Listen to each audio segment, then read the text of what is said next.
When you have the ability to see through things, what would you use it for? Your girlfriend emotionally abuses you and breaks up after 2.5 days. Then she leaves holding the hand of a rich heir. You feel angry and powerless. It's all because you're poor. You really want to turn your life around. At that moment, a notification sound echoes in your mind. Ding! Detecting that the host wants to turn their life around, granting the host the ability to see through things. Just think see through to use it. The system disappears, wishing the host a pleasant life. In shock, you feel a warmth in your eyes as you look at the pedestrians and try to think see-through. The next second, you widen your eyes in disbelief, because everyone is naked, to be precise. You truly have the ability to see through things. This is great. With this ability, I can turn my life around. You arrive at the commercial street, find a bench to rest, and watch the people passing by. You notice the quality is quite varied. Then you take a taxi to a luxury car exhibition, where there are many models. You start browsing and watching, feeling like you might nosebleed. You sigh internally, you can only look for now, but with this ability, money will come. It's not just about seeing. After you break up with me, you'll regret it. At this moment, your phone rings. It's your sister Yen Xiaorui calling. Where are you? I'm at the car exhibition looking at the models. No, I mean the cars. Your wallet is cleaner than your face. Hurry back, the landlord is here to collect rent. He said if you don't pay soon, we'll have to move. You need to come back and pay the rent. You're really broke right now, with not $100 in your pocket and only 70 left in your balance. After leaving the car show, you decide to buy some scratch-offs. You've bought some before and won occasionally, but mostly lost. After losing a few times, you swore you'd never buy them again. But now that you have the ability to see through them, you definitely have to buy some scratch-offs. When you arrive, you spend all 70 on scratch-offs. The scratch-off vendor lays out the tickets, and you pick a few. The vendor casually places a stack on the counter. After silently activating your X-ray vision, you can see clearly. The first ticket has nothing, the second ticket has nothing, the 7th ticket is 50, and the 11th ticket is 200. I say, bro, you've been looking for a while. Have you picked out what you want? Hold on, let me take another look. What's there to see? They all have protection codes on them. What can you figure out? Just pick 2 at random. This is all about luck. You quickly spot a ticket worth 80,000, and your eyes light up. You buy 4 of the losing tickets and the 80,000 won. After scratching it off, the vendor is surprised at your luck. You notice that none of the others are worth more than 80,000, so you think it's time to switch vendors. This place doesn't have any big prizes left. The vendor quickly transfers the money to you, deducting 16,000, leaving you with 64,000. You leave in good spirits, suddenly transformed from a struggling farmer to someone with a fortune. At this moment, you realize that using your X-ray vision is causing your eyes some pain. After silently deactivating it, you feel fine again and sigh inwardly. It seems it's not something you can use endlessly. Even after prolonged use, it needs a break. You went straight home to an old neighborhood, a 2-bedroom apartment on the 3rd floor, just you and your sister Yen Xiaorui. Yen Xiaorui is not your biological sister, but your stepsister. When you got home, Aunt Zhang was scolding Yen Xiaorui, saying, I can't keep extending the deadline for you. How many times have I given you siblings extra time? The rent for this quarter is over a month overdue and it's time to pay. My rent here in Jinling is very low, yet you can't even pay that. I really don't understand why you're still in Jinling. Aunt Zhang, you finally returned. I've been waiting for you for half the day. I earned 4,000 directly. This is the rent for this quarter. Sorry for giving it to you so late. Aunt Zhang was somewhat surprised, saying she heard you were doing well at your new company. Looks like you really are making money. I'm getting by. After the landlord left, Yen Xiaorui picked up her bag and got ready to go out. Where could you possibly go at this time? Of course, it's to work part-time at the restaurant. Yen Xiaorui is in her senior year of high school and works as a waitress at a restaurant outside the school every noon and afternoon. She gets a free meal and earns 30 yuan a day. This has been her routine for 6 months. Don't go there anymore. Being a waitress is not worth it. The college entrance exam is next year. Focus on your studies.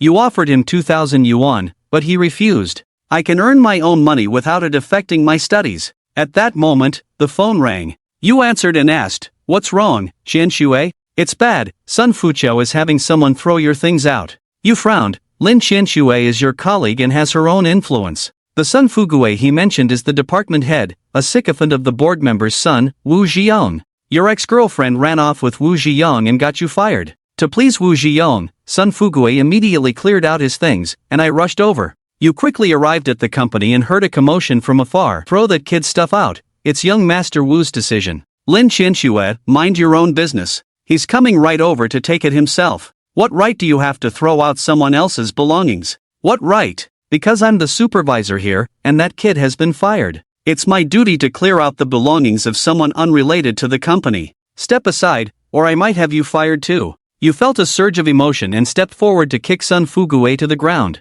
How dare you kick me, you brat? He's already been fired, so what do I have to be afraid of? Besides, you treated my things like garbage. If I don't kick you, who should I kick? Lin Qianxue felt much relieved and thought you were quite impressive. You picked up your belongings and left. Sun Fuguei couldn't compete with you, but he wasn't angry. He sneered, you won't need me to deal with you. You're a poor kid without a job now. Life is going to be tough for you. At that moment, Sun Fuguei's new girlfriend arrived, asking, honey, did you miss me? Of course I missed you. You paused, a cold smile curling at the corners of your mouth. Sun Fuguei boasted, hey kid, did you see? Isn't my girlfriend beautiful? With your keen insight, you nodded, seeing something quite appealing. If you want to keep a woman like that, you need to have the strength. Your girlfriend left you, it's only because you lack the capability. If you're poor, don't talk about beauty. Sun Fuguei's girlfriend, trying to curry favor, looks at you with disdain, clearly seeing you as a broke loser. Lower your standards, it's already hard enough to find a partner like you.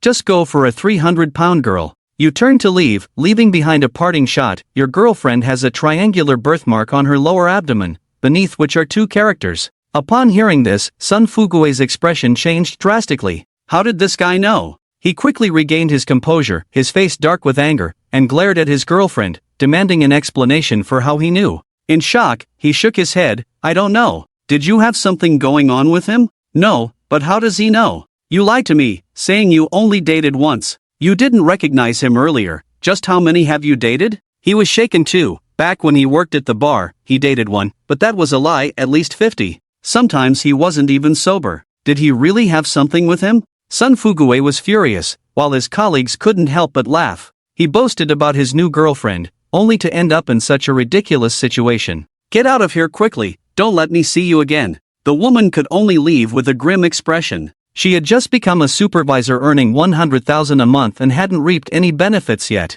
Breaking up made him furious, and he blamed it all on you. You heard it from a distance, feeling a bit of relief inside. He came up to you, angrily asking how you found out. You said, how could you forget me? Besides, you mentioned something else to me. Hearing this, Sun Fuguei wanted to know what it was. The colleagues continued to watch the drama unfold. He was confused, wondering what else he had said. You glanced at Sun Fuguei and sarcastically said, I'm not qualified to talk about girlfriends? I think you should stop too, since you're no longer useful, just like a toothpick. How could that keep a girlfriend? These words made Sun Fuguei's face change dramatically. He gritted his teeth, furious and embarrassed that you would even say such a thing. The woman couldn't recall either. Indeed, Sun Fuguei had complained about being like a toothpick to others, especially when drunk, but he didn't remember mentioning you. The colleagues laughed. It seemed to be true. You laughed and said that at first glance, they might think you were a woman, but your appearance clearly couldn't be mistaken for one. They almost mistook you for a eunuch. Once this was said, it was truly cutting, leaving Sun Fuguei humiliated, and he went up and slapped the woman. The woman felt wronged and ended up fighting with Sun Fuguei. You felt great inside. Knowing all this after leaving the company was naturally due to your own abilities. At this moment, Lin Qianxue ran up, calling out, Senior, wait for me. You noticed she was carrying a suitcase and asked in confusion, what's this? I'm your senior. You brought him into the company, and since you no longer work here, what are you still doing around? I really dislike this company. Then let's go. It's already evening after you've treated Lin Qianxue to dinner. You should go back, wash up, and get some sleep. Tomorrow morning, prepare to buy more scratch cards and test how long the vision lasts in a day. In just one morning, I spent 600 on scratch cards from 4 stores, buying a total of 1,000 tickets and winning 1 million. To avoid suspicion, I also bought a lot of nail art. I found out that it can be used 5 times a day, each time lasting 6 minutes. Although it's a bit short, if used wisely, you can accomplish a lot in 30 minutes each day. Today is Saturday, and Yen Xiaorui has already finished school. You think about how much money you've made and plan to take her out for a nice meal, but no one answers your call. You go straight to the school gate. You see her in front of a clothing store, along with a few of Yen Xiaorui's female classmates, seemingly in some trouble. A woman in her 30s is pointing at them and acting very arrogantly. Yen Xiaorui and her classmates are shopping for clothes and, finding something nice, can't help but tug at it. Wanting to check the quality, she accidentally tore it. The female shop assistant immediately flew into a rage and scolded Yen Xiaorui. The classmates, aware of Yen Xiaorui's difficult family situation, all pleaded on her behalf. The shop assistant completely ignored them. Yen Xiaorui knew she was in the wrong and didn't argue. She apologized and asked how much it would cost. The shop assistant thought to herself, with 0 sales for the day, isn't this an opportunity to boost the revenue? All the clothes in our store are brand name and not cheap. This one is 2,600. Why is it so expensive? It's been this price for years. It's not expensive.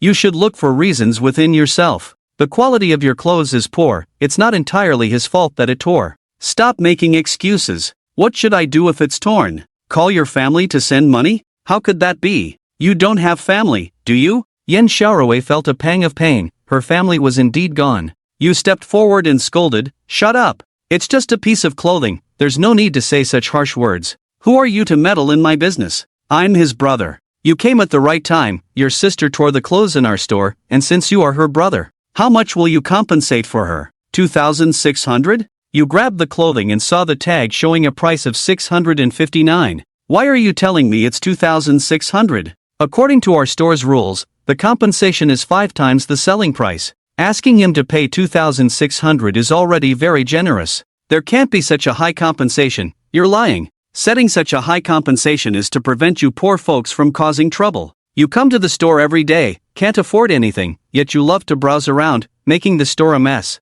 These words made Yen Xiaorui and her classmates very angry. Your tone is icy. Who says we can't afford it? If you can afford it, then why don't you buy it? I want to buy, but not in your area. You go directly to the electronics section and have the staff responsible for that area come over. Hello, sir. What clothing would you like to see? The clothes on that wall. Pick the right sizes for my sister and pack them all up for me. The staff were stunned, and Yen Xiaorui and her classmates were equally incredulous. Yen Xiaorui reminds you, what are you doing? Calm down, I'm not being impulsive. You haven't bought clothes in a long time. Since we're buying, we might as well buy enough at once. Everyone here is Xiaorui's classmates. Feel free to pick any clothes you like. I'll pay for it, really. Xiaorui, is your brother really this rich? I haven't heard you mention it before. After they picked out 2 items, the staff calculated the price. Sir, your total is 38,500. The staff was very happy, as the commission would be over 3,000, making over 3,000 in a day, which was quite exciting. Swipe your card. The staff hurriedly brought over the machine. After you entered the password, it confirmed the payment was successful. Wow, Xiaorui, your brother is really rich. You looked at the female staff from before and mocked. Didn't you say we couldn't afford clothes? Now, the female staff's expression was quite grim, not expecting him to be this wealthy. You have money, you can afford it, you're impressive. Alright, the female staff tried to leave, but you directly stopped her. Don't go yet. What else do you want? I've bought the clothes, now we need to resolve our issue. How do you want to resolve it? Call your store manager out. The female staff was internally panicking. Our manager isn't in the store. The clerk hurriedly said, the manager is inside, I'll go get him. The arrogant female clerk suddenly looked flustered. The manager quickly came out, and upon understanding the situation, his expression darkened. Even if the clothes are damaged, you'll be compensated at the original price. What do you mean by multiplying it several times? Manager, I was wrong. You seem unwilling. Give me an explanation. The manager already knew you spent over 30,000 and was very polite to you. He can't afford to offend someone like you, especially since the employee was at fault first. Sir, don't worry. We'll handle this and ensure your satisfaction. We'll fire him right away. Just get out of here quickly. The female clerk, Xiao Zhang, was utterly devastated and left in a disheveled state. You were satisfied and left. The next day, you felt the need to go to Jade Street, as your skills would naturally help you in stone trading. You kept browsing, looking at hundreds of pieces, but found nothing. After 3 hours of searching, with just 15 minutes left, you suddenly spotted a stone in the corner. Inside was icy imperial green. You first bought a few pieces that were missing, then sighed and decided not to buy another. Boss, how much for this piece? This one is 5,000. Just cut it directly. The master began cutting, and soon exclaimed, my goodness, icy imperial green. Soon, many people gathered around. Impressive, young man.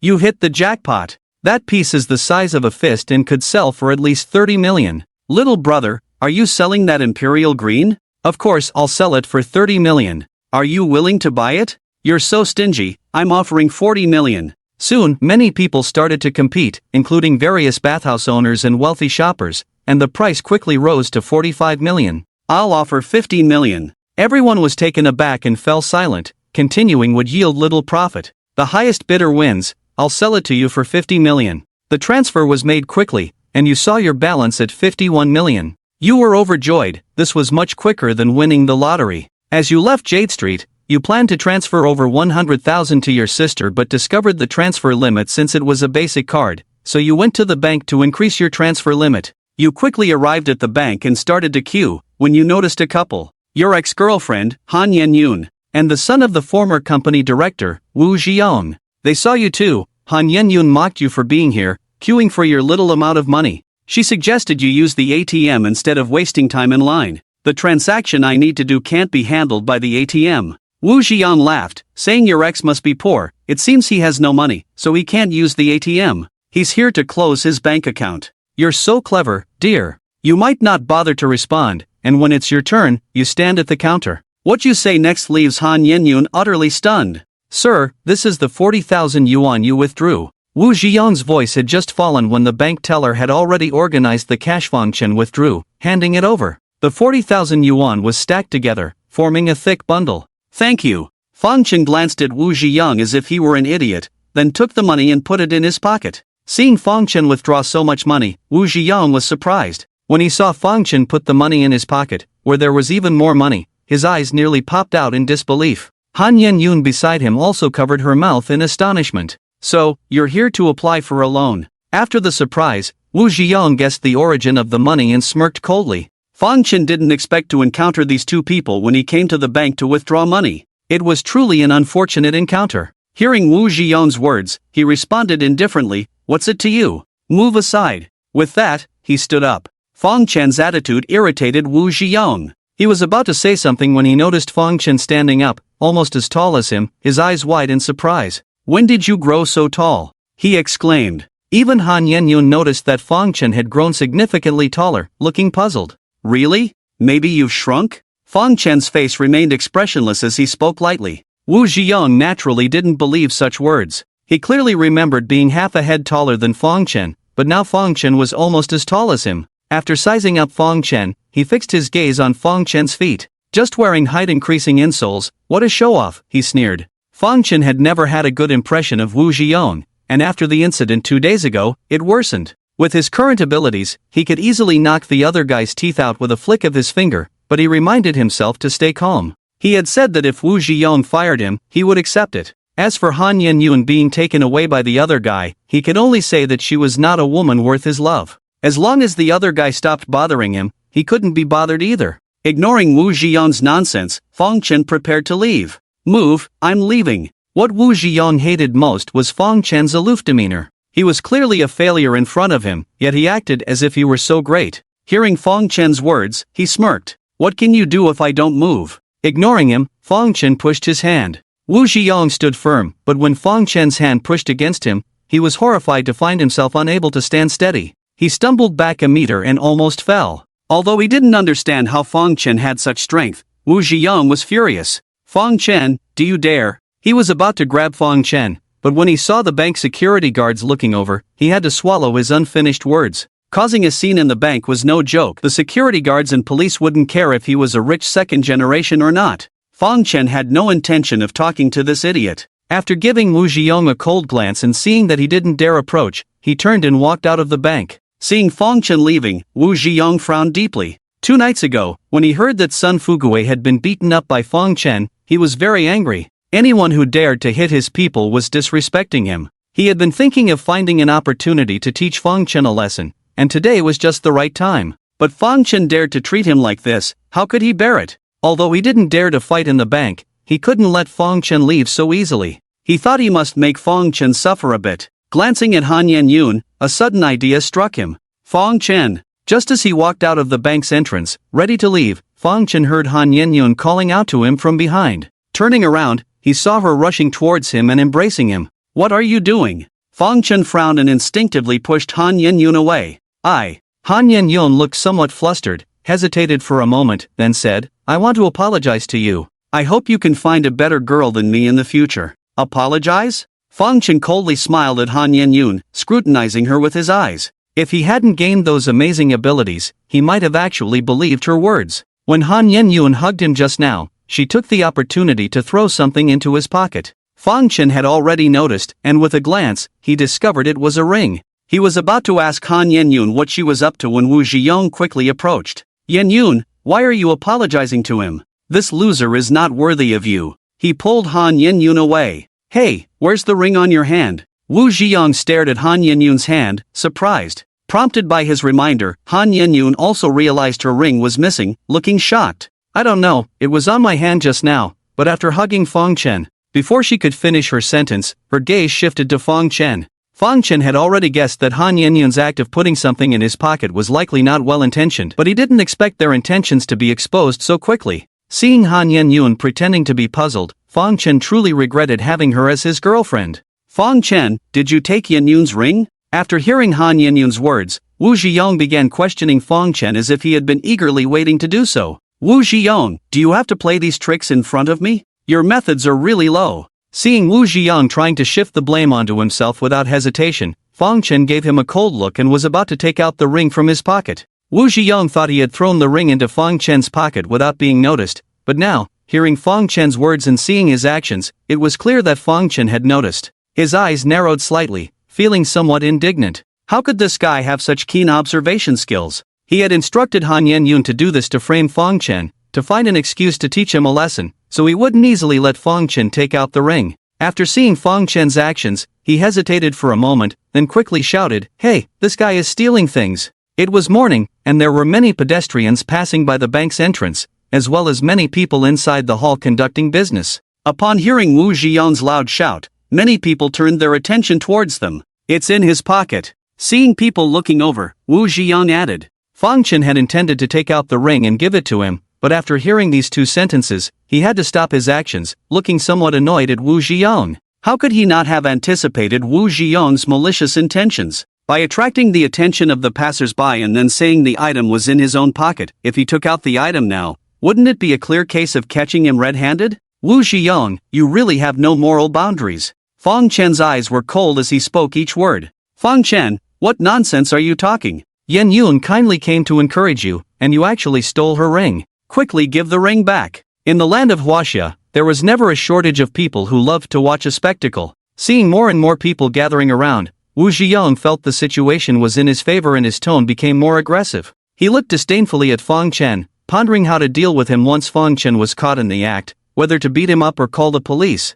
No matter which one he chose, it would make him feel relieved. Why do you think it's me who took the stuff when there are so many people on the street? Seeing many eyes on him, Fang Chen dismissed the idea of throwing the ring to Wu Zhiyong, smiled, and calmly took his hand out. Nonsense, I saw you take it. It's in your pocket, open your pocket. Wu Zhiyong said firmly. You want me to open my pocket just because you said so? Fang Chen's expression turned cold, still indifferent. Seeing Fang Chen unmoved, Wu Zhiyong knew he wouldn't dare to open the pocket, feeling even more triumphant. You dare not open the pocket, obviously guilty of thievery, give it to me. As he spoke, he took a step forward, wanting to snatch Fang Chen's bag. Fang Chen had long been wary of Wu Zhiyong, knowing he would not be able to resist taking action. When he lunged forward, Fang Chen dodged, but deliberately left his foot in place, and when he pulled it back, he accidentally tripped over Wu Zhiyong's foot. The latter stumbled and fell flat on his face. Ha ha! Although in the current situation it seemed like Wu Zhiyong was the victim, a burst of laughter erupted from the crowd. Zhiyong, are you okay? Seeing Wu Zhiyong fall, Han Yenyun hurried over to help him up. Wu Zhiyong thought he could snatch the bag, but instead, Fang Chen tripped him. Enraged, he jumped up from the ground, furious. Fang Chen, how dare you trip me, you! Seeing Fang Chen's position, he clenched his fist and aimed for Fang Chen's face. Fang Chen intended to tease Wu Zhiyong, but upon hearing his words, his eyes immediately turned ice cold. Bang! Wu Zhiyong intended to hit Fang Chen hard, but before he could even clench his fist, everything went black, a muffled sound in his ears, and his face made intimate contact with the nearby tree, unable to pull away, because on the other side of his face was Fang Chen's large hand. Dizzy and disoriented, Wu Zhiyong realized Fang Chen had pressed his head against the tree. Furious, Wu Zhiyong struggled, but Fang Chen's hand remained firm. He tried to attack Fang Chen from behind, but Fang Chen caught his hand, holding both hands and pressing his head against the tree bark, making Wu Zhiyong look quite ridiculous. Fang Chen, let me go. Wu Zhiyong's mind was filled with thoughts of how to deal with Fang Chen, never expecting to be subdued by him. Feeling the rough texture of the tree bark, he shouted angrily. Wu Ziyong, do you still think I'm the same as 2 days ago? I told you, don't mess with me. Pressing the 1.8-meter tall Wu Ziyong against the tree, Fang Chen didn't seem to exert any effort, his tone still calm, but with an unmistakable air of intimidation. Wu Ziyong couldn't understand how Fang Chen suddenly had such strength. Just 2 days ago, he wasn't a match for him, but now, he found himself completely powerless under Fang Chen's control. Although surprised, he knew it wasn't the time to dwell on these thoughts. Even though he was restrained, he still had the upper hand. Help! Someone help me, this guy not only stole my girlfriend's stuff but also hit me. Help! Wu Ziyong stopped struggling and began shouting loudly to the people around him. Though his appearance was comical, his words were infuriating, and many onlookers, especially men, began to condemn Fang Chen. This is outrageous, release him immediately. Stealing and being so arrogant, call the police. Upon hearing someone suggest calling the police, Wu Ziyong quickly nodded, yes, hurry, call the police. He had intended to teach Fang Chen a lesson before calling the police, but now realizing he was no match for Fang Chen, he could only pin his hopes on the police. Regardless, he was determined to make sure Fang Chen didn't get away with it today. Seeing the onlookers all siding with Wu Ziyong, many had their phones out ready to call the police, and some even seemed willing to help Wu Ziyong. Fang Chen furrowed his brow. He had agreed to meet Ling Qianxue at noon, and the time was almost up. He didn't want to waste time here or have the police come to question him. Hold on, he shouted. What? Are you scared now? Wu Ziyong thought Fang Chen was backing down and sneered. You said I stole your things, are they in this pocket? Without answering Wu Ziyong, Fang Chen asked on his own. Yes, I saw you put things in your pocket, Wu Ziyong insisted. If you want me to open the pocket, I can show you, but what if there's nothing inside? Fang Chen asked again. Wu Ziyong didn't believe in that possibility at all. He thought Fang Chen was just trying to stall and escape. Without hesitation, he said, if there's nothing, then I'm talking nonsense. I'll slap myself 10 times. Upon hearing this, Fang Chen's eyes lit up in surprise as he found Wu Ziyong's words somewhat amusing. That's your call, he said, releasing Wu Ziyong. Yes, it's my call. Go ahead, open the bag. Wu Ziyong loosened his muscles, glared at Fang Chen with hatred, and pointed at his bag. Although he was no match for Fang Chen now, he could still find other ways to teach him a lesson. As long as Fang Chen opened the bag, he would be the victor. Open it then, watch closely. Fang Chen was not one to back down. After releasing Wu Ziyong, he quickly opened the bag. Dozens of eyes on the street were fixed on the bag. When Fang Chen opened it, apart from a thick stack of cash, there was nothing else inside. What? Wu Ziyong was ready to shout thief when the ring appeared. But when he saw that there was only cash inside, his eyes nearly popped out. What's this? Seeing Wu Ziyong's disbelief, Fang Chen asked. To make it clearer for everyone, he took out the money from the bag, turned it over, shook it a few times, and indeed, there was nothing else inside. How could this be? Wu Ziyong had clearly seen Han Yenyun put the ring in Fang Chen's pocket, but now it was empty. He couldn't believe it and even glanced at Han Yenyun. Han Yenyun was also surprised, but under Wu Ziyong's gaze, she nodded affirmatively, certain that she had put the ring in there. Fang Chen, where did you hide the ring? Wu Ziyong stared at Fang Chen, demanding an answer. Hide it? Fang Chen sneered. I really don't know what you're talking about. How did you decide it was me who took it? If you don't believe me, come and search, see where I've hidden it, he said, spreading his hands. Wu Ziyong couldn't believe the ring had disappeared. Fang Chen's words suited him perfectly. He hurried forward, first searching the pocket with the money himself, then searching Fang Chen's body. It was summer, and Fang Chen was wearing a white short-sleeved shirt and shorts. Besides the bag he was carrying, he had 2 pockets on his pants. Wu Ziyong quickly searched but found nothing. What, do you want me to take off my pants? Seeing Wu Ziyong's puzzled and resentful expression, Fang Chen asked with a smile.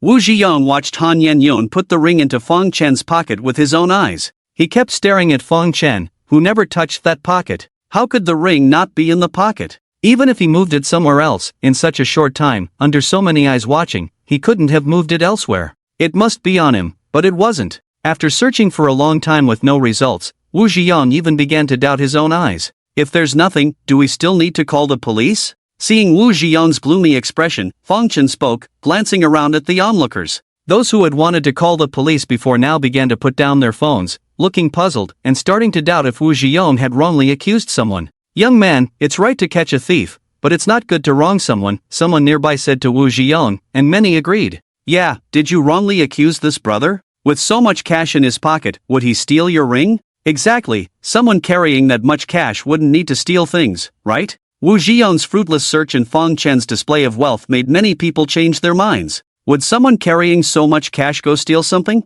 The chances were too slim. Seeing many onlookers starting to defend Fong Chen, Wu Ziyong's face turned ugly. He didn't know where the ring had gone, so he gestured to Han Yen-yun again. Han Yen-yun had been very sure the ring was on Fong Chen, but now she was starting to doubt herself. Besides feeling unsure, she also felt a bit scared seeing so many people speaking up for Fong Chen. If Fong Chen turned the tables and accused them of false charges, they would be in trouble. If we didn't find it, then let's forget it. She walked up to Wu Ziyong, pulling him aside and whispered. Wu Ziyong was unwilling to give up. He was certain Fong Chen had hidden the ring and suggested searching again, but this time Fong Chen disagreed. You falsely accused me of stealing your ring. Searching me is an insult to my character. What, you didn't find anything, and now you want to insult me? Yeah, brother, you're not right. They already searched you once, not finding anything only proves that I didn't take it. Fong Chen's words gained support from many people. Seeing the situation was against him, Wu Ziyong, though unwilling, had to accept this reality.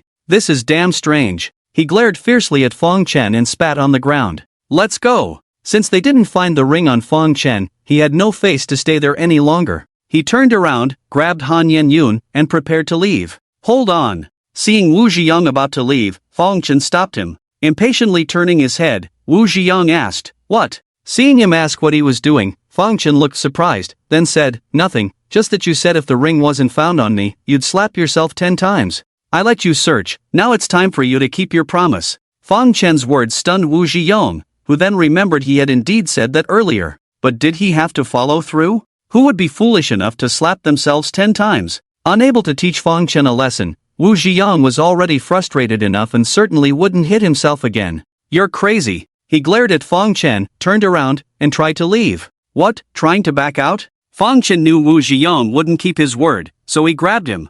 I just said it casually, why are you so serious? Wu Ziyong looked angrily at Fong Chen, trying to free himself. He wouldn't hit himself. You may have said it casually, but I don't take it lightly. If you don't want to hit yourself, I'll help you. Source text, Fong Chen's words made Wu Ziyong's face suddenly flush. Fong Chen, you mother ****. Smack. Before he could finish the 3 words daring to hit me, Fong Chen's slap landed on Wu Ziyong's face. Wu Ziyong was shocked and angry, but before he could react, he heard the sound of smack, smack, smack by his ear. Fong Chen quickly slapped him 10 times. His speed was so fast that Wu Ziyong couldn't even resist before it was over. The people around were astonished to see Fong Chen quickly slap Wu Ziyong 10 times, covering their mouths in surprise. They also thought Wu Ziyong was just talking. Fong Chen's hits were not heavy, but after 10 slaps, Wu Ziyong's head was spinning, and half of his face was swollen. Fong Chen, I'll kill you. The previous events had already made Wu Ziyong feel very aggrieved. Now, being slapped 10 times by Fong Chen in front of so many people, Wu Ziyong exploded in anger, ignoring everything and rushing towards Fong Chen. However, Fong Chen just lightly pushed him, and he fell far away. You can try to kill me, but unfortunately, you don't have what it takes. Looking coldly at Wu Ziyong sitting on the ground, Fong Chen's tone was flat. After speaking, he turned to leave. When he reached a drainage outlet, he suddenly stopped. There's a shiny thing here. I wonder if it's the ring you lost. Sneering at Wu Ziyong, Fong Chen smiled, then left gracefully. Initially burning with anger, Wu Ziyong hurried to look inside the drainage outlet after Fong Chen's words. To his surprise, he found a shiny ring inside, the one he had given to Han Yen-yun. How did it end up here? Wu Ziyong said in disbelief, then glared fiercely at Han Yen-yun. Ziyong, I. Feeling Wu Ziyong's stare, Han Yen-yun was a bit flustered. She didn't know how the ring ended up there. Smack! A slap landed on Han Yen-yun's face, infuriating Wu Ziyong to the extreme. Useless, you can't even handle such a small matter. Obviously, he believed that Han Yen-yun did not throw the ring into Fong Chen's pocket, and he might have been mistaken at that time. After receiving a slap, Han Yen-yun wanted to retort, but seeing the ring lying quietly in the drainage outlet, she didn't know how to argue. Feeling wronged and scared, she ended up not saying anything, just covering her face and crying softly. Wu Ziyong had no mercy. Without looking at Han Yen-yun, he stared straight at Fong Chen's departing figure, filled with hatred and malice. Fong Chen, just wait for me. I won't let you off. Fong Chen's figure soon disappeared at the end of the street, unaware of Wu Ziyong's curse. Even if he knew, he wouldn't care. The previous Wu Ziyong might have posed some pressure on Fong Chen, but now, in Fong Chen's eyes, he was just a clown. Han Yen-yun did not make a mistake, and Wu Ziyang did not misjudge. The ring was indeed in Fong Chen's pocket at first. With so many eyes watching, Fong Chen was a bit worried at first, not knowing how to take it out. But when Wu Ziyang came to grab the pocket, it gave him the opportunity. Fong Chen's speed was fast. In the process of struggling with Wu Ziyang, he quickly took out the ring from the pocket and threw it into the nearby drainage outlet. Luckily, no one saw it. That's why he was so confident when Wu Ziyang searched him, as he had nothing to fear. Fong Chen had said before that he accepted what happened in the past and wouldn't seek revenge on Wu Ziyang. But who would have thought that Wu Ziyang would bring it upon himself? Trying to frame him, he ended up making a fool of himself, reaping what he sowed. After leaving the street where the bank was located, Fong Chen soon met Ling Qianxue. Senior. Ling Qianxue stood at the agreed station and waved to Fong Chen as soon as she saw his figure. Fong Chen hurried over. When he saw Ling Qianxue from a distance, her expression seemed melancholic, obviously troubled. However, as Fong Chen approached, she put on a smile, complimenting her beautiful face, pleasing to the eye. Sorry for being late, Fong Chen apologized. Ling Qianxue pouted. I should be the one apologizing for troubling you. Don't say that, Fong Chen shook his head, disagreeing with her. The money is here. He handed Ling Qianxue a pocket filled with cash. Ling Qianxue gratefully accepted it without counting, trusting Fong Chen. Senior, thank you. As soon as I have money, I will repay you immediately. No rush to repay. I have money on hand. I just want to know what you need the money for, Fong Chen asked. This question made Ling Qianxue look embarrassed. Fong Chen explained, I mean no harm, I'm just worried you might be deceived. Of course, Ling Qianxue knew Fong Chen meant well. She smiled, don't worry, senior. I'm smart enough. Not deceiving people is already a good thing. Who can deceive me? Seeing that Ling Qianxue was still reluctant to speak, Fong Chen became more worried but didn't press further, only saying, just be cautious in everything, be careful and avoid big mistakes. Okay, I will, Ling Qianxue nodded earnestly. Seeing that it was already noon, Fong Chen intended to have a meal with Ling Qianxue before parting ways. However, Ling Qianxue seemed in a hurry, not even wanting to eat. Fong Chen didn't insist and watched her leave in a taxi. After Ling Qianxue left, Fong Chen had lunch by himself and then started his daily work of buying scratch cards. He visited 2 lottery shops with moderate success. After deducting the tax, he earned 11,000. Thinking he might not even reach 200,000 that day, he unexpectedly hit the jackpot of 90,000 at the 3rd lottery shop.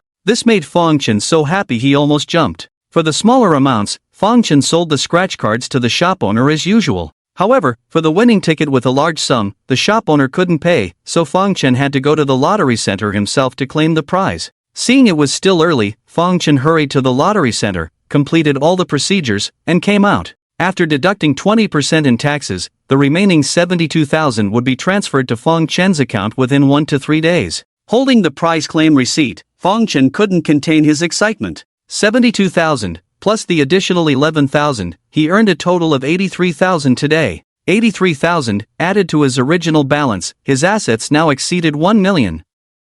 In just 3 days, or more precisely, 2.5 days, he went from being penniless to a millionaire. Previously, Fong Chen wouldn't have dared to dream of such a change. Feeling extremely joyful and with no one to share his excitement, Fong Chen decided to take a walk before heading back. When he reached the riverside, he saw a crowd gathered, with police cars nearby. Curious, he approached. Hey, what's happening here? Fong Chen asked an onlooker. There's a body floating in the river. Upon hearing the man's response, Fong Chen furrowed his brows. Although he had a strong mental capacity, he had no interest in seeing dead bodies. Learning it was a floating corpse, he lost interest and prepared to leave. Just as he was about to go, the police brought the body out of the river. Fong Chen intended to take a quick glance at the body, but when his eyes landed on it, he couldn't look away. Looking at the familiar attire, a slightly altered but still recognizable face, Fong Chen felt a buzz in his head, followed by a deep shock in his heart. How can it be him? Fong Chen's scalp tingled as he watched the body being retrieved by the police,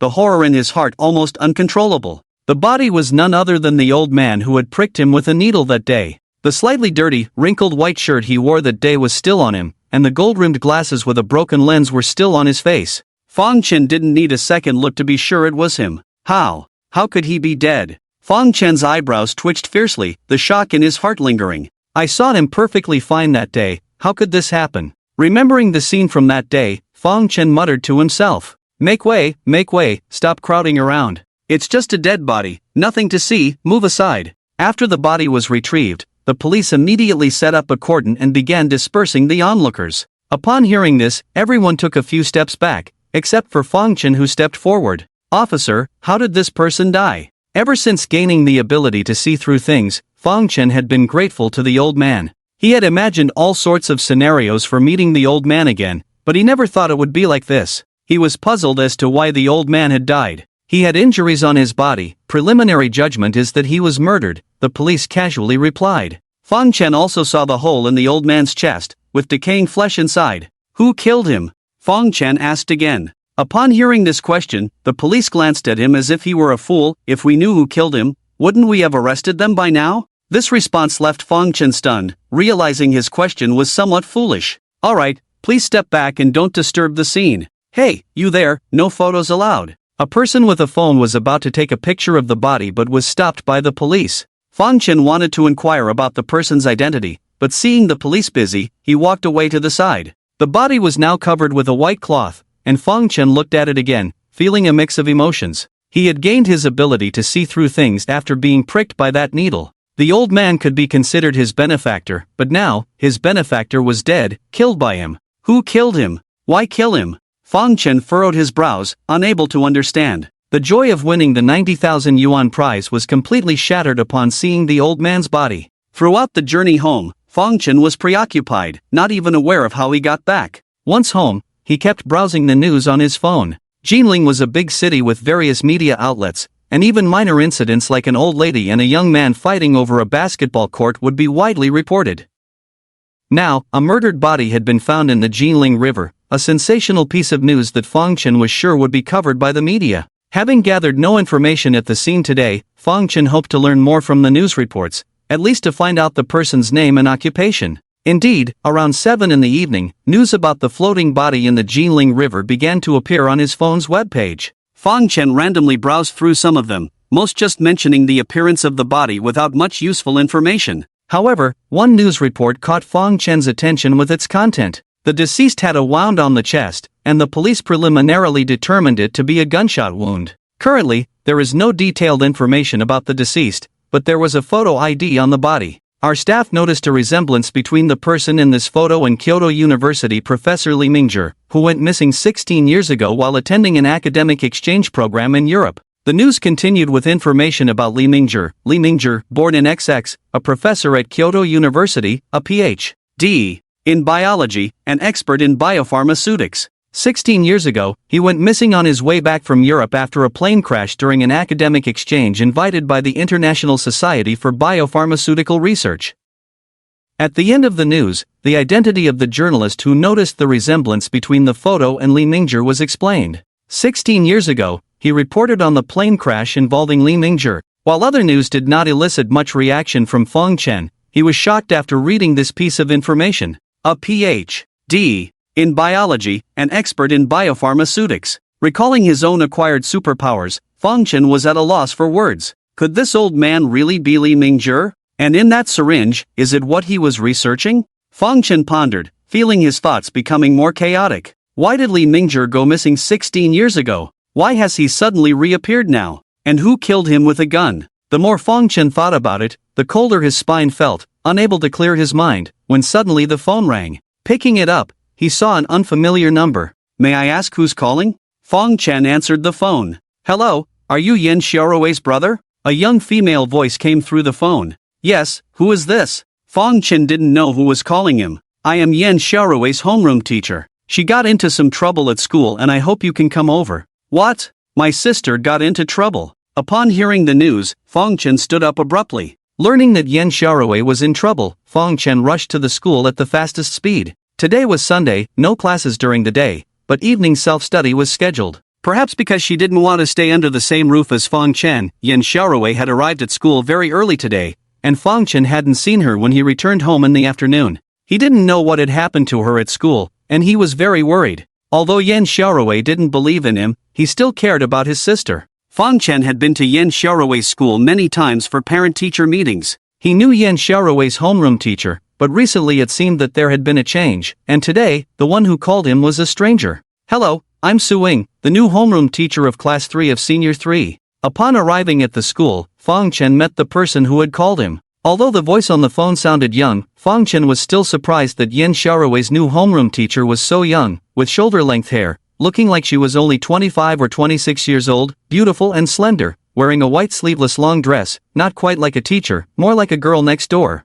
Hello, I'm Fong Chen, Yin Xiaorui's brother. What happened to my sister? Fong Chen, who had been too anxious to ask what had happened, hurriedly ran over and asked upon seeing the teacher. Well, Sibling was thinking about how to tell Fong Chen when he impatiently turned his head towards the classroom. When he saw Yin Xiaorui standing in the corner with tears streaming down her face, he rushed in. Xiaorui, what's wrong? Who bullied you? Except for when their parents passed away 3 years ago, Fong Chen had never seen Yin Xiaorui cry so hard. Seeing her like this tore at his heart, and he hurriedly asked. Seeing Fong Chen come in, Yin Xiaorui wiped her tears, opened her mouth slightly as if to say something, but no sound came out. Who bullied my sister? Seeing Xiaorui's silence, Fong Chen turned to Sibling, who had chased in from behind. Seeing the anger on Fong Chen's face, Sibling frowned, seeming a bit displeased, and then said, Mr. Fong, calm down, no one bullied her. Fong Chen was puzzled by her words. If no one bullied her, why is she crying? Caught red-handed stealing, wouldn't she cry?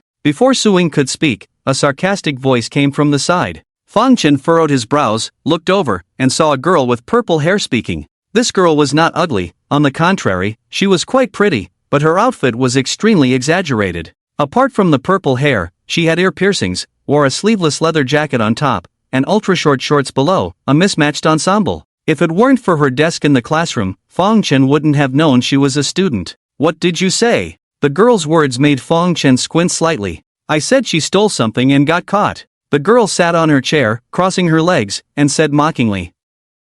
Zhao Xinran, I didn't steal your watch. Xiaorui retorted sharply upon hearing the girl's words. You didn't steal it? Then who did? You were the earliest one here today, Zhao Xinran said confidently. Yes, I was early, but I've been sitting at my own desk the whole time. I didn't touch your things, Xiaorui explained. If you didn't touch it, why is my watch missing? Besides, Wang Li and Zhang Yan saw it. How dare you deny it? Hearing this, Fong Chen began to understand what had happened at school. He asked Sibling, who clarified the situation. It turned out that Zhao Xinran's watch was missing, and because Xiaorui was the earliest to arrive today, suspicion fell on her. Not suspicion, it's certainty. 2 other female classmates in the class saw it with their own eyes. Sibling corrected Fong Chen and pointed out the 2 eyewitnesses. Seeing Fong Chen's gaze shift towards them, the 2 girls nodded hurriedly. I never took her things. Why are you framing me? Xiaorui's face turned red with anger, even trembling. Xiaorui, we all saw it.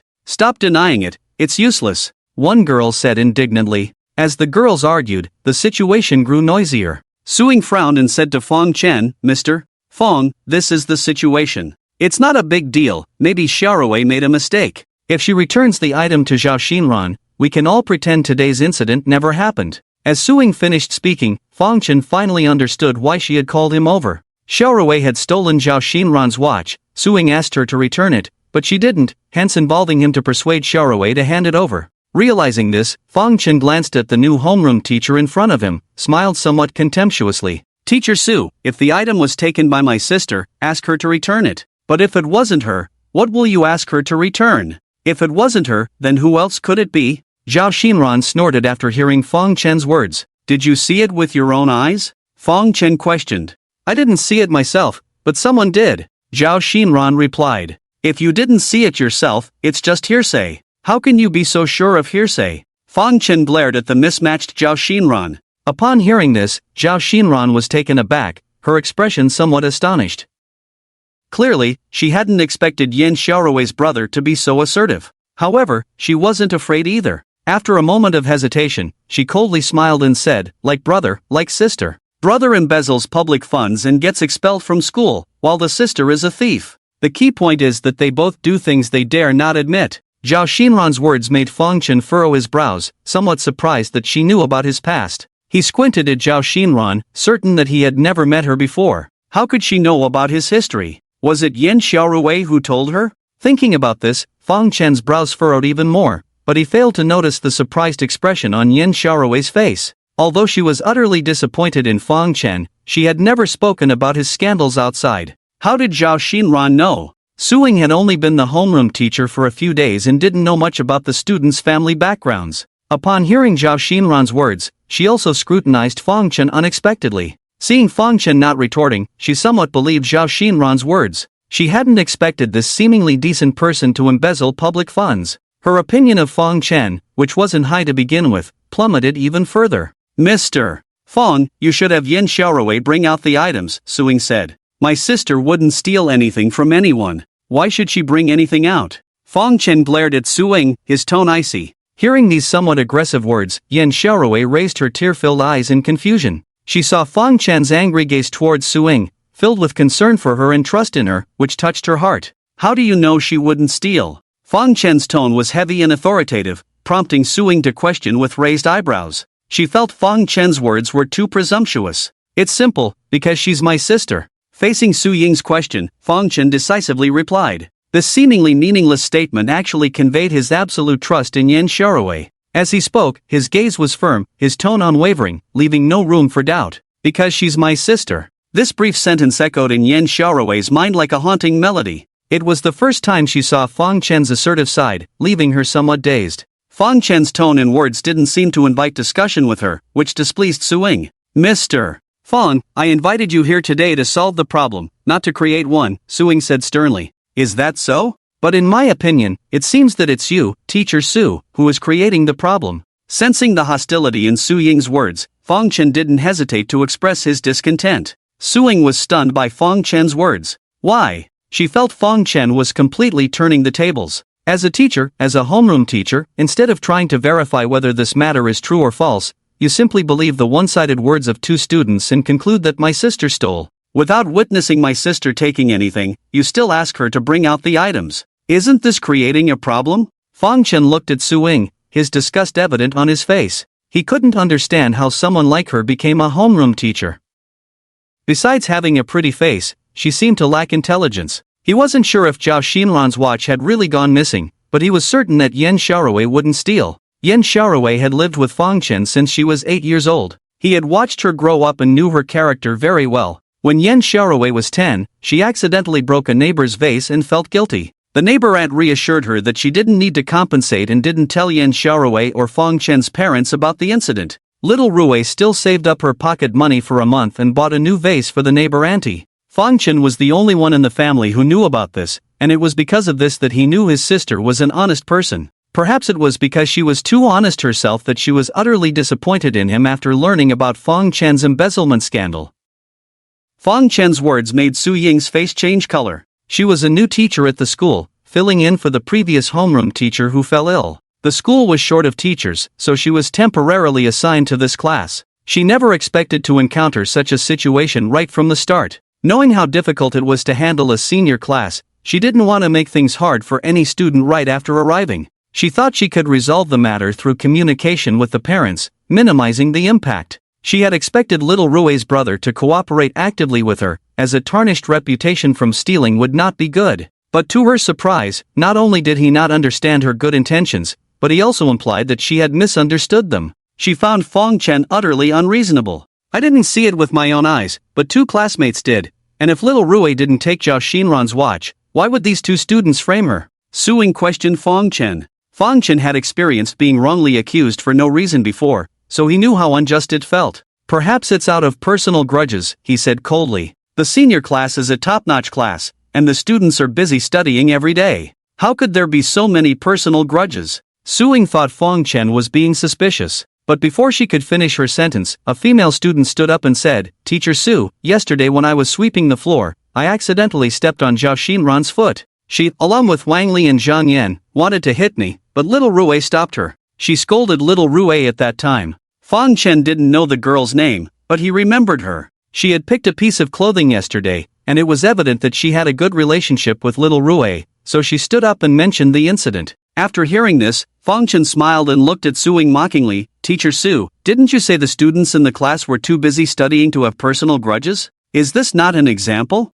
Fang Chen's words made Sibling blush. She indeed had no idea about the conflict between little Rui and Zhao Xinran. It's normal for students to have conflicts. I don't think this qualifies as a personal grudge, she explained forcefully. Fang Chen was about to say something when Zhao Xinran jumped in. I didn't take this matter to heart, but I didn't expect little Rue to be so petty, stealing from me just to get back at me. I didn't, little Rue retorted loudly. Watching Zhao Xinran, Fang Chen frowned. The purpose of the girl mentioning the incident was simple, to show that there was a conflict between little Rue and Zhao Xinran. Since there was a conflict, little Rue was likely to be wrongly accused, or even framed. But unexpectedly, instead of defending herself, Zhao Xinran not only accused little Rue but also claimed that little Rue held a grudge against her because of this incident.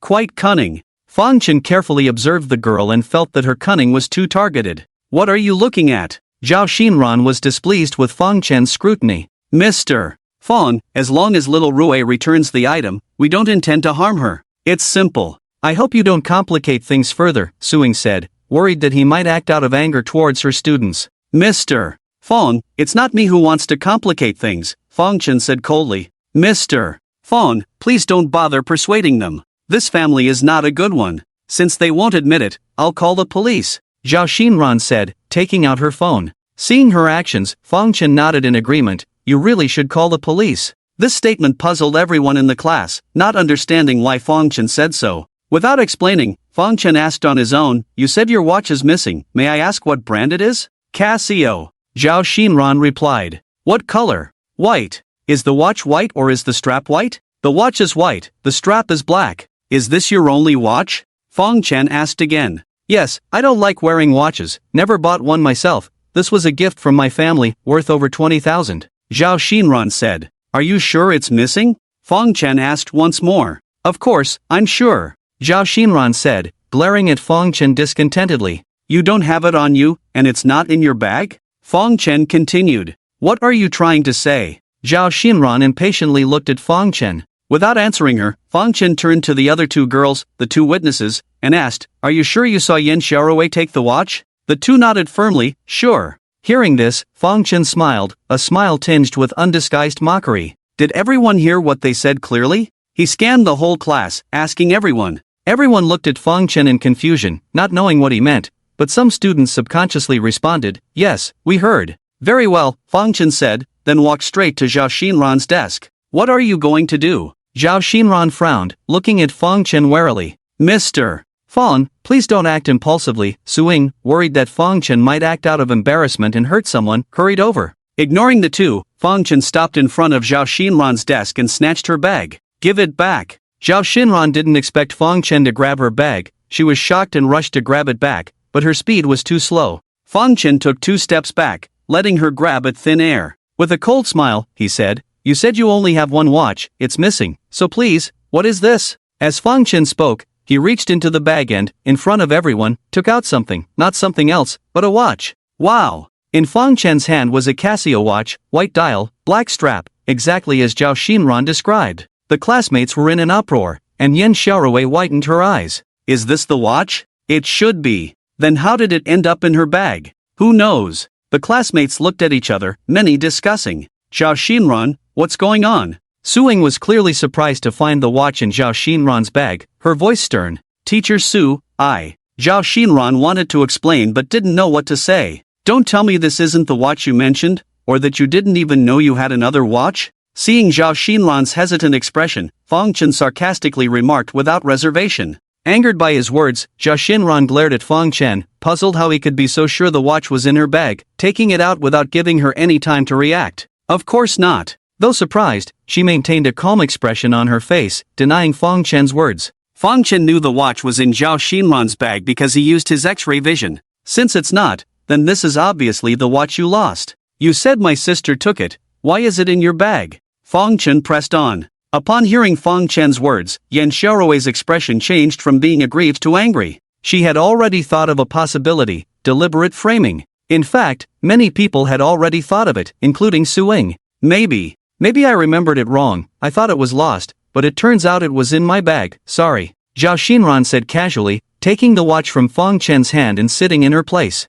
Sorry? Seeing Zhao Xinran casually taking the watch and sitting down, Fang Chen chuckled. The matter that had caused a stir just now, something she would want the whole school to know, and all she said was sorry? Alright, you can say you remembered wrong, but what about them? Fang Chen turned his head, his gaze falling on the unpleasant faces of Wang Li and Zhang Yan. When Fang Chen found Zhao Xinran's watch, the two of them were already in a panic. Now, facing Fang Chen's gaze, their expressions were even more fearful. You both solemnly swore that you saw my sister take her watch. Don't tell me both of you were mistaken? Fang Chen asked coldly, while the rest of the classmates also focused their attention on them, including Suing, who was glaring at them angrily. Faced with Fang Chen's question, the two looked at each other, unsure of how to respond. Maybe they really did see it wrong. What's wrong with that? Seeing Fang Chen targeting Wang Li and Zhang Yan, Zhao Xinran explained on the side, worried that they might say something they shouldn't out of fear. One person mistaking is possible, but both of you? Fang Chen retorted. Is that not possible? Zhao Xinran said arrogantly, raising her chin. At first, when Fang Chen exposed their lies, she was a bit flustered. But upon careful consideration, she realized it wasn't a big deal. She could insist she remembered wrong, and make Wang Li and Zhang Yan insist they saw wrong. She didn't think Fang Chen had any way to prove them wrong. Perhaps it was because of this reliance that she appeared calm and composed. Seeing Zhao Xinran looking proud, Fang Chen nodded without saying a word. Of course, he didn't believe her words. In fact, the whole class didn't believe that both of them had mistaken. Seeing the two remain silent, Fang Chen wasn't in a hurry. He said casually, if you don't speak, someone will make you speak. With that, he took out his phone, dialing a number, and asked, are you both adults? Seeing the two looking puzzled, he continued, even if you're not adults, you can be held responsible at 16. If you conspire to accuse my sister of theft, that's a false accusation. Since you won't tell me, I'll have the police uncle ask you. I think you'll be more willing then. Fang Chen's tone was gentle, but his words made Wang Li and Zhang Yan panic. Not only them, even Zhao Xinran was taken aback. She hadn't expected that such a small matter would lead Fang Chen to consider calling the police. Seeing Fang Chen already dialing the phone, her expression turned extremely unpleasant. Teacher Su, this is just a misunderstanding. There's no need to involve the police, right? Zhao Xinran stood up, seeking help from Suing. She wasn't afraid of the police, but she knew Wang Li and Zhang Yan were. Suing wasn't a fool. If she were, she wouldn't have been appointed as the class teacher of the senior third grade at such a young age. When she saw Fang Chen take the watch from Zhao Xinran's bag, and the shocked expressions of Wang Li and Zhang Yan, she already understood what had happened. Although she was also angry, she didn't think the situation warranted involving the police. Reporting it would not only impact the students but also tarnish the school's reputation, something all the teachers, including herself, didn't want to see. Besides, there was another issue. She glanced at Zhao Xinran, knowing that this student had an extraordinary background. The school leaders had once told her to turn a blind eye to Zhao Xinran's actions. Mr. Fang, this matter could indeed be a misunderstanding. I don't think we need to involve the police. After they come down, I will criticize Zhao Xinran and the other two students. Suing thought for a moment and said to Fang Chen, not involving the police is fine. Let them explain the whole situation, and then have them apologize to my sister. Fang Chen's attitude seemed reasonable.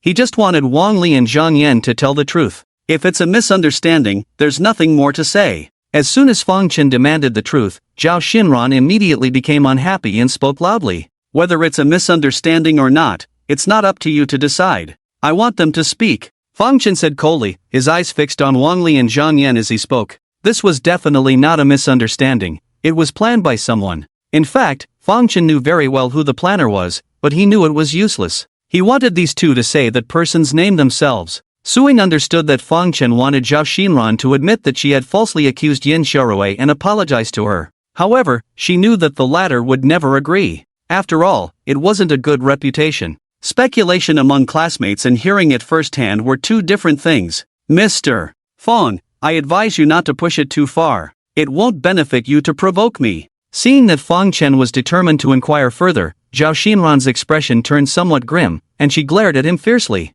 Are you threatening me? Fang Chen was never one to back down from a challenge, and now with superpowers, he had even less to fear. Upon hearing Zhao Xinran's threatening tone, he just smiled lightly, his expression filled with disdain. In his 20s, could he really be intimidated by a 17 or 18-year-old girl? Fang Chen wasn't afraid, but someone else was. Upon hearing Zhao Xinran's blatant threat, Suing furrowed her brow and quickly pulled Fang Chen aside, whispering to him, Mr. Fang, this is all just a misunderstanding. Since no one has suffered any losses, why not just let it go? Zhao Xinran comes from an influential family, and if she decides to make trouble for you later, it could be troublesome. Although Suing didn't know much about Yin Xiaorui's family situation, she had heard that her parents were deceased, and she relied on her brother alone. Despite being annoyed by Fong Chan's uncompromising nature, out of kindness, she didn't want him to offend Zhao Xinran over such an issue and invite trouble. Fong Chen thought Suing was going to lecture him with some profound reasoning, but he was surprised to hear her advise him to settle the matter peacefully. Upon hearing this, Fong Chen looked deeply at her. This student comes from an influential family. If she decides to make trouble later, it could be troublesome. How familiar these words were. Back when Fong Chen was wrongly accused at school and was eager to uncover the truth, all he heard was this from the counselor. This simple sentence contained so much humiliation and helplessness, only Fong Chen understood it best. Due to his own identity and the safety of his sister Yin Xiaorui, at that time, Fong Chen had no choice but to compromise, leaving the school with a heavy burden of guilt, a pain that would forever linger in his heart. He thought he would never hear those words again, but now, in a different place with different people, after his sister encountered a situation almost identical to his own wrongful accusation, he heard those words again. Fong Chen had compromised once before, and he would never compromise a second time. The unjust situation he faced had ended inexplicably, and now it was his sister's turn. He would not allow this matter to be resolved unjustly for his sister. I really can't imagine that such words would come from a teacher's mouth, especially from a class teacher like you, Teacher Su. You should consider yourself lucky that I didn't record it just now. Otherwise, I don't know if you could continue your work properly. Fong Chen's tone was very impolite and cold. Upon hearing this, Su Ying's face immediately turned ugly. Not only did the other party not listen to advice, but also mocked her harshly, causing her face to flush red momentarily.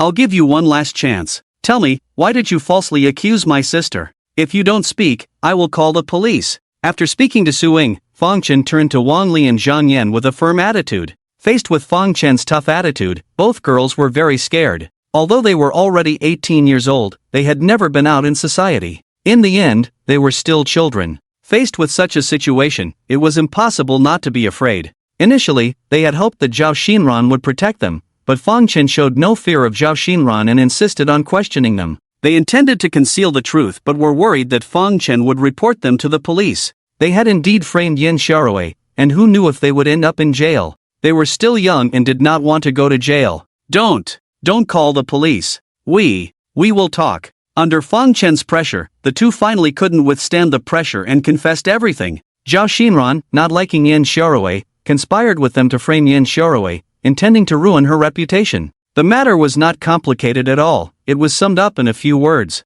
The truth of the matter was almost as Fong Chen had expected. When the classmates heard these words, they all looked enlightened. Those girls who had a good relationship with Yin Xiaorui were indignant and stood up one after another to accuse Zhao Xinran. Zhao Xinran, I can't believe you were so malicious. Exactly, we almost believed you before, and you actually framed Xiaorui. You have no shame, Zhao Xinran. Under intimidation from Wang Li and Zhang Yan, Zhao Xinran was exposed. This made Zhao Xinran furious. Hearing the accusations from her classmates, she became even more enraged. Shut up, all of you. Her face flushed, she slammed the table hard, shouted coldly, and although the classmates were startled, no one actually shut up. Instead, they became more excited and continued to accuse her. Zhao Xinran just wanted to teach Yin Xiaorui a lesson, but she didn't expect to ruin her own reputation. Seeing all her classmates scolding her, she was so angry that her chest heaved unevenly. After glaring fiercely at Fong Chen and Yin Xiaorui, she turned and ran out of the classroom. She couldn't bear to stay there any longer.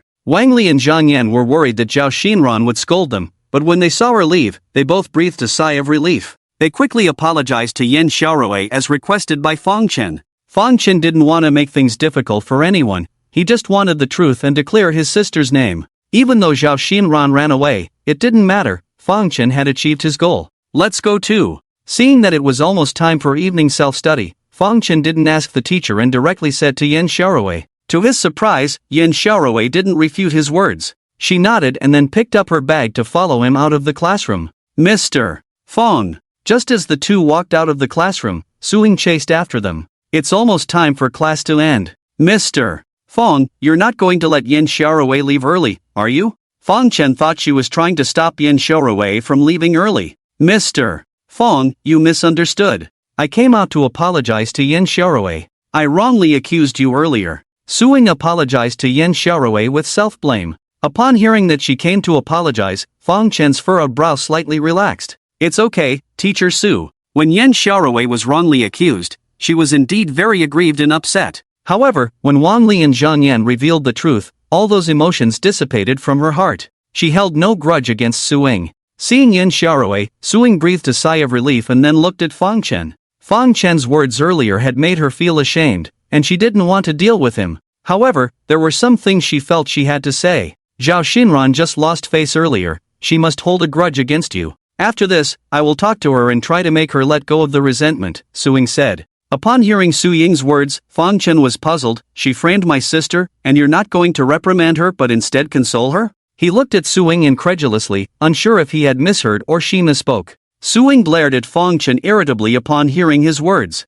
Seeing that he still couldn't understand her good intentions, she explained, Zhao Xinran's father is a shareholder of the Zhao Group and holds a lot of power. If she holds a grudge against you, it won't end well. Fang Chen's pupils constricted upon hearing Su Ying's words. He raised an eyebrow in surprise. That girl is from the Zhao Group? Seeing Fang Chen's expression change after hearing her words, Su Ying coldly chuckled. What, are you scared now? She thought Fang Chen was intimidated by Zhao Xinran's identity, her tone disdainful. Su Ying's words left Fang Chen speechless. As one of the top conglomerates in Jinling City, the background of the Zhao Group was indeed intimidating, but it didn't scare Fang Chen. He was just surprised. No wonder Zhao Xinran knew about his past. The mastermind behind the plot to frame Fang Chen at school, Zhao Buoxiu, also came from the Zhao Group. After advising Fang Chen, Suing left, and Fang Chen left the school with Yin Xiaorui.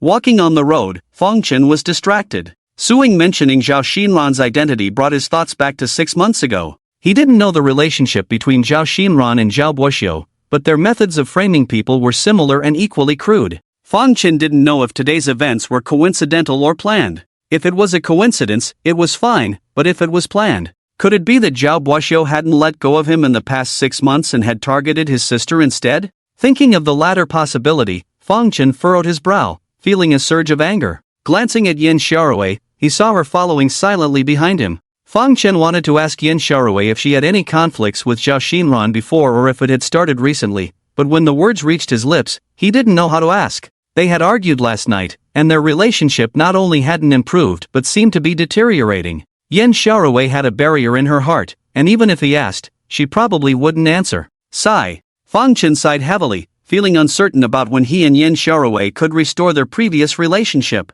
How did you know the watch was in Zhao Xinran's bag? Just as Fang Chen decided to give up asking Yin Xiaorui and was about to turn around, she spoke first. Fang Chen was taken aback, seeing Yin Xiaorui's serious expression. He forced a smile on his desolate face, I guessed. Fang Chen's X-ray vision could only be used 5 times a day, and he had used it once in the morning and 3 times in the afternoon. After being horrified by the sight of Li Mingzhi's body, Fang Chen had returned home early, leaving one use unused. When facing Zhao Xinran's vehement accusations earlier, Fang Chen didn't want to waste words and activated his X-ray vision. He checked everyone in the classroom, and to his surprise, the watch was in Zhao Xinran's bag. Of course, he couldn't reveal the truth about his X-ray vision. Yin Xiaorui didn't know about Fang Chen's ability, and although his explanation seemed casual, she was still skeptical. Do you really believe I didn't take her watch? What if I did take it? What if you didn't find anything in her bag? She felt that Fang Chen's impulsive act of searching Zhao Xinran's school bag just now was a bit too rash, so she asked, what if I can't find anything in her bag,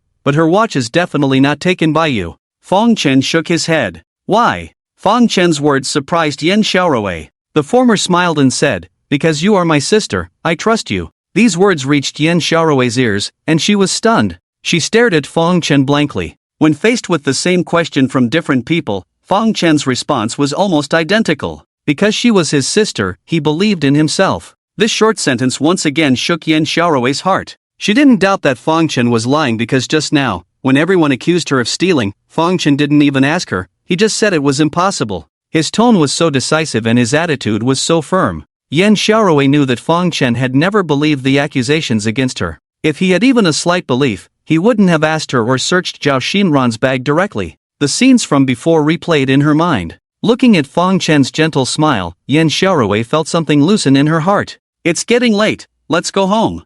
I haven't eaten yet. Seeing Yin Xiaorui standing still, not knowing whether she believed him or not, Fang Chen didn't mind. Rome wasn't built in a day, and melting 3 feet of ice takes time. Fang Chen didn't expect Yin Xiaorui to fully trust him, he just hoped she wouldn't deepen the misunderstanding. After Fang Chen finished speaking, he turned and walked towards home. But before he could take 2 steps, he heard a voice behind him, a voice that made Fang Chen incredulous. Brother! Hearing this long-lost title, Fong Chen was stunned. His foot, which was about to lift, stopped abruptly, as if glued to the ground, unable to move. You, what did you call me? He turned around, looking at Yin Xiaorui in confusion, unable to believe his ears. Seeing Fong Chen's bewildered expression, Yin Xiaorui felt a sharp pain in her heart. Perhaps it had been too long since she used that term, he couldn't even believe it. For a moment, regret, heartache, self-blame, and remorse. Various emotions surged in Yin Xiaorui's heart, and she couldn't help but shed tears. Brother! Shouting again, she threw herself into Fong Chen's arms without hesitation. A fragrant breeze enveloped him. Feeling the softness in his arms, Fong Chen felt a bit dazed. What was happening? Did Xiaorui just call him brother? Was this real or not? Was he dreaming? He paused for a moment, and after a while, he realized that this was real. Fong Chen's face lit up with joy, and for a moment, he was so excited that he couldn't speak. Holding Fong Chen tightly, Yin Xiaorui felt that his chest had become broader than before, and he seemed to have grown taller, or maybe it was just her imagination. She hadn't cared for him in so long that even her brother's height and physique had become blurry. She scolded herself in her heart once again. Brother, I'm sorry. Leaning her head on Fong Chen's chest, after much deliberation, Yin Xiaorui finally said what she had been wanting to say but had been afraid to. The 3 words "I'm sorry" were ordinary, but to Fong Chen, they were like a beam of light that illuminated the entire night sky. Yin Xiaorui didn't explain why she was apologizing, but Fong Chen knew what she meant. You forgive me? He asked, his voice trembling. You didn't do anything wrong. I'm sorry. After the conversation last night, Yin Xiaorui experienced firsthand the feeling of being wrongly accused and unable to defend herself. She finally wholeheartedly believed in Fong Chen's words. She could now understand that 6 months ago, he might have felt as helpless as she did tonight. When she was falsely accused, with people swearing they saw her steal, it was her brother who stood firmly by her side, arguing with everyone who accused her. This made her feel the care of a loved one but also made her realize how cold her actions had been. Her brother had been wronged by everyone, betrayed by his girlfriend, expelled from school. At that time, he probably desired to be believed even more than she did now. Yet, as his only family, the only one who could encourage and comfort him, she not only didn't believe him but also joined in accusing him with everyone else who didn't know the truth, and this accusation lasted for 6 months. Reflecting on her actions over the past 6 months, Yin Xiaorui regretted deeply. She thought that her accusations as a sister should have hurt him more than those from strangers. Even so, he never once got angry with her, not even a harsh word. Thinking of this, Yin Xiaorui burst into tears, her voice trembling. I'm sorry, brother, I'm sorry. She didn't know how to express her emotions, so she just kept apologizing. For Fong Chen, Yin Xiaorui's apology only needed 1 sentence, the first one. Fong Chen understood that she finally believed in him. This made him cry tears of joy. Among all those who had wronged him, Fong Chen only cared about Yin Xiaorui's feelings. Now, she finally no longer misunderstood him. It's okay, it's okay. After comforting the crying Yin Xiaorui, Fong Chen intended to take her out for dinner, but she mentioned that she hadn't eaten the noodles Fong Chen cooked in a long time. So, Fong Chen took her home and personally cooked egg noodles for her. How does it taste? Sitting down, watching Yin Xiaorui eagerly take 2 bites, Fong Chen asked. Since their relationship had soured, he hadn't cooked in a long time. Yin Xiaorui nodded heavily, meeting Fong Chen's gaze. It had been a long time since she had eaten noodles cooked by her brother, and the taste was still familiar. Then eat up. Seeing Yin Xiaorui satisfied, Fong Chen was also happy. They had relied on noodles as their main meal when their parents had just passed away to save money. The only nutritious addition was the egg added to the noodles, 1 for each, but Fong Chen always gave his egg to Yin Xiaorui. The memories evoked by the egg noodles made Yin Xiaorui feel guilty once again for her actions. Oh, right. Suddenly, as she was eating, she exclaimed. Before Fong Chen could react, she hurriedly ran into the house. In no time, she came out holding a porcelain doll. Here. She placed the doll on the table, and Fong Chen froze when he saw it. The doll wasn't new, it was the one he had broken during an argument with Sun Fuguei at the company. He remembered it had shattered into pieces, but now it had been glued back together. Fong Chen looked at Yin Xiaorui in surprise. This is... Before he could finish, Yin Xiaorui nodded. I accidentally saw this doll broken the other night and glued it back together. It was a gift from Auntie to you. You must have felt heartbroken when it broke, right? This porcelain doll was a gift from Fong Chen's mother when he was young. Yin Xiaorui also had one. After Fong Chen's mother passed away, he cherished this item greatly. That's why he had been so angry and unable to control himself when it broke that day. Originally thought that Yin Xiaorui had been blaming herself all along, but unexpectedly, she had actually fixed this thing the day before yesterday. Doesn't that mean? After hearing Yin Xiaorui's words, Fang Chen looked at her and couldn't help but sigh. Perhaps all along, her heart was not as cold as she appeared, which made a hint of warmth rise in his heart. Thank you, he said lightly, carefully putting away the porcelain doll. He. Hearing this thank you, Yin Xiaorui grinned foolishly, a smile with indescribable meaning. Over the past 6 months, although she had always been cold towards Fang Chen, deep down, he was still her brother. She never admitted it verbally, but she never forgot it in her heart.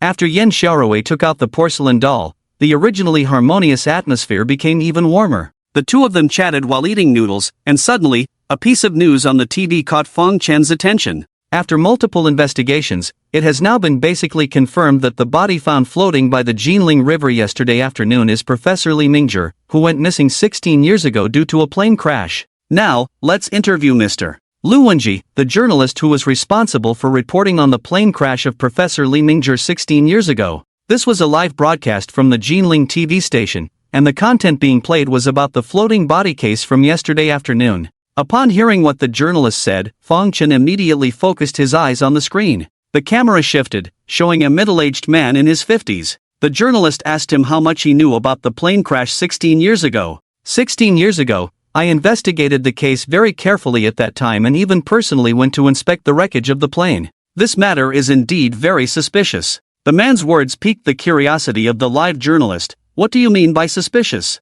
At that time, there were a total of 11 people on the small passenger plane, including Professor Li Mingzhi, 2 pilots, and the rest were Professor Li Mingzhi's assistants. After the plane crash, the wreckage fell on a small island. I followed the national rescue team to rush over at the fastest speed and found the bodies of everyone, except for Professor Li Mingzhi. Also missing were the professor's research results and a large amount of data related to biopharmacology. Why is that? The journalist asked. At that time, Professor Li Mingzhi had made a major scientific discovery in the field of biology that shocked the world. We suspect that his plane crash was deliberate, possibly with the aim of stealing his research results, the man said with a sigh. But in the end, we didn't find out anything, and the matter had to be left unresolved. After the interview, Fang Chen pondered, his brows furrowing tightly. Brother, do you think this professor might have been abducted by some mysterious organization back then, only to escape recently? Possibly because he knew too many secrets, so he was shot? Seeing Fang Chen staring at the TV, Yin Xiaorui also paid attention to the news.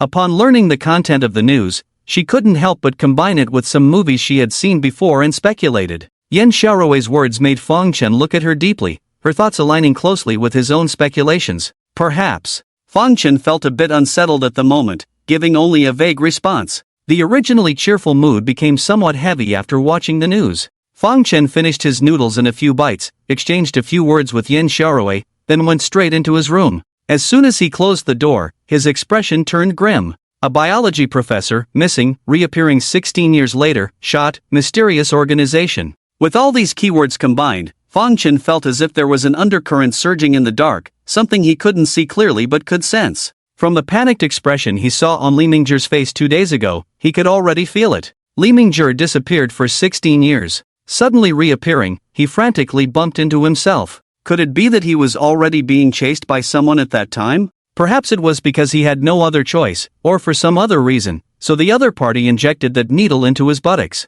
Fang Chen still doesn't know what was inside that needle, but he can be sure that the contents inside were definitely extraordinary. Otherwise, he wouldn't have gained abilities different from ordinary people. Li Mingzhi disappeared for 16 years, taken by a mysterious organization. Could it be that they were going to research what was inside the needle? Was he being chased because of that thing? What exactly was it? A genetic potion? Li Mingzhi is now dead because of that thing. He injected the potion into his body before dying. If those who killed Li Mingzhi's true target was that potion, would they come after him? Since gaining superpowers, Fang Chen felt that there was not much in this world that he was afraid of anymore. But now, the fearless heart he once had was filled with some worries. The fact that the mysterious organization could develop such a potion indicated that they were not an ordinary organization. It might really be like something out of a science fiction movie, filled with characters like superheroes. After all, if they could develop this kind of potion, they might research other things, perhaps even more powerful ones. If they came after him, it was unlikely to be for good intentions.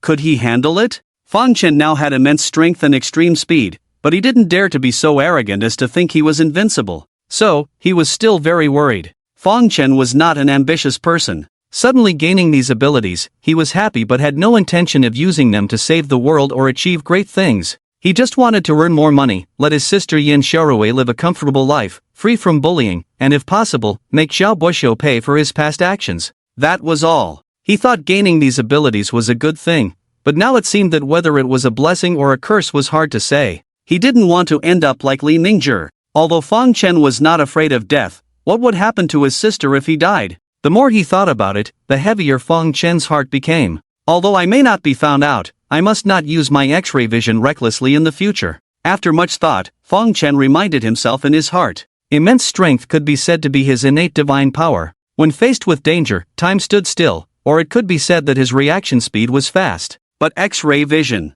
Fang Chen really couldn't think of a good excuse to explain it. Although X-ray vision couldn't be seen through external appearances, if it couldn't be seen, did that mean others couldn't guess? If he kept using X-ray vision to buy scratch cards and won large prizes multiple times, the lottery center would definitely have a record of winners. If someone checked, they could suspect him. Thinking of this, Fang Chen furrowed his brow. The only thing he could be grateful for now was that he had only redeemed a prize once at the lottery center. Just once, no one should be able to figure it out. It seems that I can't accept large prizes in the future. Even small scratch cards may have risks. Fang Chen muttered to himself, looking somewhat anxious. Even if he didn't buy scratch cards with large prizes, if someone investigated in the direction of the lottery, winning small prizes multiple times could also make him a suspect. Fang Chen didn't want to take any risks. But how could he make money without taking risks? He had just tasted the sweetness of X-ray vision, and now he was being asked to stop. He was really unwilling. 10 million, earn enough 10 million, and I will stop. After much thought, Fang Chen finally set himself a goal. 10 million yuan could buy a very nice house in Jinling. With the remaining money, there would be more than enough to support Yin Xiaorui's education and provide her with a generous dowry. Fang Chen decided to use his insight to buy small amounts of scratch cards, earn 10 million yuan, and then find a legitimate job. As long as he was careful with his purchases, especially buying outside the city and province, it shouldn't be easy to trace. Moreover, there was no guarantee that they would investigate in that direction. With his plan in place, Fang Chen felt like a gambler, filled with a sense of great luck. After setting his goal, Fang Chen slept until dawn. When he woke up in the morning, he found Yin Xiaorui had already prepared breakfast. Take this money and deposit it in your card for living expenses. During the meal, Fang Chen took out 5,000 yuan and handed it to Yin Xiaorui. Wow, so much. Seeing Fang Chen give her so much money, Yin Xiaorui was somewhat surprised. Although she had reconciled with Fang Chen and no longer rejected his money, she was still pleasantly surprised by the amount he gave her. I still have money on me. Save this money for later, we still need to live. Yin Xiaorui didn't know how much Fang Chen earned, but she knew he hadn't been working for long. Even if his salary was high, it wouldn't be that high. Besides, he spent so much money on clothes yesterday. She believed Fang Chen didn't have much savings and wanted him to save the money. How could Fang Chen not understand his sister's thoughts? He smiled and handed the money to Yin Xiaorui. Xiaorui, I have the money for our future expenses. This is for you. Seeing Yin Xiaorui's puzzled expression, Fang Chen added, did you forget I said I won the lottery? Upon hearing this, Yin Xiaorui suddenly realized. She had thought Fang Chen was lying to her before. Really won? She asked excitedly. Yes, Fang Chen nodded. How much did you win? Fang Chen thought for a moment and held up a finger. 1 million. Really? Yin Xiaorui was shocked by the number and looked at Fang Chen in disbelief. Of course it's true, Fang Chen nodded. After some time, Fang Chen finally convinced Yin Xiaorui to believe that he had won the lottery and accepted the money. I need to think carefully about what to do with this money. 1 million is still not enough. I have to earn enough for your dowry. After Yin Xiaorui took the money, Fang Chen said seriously. He was confident that he would have more money in the future, so he needed to lay the groundwork first. However, this statement displeased Yin Xiaorui, and she glared at him, pouting, I don't want to get married. I want to be with you for the rest of my life. Hearing this, Fang Chen was speechless. Don't talk nonsense. Go to school. With that, he took the last bite of food. Brother. Yin Xiaorui picked up her school bag and suddenly turned to look at Fang Chen. What's up? Fang Chen looked at her in confusion. Yin Xiaorui stared at Fang Chen for a while with wide eyes, then said strangely, you seem to have grown taller and more handsome. Really? Haven't I always been this handsome? Fang Chen pretended to be puzzled. He. Yin Xiaorui chuckled at Fang Chen's rare moment of self-love, then left with her school bag. As soon as Yin Xiaorui left, Fang Chen's smile faded, and his expression became somewhat serious. It seemed that Yen Xiaorui had noticed the changes in him, but fortunately, she didn't find it particularly strange. I keep growing every day. When will it stop? Fong Chen patted his head. He had grown 2 centimeters taller each day for the past 2 days. This morning, he discovered he had grown another 2 centimeters, making him 1 meter 81. God, please don't let me grow too abnormally. Feeling his rock-hard muscles, Fong Chen was genuinely worried about turning into a monster. After taking a shower, Fong Chen, as usual, went out to buy scratch cards. He had already scoped out all the lottery shops around his place and planned to buy them out nearby before going elsewhere. However, after yesterday's incident, Fong Chen had to be cautious. He felt he shouldn't buy too many lottery tickets near his home, as the rabbit shouldn't eat near its burrow. So, Fong Chen, whose home was in the east of the city, deliberately took a taxi to the west. As soon as he got off the car and was about to take out his phone to search for nearby lottery shops, he unexpectedly saw an acquaintance. It was Ling Qianxue, at the entrance of a park, with a middle-aged man. They were facing a group of menacing men. Ha! Meeting Ling Qianxue as soon as he got off the car surprised Fong Chen. He was also puzzled about the identity of the middle-aged man next to Ling Qianxue and the group of menacing men. Ling Qianxue looked somewhat panicked, seeming to be in a difficult situation. Fong Chen hurried over.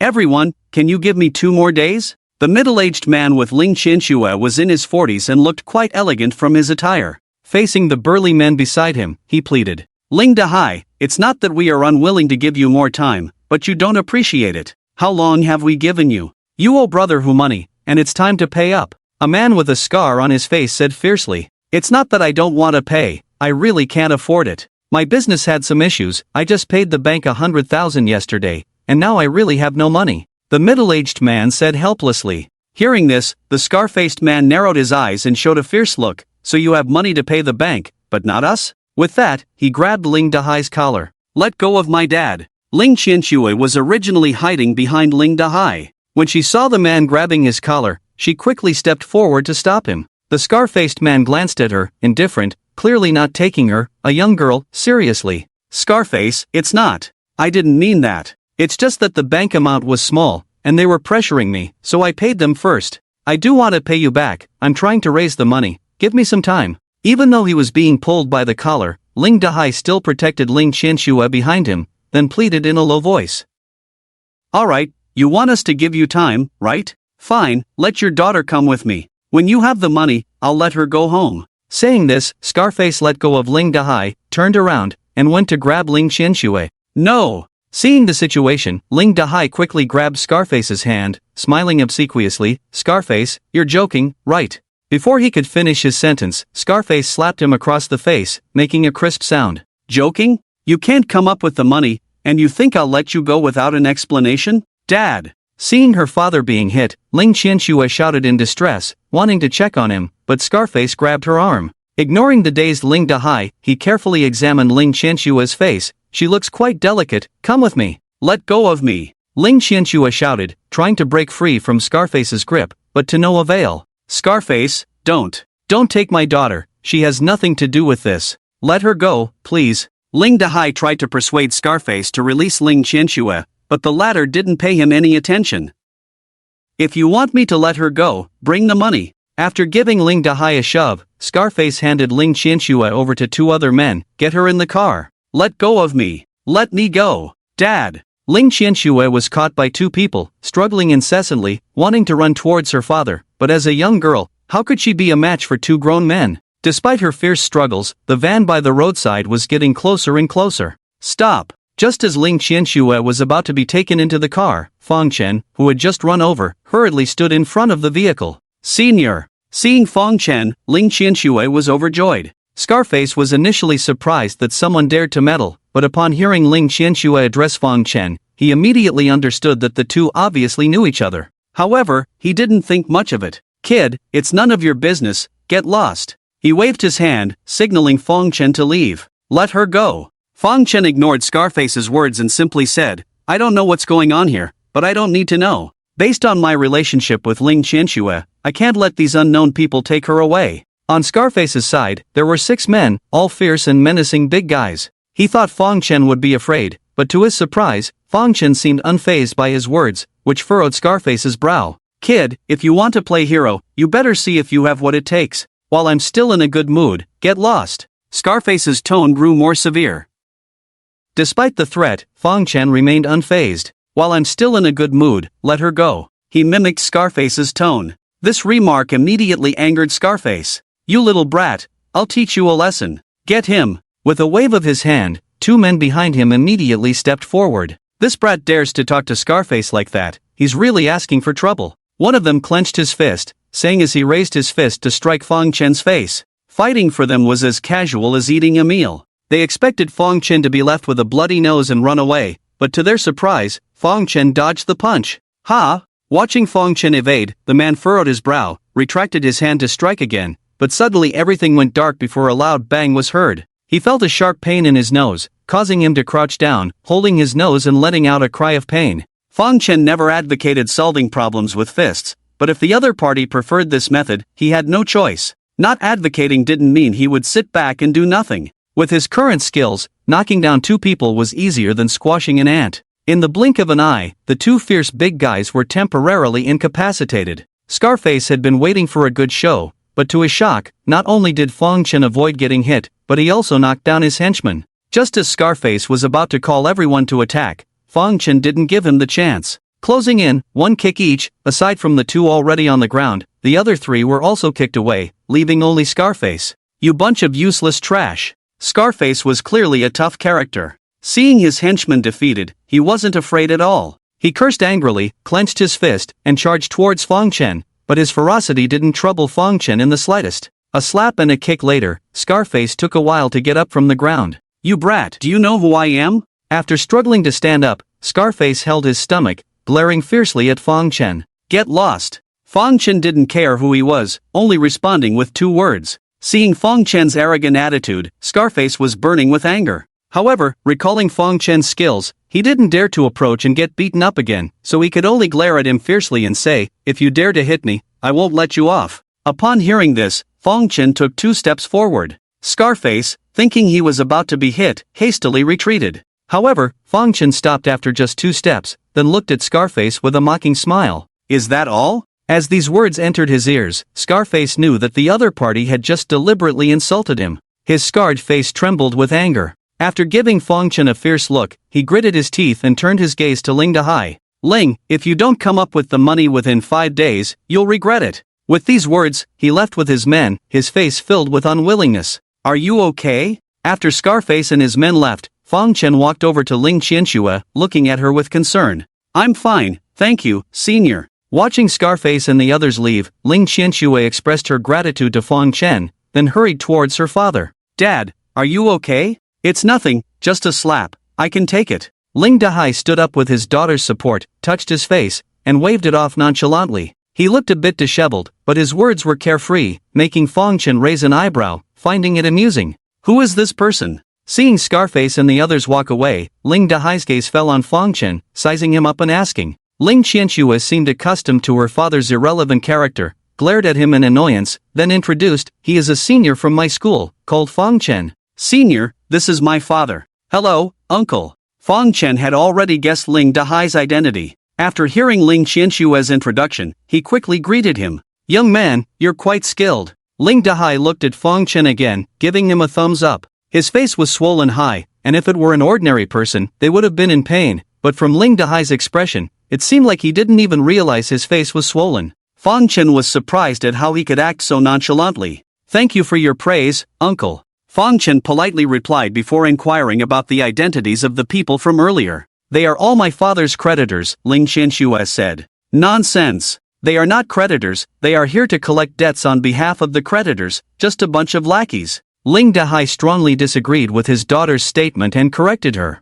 Ling Qianxue was not in the mood to argue with her father about who they were. She looked at him seriously and asked, Dad, tell me the truth, how much money do you owe outside? Ling Dahai, who had just earnestly corrected his daughter's mistake, blinked when he heard this question. It's not much, just a little, he replied vaguely. Just a little? Mom sold the house and shop a while back to pay off your debts. You said it was settled, only some bank interest left. Yesterday, I gave you another 100,000 to pay off the bank interest, and today someone still came asking for money. You call that just a little? Ling Qianxue looked at her father with some anger. Their family was originally in the furniture business, and things had been going smoothly for years. Although not extremely wealthy, they had a property worth a few million. However, recently, their family's bank accounts were suddenly frozen. Ling Qianxue and her mother found it strange, and upon questioning, her father said that the business was not doing well, and they owed the bank some money. Ling Qianxue's mother, a typical traditional woman, accustomed to following her husband's lead, didn't ask much when she heard that the business was not doing well. She sold the extra house and shop,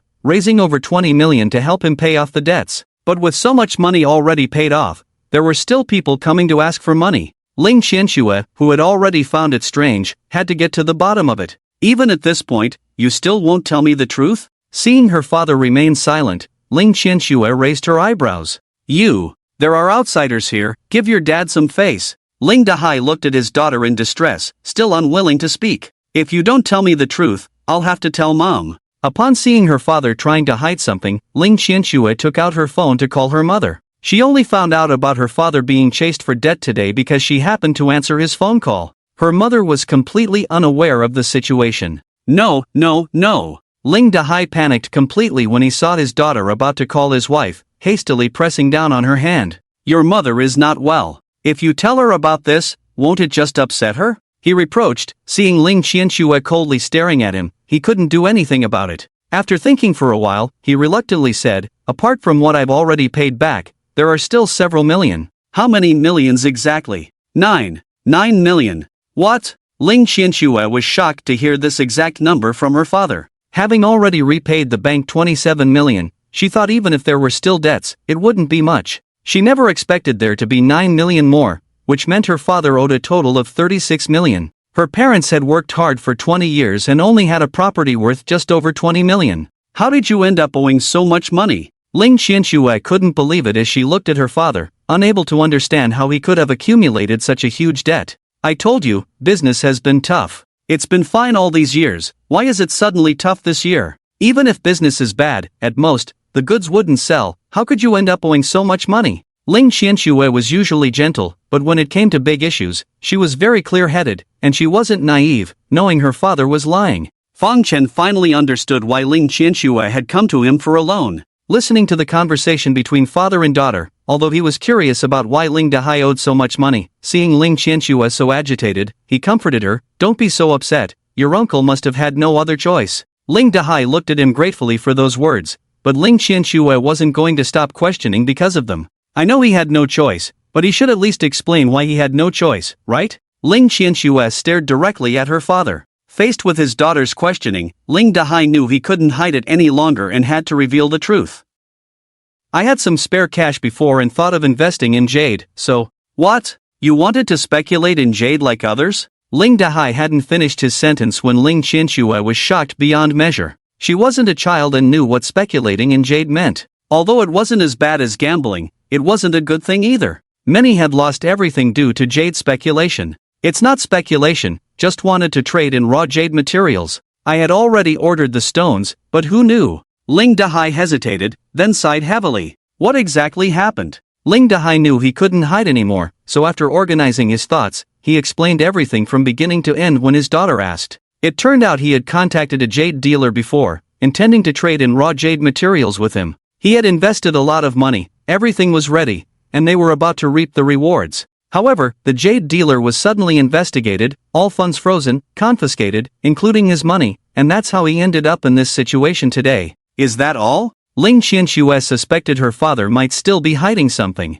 That's the whole truth this time, Ling Dahai said earnestly. After listening to Ling Dahai's account, Fang Chen furrowed his brows. Just after paying the money, something happened. Isn't that too much of a coincidence? Could he have been set up? Hearing this, Ling Qianxue also agreed somewhat, looking at her father, suspecting he had been set up and deceived. Ling Dahai shook his head. No, the dealer had a big business. He wouldn't care about my small amount of money. Besides, after the incident, she suffered much more than me, losing billions in assets. With that, he sighed heavily once again. If we really think about it, it's not just a coincidence. Someone deliberately targeted her, and I was just a small fry caught in the crossfire, Ling Dahai said. At this point, Ling Dahai felt quite miserable. After sailing smoothly for so many years, he finally mustered the courage to take a risk and make a big profit. He thought he had boarded a big ship, only to find out it was a leaky one that sank as soon as he got on board.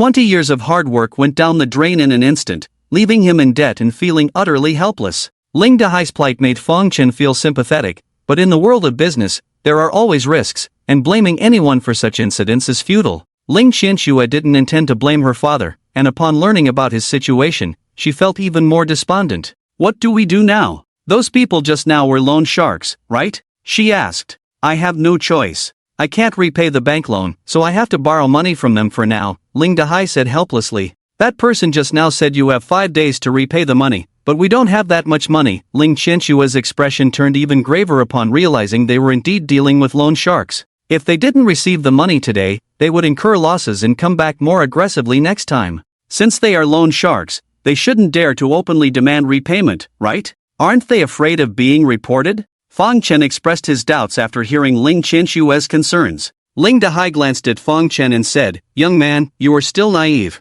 You don't know how ruthless the world can be. They are in this business precisely because they have no qualms about collecting debts. The leader of the group that came today is called Li Hu. He is known as Tiger of the Lower Mountain in Jinling and wields considerable influence. If you offend him, life will become very difficult. Ling Dahai was well aware of the consequences of borrowing money from certain people and not repaying it. Although Fong Chen was skilled, he wasn't naive enough to think he could protect Ling Dahai and his family single-handedly. Upon hearing Ling Dahai's words, Fong Chen fell silent. After some thought, Ling Qianxue said, Since it's borrowed money, we must repay it. It seems we can only sell the house now, but even if we sell it, we'll only get 4 to 5 million. They had another residential property, but even selling it wouldn't be enough to repay the debt. I can lend you 1 million, Fong Chen offered. This statement surprised both Ling Qianxue and Ling Dahai. Ling Qianxue was surprised by the amount Fong Chen was willing to lend, while Ling Dahai was astonished that Fong Chen was willing to lend them such a large sum of money.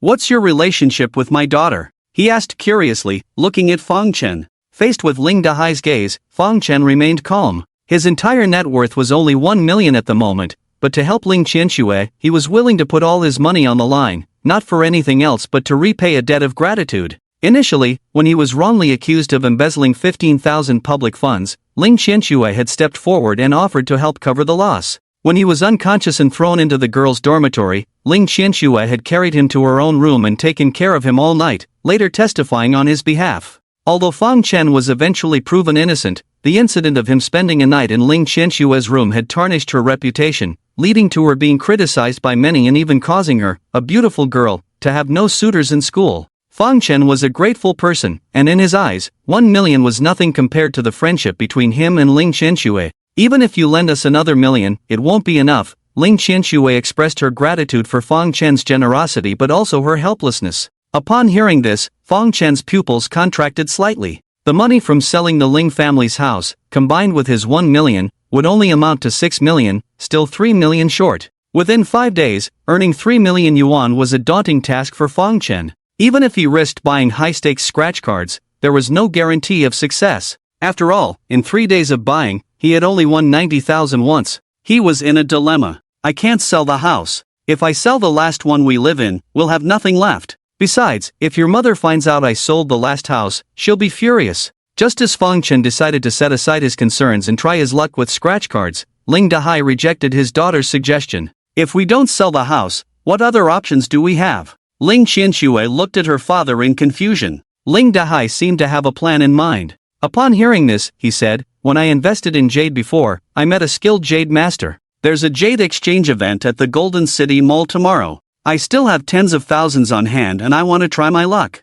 You want to gamble on jade? Ling Qianxue was shocked and looked at him in disbelief. If luck is on our side, we might earn 9 million in one go. Ling Dahai was eager to try his luck. With debts in the millions, what's another few tens of thousands? Ling Dahai had a reckless attitude and hoped to strike it rich through jade gambling. But, I think it's a good idea. Ling Qianxue wanted to persuade them, but Fong Chen suddenly spoke up. What? Seeing Fong Chen agreeing with Ling Dahai's far-fetched idea, Ling Qianxue couldn't believe it. In her impression, Fong Chen had always been extremely cautious. Senior, do you really think we can make big money by gambling on jade? Ling Qianxue nervously looked at Fong Chen, finding the idea unrealistic. If we're careful, it shouldn't be difficult. Fong Chen nodded seriously. Ling Qianxue was taken aback by his words, doubting if the person in front of her was really Fong Chen. Young man, you also think my method is not bad, right? Ling Dahai looked at Fang Chen appreciatively, feeling a sense of camaraderie. He added, I must tell you, the jade appraiser I know is very skilled.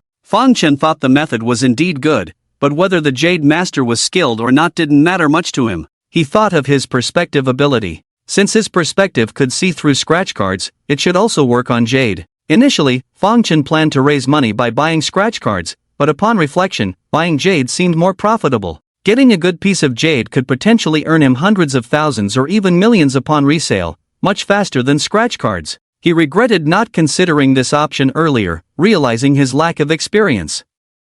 If not for Ling Qianshue's father's words today, he wouldn't have thought of it. With this in mind, he quickly said to Ling Dahai, Uncle, can you take me to the jade exchange event tomorrow? You? Fang Chen's words surprised Ling Dahai, who then smiled and said, of course, why not? Are you interested? Hee, just want to broaden my horizons. Fang Chen grinned and nodded. He had already planned it out. Instead of risking exposure by buying scratch cards every day, it was better to go all in at the jade exchange event, make the money he needed in one go, and then stop completely. It was faster, safer, and more profitable. Most importantly, by going, he could ensure Ling Qianshue's father made money and didn't lose the remaining tens of thousands. Senior. Upon seeing Fang Chen suggest attending the jade and stone exchange fair, Ling Qianshue found it unbelievable and grabbed Fang Chen's arm. Are you crazy too, following my dad's craziness? Come on, why are you talking like that? Do you talk about your dad like that? Ling Dahai frowned disapprovingly at his daughter. How am I crazy? I'm perfectly fine. I see that your friend here is as sharp as a tack, seizing opportunities in a flash. This is a great chance for your dad and me to turn things around. You're calling him Fang Chen, right? Come on, let me share some insights on stone appreciation with you, so that when you go tomorrow, you won't be clueless. Ling Dahai said, pulling Fang Chen over with great importance and earnestly imparting his limited knowledge to him. Dad! Seeing Fang Chen discussing with her father, Ling Qianshue was at a loss for words, filled with helplessness. Ling Dahai's teaching to Fang Chen lasted less than 10 minutes, mainly because he didn't know much and didn't want to reveal too much. Enough talking, you won't understand more even if I say more. Just follow my lead tomorrow. After finishing the lesson, Ling Dahai patted Fang Chen's shoulder. Thank you, uncle. Although he didn't quite understand after listening for a while, Fang Chen still thanked humbly. Despite Ling Qianshue's many attempts to dissuade him, hoping Fang Chen would change his mind and not join her father in his antics, he remained steadfast in his decision. She eventually had to give up and sighed heavily. Don't worry, see you tomorrow. Seeing Ling Qianshue sighing, Fang Chen comforted her briefly, then, after arranging a time and place with Ling Dahai, he left happily, looking quite pleased. There aren't many smart young men like him nowadays. Ling Dahai praised as he watched Fang Chen's departing figure. Hearing this, Ling Qianshue rolled her eyes in response. Although he had decided to buy jade stones the next day, on his way back, Fang Chen bought some scratch cards, not wanting to return empty-handed and also considering that buying raw jade materials would cost a fair amount. Since the incident with Yan Xiaorui being wrongly accused the night before, Fang Chen had decided to always keep at least one use of his X-ray vision ability in reserve for emergencies. So, he only spent 4 uses to buy scratch cards, earning 100,000 after deducting taxes. He then bought a book about jade stones at a bookstore before heading home. It was evident that Ling Dahai was only half knowledgeable about jade stones, and Fang Chen didn't believe everything he said. He decided to study up on jade stones to be more proficient in identifying them the next day. After spending the afternoon reading at home, having dinner, and calculating that Yan Xiaorui wouldn't return until after 9 o'clock, Fang Chen left around 8 o'clock to buy a lot of incense and paper money, then went to the riverside. Today wasn't the Double Ninth Festival or the Ghost Festival, but it was the second day after Li Mingzhi's body was salvaged. Fang Chen bought so much paper money just to pay respects to Li Mingzhi. Although the other party might have been forced to stab him with that needle, Fang Chen had gained his X-ray vision ability because of it, so he was genuinely grateful to Li Mingzhi. If the other party were still alive, he would have repaid the debt, but unfortunately, the other party had passed away. Even so, Fang Chen still wanted to pay his respects to express his gratitude. After all, it had been over a decade since Li Mingzhi went missing, and he didn't know if he had any family. If he didn't pay his respects, no one might do it. Originally, Fang Chen didn't believe in such things, but he couldn't think of any other way to show his gratitude to Li Mingzhi, so even though he didn't believe, he could only do this as a psychological comfort to himself. Summer by the river is a good place to cool off. The banks of the Jinling River are always bustling with people taking evening strolls, but today is an exception. A corpse has been found by the river, deterring most people from coming near, making it unusually deserted. As Fang Chen walks along, he doesn't spot a single soul. Although he doesn't believe in ghosts, the absence of anyone by the riverbank, coupled with memories of Li Mingzhi's body, sends shivers down his spine on this hot day. Despite his unease, Fang Chen remains resolute and refuses to leave out of fear. Gathering his courage, he walks along the river until he reaches the spot where Li Mingzhi's body was retrieved. As he arrives, Fang Chen is surprised by what he sees. Not far from there, someone else is burning paper money, a woman. While it's common for people to burn paper money by the river, considering a body was just recovered, it's now a crime scene. Yet, here is someone daring enough to burn paper money, and a woman at that. Fang Chen can't help but marvel at her courage. She probably hasn't heard the news about what happened here yesterday. Fang Chen ponders to himself. Without disturbing the woman, he finds a spacious spot and arranges the incense and paper money. Mr. Li, thanks to you, I was able to overcome my lowest point in life. I will never forget your kindness. Even though I don't know who killed you, I have no intention of seeking revenge. But I am grateful to you in my heart. Fang Chen mutters as he arranges the paper money. Tonight, I will burn something for you as a token of my gratitude. I hope your spirit in heaven will protect me from those seeking to harm me. Fang Chen suddenly feels selfish and embarrassed. Please don't blame me for valuing my life. After all, I have a younger sister to take care of. Besides, I have your research results with me. If something were to happen to me, it would be a disservice to you. Lost in his thoughts, Fang Chen finally arranges the paper money neatly. Just as he is about to light it, he realizes he forgot to bring a lighter. Not being a smoker, he doesn't carry a lighter with him. Frustrated, Fang Chen pats his forehead, realizing he forgot the most crucial item. Seeing no one around, he stands up and walks towards the woman burning paper money ahead. Excuse me, may I borrow your lighter? Approaching the woman, Fang Chen asks politely, noticing a fire already burning in front of her, indicating she must have a lighter. The woman remains with her back to Fang Chen until she turns around upon hearing him. Fang Chen had assumed she was a middle-aged woman, but to his surprise, she is a young girl. He never expected to find a young girl burning paper money alone by the river at night. Fang Chen stares in disbelief, carefully observing her before confirming that she is indeed a young girl, probably around the same age as Yan Xiaorui. Despite her somewhat mature attire that led to his initial mistake. I'm sorry, I thought you were. Realizing his mistake, Fang Chen hurriedly apologizes, but the girl doesn't seem to mind the misidentification, shaking her head and saying, "It's okay," before handing him the lighter. Despite the lack of light by the river, the fire's glow reveals the girl's delicate features, her slightly old-fashioned attire unable to hide her beauty. Fang Chen took the lighter, said thank you, but couldn't help muttering in his heart, how could such a young and pretty girl come alone to burn paper money by the river late at night? She's really bold. After lighting the incense and paper money she brought, Fang Chen walked over to return the lighter to the girl. Thank you. You're welcome. Taking the lighter, the girl didn't look at Fang Chen, squatting on the ground, throwing stacks of paper money into the fire pit. She took out a paper slip from her pocket with the name of the person she was honoring written on it. Fang Chen was about to leave but out of curiosity, glanced at the words on the paper slip. It read, "For the late father Li Mingzhi." In just a few words, Fang Chen's head buzzed, his eyes widened suddenly. "You're Li Mingzhi's daughter?" he exclaimed. The girl raised her head at his words, looking at Fang Chen in confusion. "You know my dad?" Fang Chen was about to say he knew him, but then remembered how Li Mingzhi had died, quickly shook his head.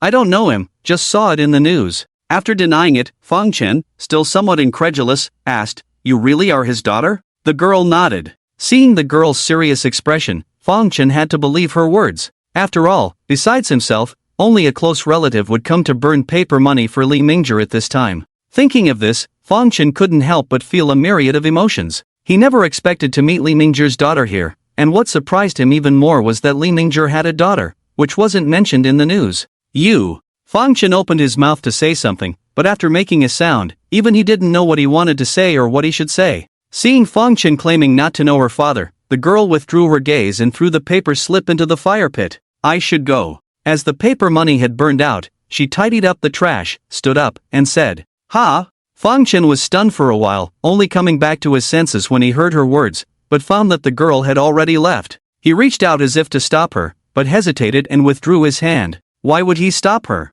After being in a daze for a while, Fang Chen couldn't figure out what to say to her, especially since he had just claimed not to know Li Mingzhi. Watching the girl's departing figure, Fang Chen's tumultuous emotions couldn't be calmed for a long time. Li Mingzhi actually had a daughter who came to pay her respects. This was something he had never imagined before. Judging by her age, she was likely born before Li Mingzhi disappeared. After so many years of being missing and then suddenly being killed, he wondered if Li Mingjie had seen his daughter before he died. If he did, what would he have said to her? Would his daughter know who killed him? Boss, she's over there. Just as Fang Chen was thinking, he suddenly heard an unfamiliar voice from afar. Looking up, he saw 5 burly men gathered on the riverbank dam, one of them pointing excitedly at Li Mingjie's daughter. Under Fang Chen's gaze, the 5 men quickly ran up to the girl. Who are you? It was late at night, and anyone would be startled to see a few fierce-looking men running towards them, and the girl was no exception. She looked at them warily. You're Li Jingguan, right? Didn't your uncle tell you anything? Among the 5 men, the leader had a scar on his face, making him look quite fierce. After hearing the girl's words, he sneered coldly. Tell me what? The girl looked at him in confusion.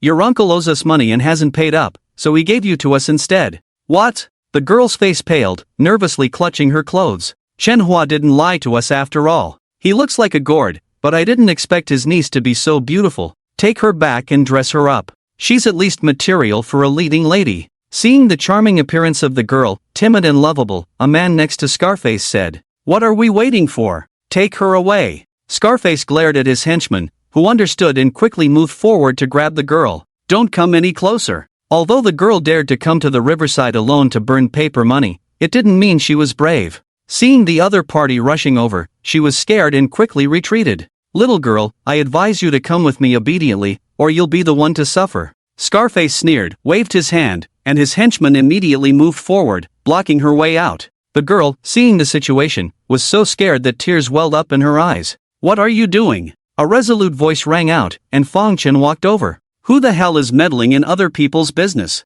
Scarface, looking impatient, followed the sound and almost lost his eyeballs when he saw Fang Chen. Damn, it's you again. Fang Chen didn't expect to see Scarface again in the evening after beating him in the morning. It was really a narrow road for enemies. You know it's me, so get lost. The several big men with Scarface had suffered under Fang Chen's hands in the morning, so Fang Chen naturally wasn't afraid of them. He walked straight to Li Jingwen's side. Seeing the 4 big men surrounding the girl, as if recalling the situation in the morning, none of them dared to stop Fang Chen. Not only that, they even took a few steps back in fear. Fang Chen wasn't someone who liked to meddle in other people's business, but he had to intervene in this matter today. After all, he had just expressed his gratitude to Li Mingjie a while ago. If he stood by and watched when his daughter was in danger, what kind of person would he be? Fang Chen didn't want to be struck by lightning. Don't be afraid. Walking up to the girl, who had a pale face, Fang Chen comforted her. The girl's big watery eyes looked at him gratefully and curiously. Why are you here?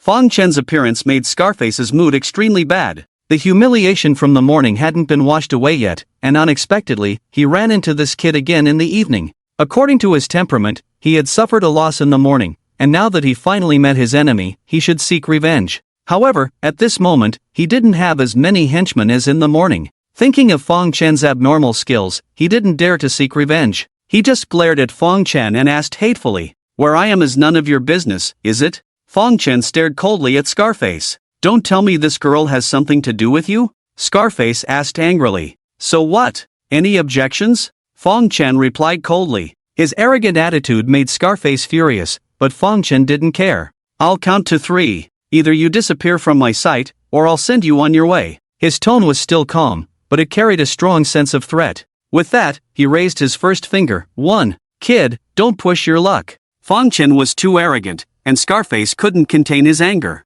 2. Kid, I haven't settled the score with you from this morning. Get lost while you still can. 3. Fine. Just as Fang Chen counted to 3 and was about to act, Scarface suddenly shouted loudly, then stared at him with a face full of humiliation, gritting his teeth. You wait for me. Ruining my good fortune one after another, just you wait. I won't let you off. Let's go. Seeing him speak indignantly, Fang Chen thought Scarface was going to fight him to the death, until he heard the last 3 words. He realized that the other party had backed down, and couldn't help but smile wryly. It's okay now. Seeing Scarface and his henchmen quickly disappear, Fang Chen turned to the still shaken girl and said, Thank you. Upon seeing the menacing villains depart, the girl breathed a sigh of relief and quickly expressed her gratitude to Fang Chen. No need to thank me. Where does your family live? Let me escort you back. Fang Chen finally found a reason to strike up a conversation with the girl and volunteered. He thought the girl, who had been frightened, would surely accept his offer, but to his surprise, she declined.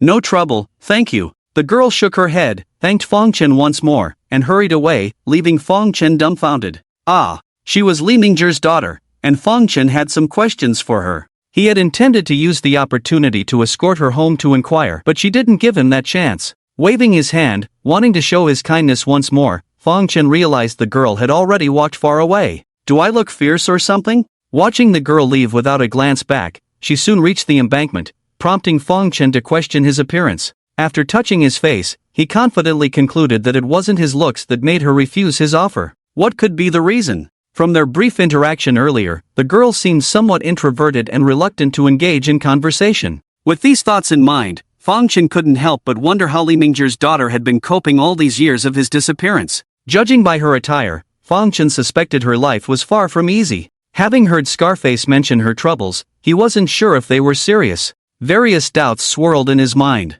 After a moment of contemplation, considering she was the daughter of his benefactor, Fong Chen decided to follow her. Carefully trailing behind the girl, Fong Chen walked for about 10 minutes until they arrived at a village near the riverbank. Jinling had been rapidly developing in recent years, and villages like this were becoming scarce. This was likely one of the few remaining in Jinling, inhabited mostly by migrant workers and some less fortunate locals. Upon reaching the village, not far into it, the girl entered a small tiled house. It seemed her situation was indeed quite challenging. Watching her enter the house, Fong Chen stayed put, wrinkling his brow at the various scents wafting around. Oh! As Fong Chen pondered, he suddenly heard a wail and turned to see an elderly lady fall to the ground, with a basin of wet clothes and a few hangers nearby. Ma'am, are you alright? Fong Chen rushed over, helping the old lady up. Oh, I'm fine. I'm fine. Getting old, becoming useless, can't even carry a few clothes without tripping, hee hee. With Fong Chen's support, the old lady stood up, chuckled self-deprecatingly, and prepared to bend down to pick up the clothes.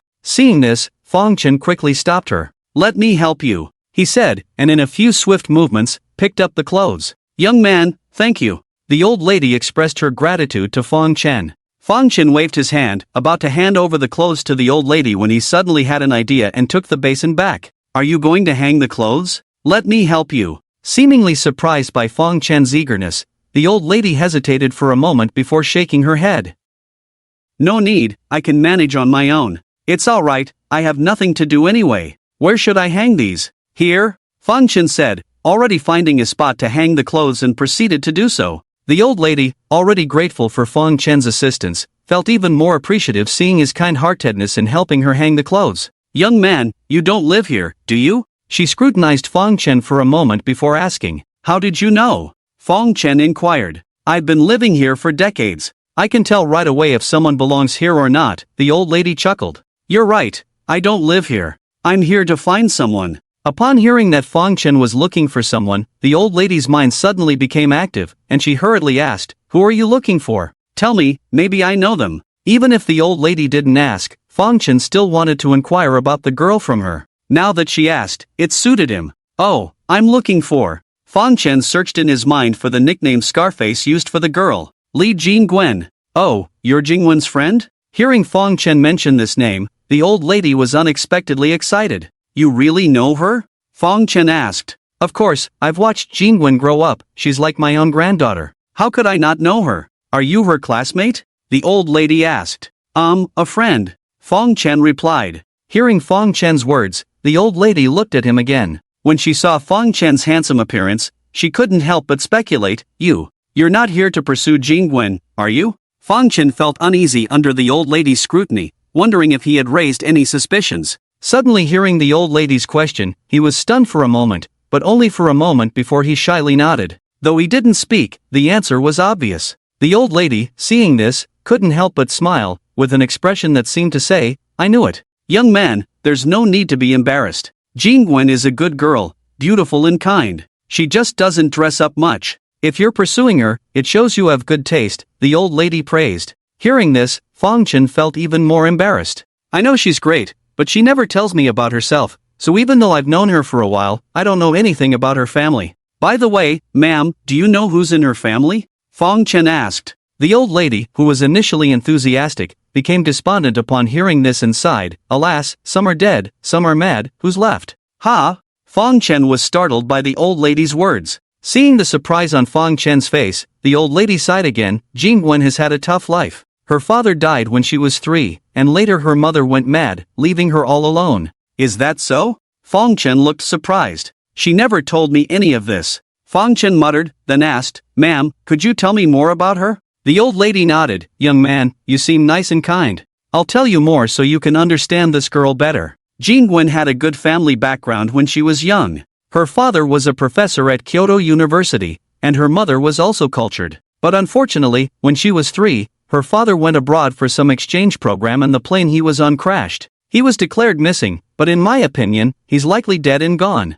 Her mother couldn't bear it, went mad, and has been in a mental hospital all these years. Fong Chen raised his eyebrows, feeling a sense of desolation. Does she have any other relatives? How has she been living all these years? Her father's parents passed away early, so there were hardly any relatives on that side. But her mother's family still has some people, like a grandmother and an uncle. When she was young, she lived with her grandmother, but her uncle is a good-for-nothing, always idle and addicted to gambling. Over the years, not only did he lose their own house, but also the one Jingwen's father left for her. He even drove Jingwen out after her grandmother passed away. Now Jingwen lives in their old family house. Ah, speaking of Li Jingwen's family affairs, the old lady sighed repeatedly. Listening to her, Fong Chen couldn't help but feel sorry. He had already guessed that Li Jingwen might not be living well, but he never imagined it would be this tragic. "By the way, old lady, you asked me before if I was her classmate. How come? Is she still in school?" Fong Chen asked, recalling the old lady's words.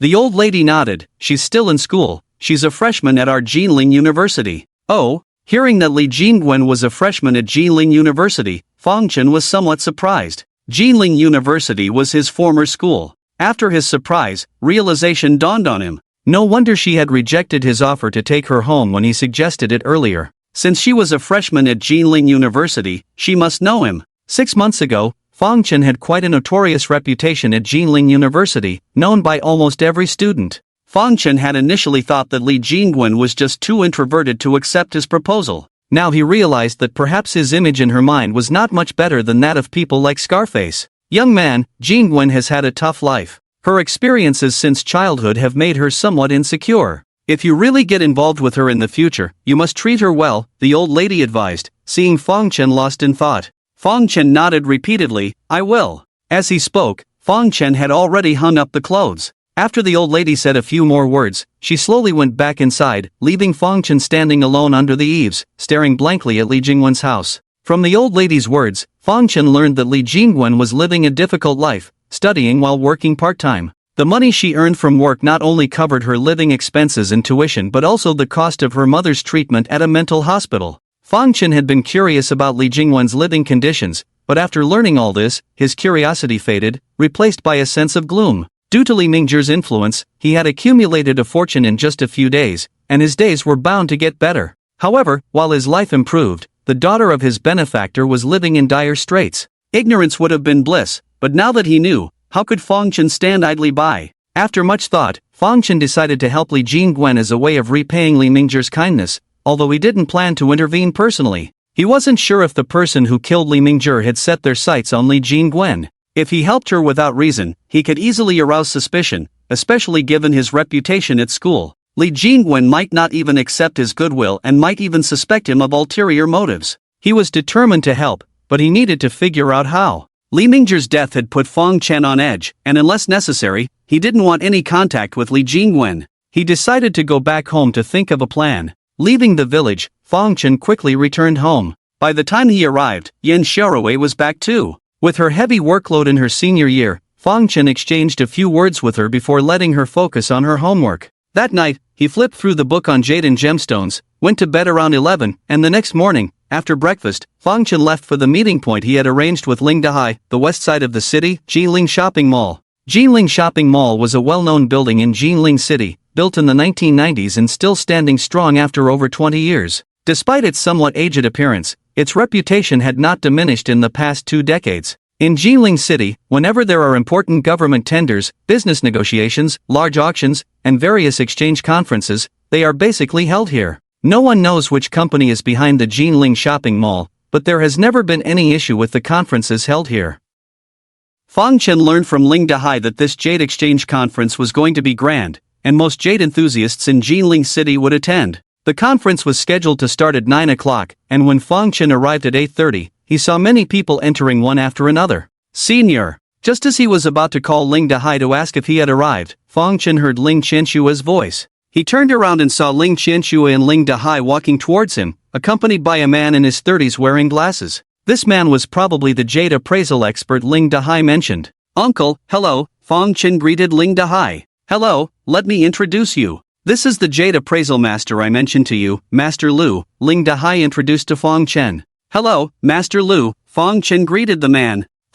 Master Lu, the jade appraisal expert, seemed a bit arrogant. In response to Fong Chen's greeting, he just nodded lightly with a faint expression, as if he didn't care about Fong Chen at all. Today, Fong Chen didn't expect much from this person. Seeing the lack of a friendly expression, he also put away his smile, ignored the displeased look from the man, and turned to Ling Qianshua. Are you going in too? Ling Qianshua nodded. I can't rest assured leaving you guys alone. I must go in and take a look. She was worried about her father losing money and gambling on stones, and even more concerned about Fong Chen losing money. After all, Fong Chen was with her father. If they really lost money, she would feel very guilty. So she planned to monitor the situation throughout and quickly take them away if things didn't look good, to prevent them from getting too deep into it. Fong Chen could guess some of Ling Qianshua's thoughts but didn't say anything, just smiled. Alright, the Jade Exchange Conference is about to start, let's go in first. Ling Dahai had all his hopes pinned on this Jade Exchange Conference. Although it was still 20 minutes away, he was already eager and ready. Seeing Ling Dahai's impatience, Fong Chen nodded, and the group walked into the mall. This Jade Exchange Conference didn't have a high threshold. Regardless of who you were, you just needed to sign up and pay a 50,000 yuan deposit before the conference started. Additional expenses inside were separate, and the deposit would be refunded upon leaving. After paying the deposit, each person could bring in 4 others. Ling Dahai had already paid, so he took out the invitation letter and they entered smoothly.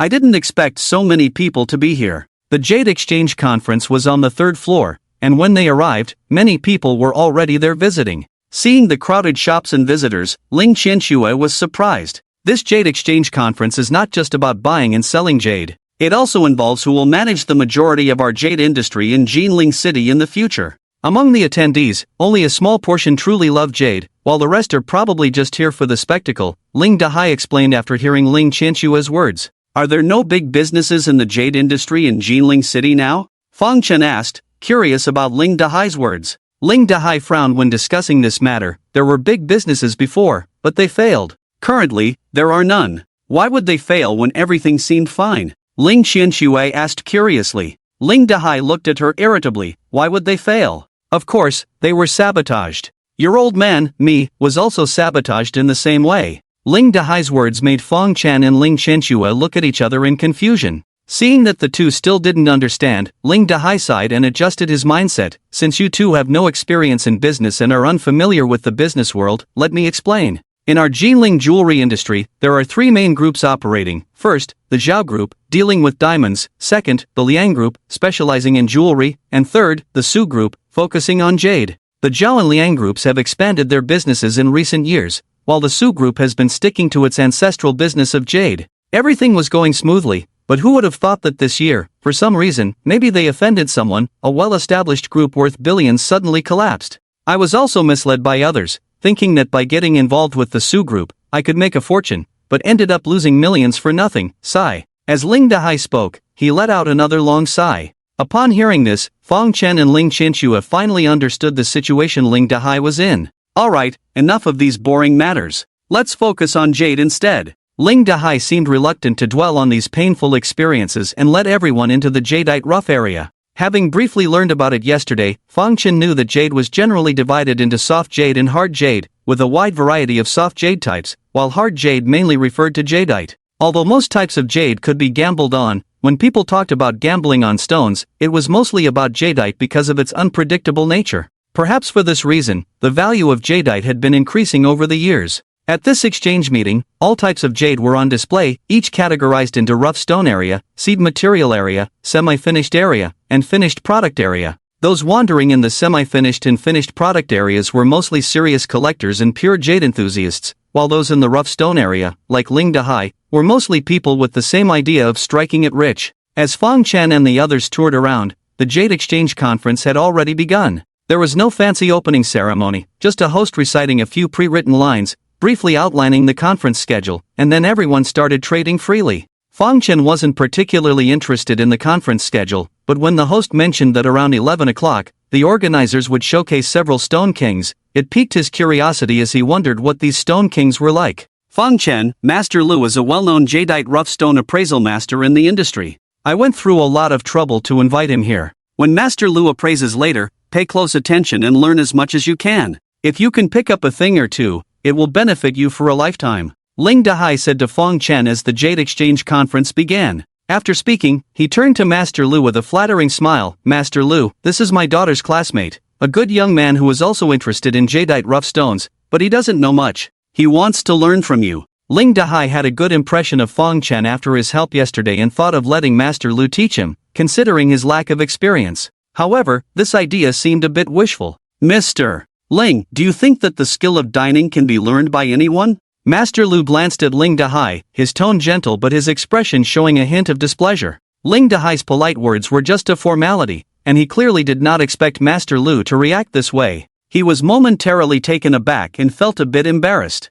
Finally, he smiled obsequiously and said, I didn't mean that. I just thought you were very experienced. If it's inconvenient to share your experience, could you please give him some advice when he buys the stones later, so he doesn't end up losing too much? Initially, Ling Dahai wanted Master Lu to help Fong Chen look at some stones, but from Master Lu's words, it was obvious that he was unwilling. Ling Dahai, feeling embarrassed, had to abandon the idea and simply expressed his hope for some guidance. Depends on my mood, Master Lu said casually, then added, jadeite rough like this is not something ordinary people can handle. It's a gamble, one cut can make you rich, one cut can make you poor. It's not child's play. After speaking, he glanced intentionally at Fong Chen. Yes, that's why I need your guidance. Sensing the awkward atmosphere, Ling Dahai chuckled and quickly invited Master Lu to a booth selling rough stones.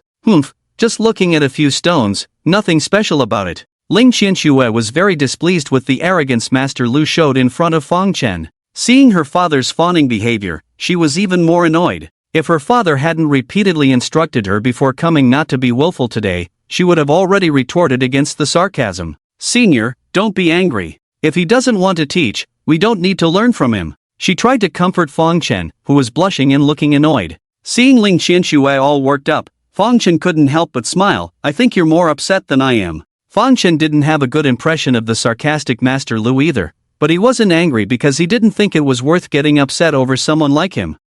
I just can't stand his arrogant attitude. Ling Qianxue was still fuming.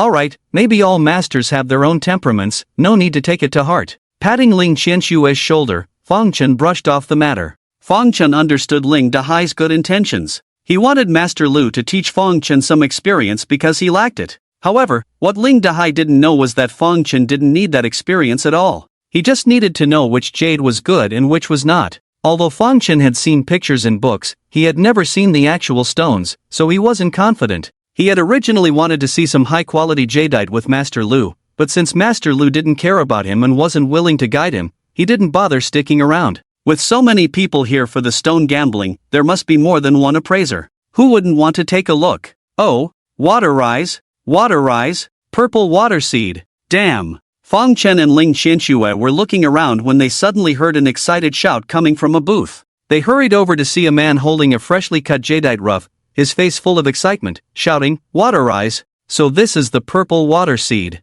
It's translucent. This is a top-quality glass seed. Another booth also had excited voices. This piece of blue water seed is also good. Ice seed with golden threads. It's a jackpot. Fong Chen and Ling Qianxue looked around. Although they didn't quite understand the professional terms in the stone gambling industry, they learned what kind of jade was good and what was not. Seeing the lively atmosphere at the booths, Fong Chen also felt a bit envious and decided to use his perspective ability to buy a few pieces to try his luck. Fong Chen? Just as Fong Chen was about to buy some jade at a booth, he suddenly heard a familiar voice nearby. Looking up, he furrowed his brows as he saw Wu Zhiyong. What a small world! Wu Zhiyong and Han Yenyun were together, accompanied by a middle-aged man. Watching Fong Chen and Ling Qianxue, Wu Zhiyong's face showed a resentful expression. He still felt aggrieved from being reprimanded by Fong Chen earlier. Meeting you is our misfortune. Ling Qianxue looked at Wu Zhiyong with disgust. Wu Zhiyong glared at her fiercely, then turned to Fong Chen. What, even a pauper wants to try his hand at stone gambling? Although he hadn't expected to encounter Fangchen here, now that they had crossed paths, he wouldn't miss the chance to mock him. There are no rules at the venue that poor people can't gamble on stones, right? Fangchen asked in confusion. There may not be such a rule at the venue, but the raw stones here are not cheap. I doubt you can afford them, Wu Ziyong sneered. Fangchen pursed his lips. His previously cheerful mood dampened a bit with Wu Ziyong's presence. Whether I can afford it or not is none of your concern. I just want to gamble on stones, not start a fight. But if you insist on provoking me, I won't hesitate to oblige. Fangchen didn't want to get entangled with Wu Ziyong, so he calmly looked at him, his tone carrying a subtle threat. Dare to lay a hand on me here? Fangchen's threat left Wu Ziyong shocked and furious. Wanna try? Fangchen smiled and flexed his wrist. Wu Ziyong was flushed with anger at Fangchen's words. In the past, he would have punched Fangchen for speaking to him like that, but now, after being slapped 10 times at the bank entrance last time, his face still stung at the memory. He knew he was no match for Fangchen anymore. Although he thought Fangchen wouldn't dare to make a move here, looking at Fangchen's stance, he didn't dare to bet on it. The organizers of today's Jade Exchange event were influential. If personal grievances were settled here, even if he wasn't the one who started it, he would still be kicked out. He was hoping to make a big profit today and didn't want to be thrown out, especially after being beaten up. Humph, I won't lower myself to your level. Wu Ziyong blared fiercely at Fangchen. Then get lost. Knowing that Wu Ziyong wouldn't dare to confront him, Fangchen said this and ignored him. Seeing Fangchen's arrogant demeanor, Wu Ziyong clenched his fists tightly, seething with resentment. Even if I can't beat you, do you think I have no other way to deal with you? Watching Fangchen walk away, Wu Ziyong muttered to himself, followed by the two people beside him. Senior, why does he seem so afraid of you? Ling Qianxue was unaware of what had happened at the bank entrance. Remembering Wu Ziyong's former arrogant demeanor, she found his behavior today unusual. Fangchen briefly explained what had happened the other day, and she suddenly realized, well done, you should have beaten him long ago. Fangchen smiled but didn't respond. He walked to another booth and began carefully examining the raw stones on the ground. Boss, how much for this stone? Fangchen pointed to a raw stone on the booth, not much larger than a fist. 3,000, the boss quoted. It was a piece of blind material. In the gambling stone industry, blind material refers to rough stones where nothing can be seen from the outside. Such raw stones carried high risks because no one knew if there was jade inside. However, due to the high risk, the prices were relatively cheaper compared to transparent materials. Smaller pieces were generally sold by the piece, mostly in the range of hundreds to thousands, and even larger pieces sold by weight were not more than a few 100,000. Fangchen used his perspective ability and saw that there was jade inside this stone, with a good quality of blue water seed. Although not abundant, it could make several pendants, worth more than 3,000. 5,000, I'll take it. Just as Fangchen was about to buy the stone, Wu Ziyong suddenly stepped forward and offered 5,000. The boss's face lit up with joy upon hearing that someone was willing to pay 5,000. The rough-looking piece of stone didn't seem like it could possibly be jade. In a regular stone shop, no one would even want it for 500, so to have someone offer 5,000 now naturally delighted him. Yes, 5,000, Wu Ziyong nodded. Wu Ziyong, what do you mean? Seeing Fangchen about to buy the stone, only to be preempted by Wu Ziyong, Ling Qianxue, though unsure if there was jade in it, knew Wu Ziyong was deliberately causing trouble. Her pretty face instantly turned angry as she glared fiercely at him. What do you mean? I'm just buying a stone. Wu Ziyong looked at Ling Qianxue with an innocent expression. Everyone who comes here is here to buy raw stones. How come you guys can buy, but I can't? He said with a puzzled expression. This gentleman is right. Everyone is here to buy stones. The stones are here for anyone to buy, and the highest bidder gets it, the boss intervened, handing the stone to Wu Ziyong, much to Ling Qianxue's displeasure. Boss, you. Before she could finish her sentence, Fangchen patted her hand to stop her. What about this one? Fangchen decisively gave up on the previous stone and pointed to another one, asking, how much for this one? This one is 2,000, the boss quoted. I'll pay 3,000. Seeing Fangchen about to buy it, Wu Ziyong shouted again, further infuriating Ling Qianxue. Wu Ziyong, are you disgusting? She glared angrily at him. Disgusting? How am I disgusting for buying a stone? Wu Ziyong acted as if he had heard something shocking, putting on an innocent face. Despite his innocent act, his expression clearly carried a hint of provocation, making him even more repulsive. You're clearly doing this on purpose, Ling Qianxue accused. I don't understand what you're talking about, he said with a bewildered expression. Ling Qianxue was furious and about to argue further when Fangchen grabbed her hand, urging her to calm down. Senior. Feeling her small hand being held by Fong Chen, Ling Qianxue calmed down a bit, but she was still indignant. Fong Chen knew Ling Qianxue was angry because of him, but in his opinion, it was unnecessary.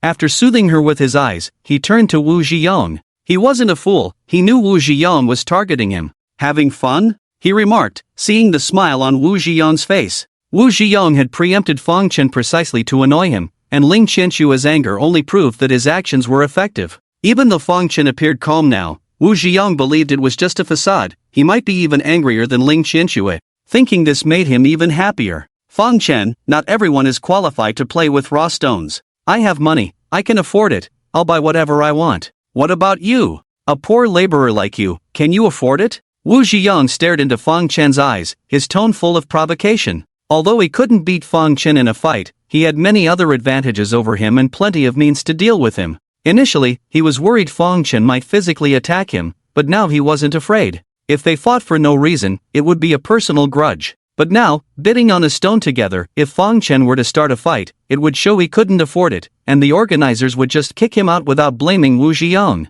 This was why Wu Zhiyong was so confident. He had already made up his mind to confront Fong Chen today and make sure he couldn't buy a single raw stone. He had money, but what about Fong Chen, a mere laborer? Seeing Wu Zhiyong's provocative gaze, Fong Chen didn't get angry but just smiled. You'll only know if you can afford it after you've played. How much for this stone, boss? This one is 5,000. I bid 6,000. Before Fong Chen could speak, Wu Zhiyong interrupted again. Fong Chen wasn't annoyed and smoothly picked up another piece. What about this one? 4,000. I bid 5,000. And this one? 8,000. I bid 9,000. Over a dozen minutes passed, Fong Chen picked up over 30 stones, each bought by Wu Zhiyong at a price 1,000 higher, totaling 73,000. Young Wu, all these picking are some uncut materials, nothing valuable. Don't act impulsively. If at the beginning the onlookers thought Wu Zhiyong was quite bold, after over 10 minutes, their impression of him turned somewhat foolish. Even the Jade appraiser beside him had to advise against it.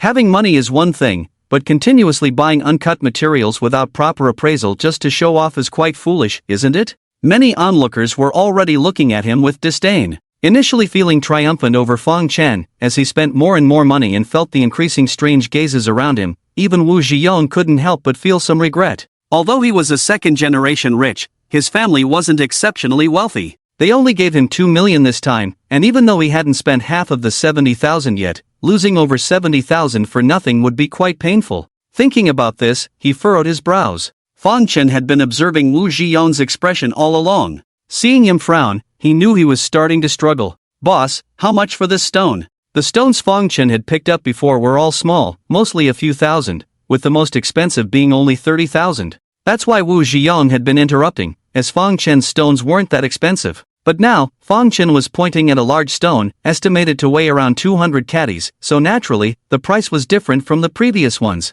This one is a bit pricey, 65,000. The price quoted by the boss caused a commotion. Even Ling Qianxue was taken aback. Boss, you dare to sell this uncut material for 65,000? Uncut materials sold at high prices were rare, and those sold for tens of thousands were even rarer. Since larger raw stones were less likely to yield jade, especially uncut ones, when the onlookers heard the high price of this uncut material, some couldn't help but question it. You don't understand, this is a good stone, worth this price. Although the boss guaranteed its worth, his shifting gaze betrayed some uncertainty. This stone was indeed more expensive than the others, but not worth that much, at most 30,000. The reason he quoted such a high price was to make more money. After all, it's not often to see young people competing to buy raw stones at high prices. He had shouted high prices for many stones before, and they were all sold, right? After explaining, he earnestly looked at Wu Zhiyong. Fong Chen didn't care if the stone was worth the price. After asking for the price, seeing Wu Zhiyong silent, he turned to him and asked, "What, not buying?" Being asked like this by Fong Chen, Wu Zhiyong's face turned ugly. He had come in all confident, but now he was hesitating, not because the stone was expensive, but because he also felt it wasn't worth it. Although he didn't know much about jade, he knew that the larger the raw stone, the smaller the chance of it containing jade. If it was already uncut and without jade, it would be like throwing money away. He felt Fong Chen deliberately chose this stone just to trick him. Spending tens of thousands on such a large uncut material, do you really think I'm a fool? Recognizing Fong Chen's scheme, Wu Zhiyong sneered. Upon hearing this, Fang Chen knew the other party was backing down, so he smiled and said, "If you can't afford it, just say so. Why make so many excuses?" Wu Zhiyon, enraged by his words, retorted, "Are you saying I can't afford it? Then buy it," Fang Chen goaded. Wu Zhiyong was about to say he would buy it, but he swallowed his words and retorted, "I'm not falling for your tricks." He glared at Fang Chen with an expression that seemed to say, "I see through you." Seeing Wu Zhiyong wouldn't buy it, Fang Chen just smiled, but the shopkeeper was extremely disappointed. "Fang Chen, you talk big, so why don't you buy it?" Wu Zhiyong, feeling indignant, retorted. The shopkeeper, looking at Fang Chen earnestly, also hoped he would buy it. "This stone obviously isn't jade, only a fool would buy it," a bystander remarked, and others nodded in agreement. Not only was the stone large, but its surface was quite rough, resembling granite rather than jade. "What? Are you too afraid to buy it?" Wu Zhiyong sneered when Fang Chen remained indifferent. Hearing this, Fang Chen raised an eyebrow. "Who says I'm afraid to buy it? I'll buy it." "Senior." Ling Qianxue was startled by Fang Chen's words. She thought he wouldn't buy it, especially since everyone around was skeptical about the stone, but to her surprise, he decided to buy it. Wu Zhiyong had just spoken casually and didn't think Fang Chen would buy it. Upon hearing Fang Chen's decision, he was first surprised, then delighted. "Fang Chen, you said it." "Of course, I did." "Then buy it." "I will." After saying this, Fang Chen turned to the shopkeeper. "Bill, please." Seeing Fang Chen about to pay, Ling Qianxue's expression changed drastically as she hurriedly stopped him. "Don't be impulsive, senior." She thought Fang Chen was only making this decision due to Wu Zhiyong's provocation and felt anxious. "Don't worry, it's not impulsive," Fang Chen reassured her, but Ling Qianxue didn't believe him. "Everyone says there's no jade inside." "Senior, don't act recklessly." Ling Qianxue didn't understand why Fang Chen was so impulsive but tried to persuade him earnestly. "Young man, spending 65,000 on a piece of rough material, even if you have money, you shouldn't waste it like this." When people heard that Fang Chen wanted to buy the stone, many nearby looked at him with disdain. One person couldn't help but chuckle. "Let them watch. If you don't buy it yourself, don't interfere with others." The shopkeeper glared at the chuckling person, clearly displeased. Finally, someone was willing to spend so much money on a stone that even he didn't believe in, yet someone wanted to spoil it. How could he be happy? What if Fang Chen changed his mind after hearing this and decided not to buy it? The person was just there for the show and knew the rules of the trade. When the shopkeeper glared at him, he quickly shut his mouth. Onlookers initially thought Wu Zhiyong, who spent 73,000 on over 30 pieces of rough material, was foolish, but the real fool turned out to be Fang Chen. Even if not all the pieces contained jade, there would still be some that did, offering a chance for profit. But if this large piece of rough material didn't contain jade, then it truly had none. Although many felt it was a pity to lose 65,000 for nothing, most wore smug smiles on their faces. In the world of gambling on stones, there was never a shortage of such fools, nor of spectators who enjoyed watching them. "Senior, don't be impulsive." Seeing the onlookers' mocking gazes, Ling Qianxue became even more convinced that the stone wouldn't yield any jade. She held Fang Chen's hand tightly, her tone carrying a hint of pleading.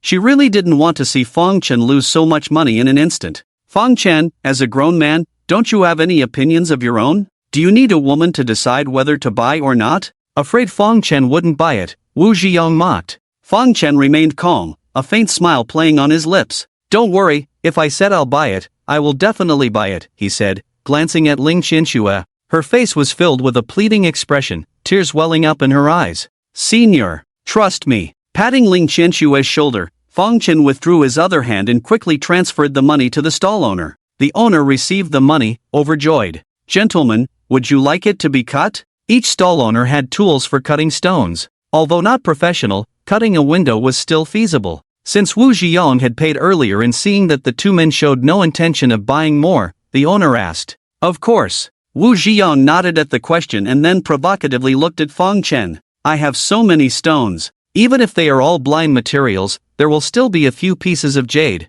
I'm curious to see what good stuff your big piece can yield. Dare to open it?" Wu Zhiyong kept goading Fang Chen to buy this stone, just to see him lose money. He wouldn't be satisfied until he saw it happen. "Why wouldn't I dare?" Faced with Wu Zhiyong's challenge, Fang Chen remained fearless. If the other party wanted to see him lose, why wouldn't he want to see the same happen to them? Seeing Fang Chen agree, Wu Zhiyong smirked coldly, a hint of triumph in his smile.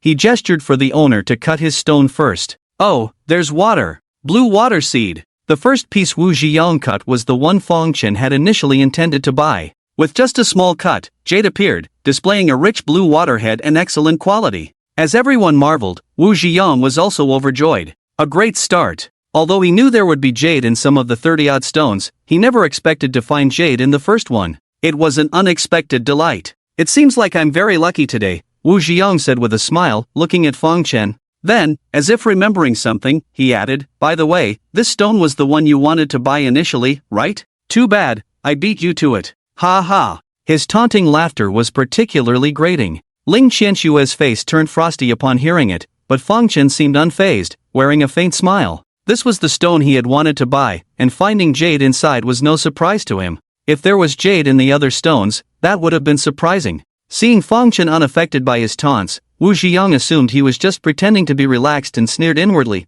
thinking, let's see how long you can keep up the act. Cut another piece, he ordered, and the owner immediately began cutting the next stone. This one doesn't. The second stone, slightly larger than the first, was cut with no sign of jade. Despite this, Wu Ziyang didn't say much and instructed to continue cutting the next one. The third stone also yielded no jade. Next one. The fourth stone was cut open, still no jade. Fifth one. Blind materials were not easy to yield jade. If it were that simple to find jade, why would they hesitate to cut a window? After 3 consecutive stones failed to reveal anything, Wu Ziyang was somewhat disappointed but didn't make a big deal out of it, instructing the owner to continue cutting. The owner's hands worked tirelessly, cutting with determination. The crowd watching grew larger. The 5th and 6th stones had no jade, and neither did the 7th. While Wu Ziyang could accept a few stones not yielding anything, after 10 or more consecutive failures, he found it hard to accept. As each stone was cut open to reveal nothing inside, Wu Ziyang's expression grew increasingly grim.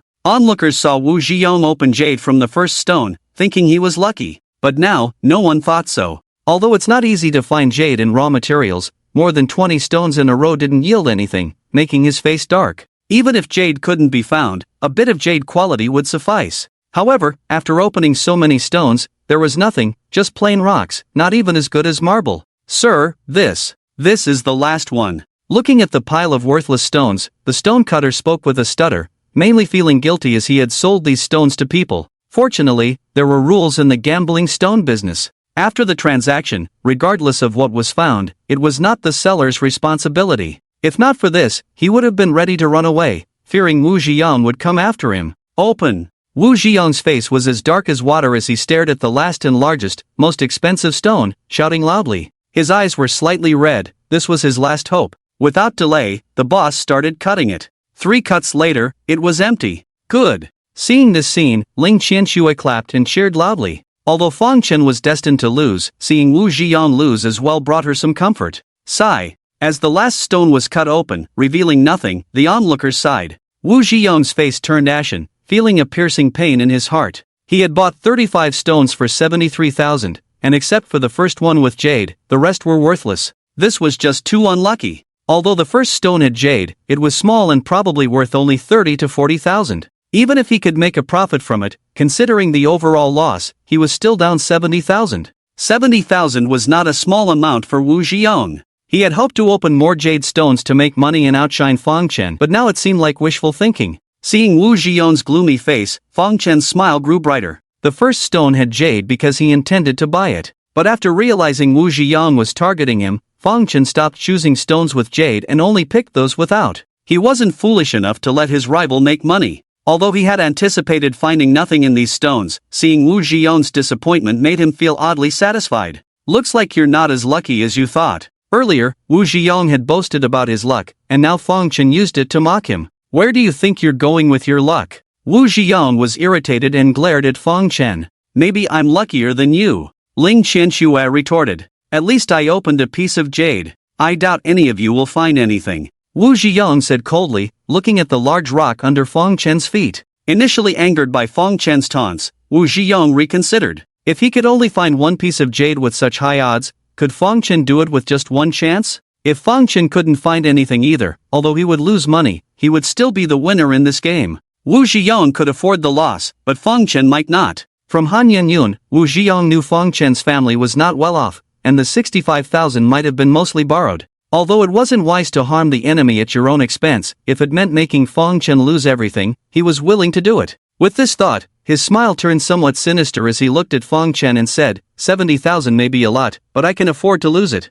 I wonder if you can. Fong Chen smiled and replied, I haven't even started cutting my stones. How can you be so sure I'll lose? Wu Ziyong heard this and glanced at the middle-aged man beside him, who was the jade appraisal master he had hired. Seeing Wu Ziyong's expression, the man understood and quickly said, Wu, rest assured, this piece of raw material is definitely not going to yield anything. Hearing this, Wu Ziyong nodded in relief. Even the jade appraisal expert said so, confirming that Fong Chen would definitely lose out. I advise you not to cut it, to avoid humiliation, Wu Ziyong said confidently. Fong Chen remained indifferent to his words, raised his hand, and signaled the boss to start cutting the stone. The stone was large, and it took the boss quite some effort to position it properly before beginning to cut. Despite everyone's skepticism about this raw material, when it came time to cut it, many couldn't help but watch intently. In the world of gambling on stones, nothing was certain, and while many had doubts, who could say there wasn't a chance? Under everyone's gaze, the boss made the first cut, revealing nothing. Ha ha, many were disappointed, but Wu Ziyong smirked disdainfully. Ling Qianxue stared fixedly at the stone, hands clenched tightly, feeling nervous. She hoped something valuable would be revealed, but the first cut left her disappointed. Only Fong Chen remained unfazed. Cut deeper, he instructed the boss. The boss nodded and made a second cut, yet still found nothing.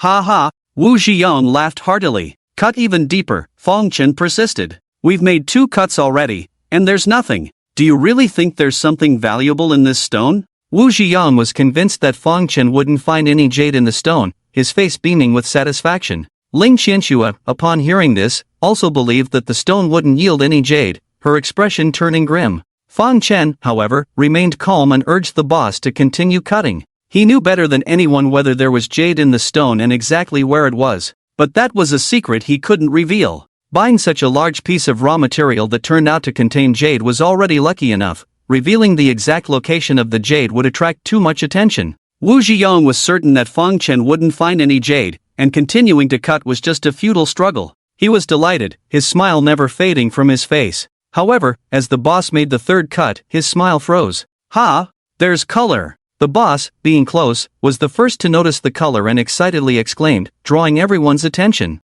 There's really color! Wow, this color is so rich, could this be ice type? Ice type? Look closely, the transparency is so high, this is clearly glass type. Someone with sharp eyes pointed out. It does seem like it. Another person agreed. Glass type was the finest jade and extremely rare. Upon hearing this, everyone erupted in excitement, including the boss cutting the stone. He set down his tools, took out a flashlight, and examined it closely. In no time, his face turned red, even more excited than before. This is glass type. It has floating green, this is top-grade glass type. He shouted. Wow! The terms floating green and top-grade glass type caused a commotion in the crowd, drawing others from nearby stalls to come and watch. Wow, thought this stone wouldn't yield anything, but it turns out to have top-grade glass type with floating green. What incredible luck! Seeing the crystal-clear jade on the cut surface of the raw material emitting a faint green light, many couldn't help but feel envious. How is this possible? Wu Ziyong watched in shock, finding it hard to believe. You said my stone couldn't yield anything, right? Fong Chen looked at him and asked with a smile. Wu Ziyong's face turned extremely ugly. He first glared at Fong Chen in shock and anger, then grabbed the collar of the appraiser next to him. You said this stone definitely couldn't yield anything. What's going on here? The jade appraiser's expression was similar to Wu Ziyong's, both wearing looks of disbelief. When questioned by Wu Ziyong, his face also turned unpleasant, but mostly showed innocence. I didn't expect this. His voice was filled with helplessness. Picking jadeite is inherently difficult to appraise, not to mention he lacked extensive experience in this field. Even if an experienced master appraiser of raw stones were to assess it, they might not necessarily understand it. Picking jadeite is very difficult, and picking high-quality jadeite is even more rare. He had only judged based on what others had said before. Who would have thought that this stone could actually yield jadeite, and high quality at that? At this moment, he felt like crying without tears. Useless! After hearing the man's words, Wu Ziyong angrily pushed him away. If it weren't for Han Yen-yun pulling him aside, he would have exploded. It seems that some people can't stand others' good fortune. They are just jealous that we found jadeite. Ling Qianxue never expected that Fong Chen's stone could yield jadeite, especially such a valuable type according to the people around her. Delighted, she saw Wu Ziyong seething with anger and didn't miss the chance to mock him without hesitation. Wu Ziyong's face turned red with anger, but he could only stare blankly. He had hoped to see Fang Chen lose everything, but instead, he lost 700,000, while Fang Chen unearthed high-quality jadeite. This was unbelievable. Seeing Wu Ziyong's unwilling expression, Fang Chen smiled and said, I have one good quality, I listen to advice. I advised you to buy it earlier, but you refused. Yet when you told me to buy it, I immediately did, and unexpectedly, it turned out to be jade, a top-quality glassy jadeite. It goes to show, listening to advice is like eating a meal, it's true. Wu Ziyong's blood pressure soared with anger. After hearing Fang Chen's words, he felt like he was going to spit blood. He had thought Fang Chen was trying to deceive him, which is why he adamantly refused to buy it, but he never expected. Being too clever can backfire. Not buying what's truly valuable, but buying a bunch of worthless things. What were you thinking? Seeing Wu Ziyong's frustration, Ling Qianxue added insult to injury. Fang Chen, you just got lucky, there's nothing to be proud of. Wu Ziyong clenched his fists tightly, feeling like his heart was bleeding, and said resentfully, even luck is a kind of fortune, better than having bad luck, right? Fang Chen said with a smile, glancing intentionally at the pile of worthless stones in front of Wu Ziyong. That makes sense. Ling Qianxue nodded in agreement. Seeing the two of them in harmony, Wu Ziyong felt a surge of heat rising to his head. If he didn't know he couldn't beat Fang Chen, he would have rushed at him long ago. Faced with the mockery of the two, he felt utterly humiliated and, after glaring fiercely at Fang Chen, he turned and left. Sir, won't you take another look? The boss, seeing Wu Ziyong leaving, remembered he still had a piece of high-quality jadeite and tried to persuade him to buy it. Go to hell. Upon hearing the boss's words, Wu Ziyong cursed loudly and left without looking back. Hey, how rude. No manners at all. Failing to keep Wu Ziyong, the boss grumbled dejectedly. Just buy stones for yourself. Why pick a fight and bring shame upon yourself? Watching Wu Ziyong walk away, Ling Qianxue said disdainfully, while Fang Chen smiled and withdrew his gaze. Brother, are you selling this stone? I'll buy it for 3 million. After Fang Chen cut the jade out of the stone, many people gathered around, including the owner of a jade shop. Seeing such a good jadeite raw stone, a middle-aged man with a goatee couldn't resist and proposed to buy it. This is a good piece of material. Boss Chen offered 3 million, which seems a bit stingy. Brother, I'll offer 5 million, sell it to me. In the crowd, a chubby man stood up after hearing the goatee's words. One offered 3 million, the other 5 million. Although they knew Fang Chen had cut out top-quality jade, hearing such high prices still surprised Ling Qianxue, who covered her mouth in amazement. The goatee, after hearing the chubby man's words, looked displeased. Boss son is generous, but who knows how much jade is inside this stone? The area we see now is quite large, but what if there's none inside? 5 million seems a bit risky. With my eye for jade, this material is definitely more than what meets the eye. 5 million won't be a loss, the chubby man said confidently. Oof. The goatee was about to speak, but Fang Chen raised his hand to stop him. Gentlemen, no need to rush, I haven't finished cutting yet. What? You still want to cut? As Fang Chen's words fell, both men looked at him as if startled. Sir, are you really going to cut it? Even the stone-cutting boss found it hard to believe, and the onlookers were in heated discussion. Fang Chen had bought a blindfolded material before, but now that he had cut out jade, it had become a window-opening material, and a top-quality one at that. Undoubtedly, this was a gamble. Most people, after gambling on a stone and winning, wouldn't continue cutting because no one knew if there was more jade inside, how much jade there was, whether the quality of the jade was as good, or if there were any cracks. Selling it now would guarantee a profit, but if they continued cutting and found no jade inside, or only a small amount, or if there were cracks, the value of the stone would plummet. Gambling on stones is not just a gamble for the seller but also for the buyer. The reason why buyers were willing to pay a high price for this window-opening material was to gamble that there was jade inside of the same quality as the exterior.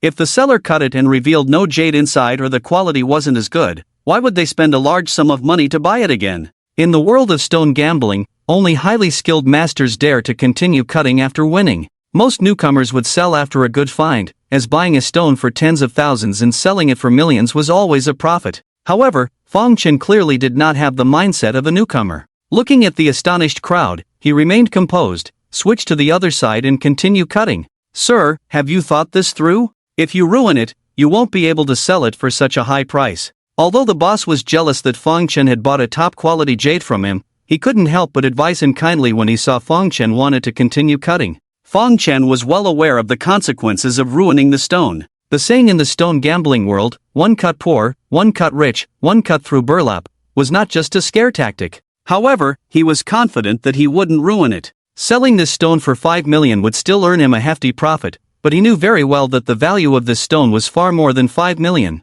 After finally seeing such a top-quality jade raw stone, he naturally wanted to maximize his profit. I'm well aware of the consequences. Let's cut it, Fong Chen nodded firmly. Courageous. Seeing Fong Chen's determination to cut, the two bidders from before praised him. The stone belonged to Fong Chen, so he could cut it however he pleased. Although they were surprised, their predominant feeling was agreement. After all, they were also worried about losing money. If there was no jade inside after cutting, they simply wouldn't buy it. If there was jade, they could always pay more, they wouldn't lose out. Seeing Fong Chen's resolute decision, the boss didn't say much and set up the stone, ready to start cutting. The first cut yielded nothing. The second cut, still nothing. The third cut, still nothing. Everyone was watching intently at the stone. After 3 cuts without any sign of jade, many started to feel disappointed. This is a top-quality glass seed. It's not easy to come by. I think there might be a hint of it at the front cut, but the rest might not yield anything, remarked a bystander.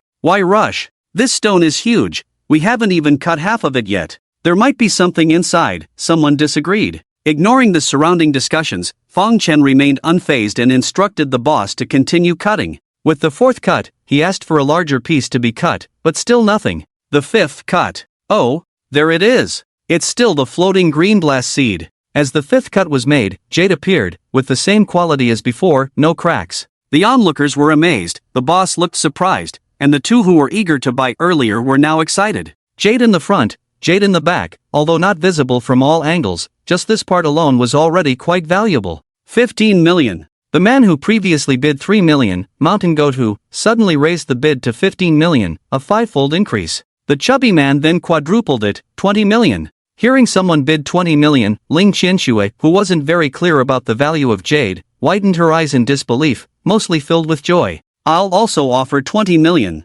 Mr. Son, how about you let me have this stone? Seeing the chubby man bid 20 million, Mountain Goat who also raised to 20 million and said, Mr. Chen already has an old pit glass seed in his shop, why are you competing with me? The chubby man frowned upon hearing Mountain Goat who's words. Mountain Goat who smiled slyly, although that glass seed is good, compared to this one, it's lacking. The floating green glass seed is truly rare. Since Mr. Chen knows that the floating green glass seed is rare, he shouldn't have said such things. I bid 25 million. Despite Mountain Goat who's plea, the chubby man didn't budge, adding another 5 million. Mountain Goat whose face immediately turned ugly. Hearing the bid rise to 25 million, Fong Chen, who already knew the stone was valuable, started to feel uneasy. 3 days ago, he was worried about a few hundred yuan for rent, but now, with a hefty sum of 25 million, all he needed to do was nod, and the money would be in his account in an instant. He had lived for 23 years, never imagining he would earn so much money one day. It felt like a dream, and thinking about it made his body tremble slightly. Taking a deep breath, suppressing his excitement, Fong Chen restrained himself from shouting deal, and smiled, gentlemen, let's not rush. We still need to cut more. More cutting? The two competing bosses were flushed with excitement. Hearing Fong Chen say there would be more cutting surprised them. This large stone can't possibly have only this bit of jade. Even if we can't cut it all, we need to open more windows to let you gentlemen see the quality of this stone clearly and buy with confidence. Fong Chen spoke softly, looking sincere, like a conscientious businessman genuinely concerned for others. However, despite Fong Chen's sincere smile, Mountain Goat Hu and the chubby man remained unmoved. Opening the second window did reassure them, but the price had also increased significantly. If the third and fourth windows revealed jade, the price would surely rise even higher. However, the issue was not the rising price. They were afraid of the price going up and still not being able to buy it. The floating green glass seed was extremely rare. Small pieces were manageable with fewer competitors, but for large pieces, the competition was fierce. Glass seeds were already top-quality jade, and the floating green glass seed was the best among them. Weighing over 3 kilograms, it could become a treasure in any store. Among the people attending the Jade and Stone Exchange today, half of them were jade shop owners. These owners had no shortage of jade in their shops, but they definitely lacked the treasure of the town store. Mountain Goat Hu and Fatty had their eyes on this stone, intending to buy it to become the treasure of their store, but their financial strength was at best considered average among all the jade shop owners. Despite the heated competition now, it was only because no one else was competing with them. If someone with stronger financial power appeared, they would be left empty-handed. And now, in the midst of the crowd, many jade merchants with strong financial resources were starting to gather around the stall where Fang Chen was located. Brother, don't cut it anymore. I'll offer 30 million. Let's be friends. Just nod, and I'll sign the contract and pay immediately. Seeing the situation turning unfavorable, Mountain Goat who gritted his teeth and directly offered 30 million.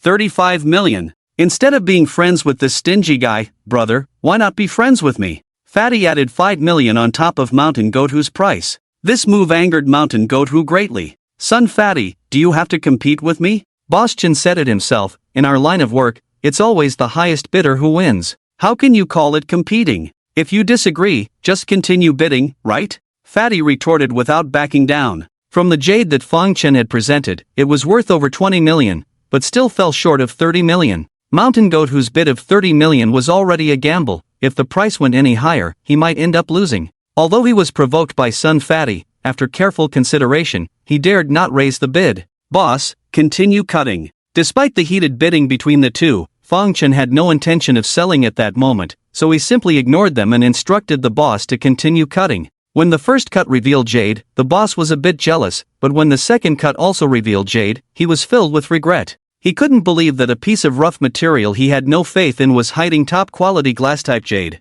And there was quite a lot of it. The thought of something worth millions being sold for 65,000 made him feel like spitting blood, but in the jade industry, once the deal was made, there was no turning back. Fortunately, he had bought the stone for only 30,000 initially, and now selling it for 65,000 meant he had made a good profit. The boss comforted himself and, following Fang Chen's instructions, continued cutting the stone. After the third cut, which removed over 50 pounds of stone and revealed jade once again, the onlookers were amazed. More and more jade merchants were now looking over. As the third cut was made, Fang Chen paid no attention to the surrounding bids and instructed the boss to make a fourth cut. This cut removed nearly 20 pounds of waste stone and still revealed jade. Although this side didn't have the floating green color, it was still pure glass-type material, priced slightly lower than the floating green. After 4 cuts, the nearly 200 pounds of stone was reduced to only 30 to 40 pounds, and its shape had changed from irregular to nearly oval, giving a rough idea of how much jade was inside. As for the price, 60 million.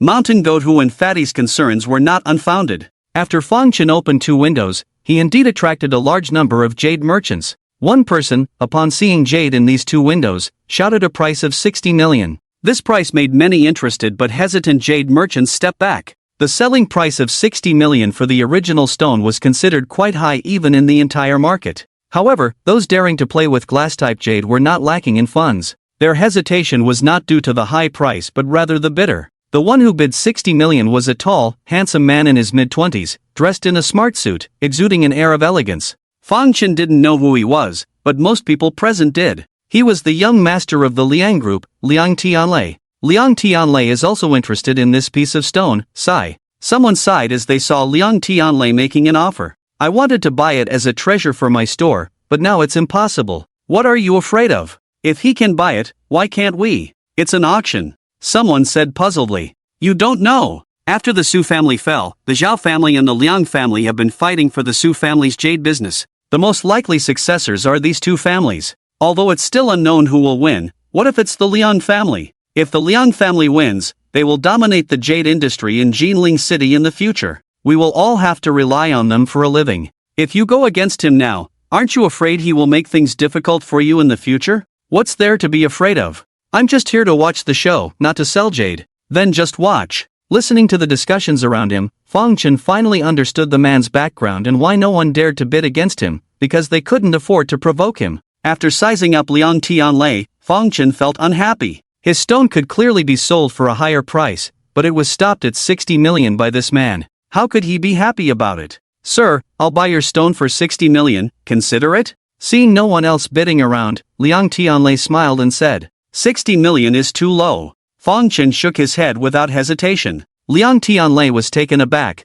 clearly not expecting Fang Chen to refuse so decisively. Then what do you think is appropriate? He asked. 80 million. Fang Chen gestured. Wow. This price startled the onlookers. Good lad, you really dare to ask for a high price. Liang Tianlei was also surprised by Fang Chen's price. After carefully examining Fang Chen, he hesitated. This stone is indeed good, but 80 million is a bit too high. The crowd nodded in agreement. Fang Chen's stone was very good. Selling it for 60 million might be a bit low, but going higher than 80 million was also too much. After all, there were still 2 sides uncut, and what would be revealed on the 4th side was not the valuable glass type. Although it was still top quality jade, it was not as expensive as the valuable glass type. Everyone estimated its price to be between 65 to 70 million. This price is very fair, not high at all, Fong Chen said lightly. Seeing that Fong Chen seemed unwilling to compromise, Liang Tianlei frowned and once again examined the stone. If the other 2 sides also contain jade when cut, I'm willing to pay 80 million. The stone had only been cut on 4 sides, and Liang Tianlei's suggestion was for Fong Chen to cut the other 2 sides as well. Hearing this, Fong Chen laughed for a while, then pointed to his own stone. If the other 2 sides also reveal jade, it will be worth more than 80 million. Do you think I would still sell it to you? Then I will offer a higher price, Liang Tianlei said. Fong Chen's pupils contracted upon hearing this. He looked into Liang Tianlei's eyes for a while, then slowly shook his head. Sorry, I will only cut 4 sides. If you're not buying, please step aside and don't block others from bidding. Fong Chen's tone left no room for negotiation. As soon as these words were spoken, Liang Tianlei's face darkened slightly. He looked at Fong Chen with a mix of confusion and displeasure, as if trying to figure out his thoughts. However, how could one's mind be so easily deciphered? The stone could be divided into 6 sides. Fong Chen had cut the front, back, bottom, and right sides, leaving the top and left sides uncut. He knew very well that these 2 sides had no jade, or at least, cutting them would require a lot of effort to reveal any jade. This stone, weighing over 30 pounds, would need to be cut in half at least. If cut open, the stone would fetch a maximum of 70 million, but if left uncut, Fong Chen could ask for 80 million. After all, no one else knew that the 2 sides had no jade. Glass seed jade. Fong Chen learned from books that accessories made of this kind of jade are very expensive on the market, with even a bracelet selling for millions casually. If taken to auction, the price would only be higher. Buying this stone for 80 million might be a bit expensive, but it would definitely not be a loss, just a matter of making more or less profit. However, does the other party not want to make more profit? Fong Chen stood his ground, and Liang Tianlei remained silent for a while, seemingly hesitant. Behind him were 2 assistants who reacted to the situation with a slight change in expression, stepping forward and saying to Fong Chen, "Kid, do you know who this is?" Fong Chen detested bullying, and upon hearing this, he looked disgusted and said coldly, "I don't care who he is. Without 80 million, there's nothing to discuss." With that, he ignored the 2 and prepared to leave with the stone in his arms. Hold on. Seeing Fong Chen about to leave, Liang Tianlei hurriedly stopped him. Fong Chen turned around, and after looking at the stone in his arms again, Liang Tianlei nodded. 80 million, I'll buy it. Gambling on stones could indeed make one wealthy, but more often than not, it led to bankruptcy. Among those who came to gamble on stones today was Ling Dahai, one of the many who faced financial ruin. Watching the stone being cut open and finding nothing, he felt like his heart was bleeding. Master Lu, how could this happen? Didn't you say the stone was a sure win? He looked at Lu beside him, asking in confusion. Seeing that nothing was found in the stone, Lu's expression was grim, but more than that, he seemed impatient. Mr. Ling, there's no such thing as a sure win in stone gambling. I just said it casually. Even if you find a master who has been immersed in this for decades, he wouldn't dare guarantee a win. Stone gambling is just that, a gamble. How can you always win and never lose? Ling Dahai was momentarily speechless at this, and when he finally regained his composure, he said irritably, "That's true, but I can't keep losing either." This remark revealed a hint of resentment in his heart. Lu, feeling displeased, glanced at him and said, "How can you keep losing? Didn't you win these 2? He pointed to the 2 stones in Ling Dahai's hands. Ling Dahai felt even more frustrated when Lu mentioned it. Looking at the 2 stones that were revealed to be jade but just ordinary blue water types, with one even having a crack, unable to be made into significant pieces, only a few pendants, their combined value did not exceed 100,000. Yet, he had spent 400,000 on these 2 stones. Even if he could sell them for 100,000, he would still be at a loss of 30,000. He had brought his entire fortune this time, a total of 900,000, hoping to buy several high-quality raw stones at once and become wealthy in one go. But now, it seemed that he might not even be able to pay off the millions in debt, let alone become rich. At the thought of this, he felt a chill in his heart. If it weren't for the hope that Master Lu could find him a good stone, he would have to talk to him. Mr. Ling, don't worry. How long has it been? Good stones take time to find. If they were so easy to come by, wouldn't all stone gamblers be billionaires? Be patient. Perhaps sensing Ling Dahai's dissatisfaction, Lu comforted him with a few words. Ling Dahai didn't say anything, just nodded anxiously. Dad. Finally finding Ling Dahai in the crowd, Ling Qianxue ran over joyfully. How did it go? Did you find any good stones? When Ling Qianxue arrived, she looked worried, but now her face was beaming with a smile, completely ignoring her father's gloomy expression and asking eagerly, "What good stones?" "Just this." Ling Dahai raised the 2 original stones in his hand and said irritably, "Senior bought a stone and sold it for 80 million. Ling Qianxue said with a smile. "What?" Her words startled Ling Dahai.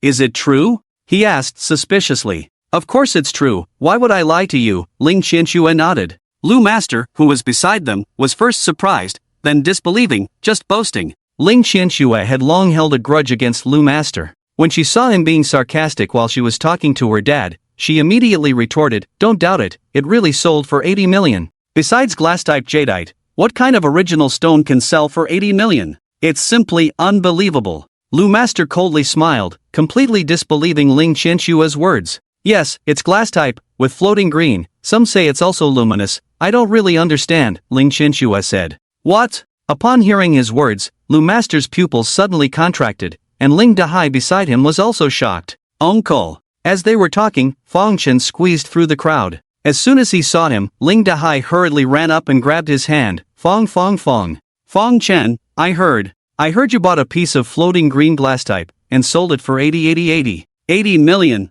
Ling Dahai was so shocked by his daughter's words that he couldn't speak properly. He, just lucky." In Ling Dahai's incredulous gaze, Fong Chen nodded. "Here, don't believe it, take a look at this." Seeing Lu Master full of doubt, Ling Qianxue took the stone-selling contract that Fong Chen had just signed and handed it over. Ling Dahai also hurried over to take a look, and indeed saw a string of eye-catching numbers in the price column, exactly 80 million. "Oh my god, it's really true," Ling Dahai said in shock, constantly clicking his tongue. He had heard a lot of commotion from a distance at the stall before, but now he finally understood why. After looking at the contract, although Lu Master still felt it was unreal, he had to believe it. His expression was shocked, but also somewhat complex. To be precise, there was a hint of jealousy. Many top masters in the industry couldn't even open a piece of floating green glass-type jadeite in their lifetime, but now, it was opened by a young and inexperienced person. What's more, this young and inexperienced person had previously hoped for his help. "How about that, didn't lie to you, right?" Seeing Lu Master silent, obviously shocked, Ling Qianxue smiled triumphantly and handed the contract back to Fong Chen. "Good lad, you have a good eye." Ling Dahai kept patting Fong Chen's shoulder, saying with a frustrated look, not hiding the envy on his face, "Just lucky." Hearing Ling Dahai say that Fong Chen had a good eye, Lu Master was quite dissatisfied. Floating green glass type in jade was 1 in a million, could that be seen with the naked eye? It was purely luck. Moreover, how could a young and inexperienced person have such a good eye? It was purely a stroke of luck. Seeing Lu Master looking disdainful, Ling Qianxue frowned and was about to argue with him, but was stopped by Fong Chen's eyes. He smiled at Ling Dahai. "Yes, just lucky." Before coming, Fong Chen had only planned to make 1 or 2 million, never thought of making so much, let alone opening a top-quality jadeite. After all, he knew that glass-type jadeite was very rare and not easy to come by. He had previously used his perspective to pick stones just to find stones without jade to trick Wu Zhiyong,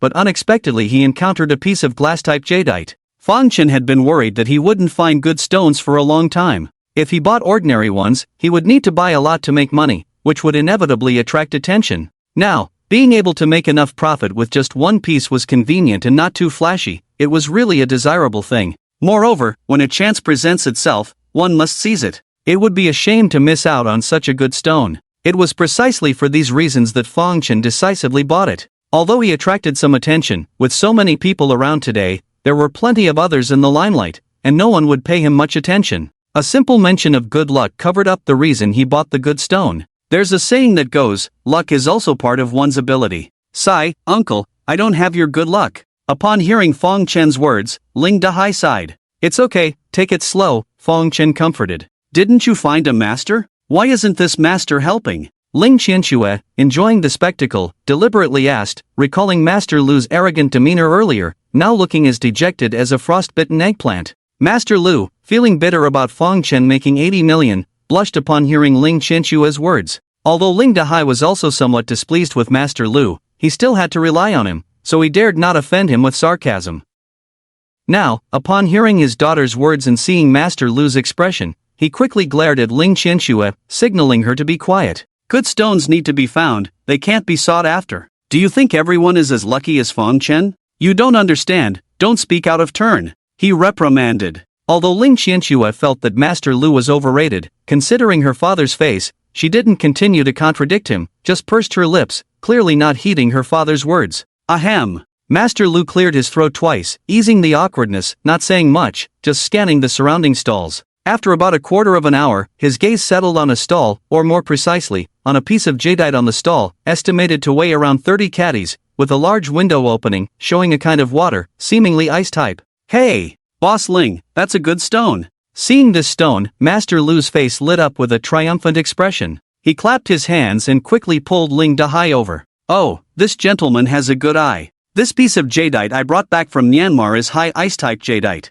Although not as good as glass type, it is also extremely rare and invaluable. The stall owner, idle at the moment, saw Master Lu and Ling Dahai interested in his stone, immediately began enthusiastically introducing it. Ice type jadeite is considered top grade among jadeites, and high ice type is second only to glass type, making it very expensive in the market. You say it's high ice, but it doesn't look like it. Approaching, Ling Dahai examined the stone, hesitating. Look at this, the cut is so large, it's already ice type. Look at this waterhead, isn't it abundant? And look at this transparency, isn't it just slightly inferior to glass type? If this isn't high ice, then what is? The owner was somewhat dissatisfied with Ling Dahai's words, took out a flashlight to shine on the stone, explaining to him. Ling Dahai listened, showing some belief, but still uncertain. He looked at Master Lu beside him. Master Lu also took out a flashlight to examine the stone. After looking for a while, his confidence increased significantly compared to before. Standing up, he cryptically said to Ling Dahai, whether it's high ice type is hard to say,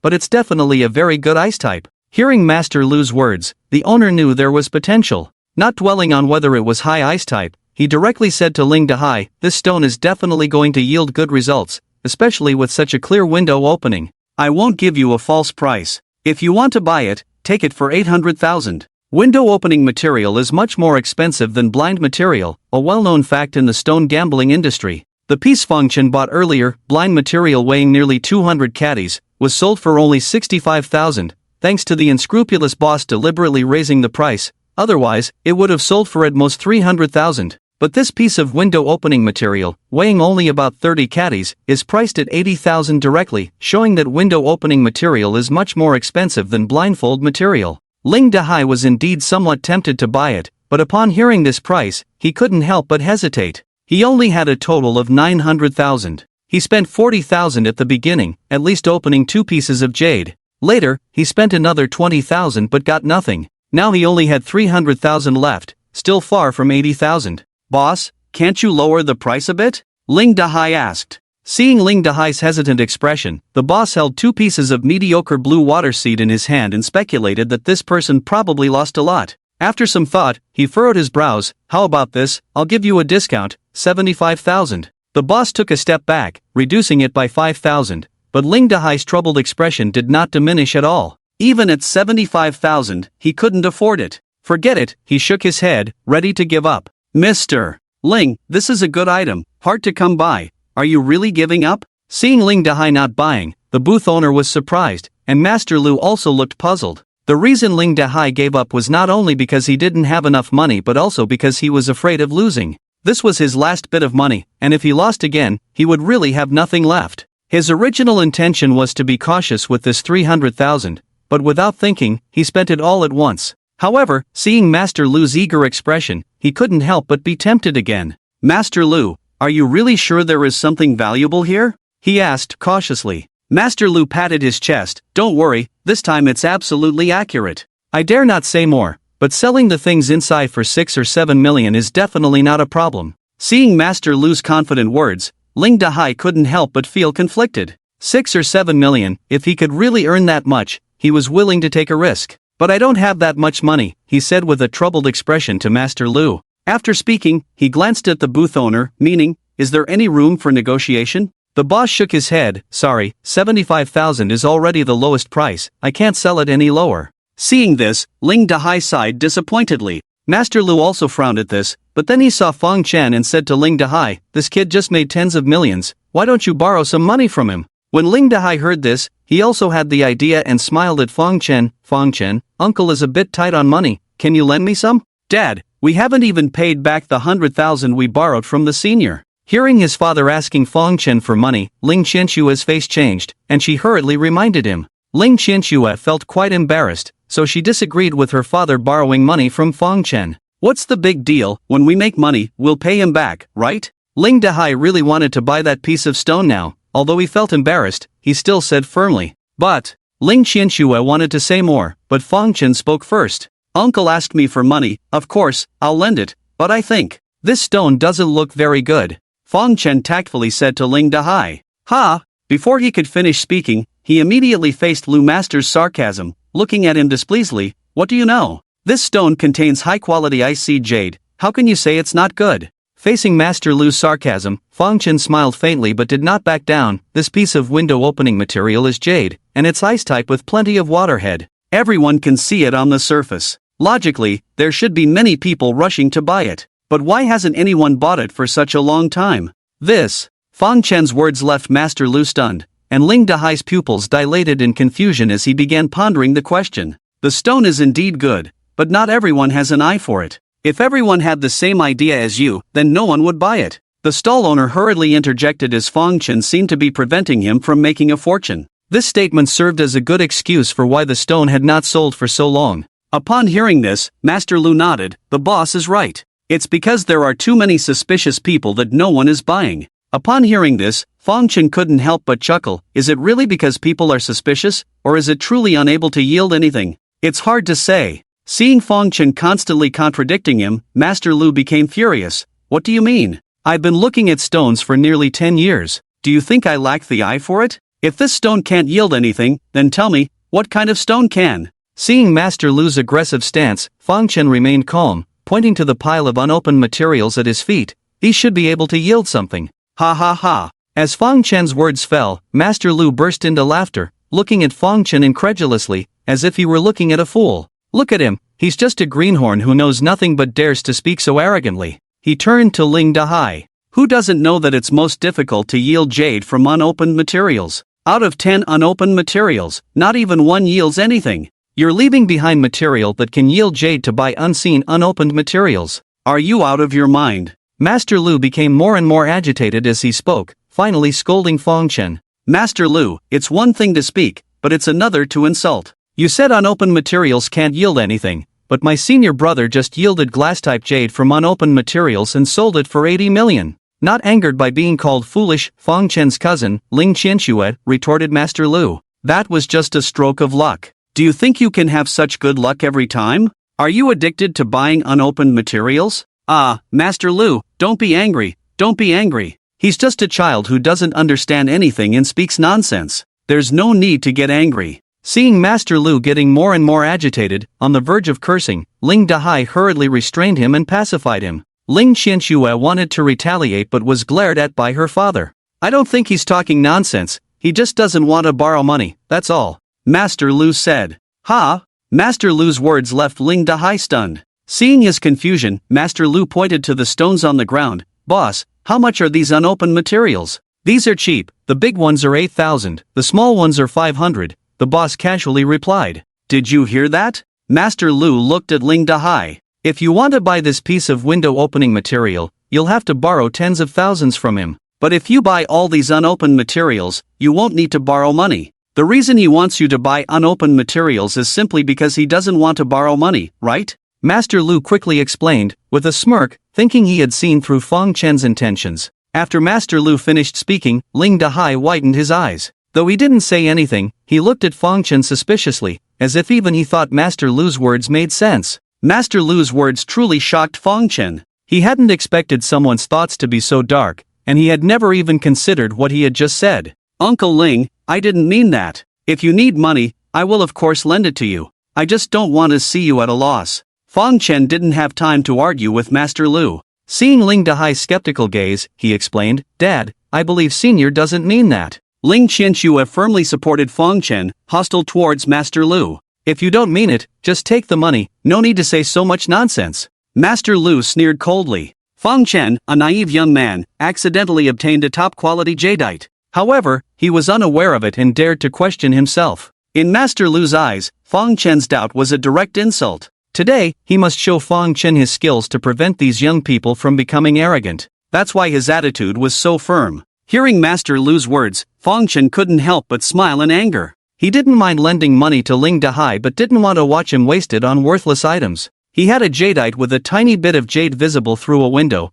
and he knew it was a bad deal. However, Master Lu clearly didn't trust him, and Ling Dahai seemed swayed by Master Lu's influence. Ling Dahai, Ling Qianshua's father, didn't want any conflict with him. Seeing Ling Dahai's doubtful expression, Fong Chen sighed, "Forget it, if Uncle Ling insists on buying, I'll transfer the money to you now." As Fong Chen spoke, he took out his phone to prepare for the transfer and added, "Since you've already spent 75,000, why not add a bit more and buy a few pieces of blindfolded material? It's not expensive anyway." Fong Chen didn't want Ling Dahai to suffer a big loss, hence the suggestion. Ling Dahai nodded, about to agree, but Master Lu shouted, "No need." He looked disdainfully at Fong Chen. "I've said it before, these blindfolded materials won't yield anything. Even if they're cheap, there's no need to spend thousands on useless things, just a waste." He wasn't speaking to Fong Chen but to Ling Dahai. His tone was heavy, his expression serious with a hint of threat, making his point clear. Buying blindfolded materials meant not trusting him. Ling Dahai wanted to listen to Fong Chen,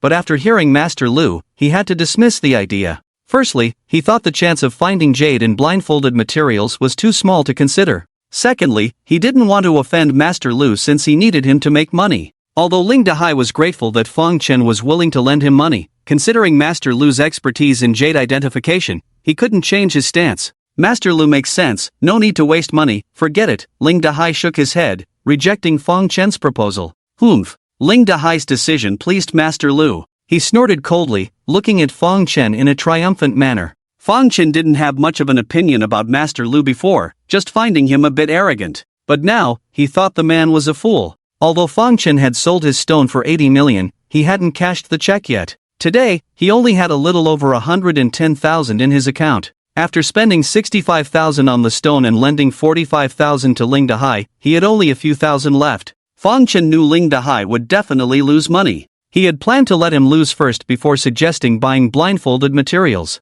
However, suddenly, someone else approached and started inspecting the blindfolded materials on the ground, seemingly interested in buying. Among these blindfolded materials, only a few had jade. Fong Chen was worried that the ones with jade would be bought, so he had to act first. "Qianxue," he suddenly looked at Ling Qianxue. "Ha?" She looked at him blankly. "We've known each other for so long, and I haven't given you anything. How about I give you a piece of stone?" Give me a stone?" Fong Chen's words made Ling Qianxue pause for a moment, then she waved her hand. "No need to spend money, senior. With our relationship, what more gifts do we need?" Although she said this with a smile, there was a hint of shyness in her smile. It seemed that she really thought Fong Chen just wanted to give her a gift. When Fong Chen said he wanted to give a gift to Ling Qianxue, it was just an excuse to get his family to obtain the piece of rough stone he had his eye on. Regardless of whether Ling Qianxue wanted it or not, he would definitely give it to her. After Fong Chen finished speaking, he didn't even look at Ling Qianshue's expression.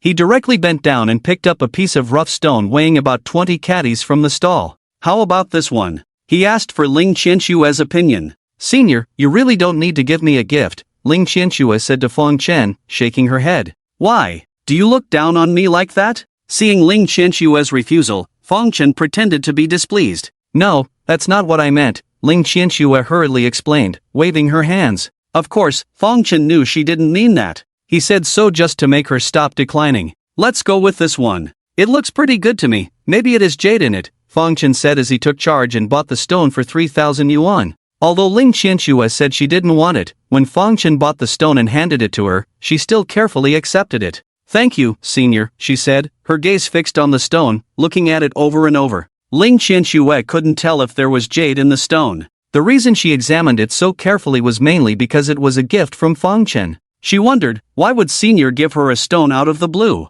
Did he want to express something? But what exactly did he want to express? Senior broke up with Sister Yui half a year ago, and a few days ago, he broke up with Han Yen-yun. Now he's single. Why would he suddenly give her a gift while he's single? Could it be? Thinking of a certain possibility, Ling Qianshue's heart couldn't help but beat faster, and her delicate face, which could be broken with a puff, blushed uncontrollably. After Fong Chen bought the stone, he intended to show it to Ling Qianxue and then put it on the ground. Unexpectedly, she took it from him. Not only did she take it, but she also held onto it. Ling Qianxue was not a fragile girl, but holding something over 20 caddies was still heavy. Fang Chen saw her face turning red from the effort. Jianxue, why are you still holding it? Put it on the ground, Fang Chen wondered. Ha? Oh, okay. After hearing Fang Chen's reminder, Ling Qianxue came to her senses and quickly placed the stone on the ground. Seeing Fang Chen looking at her with a puzzled expression, she couldn't help but feel a little embarrassed.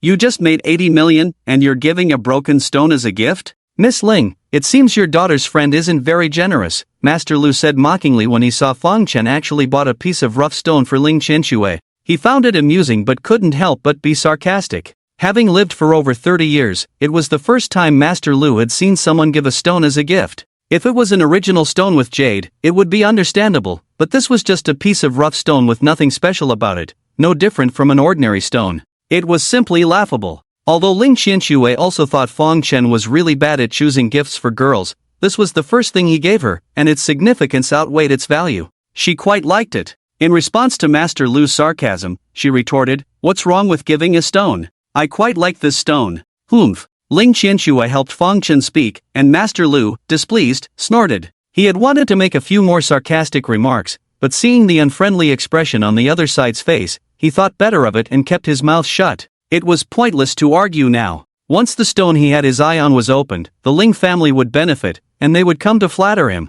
Fang Chen suddenly handed Ling Qianxue a piece of cloth to cover her head, which also puzzled Ling Dahai. However, at this moment, he had no mood to worry about these things. After handing over the money, his mind was entirely focused on that piece of window-opening material. Whether it would be a loss or a profitable deal would soon be revealed. "Shall I cut it?" asked the stall owner with a smile after taking the money. "Cut it." Ling Dahai nodded, then cautiously added, "Be careful, don't ruin it." "Don't worry, my hands are steady." The owner patted his chest, then placed the stone on the machine and began cutting. There was already jade in the window opening area. Naturally, the cut wouldn't be at the original spot. Master Lu had circled a position behind the stone with a watercolor pen, and the owner carefully cut along that position. Under the intense gaze of Ling Dahai and Master Lu, the first cut revealed nothing. "Master Lu, this." Ling Dahai had placed all his hopes on this stone. Seeing nothing, he felt a bit anxious. "Don't worry, this is only the first cut," Master Lu reassured him. He then circled another spot on the stone and instructed the owner to make the second cut. The second cut also yielded nothing. "It's okay, it should be inside," Master Lu said, instructing to make a third cut. But even after the third cut, there was still nothing inside. At this point, not only Ling Dahai was anxious, but even Master Lu had sweat on his face. "Damn, this can't be so bizarre," Master Lu muttered to himself, but still not giving up, he asked the owner to make a fourth cut. However, the fourth cut also revealed nothing. The fifth cut. Still empty. After 5 cuts, the stone was less than half. At this point, everyone knew that it was almost impossible for this stone to contain jade. Master Lu was sweating profusely, trying to remain calm, but Ling Dahai couldn't bear it anymore. "Damn it!" He cursed, pushed the owner aside, turned the stone in a different direction, and made a decisive cut towards the center. Previously, he had been cautious to avoid damaging any jade inside, but now Ling Dahai clearly lacked the patience to wait and directly cut through the middle. Bang! As the stone was split in half with one cut, revealing nothing inside, Ling Dahai opened his dry mouth in disbelief and sat on the ground. "Dad!" Ling Qianxue was startled and hurried over to support her father. Looking at the broken stones in front of her, she also felt bitter. Undoubtedly, it was a total loss. Master Lu. After staring at the stone in front of him for a while, Ling Dahai turned his head, trembling, and looked at Master Lu, who was already sweating profusely. "You said this stone would definitely contain jade?" Ling Dahai had placed all his hopes on this stone because he believed Master Lu's words, but now, "Ling boss, I didn't expect this either." Seeing that nothing was found inside the stone, Master Lu was surprised and felt guilty facing Ling Dahai's questioning. After a moment of contemplation, he suddenly pointed at the stall owner. "Didn't you say there was high-quality ice-seed jade inside?" Seeing that nothing was found inside the stone, the owner also felt uneasy. However, compared to Master Lu, he was much more confident. Without changing his expression, he said, "Sir, in our business, buying and selling stones relies on one's discernment. From the outside, this may indeed look like ice-seed jade, but as for the inside, who can guarantee? If your eyesight is lacking, don't blame me." "Why can't I blame you? We only bought this stone because you said it was good." "You're just a liar. Bastard." Master Lu urgently needed someone to blame and persistently accused the owner. "Who are you calling a liar and a bastard? Watch your mouth." The boss was not one to be trifled with, and upon hearing someone call him a fraud, he immediately got angry. I'm talking about you, aren't you a fraud? Seeing the boss refuse to admit it, Master Lu became even more enraged, and the two of them started arguing back and forth. That's enough. Although Ling Dahai's heart was bleeding, he hadn't lost his wits. Seeing the two of them arguing, he shouted loudly, putting an end to the commotion in time. Although he also complained about the booth owners selling such enticing but fake window material, he knew deep down that it was his own fault for buying that stone. After all, no one forced him to buy it, so he couldn't blame anyone else for his loss. Looking at Master Lu, who was red-faced from arguing, Ling Dahai wanted to scold him, but upon reflection, he realized he was the one who had invited him. Ultimately, it was his own lack of judgment that led to hiring such an unreliable expert. With a self-deprecating laugh, he said, "Forget it, perhaps it's my fate to suffer this loss, I can't blame anyone." With the help of Ling Qianxue, he stood up and looked at his daughter, sighing, "Daughter, I'm sorry. Daddy thought that if he could make some money, we could pay off our debts, but I never expected." Seeing her usually carefree father so despondent, Ling Qianxue's nose tingled, and tears welled up in her eyes. She hugged her father, saying, "It's okay, Dad, it's okay. We'll think of another way." Watching the father and daughter embrace, the scene was quite poignant. Fang Chen cleared his throat. "Uncle, there's still a stone here that hasn't been opened," pointing to the stone he had given to Ling Qianxue. Ling Dahai, upon hearing this, released his daughter and looked at the stone on the ground, shaking his head. Even with such good window material, nothing good came out of it. What can this piece of blind material produce? Forget it, don't cut it. It's a gift you gave to Qianxue, take it home as a keepsake. Looking at the pockmarked stone, Ling Dahai didn't believe there was jade inside, and he had no intention of trying. The greatest sorrow is a dead heart, and that was his current state. Hearing Ling Dahai's words, Fang Chen wanted to laugh but dared not. It was just a piece of stone, what was there to cherish? This stone isn't big, it won't take long to cut it all, let's see what's inside. Fang Chen stopped Ling Dahai from leaving and said. Seeing Fang Chen's determination to open it, and considering that it was bought by someone else anyway, Ling Dahai didn't insist and nodded, "Since you want to open it, go ahead." With Ling Dahai's consent, Fang Chen quickly placed the stone on the machine and had the boss cut it open. "I'll make it clear, if this stone doesn't contain jade, don't blame me." The boss was still angry from Master Lu's words, and now, seeing Fang Chen asking him to cut the stone, he spoke sternly. "Don't worry, I won't blame you," Fang Chen assured with a smile. With Fang Chen's assurance, the boss snorted at Master Lu before starting to cut the stone. Fang Chen had already marked it, so he just followed the lines. "Mr. Ling, even such a good-looking stone didn't contain jade, I advise you not to hope for anything from this piece." Master Lu, who hadn't found jade himself, didn't feel embarrassed and continued to make sarcastic remarks as Fang Chen insisted on cutting the blind material. However, what happened next left him dumbfounded. "Oh, there's water." As the booth owner made a cut, he immediately saw water, causing him to exclaim in surprise. "What?" Ling Dahai, who had been feeling half-dead, suddenly perked up at the words, his eyes fixed on the stone as if electrified, and Ling Qianxue also looked over in excitement. "There's water, and it's a large area. The transparency is excellent, it's not ordinary water jade, this is ice jade." After seeing the water jade, the boss quickly cut the stone open and used a flashlight to examine it. "Move aside, let me see," Ling Dahai exclaimed excitedly, shining his flashlight on it. After looking for a while, his face lit up with joy. "It's really ice jade. Daughter, it's really ice jade." He grabbed Ling Qianxue's shoulder, shouting in excitement. "How is this possible?" Master Lu, looking at the semi-transparent jade on the stone, had an expression of disbelief, which was quite unpleasant to hear. Ling Qianxue immediately glared at him. "You wish that we couldn't find anything, don't you?" The previous stone yielded nothing, tarnishing Master Lu's reputation, but Ling Dahai no longer cared about him, letting his daughter confront him without interference, just staring straight at the stone in front of him. "Cut the other side. Let's see how it looks." The previous stone didn't reveal any jade, causing the boss to be called a fraud, feeling aggrieved. But now, seeing that the stone on his stall produced ice jade, he couldn't help but feel happy too, at least proving that not all the stones on his stall were worthless. Upon hearing Ling Dahai's words, he quickly cut the other side. Ling Dahai stared intently at the stone, determined to find something, but hoping it wouldn't be like the previous one with just a hint of jade. After all, he had no money left. "There's water. There's water on this side too." When jade was being cut at each stall, many people gathered to watch. Before the stone was fully cut, sharp-eyed individuals spotted the waterhead in the cut, exclaiming, "There's really water, it's ice jade." After cutting the stone, the boss looked at the sparkling surface and said to Ling Dahai with a smile, who was now so excited he could almost jump, eagerly examining the surface. The waterhead was full, high transparency, large area, and no cracks. This was high-quality ice jade. Better than the jade quality on the previous surface. We've hit it big. Daughter, we've hit it big. The shape of this stone was close to a cylinder, with jade on both sides, almost completely covered. Without needing to cut the other 4 sides, it was undoubtedly jade. Ling Dahai, who thought he had lost everything this time, was overjoyed to see such a high-quality ice jade when he was feeling hopeless. He couldn't help but cry tears of joy. Seeing his father so happy, Ling Qianxue also smiled happily. Brother, are you selling this stone? I'll offer 15 million. Ice jade was second only to glass jade and quite expensive.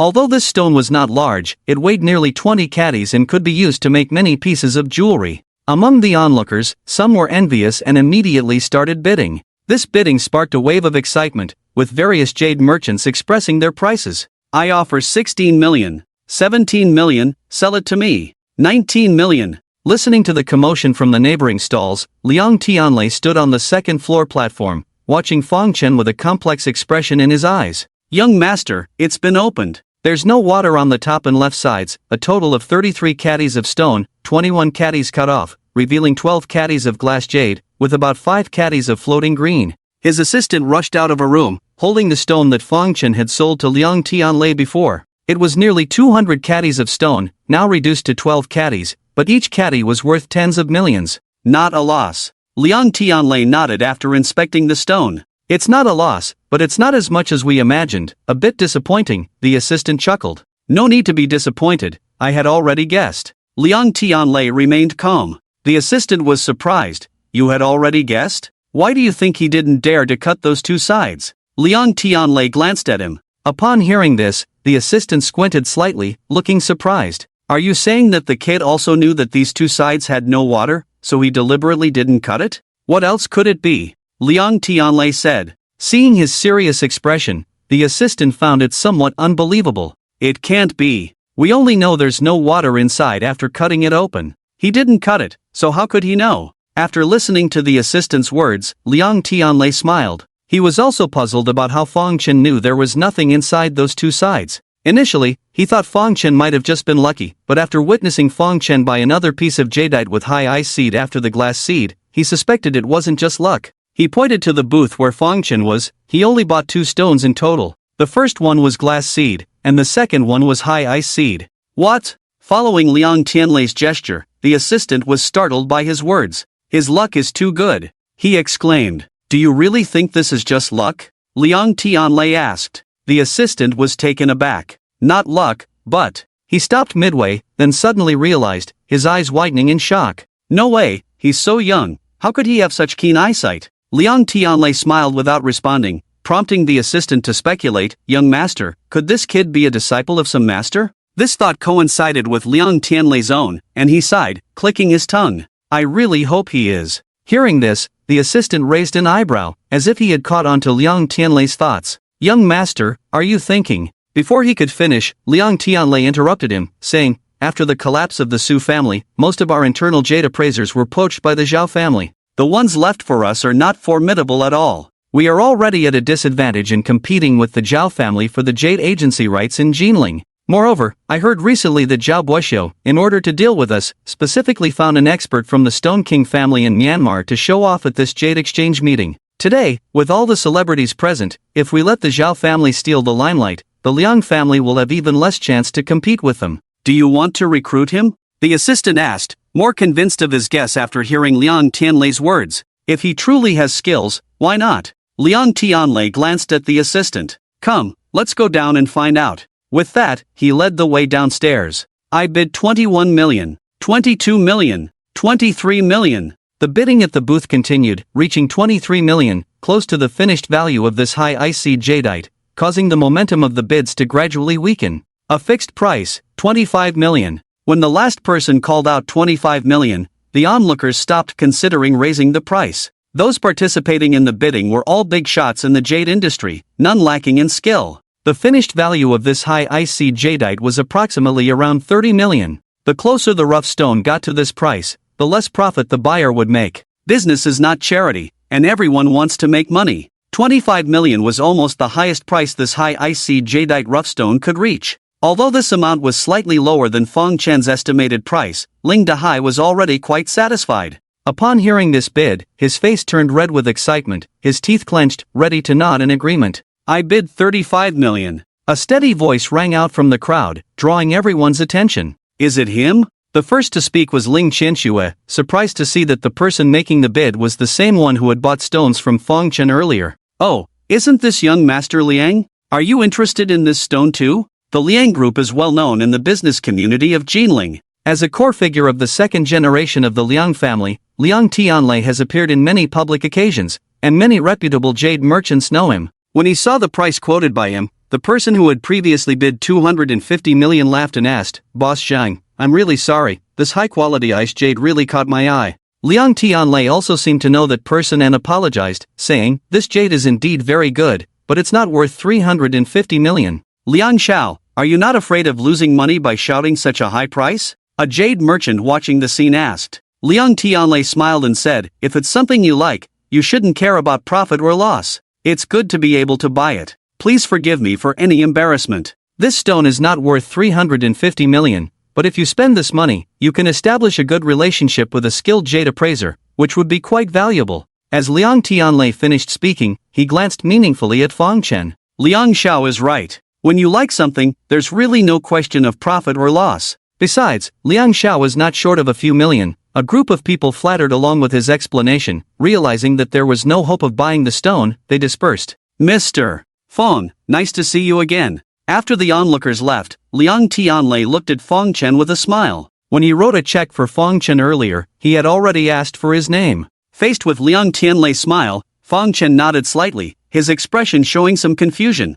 The person had bought his stone for 80 million before, and by now probably knew he had deceived him. In such a situation, why would he come back to buy his stone again, offering a price 1 million higher than the market price? Perhaps sensing Fong Chen's doubts, Liang Tianlei smiled again. I see that, Mr. Fong bought 2 stones at this event, both of which are of excellent quality jade. Mr. Fong's eye for quality is truly extraordinary. Fong Chen thought that buying 2 stones would not attract attention, but after hearing Liang Tianlei's words, he realized he had been naive. He didn't know why the other party was paying special attention to him, but he became subtly wary. Worried about revealing a flaw, he replied calmly, "You're too kind. It's just luck, nothing to do with having a good eye." The more capable a person is, the more modest they are. Fong Chen's words were within Liang Tianlei's expectations. He said, "Luck is also part of one's ability." Mr. Fong, with such good luck, I believe your eye for quality must be exceptional. I wonder if Mr. Fong is interested in cooperating with me? Liang Tianlei didn't beat around the bush and directly expressed his thoughts, looking expectantly at Fong Chen. Upon hearing the word cooperate, Fong Chen finally understood the other's intention and felt relieved. Pretending to be puzzled, he said, "Didn't you buy my stones before? Haven't we already cooperated?" Liang Tianlei was taken aback, clearly not expecting Fong Chen to say that. He waved his hand. "I'm not talking about that kind of cooperation. To be frank, I would like Mr. Fong to help me appraise a few stones." Liang Tianlei didn't beat around the bush and put his request on the table. Upon hearing his words, Ling Dahai and Ling Qianxue beside him were surprised, looking at Fong Chen in amazement. Fong Chen just chuckled as if he had heard an incredible joke. "I've always said that buying stones is just luck for me. I don't have the skill to appraise them for others. If Liang Xiao wants my help, he might have mistaken me." Mr. Fong, there's no need to be modest. I believe in Mr. Fong. Liang Xiao. Before Liang Tianlei could finish his sentence, Fong Chen interrupted him.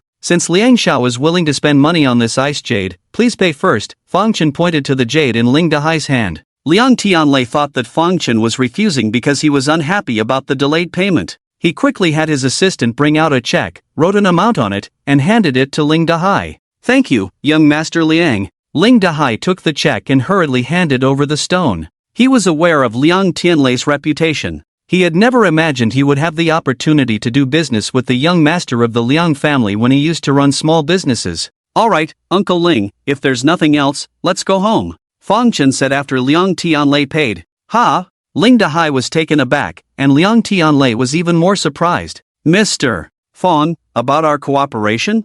"I'm sorry, I am inexperienced in this field of jade and have no expertise. I dare not mislead young Master Liang. I hope young Master Liang will seek advice elsewhere. Let's go."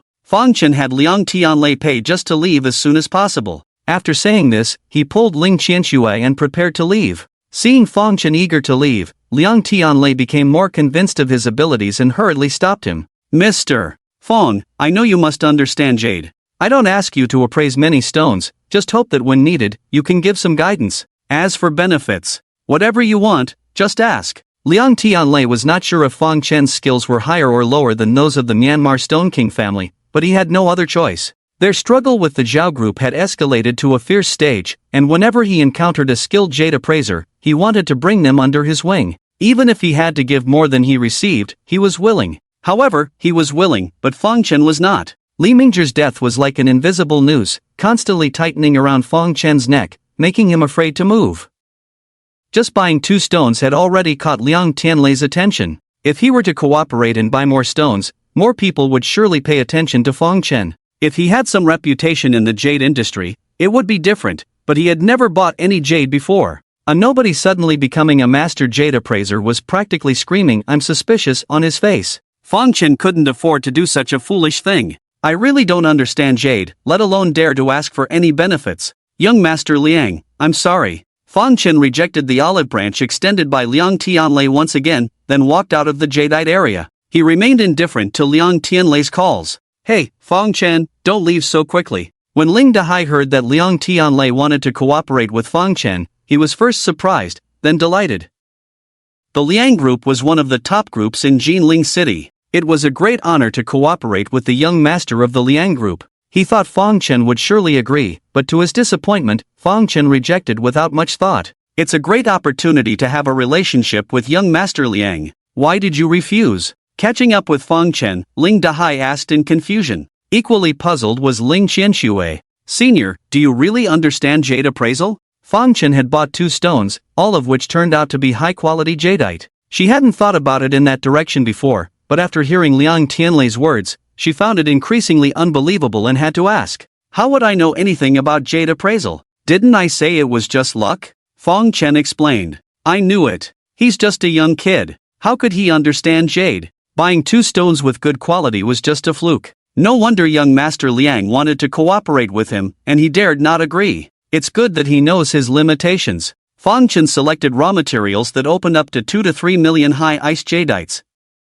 This made Master Lu jealous and frustrated. After all, Fang Chen knew nothing, yet he kept having good luck, while he, full of knowledge, kept hitting walls everywhere. It seemed like the heavens were blind. He was already jealous of Fang Chen, and after witnessing Liang Tianlei extend an olive branch to Fang Chen just now, he was even more consumed by jealousy. At this moment, upon hearing Fang Chen's explanation, he couldn't help but make a sarcastic remark, but this time, no one was going to indulge him. As his words fell, Fang Chen immediately frowned and retorted, I may not understand jade, but at least I dare to admit it. It's better to know nothing than to pretend to be knowledgeable about everything. Who do you think is pretending to be knowledgeable? Unexpectedly, Fang Chen dared to confront him head-on. Hearing his words, Master Lu was furious, and his old face immediately fell. I made it so obvious, and Master Lu still can't see it himself? Fang Chen glanced at him as if he were watching a clown. He had been lenient with him before just to save face for Ling Dahai, not because he was afraid of him. After Fang Chen felt that Ling Dahai had needlessly lost hundreds of thousands because of him,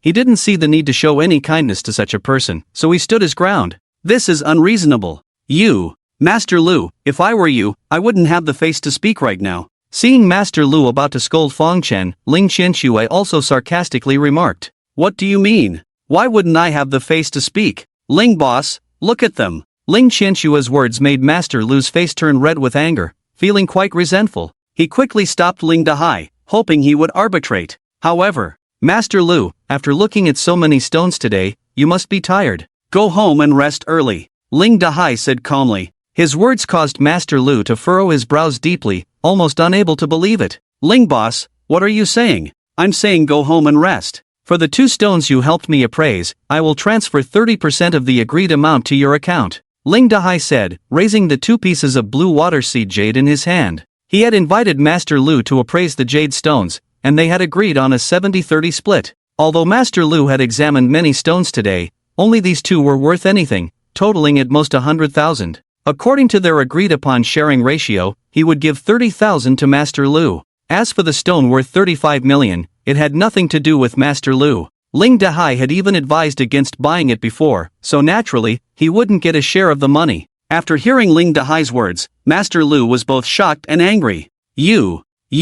He pointed at Ling Dehai, trembling with anger. After holding back for a while, he couldn't utter a word, probably not knowing what to say. Humph. Ling Dehai, don't you dare invite me again in the future. After holding back for a while, Master Lu said a fierce and self-righteous remark before storming off. Am I crazy to invite you again? Ling Dehai was speechless at Master Lu's parting words. He was already regretting this time. He could guarantee there wouldn't be a next time. Having the temper of a master but not the skills, I don't know where you found this person. Watching Master Lu leave, Ling Qianxue complained, glaring at her father. Ling Dehai looked somewhat innocent. This person used to work at the Su group. How would I know if he's not really skilled? Thanks to Fong Chen this time, otherwise, I would have been really taken advantage of. Ling Dehai remembered something. By the way, Fong Chen, do you really not understand how to appraise stones? Earlier, he had asked him to buy some blindfolded materials, and at that time, Ling Dehai thought he was just guessing randomly. But unexpectedly, there were indeed good jade pieces in the blindfolded materials. Now he felt that Fong Chen might not have been guessing randomly from the start. Even if he was, he couldn't have been so accurate. So he was skeptical of Fong Chen's words. Uncle, I really don't understand. Seeing Ling Dehai's suspicious gaze, Fong Chen explained with a wry smile. If you really don't understand, how could you buy so accurately? Don't lie to me. Ling Dehai looked at Fong Chen skeptically, unsure if he was telling the truth. I really didn't lie to you, I've said it all, it's purely luck, Fong Chen explained earnestly. Seeing that he didn't seem to be pretending, Ling Dehai, although still somewhat skeptical, fought carefully. Fong Chen, at his age, even if he had been looking at raw stones since he was in his mother's womb, with only 20-something years of experience up to now, he couldn't be so accurate. With this in mind, he had to believe that Fong Chen's purchase of 2 high-quality raw stones was just luck. Your luck, kid, is truly extraordinary, Ling Dehai muttered to himself, finally deciding not to ask further. Seeing this, Fong Chen breathed a sigh of relief and made up his mind not to easily buy raw stones in front of so many people in the future. After all the trouble, finally, hard work pays off. With this 35 million, not only can we pay off the debt, but I can also continue our family business. Ling Dehai, no longer concerned whether Fong Chen understood Jade after looking at the 35 million check in his hand, said contentedly, "No." As soon as he said this, Ling Qianxue suddenly stood up with a serious expression. What do you mean, no? Ling Qianxue's words caught Ling Dehai off guard. He looked at her eagerly, even Fong Chen looked puzzled. Without saying a word, she snatched the check from her father's hand. This stone was bought by Senior. At that time we didn't know there was jade inside, so I accepted it. Now that we know there's jade inside, and it's worth so much money, how can we accept it? Ling Qianxue said, handing the check to Fong Chen. This. Hearing his daughter's words, Ling Dehai was dumbfounded, staring at her in disbelief. Qianxue, what are you doing? Seeing Ling Qianxue handing over the check, Fong Chen was also puzzled. Senior, this stone is too precious, I can't accept it. When Fong Chen gave her something, although she said she didn't want it, she was still very happy in her heart. Even though Fong Chen only gave her a broken stone with pits and holes, it was still a gift after all. When Ling Qianxue accepted it, she thought it was a gift with more significance than value, but when she discovered the jade inside, she realized that the value of this stone far exceeded its significance. In her opinion, since Fong Chen bought the stone, no matter how much it was worth, it should belong to Fong Chen. There was no reason for their family to take it. Seeing Ling Qianxue's sincere gaze, Fong Chen smiled. Faced with such a difficult decision in the face of great profit, he was surprised and also felt it was commendable, but that stone was originally a gift from me to you, regardless of its worth, it's a gift from me to you. Now, are you giving back the gift I gave you? Fong Chen knew from the start that this stone was valuable, that's why he bought it to give to Ling Qianxue. His purpose was simple, to give the stone to Ling Qianxue, then sell it to help the Ling family through tough times. But this gift is too precious. Seeing Fong Chen's displeased expression, Ling Qianxue said hesitantly, 35 million, perhaps it's quite valuable, but can our friendship be measured in money? If you think it can, I won't argue, but I would be very disappointed. Looking into Ling Qianxue's eyes, Fong Chen said seriously, Senior. Ling Qianxue understood Fong Chen's thoughts very well, and this speech moved her deeply. She knew very well that their friendship couldn't be measured in money, but was it just friendship? She stared at Fong Chen's eyes in a daze. Alright, good girl, if you keep this up, Fong Chen will get angry. He's right, can your friendship be measured in money? Ling Dehai pointed to the 35 million that could turn their fortunes around. Seeing his daughter about to give away the money she had just received, although he also felt his daughter had a point. He couldn't bear it. After all, everything costs money, right? Seeing Fang Chen refusing to accept the check, Ling Dahai became angry. Overjoyed, he quickly took the check back from Ling Qianshui's hand. Since Fang Chen is willing to give you the stone, he must not want this money. If you give him the money, wouldn't that be looking down on him? In my opinion, we should accept it, remember his kindness in our hearts, and when my father builds my business empire with this money, how could we forget him? Uncle is right. Let's consider this money as my investment in Uncle's business empire, Fang Chen said with a smile after hearing Ling Dahai's words. Yes, an investment. An investment. Ling Dahai carefully tucked away the check with a smile on his face, intentionally hiding it from Ling Qianxue. Seeing her father's merchant-like appearance, Ling Qianxue frowned, wanting to say something but was interrupted by Fang Chen. Alright, everything is fine here. Let's go home. Today had been eventful enough, and Fang Chen just wanted to leave as soon as possible. Seeing Fang Chen persistently refusing the check, Ling Qianxue no longer insisted, nodded, and followed him to leave. As the three approached the door, Fang Chen was about to press the elevator button when the doors opened, and several well-dressed men stepped out, one of them handsome and imposing, wearing gold-rimmed glasses and meticulously groomed. He walked out of the elevator ahead of the others and coincidentally met eyes with Fang Chen. Upon seeing him, Fang Chen was momentarily stunned, then his pupils constricted, his eyes fixed on the man, and his fists involuntarily clenched. The man who emerged from the elevator was chatting with someone when he saw Fang Chen. He paused for a moment but quickly regained his composure, showing a smile. Well, if it isn't President Fang from our school's student council. Long time no see, President Fang. The man stood in place, greeted Fang Chen, and although polite in demeanor, his gaze towards Fang Chen was clearly scrutinizing. Various emotions erupted in Fang Chen's mind upon seeing the man before him. He was visibly excited, fists clenched with veins bulging on his arms, staring straight at the man as if he were a wolf king facing an old rival who had once taken its territory. Fang Chen was usually composed and well-versed in concealing his emotions, but upon seeing this man, he threw all rationality out the window. Because this man was his mortal enemy, Zhao Buoxiu. The appearance of Zhao Buoxiu shocked Ling Qianxue as well. Seeing Fang Chen's eyes turn red, fists clenched tightly, veins popping on his forehead, almost losing control, Ling Qianxue hurriedly held him back. She knew very well about Fang Chen's hatred towards Zhao Buoxiu, which was why she intervened, fearing the potential consequences. Senior. Zhao Buoxiu's presence surprised Ling Qianxue as well. Seeing Fang Chen's intense reaction, she couldn't help but intervene to prevent any outburst. Long time no see, Miss Ling. As alumni, Zhao Buoxiu also knew Ling Qianxue and greeted her with a smile. However, Ling Qianshue's expression towards him was far from welcoming. Zhao Buoxiu, what are you doing here? Mr. Zhao is the vice general manager of the Zhao Group and also one of the organizers of this Jade Exchange Conference. This lady's question is quite interesting, a man accompanying Zhao Buoxiu remarked with a smile. Ling Qianxue had known that Zhao Buoxiu was associated with the Zhao Group but was unaware of his position within the company.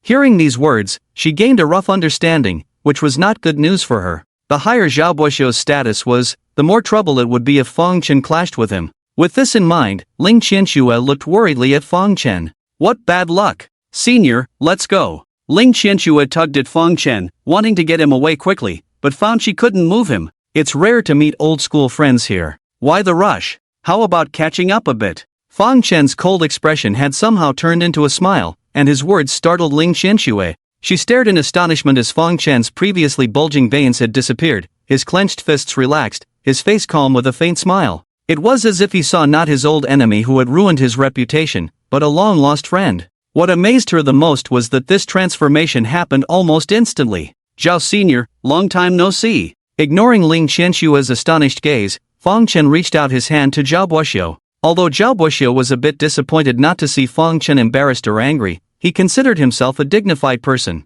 Seeing Fang Chen offering a handshake, he extended his hand as well. Crack! Ouch! What are you doing? Just as Zhao Buoxiu grasped Fang Chen's hand, he heard a cracking sound, followed by a sharp pain in his hand. He quickly pulled his hand back, glaring at Fang Chen in anger. What are you doing? Isn't this a handshake? Fang Chen looked at Zhao Buoxiu, looking puzzled. Zhao Buoxiu couldn't believe that Fang Chen dared to squeeze his hand in front of so many people. What surprised him even more was Fang Chen's strength, nearly breaking his bones. Seeing the bruise on his hand, he was furious. Young Master Zhao. The people beside Zhao Buoxiu were puzzled about what had happened. Seeing the bruise on Zhao Buoxiu's hand, they understood and glared at Fang Chen, ready to teach him a lesson. Ha! Although Zhao Buoxiu was also angry, he used his eyes to stop his companions from acting. As one of the organizers of the event, he couldn't let his men start a fight as it would damage his reputation. Despite his anger, he held back. Seeing Zhao Buoxiu's gaze, his companions reluctantly lowered their fists. Seeing that they didn't come over, Fang Chen's eyes flashed with disappointment. What he feared the least at the moment was a physical confrontation. With his strength and speed, even if they all attacked him at once, he could handle them with one hand. He had even thought about landing a few punches on Zhao Buoxiu in the chaos, but it seemed unlikely now. Half a year ago, you were kicked out of school. I thought you were down and out, but it seems your spirit is quite strong. I underestimated you, Zhao Buoxiu said coldly, rubbing his bruised palm. You know, leaving school, free from the schemes of shameless people, living carefree every day, my spirit has indeed improved a lot. Fang Chen replied thoughtfully, as if he agreed with Zhao Buoxiu. Zhao Buoxiu wasn't foolish, he knew Fang Chen was referring to him as one of those shameless people. A hint of resentment appeared on his indifferent face, mixed with some confusion. He had expelled Fang Chen from school and ruined his reputation, thinking Fang Chen would be afraid of him. But now, it seemed not only was Fang Chen unafraid, but his courage had grown. He dared to play tricks while shaking hands with him. Not only had his courage increased, but his cunning seemed deeper. In an instant, he had hidden his hatred towards Zhao Buoxiu. Now, there was no trace of resentment on his face, which caught Zhao Buoxiu off guard. Fang Chen's face showed no resentment, not because he didn't hate the other party, but because he deliberately concealed it. He and Zhao Buoxiu were old rivals, and he knew Zhao Buoxiu's character very well. The more he showed anger in front of him, the happier he felt, because it proved that he had caused harm to himself. In his eyes, his own anger was his achievement. Anger was of no practical use. Initially, when Fang Chen suddenly lost control upon seeing his enemy, he quickly regained his composure and suppressed his anger. Zhao Buoxiu liked to play dirty tricks, so why couldn't he? Shaking hands with the other party just now was Fang Chen's way of reciprocating. If Zhao Buoxiu got angry and had someone beat him up, Fang Chen would take advantage of the chaos to clean them both up. If Zhao Buoxiu didn't get angry, he would just have to swallow the insult like now. Young master, do they know each other? From afar, watching Fang Chen and Zhao Buoxiu chatting and shaking hands, Liang Tianlei's assistant asked in surprise. Why ask me? Go ask someone else. Liang Tianlei glared at his assistant irritably, also looking puzzled. Could that kid be someone invited by the Zhao family? The assistant speculated. Doesn't seem like it. Liang Tianlei shook his head. It was indeed surprising for him that Zhao Buoxiu and Fang Chen knew each other. Although both of them had smiles on their faces, to him, those smiles seemed somewhat fake. Knowing each other didn't necessarily mean they had a good relationship. Just as Liang Tianlei was considering going over to gather some information, a gong suddenly sounded from the central platform of the venue. Bang, bang, bang. Everyone, it's almost 11 o'clock. The Stone King exhibition is about to begin. All Jade enthusiasts, please put down what you're doing and gather around the platform. After the exhibition, the organizers have prepared a sumptuous lunch for all the friends present. Great! As the host's voice fell, cheers erupted in the venue. Many of those attending the exchange were there for the Stone King exhibition, and upon hearing that it was starting, many were excited. Zhao Buoxiu's expression turned serious as well. He had wanted to say a few words to Fang Chen, but now he didn't have the mind for it. He simply said, in just half a year, you've changed a lot. They say adversity can make people grow, and it seems to be true. However, while adversity can make people grow, one cannot always be in adversity. Passing the first time may be luck. Who knows if there will be such good luck a second time? Zhao Buoxiu looked at Fang Chen with a slight smile, his words carrying a hint of implication. Fang Chen knew it was a threat. He used to be quite afraid of threats, but now, if you don't try, how will you know? He responded with a smile, looking into Zhao Buoxiu's eyes without a trace of fear. He. Zhao Buoxiu chuckled lightly at his words, a hint of fierceness flashing in his eyes. After giving Fang Chen a deep look, he walked away. Young Master Zhao, should I have someone take care of him? After Zhao Buoxiu and his men passed by Fang Chen, one of them asked. Zhao Buoxiu was not one to take a loss lying down. He was always the one making others suffer losses, but Fang Chen had just made him lose face. Normally, he would have immediately agreed to his subordinate's suggestion, but now, remembering his agreement with someone, despite his reluctance, he had to dismiss the idea. Just a clown jumping around, no need to bother with him. He waved his hand, rejecting his subordinate's proposal. Oh, isn't this young Master Zhao? I thought young Master Zhao wouldn't dare to come today. Why only show up now? Seeing Zhao Buoxiu approaching, Liang Tianlei said with a fake smile. Zhao Buoxiu had long spotted Liang Tianlei. Upon hearing his words, he immediately responded, Liang, with such little courage, dares to come. How could I not dare? Just because of some matters, I arrived a bit late, but it's no big deal. The protagonist always makes a late entrance, right? He said with a faint smile on his face. The Liang and Zhao groups had always been in a competitive relationship. After the downfall of the Su group, the competition for the dominance of the jade industry in Jinling between the two became even more intense. Although the two groups had not yet torn their faces in public, when the members of the two groups gathered, there was no real friendliness between them. Both sides were subtly confrontational in their conversations. And in this pair, Liang Tianlei was clearly at a disadvantage. Protagonist? Liang Tianlei coldly smiled and spat in disdain. In today's Jade Exchange event, both the Liang and Zhao families sent out the second-generation core figures of their respective groups to host, who were also recognized as the heirs of the groups. The purpose was not only to test their ability to stand alone but also to determine the winner and loser through the Stone King exhibition, to establish the superiority between these two similarly aged young talents. Undoubtedly, the Stone King exhibition was the first public game between the heirs of these two major groups. Regardless of who it was quite important. Zhao Buxiu considered himself the protagonist, but Liang Tianlei naturally disagreed. The Stone King exhibition is about to begin. Why is Liang alone? Did you fail to hire a good appraiser, or did the ones you hired before leave?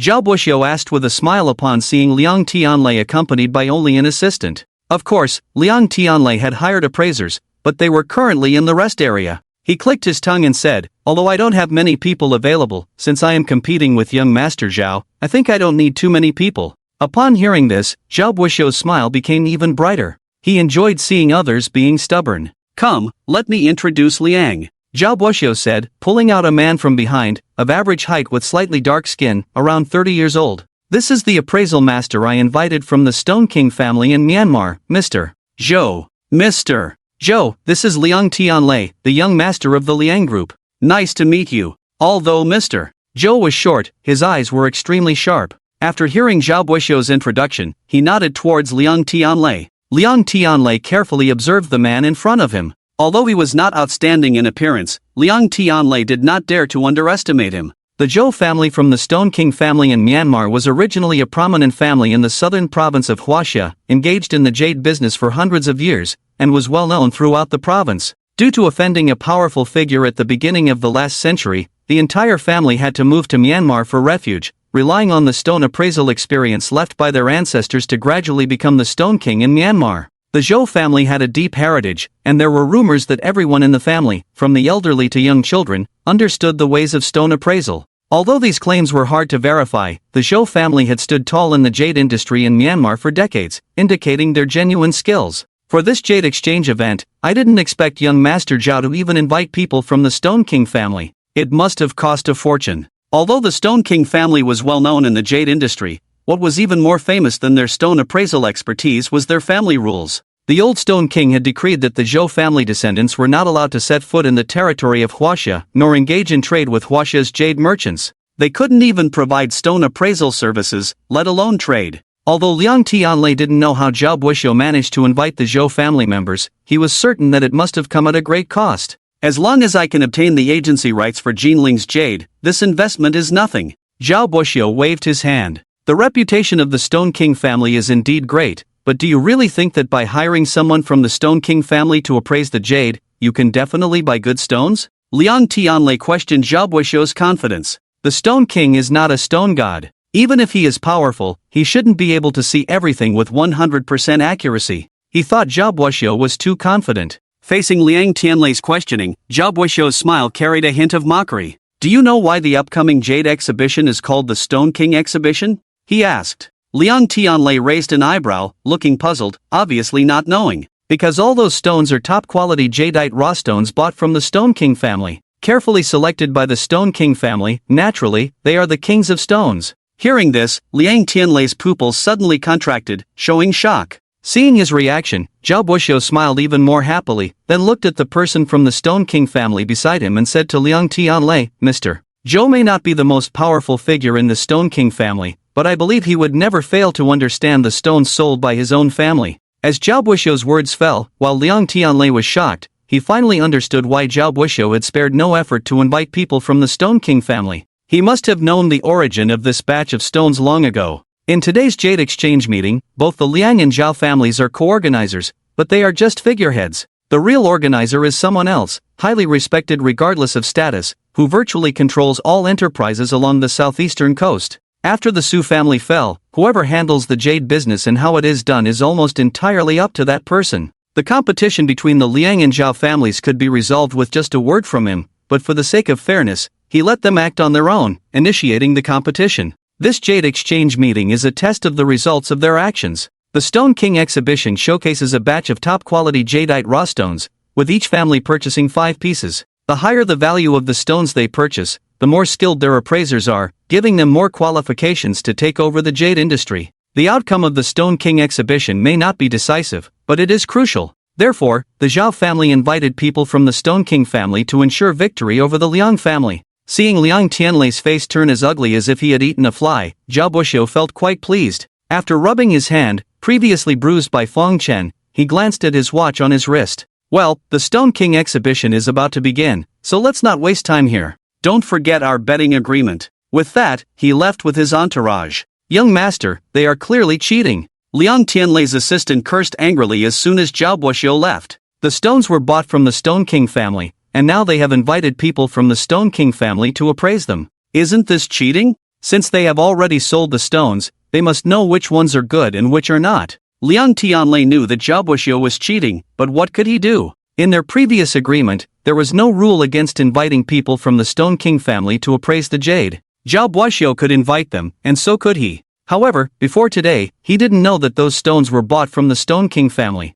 Zhao Buxiu actually knows the origin of these stones. Liang Tianlei muttered to himself, his expression tinged with a hint of unwillingness. Young master, could it be that someone is biased and deliberately informed them? The assistant asked, thinking of the organizer of the Jade exchange meeting. Liang Tianlei shook his head, feeling that the likelihood was very low. With the status of the other party, if they were truly biased, they could just announce that the jade would be handed over to the Zhao family to manage, and his Liang family wouldn't dare say anything. It wouldn't be worth making things so complicated. I know the character of that person, he wouldn't be biased. However, whether the people around him are biased or not is hard to say, Liang Tianlei said thoughtfully. With his status, matters like this were usually delegated to his subordinates to handle. He wouldn't intentionally disclose the origin of these stones to the Zhao family, but what if his subordinates were colluding with them? Thinking about these possibilities, Liang Tianlei's expression grew even more grim, and he let out a long sigh. Young master, do we stand a chance at the upcoming exhibition?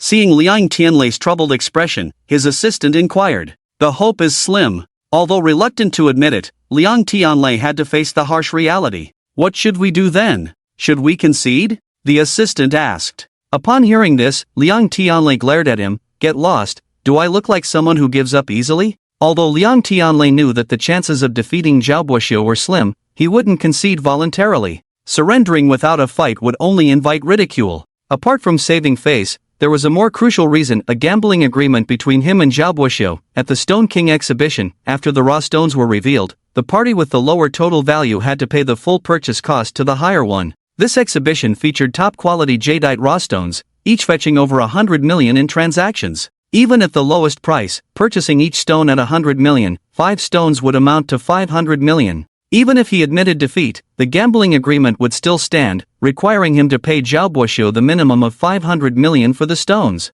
Admitting defeat was embarrassing enough, losing money on top of that would be even worse. He had to save either his face or his money. As for not acknowledging this agreement, while it was possible, if he did so, the entire Liang family would be humiliated, a thought he dared not entertain. Even if we might not win, we still have to fight, or else, won't we be looked down upon by the Zhaos? Liang Tianlei scolded his assistant impatiently before heading upstairs to fetch the jade appraisal expert he had arranged. As he left, he glanced back at Feng Chen, his expression shifting, but he said nothing. Setting aside whether Feng Chen would be willing to help him, even if he was, Liang Tianlei believed his eye for stones might not surpass that of the Stone King family, so upon careful consideration, he dismissed the idea of seeking Feng Chen's assistance. Daughter, when did you meet the young master of the Zhao family? I've never heard you mention him before, Ling Duhai asked Ling Qianxue curiously after Zhao Buxiu left. We were all in the same school, including him and our senior. He's a doctoral student, Ling Qianxue explained. I can see that you don't get along with him?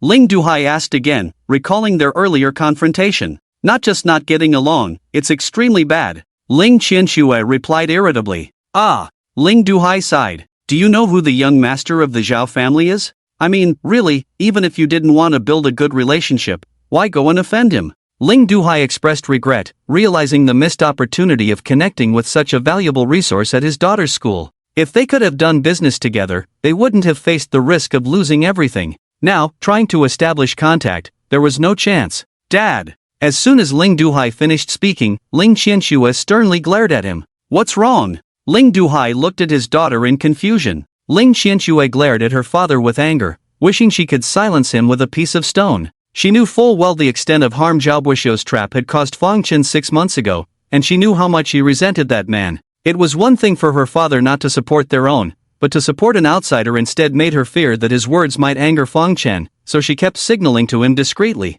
Ling Duhai only complained that his daughter shouldn't have antagonized such a powerful figure, worried it might lead to trouble in the future, so without much thought, he uttered those words.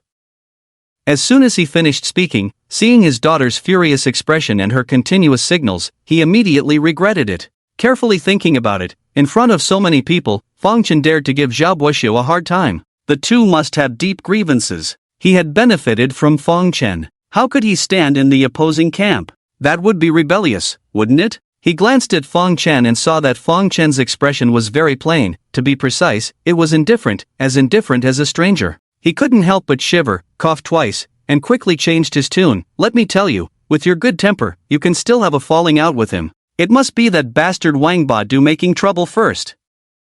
Ling Dahai suddenly changed his tune, making Ling Qianxue widen her eyes. Don't be fooled by his decent appearance. With a sneaky look, it's clear he's not a good person at heart. I was just slow to react earlier. If I had been quicker, I would have gone up and given him a good slap. But it's okay. I'll spare him today. If I see him again tomorrow, I'll teach him a lesson. Ling Dahai said with a righteous tone, his chest heaving as if he was really upset. As he spoke, he gestured and his eyes kept darting towards Fang Chen. Ling Qianxue was already accustomed to her father's quirky personality. Seeing that Fang Chen's eyes were indifferent and showed no signs of anger, she knew she hadn't taken her father's earlier words to heart, which relieved her. Senior, everything's fine now. Let's go, she said to Fang Chen. Fang Chen had initially wanted to leave quickly, but after seeing Zhao Buixuo, he found that his heart couldn't calm down, and he was unwilling to leave just like that. His hearing was excellent, even standing far away, he could hear Liang Tianlei and Zhao Buixuo's conversation. Because of this, he suddenly had the idea of staying. Isn't there going to be some kind of Stone King exhibition soon? I want to stay and see. After the announcement that the Stone King exhibition was about to begin, most of the people in the venue gathered around the central platform, including Fang Chen, who had decided not to leave. Senior. Looking at Fang Chen's expressionless face, Ling Qianxue hesitated to speak. Fang Chen suddenly decided not to leave, and she was somewhat worried, not knowing if he intended to retaliate against Zhao Buixuo. If he did, how would he retaliate? Although she also disliked Zhao Buixuo, she had to admit his identity was beyond their reach. Fang Chen's previous act of pinching his hand was already risky. If Zhao Buixuo had taken offense, he would have been in trouble. If he caused a scene again, it would be hard to resolve. Seeing Ling Qianxue hesitating to speak, Fang Chen could tell from her nervous expression what she was worried about. He grinned, revealing a set of white teeth on his indifferent face, reassuring her, "Don't worry, I won't do anything foolish." Even though Fang Chen said so, Ling Qianxue only breathed a slight sigh of relief and couldn't completely relax. However, she just nodded lightly, murmuring without saying much more. She had already made up her mind that if she couldn't stop Fang Chen, she would bear the consequences with him. While the two were talking, the tables for displaying items had already been set up on the platform, and the jade stones for exhibition were being brought out one by the staff, a total of 15 pieces, all covered in red cloth. As the stones were displayed, the host followed suit. After a few words of thanks, he began to introduce the Jade King exhibition. This Jade King exhibition, initiated by the South Sea Chamber of Commerce, with the participation of the Zhao Group and the Liang Group, is a high-quality jadeite raw stone exhibition aimed at promoting the exchange of jade and stones in Jinling City. At the same time, it provides an opportunity for the guests present to witness the elegance of various high-quality jadeite raw stones in the jade world. The 15 pieces of jade exhibited this time were all purchased from the Burmese Stone King family. Each one can be called a masterpiece, truly deserving the title of the King of Stones. For this exhibition, in order to add more interest and allow the guests to have a clearer understanding of the unique features of various stones, the Liang Group and Zhao Group, based on the principles of friendly exchange and mutual improvement, will hold a stone appraisal competition. A total of 15 pieces of jade will be presented, and the Liang group and Zhao group will each send 5 master stone appraisers to select a stone. The selected stones will be cut open on the spot, and then evaluated by the Jade appraisers from the South Sea Chamber to determine which stone holds higher value. This competition is a friendly exchange between the Zhao group and the Liang group, and although it is friendly, it is still a competition with winners and losers. So, whether it will be a victory for the Liang group or the Zhao group, let's wait and see. With these words from the host, the emotions of the crowd were successfully stirred up, and cheers erupted as the words fell. Amidst the cheers, the red cloth covering each stone was unveiled, revealing a variety of raw stones. The jade merchants, who were already excited, became even more uncontrollably thrilled upon seeing these stones. Wow, is that glassy golden silk? There's a piece of icy golden silk. Is that yellow jade? Surprised and almost incredulous voices rang out. Many of the jade types mentioned were unknown to Fang Chen, and he had never seen them before. After all, he hadn't finished reading the thick book he bought yesterday.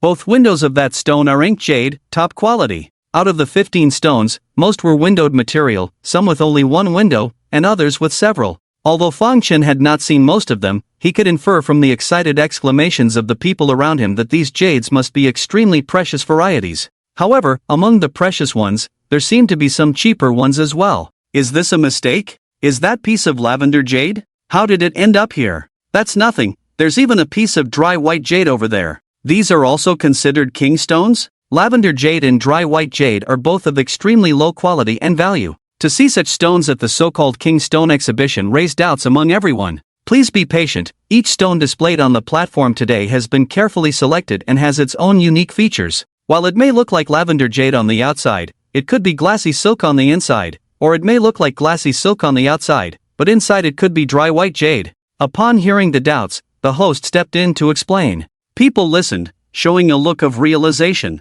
That's right, the Liang and Zhao families are still going to compete. If what's on the outside is the same as what's on the inside, what's the point of the competition? Exactly, we can't be deceived by their appearance. While listening to the discussions around him, Fang Chen also observed these stones. What the host said was indeed true, most of these 15 stones were not what they seemed. If one only looked at the windows, it would be difficult to find what they truly desired. This King Stone exhibition, which determined which of the Liang and Zhao families would take over the jade industry in Jinling City, was not something that could be won easily. Many stones, without rich experience and exceptional vision, were impossible to discern. Alright, the raw stones have been properly arranged. Now, let the stone appraisers from the Liang group and Zhao group come up on stage and start appraising the stones.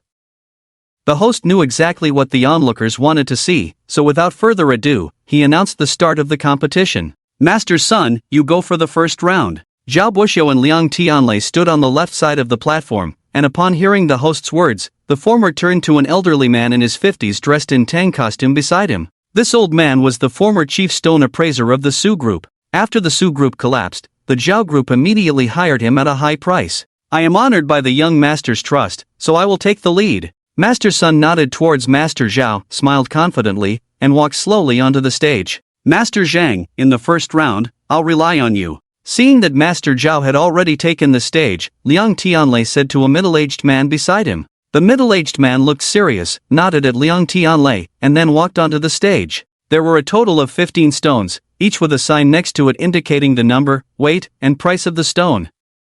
Although the sizes of these stones varied, their weights were generally within a certain range, with the largest not exceeding 150 caddies and the smallest being over 30 caddies. The prices, however, were generally high, with the most expensive being number 15, priced at 250 million, and the cheapest being number 1, priced at 86 million. The reason why number 1 was cheaper was that it was a piece of rough material, the only one among the 15 stones. Out of curiosity, Fang Chen used his perspective to take a look and was startled at first glance. With a click of his tongue, he couldn't help but sigh, this Stone King exhibition is quite interesting. After the two appraisers took the stage, each holding a flashlight and a magnifying glass, they searched for the stones they deemed most valuable on the display. The previously noisy venue fell silent as soon as the audience saw the two masters concentrating on observing the stones. Many people stared intently at the stage, holding their breath, as if they were not spectators below but appraisers on the stage. This one. Master Sun from the Zhao group was the first to choose his stone, number 9, a piece of windowed ice-seed golden silk jade worth 150 million. With a total weight of 85 caddies. I'll choose this one. Just as Master Sun made his choice, Master Zhang also made his decision. He chose number 11, a piece of yellow jade worth 160 million. Although the price of yellow jade was not higher than that of ice seed golden silk, it was not low either. High-quality yellow jade was known as golden jade. Number 11 had a total weight of 106 caddies, and in Master Zhang's opinion, there was a high possibility that this stone also contained yellow jade. If it did, even if Master Sun's stone turned out to be all ice seed golden silk jade, his stone should still be valued higher. Have both masters made their selections? If so, let's start cutting. Let's cut. The two masters said in unison, confidently marking the cutting areas on the stones. There were two professional stone cutting machines on the stage, along with skilled workers. As soon as the two appraisers nodded, the workers lifted the stones and began cutting simultaneously. Oh, there it is. It's still yellow jade.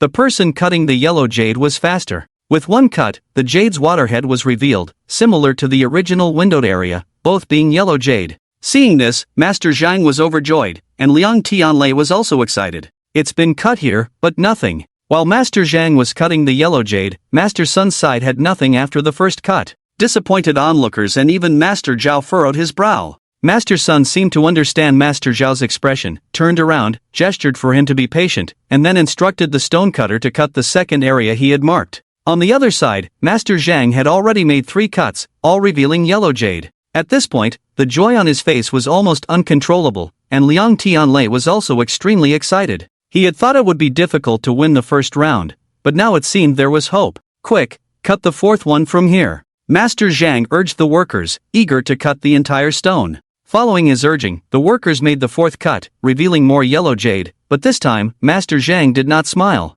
There's a crack. He frowned deeply. The number 11 stone has a crack, it's over, the value has plummeted. Some onlookers sighed as they saw the crack on that piece of stone. Don't worry, it's just a crack on one side. What if the other sides are fine? Someone reassured. Wow, water is coming out. Ice type. No, this is glass type. Just as Master Zhang's jade revealed a crack on the other side, Master Sun's jade unexpectedly displayed a glass type. Those witnessing this scene exclaimed in excitement. Master Zhang turned around and indeed saw that Master Sun had revealed a glass type, his expression turning even uglier. He had just examined that stone, and the ice type quality wasn't very good. He never imagined it would reveal a glass type, and not just any, but a high-quality glass type. Ice type with golden threads might not fetch a significantly higher price than yellow jade, but glass type was much more valuable. Moreover, his stone had a crack. Alas! Although the two stones were not completely cut yet, those with a keen eye could already tell who would win this round. Many on Liang Tianlei's side, and even Liang Tianlei, who was previously excited, now looked crestfallen. The cutting continued, and soon, the results were in. The number 11 rough stone yielded 47 pounds of yellow jade, totaling 180 million. The number 9 rough stone produced 5 pounds of ice-type golden thread jade and 31 pounds of glass-type jade, totaling 215 million. The first round goes to the Zhao group. Upon hearing this expected outcome, Liang Tianlei let out a long sigh. Liang, I concede. Winning the first round made Zhao Buoxiu, who was already confident, even more radiant. He even gestured respectfully towards Liang Tianlei. Seeing Zhao Buoxiu smile, Liang Tianlei felt as uncomfortable as if he had swallowed a fly. Liang, it's my incompetence. Master Zhang stepped down from the stage, looking ashamed in front of Liang Tianlei. It's not your fault. I believe Master Zhang did his best. Despite his disappointment, Liang Tianlei remained gracious and did not blame Master Zhang. Upon hearing his words, Master Zhang said nothing and quietly moved to stand at the back of the group. Master Sun truly lives up to his reputation as the former chief jade appraiser of the Su group. Impressive. Watching Master Sun descend, Zhao Buoxiu praised with a smile. Your praise is too kind, young master. Master Sun chuckled, pleased with his performance. After exchanging a few pleasantries, he sat down on the side. According to the rules, once a jade appraiser had been on stage, they could not go up again. For the second round, Master Yang, please step up. Master Wang, I'll leave it to you. In the second round, the Zhao family's appraiser was a young man surnamed Yang, while Liang Tianlei sent an elderly man surnamed Wang. It seemed that Master Yang was well prepared as he didn't take long to select the number 13 stone, while Master Wang took over 10 minutes to choose the number 5 stone. The number 13 stone revealed a purple water type at the window, and after cutting, it turned out to be ice-type golden thread, weighing a total of 76 pounds. It was bought for 210 million and valued at 150 million. The number 5 rough stone displayed a high ice type at the window, and after cutting, it revealed glass-type golden thread, totaling 16 pounds. It was bought for 110 million and valued at 145 million. The price of the jade after cutting was not arbitrarily determined by the judges but accurately calculated by professionals based on market prices and the weight of the stones. The margin of error was usually within 100,000, so although 5 million might not seem like much, being undervalued was still a loss. No one felt it was unfair. Master Yang's stone incurred a loss of 60 million, but ultimately, its value exceeded Master Wang's, resulting in another victory for the Zhao group in this round. It's okay to incur losses, as long as we win this competition. Liang will cover the costs of these jade stones for us anyway. Watching Master Yang step down, Zhao Buoxiu said with a smile. Ha ha ha. Those around who knew about the bet between the two, laughed along after hearing the words. Meanwhile, Liang Tianlei's face had already darkened. As the second round ended and the third quickly began, the outcome was not surprising at all. Zhao Group emerged victorious once again, with their stones valued at 120 million, while Liang Group's value was only 70 million. Zhao Group won with overwhelming superiority. It seems like Liang Group is not doing well, they have lost 3 rounds already. Indeed, it's quite embarrassing to lose like this. I didn't expect Zhao Group's appraisers to be so skilled. Exactly, look at who they are. The 3 who just appeared are all renowned appraisers who were once highly regarded by Su Group. Their eyesight is almost godlike. Yes, I heard Zhao Group even hired someone from the Stone King family, and they haven't even made a move yet. Looks like Liang Group won't stand a chance. With 3 consecutive losses, the total value of the jade stones put forward had widened to 90 million, with 2 rounds still to go. However, everyone knew that Liang Group had no chance of winning this match. Not to mention that Zhao Group's appraisers were unlikely to make mistakes. Even if they did, Liang Group would find it hard to catch up with the 90 million price advantage. Moreover, on Zhao Group's side, there was still a member of the Stone King family who hadn't intervened yet. Even if another appraiser made a mistake, would the descendant of the Stone King family also falter? Even Liang Tianlei didn't dare to entertain such thoughts. Hence, almost everyone had already guessed the outcome of this match. On Zhao Buoxiu's side, everyone was in high spirits, while on Liang Tianlei's side, there was only gloom and despair. Liang Tianlei had known from the start that his side might lose, but knowing and accepting defeat were 2 different things. He truly couldn't accept losing, especially to Zhao Buoxiu. But with 3 rounds already played, what could he do even if he didn't accept it? It was too late to turn the tide. These 4 words, like a tolling bell, kept striking his mind, making him restless. Smack! Just as Liang Tianlei was feeling increasingly agitated, he suddenly felt a sharp pain in his knee. He gasped in cold air, raised his head in annoyance, ready to see which fool was about to provoke him, only to find Fang Chen standing not far away. At the same time, Fang Chen was also looking at him. After the 3rd round ended, the 4th round began, with representatives from both Liang and Zhao families already on stage. Liang Tianlei looked at Fang Chen in confusion, not understanding why he was looking at him. What puzzled him even more was that Fang Chen only glanced at him before turning back to the stage, as if it was just a casual sweep of his eyes.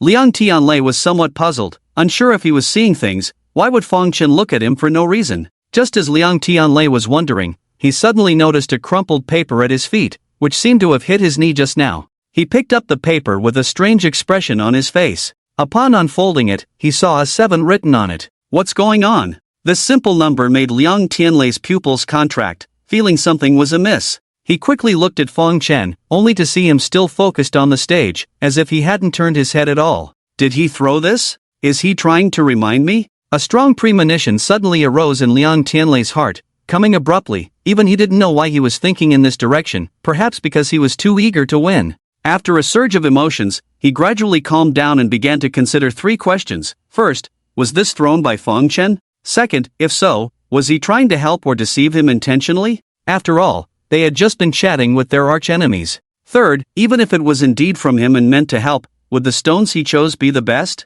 Thinking of these 3 questions all of a sudden, Liang Tianlei's expression immediately became tangled. Suddenly, he looked at Zhao Buoxiu beside him, his eyes turning as he spoke. Zhao Daxiao, I saw you chatting with that person at the door just now. Could it be that person is Zhao Daxiao's friend? I wonder who he is. Liang Tianlei pointed at Fang Chen, seemingly asking casually. Liang Xiao, why are you suddenly concerned about who I'm talking to? Zhao Buoxiu, with a hint of interest, looked at the commotion on the platform. Hearing Liang Tianlei's abrupt question, he appeared puzzled. Just curious, Zhao Daxiao's friends have always been from prestigious backgrounds. However, I've never seen this person before. He looks unfamiliar. I wonder if Zhao Daxiao has recruited a powerful ally from somewhere. Seeing Liang Tianlei looking wary and concerned, as if genuinely worried about where he found a formidable ally. Zhao Buxiu chuckled, powerful ally? Him? Ha ha. He shook his head with a smile. Liang Xiao, you're overestimating him. He's just a clown, not worth mentioning. Is that so?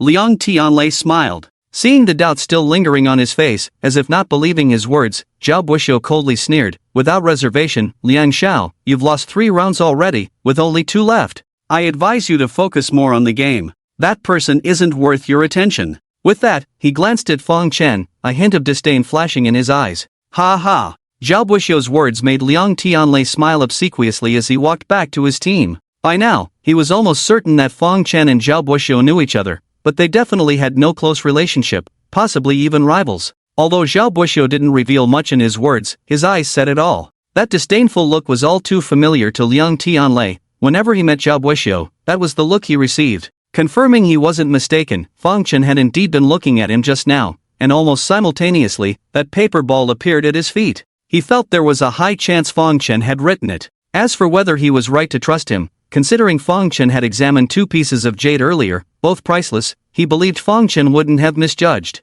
In other words, the 7th rough stone might yield extremely valuable jade. Damn it, since I'm already destined to lose, might as well take a gamble. After considering all factors, Liang Tianlei gritted his teeth and finally decided to take a chance, but at that moment, I choose number 14. Just as Liang Tianlei had finally made up his mind and was about to remind his family's jade appraiser on the platform to choose number 7, the appraiser had already loudly announced his choice. Master Huang from the Liang group chooses number 14. Upon hearing this, Liang Tianlei slapped his thigh, almost exploding with anger, just a few seconds late. Just a few damn seconds late. According to the rules, once a rough stone is chosen, it cannot be changed. Young master, what's wrong with you? Seeing Liang Tianlei stomping in anger, his face turning as red as a pig's liver, the people around him were startled, nervously watching him. Liang Xiao, even if you can't win, there's no need to get so worked up. Shall I call an ambulance for you? Seeing Liang Tianlei suddenly exploding with rage, his face pale, Zhao Buxiu on the other side couldn't help but joke.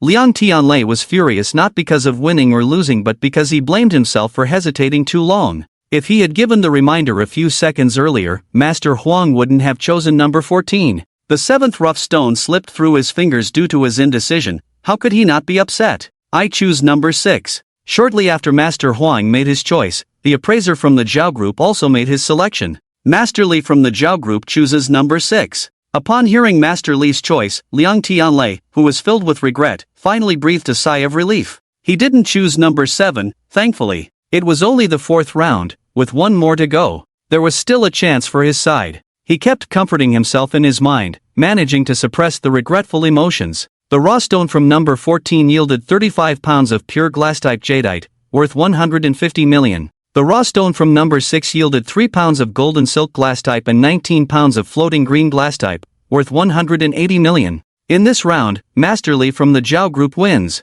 Once again, the Zhao group emerged victorious. The cheers in the arena were relatively subdued this time, as everyone had grown accustomed to it. There was no hope left for the Liang group. Despite losing several rounds, this round was the most disastrous. The raw stone from number 14 was originally priced at 230 million, but the jadeite extracted was only worth 150 million. Just buying the stone resulted in a loss of 80 million. Master Huang felt ashamed, even covering his face as he left the stage, clearly embarrassed. The other appraisers from the Liang group sighed in disappointment. Only Liang Tianlei seemed to be in better spirits than before, continuously comforting Master Huang. Although to others, it seemed like the young master of the Liang family had given up on winning, they couldn't help but admire his attitude towards his subordinates, which was genuinely good. None of his appraisers had won a single time, and this time, they suffered a significant loss in buying stones. Yet, he showed no anger, indicating his respect for his employees. Not only did the spectators feel this way, even the appraisers themselves were grateful.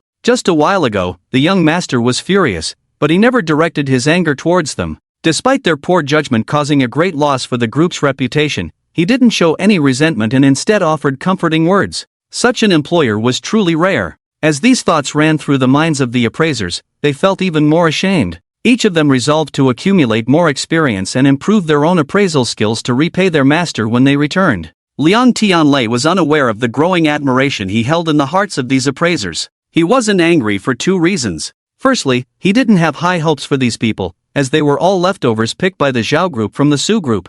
Falling short compared to others was frustrating, but it was normal. Secondly, there was still one more round. With guidance from a master, he only needed to secure the raw stone from number 7. Perhaps he could turn the tables and redeem himself. Why be angry then? All he could think about now was the raw stone from number 7, eagerly awaiting the start of the 5th round. The 5th round begins. Please send your appraisers to the stage. I'll go. As soon as the host finished announcing, Liang Tianlei jumped out, shocking everyone with his words. Wait, am I hearing this right? Is young Master Liang going up himself? What's going on? Does he understand how to appraise raw stones? Do you think he's capable? Probably just acting out of frustration. As Liang Tianlei's words fell, everyone began speculating. Is young Master Liang really going up on stage? This isn't a joke, right? Even Zhao Buixio looked at Liang Tianlei in surprise, not expecting him to volunteer for the competition. There's not much chance of winning anyway, might as well give it a try. Facing Zhao Buixio's skepticism, Liang Tianlei responded with a smile. Seeing Liang Tianlei's serious expression, Zhao Buixio knew he wasn't joking. He also thought that Liang Tianlei was acting out of frustration. He smiled and turned to the descendant of the Shi Wang family standing beside him, saying, Mr. Zhou, I'll trouble you with this final round. Before the descendant of the Shi Wang family could make a move, the total value of the jade from the Zhao group had already exceeded the Liang groups by 120 million. In this round, even if they sent out any appraiser casually, the Zhao group was very likely to win. However, to be on the safe side, Liang Tianlei still sent out the descendant of the Shi Wang family. Winning steadily was one aspect, but on the other hand, it was also to let this person show his face at the conference. After all, he was invited by himself, which was a signal to the merchants in the Jinling jade and stone industry. The Zhao group had made contact with the Shi Wang family. Young Master Liang, are you really sure you want to personally participate in this round? Seeing the person from the Zhao group stepping onto the stage, the host asked Liang Tianlei again.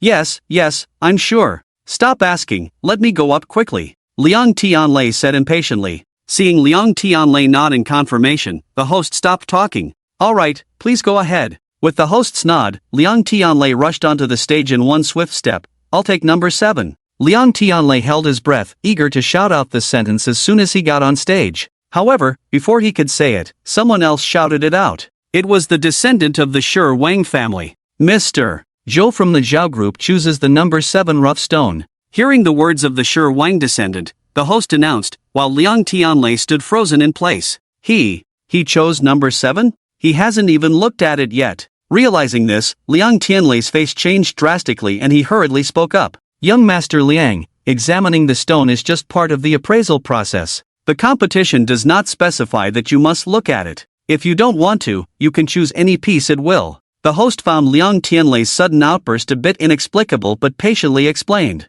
But, hearing the host's words, Liang Tianlei was exasperated. I haven't even gone up on stage, how could he choose so quickly? This is unfair. Thinking he had the game in the bag, as long as he bought the number 7 rough stone, he could turn the tables against the wind. When he went on stage, Liang Tianlei could already see himself winning the game in his mind. But who would have thought that the other party would also want to buy the number 7 rough stone, and even shout it out before him? Just as victory seemed within reach, it slipped away at the last moment. How could he accept this? Young Master Liang, the competition does not specify that both sides must go on stage together to start selecting.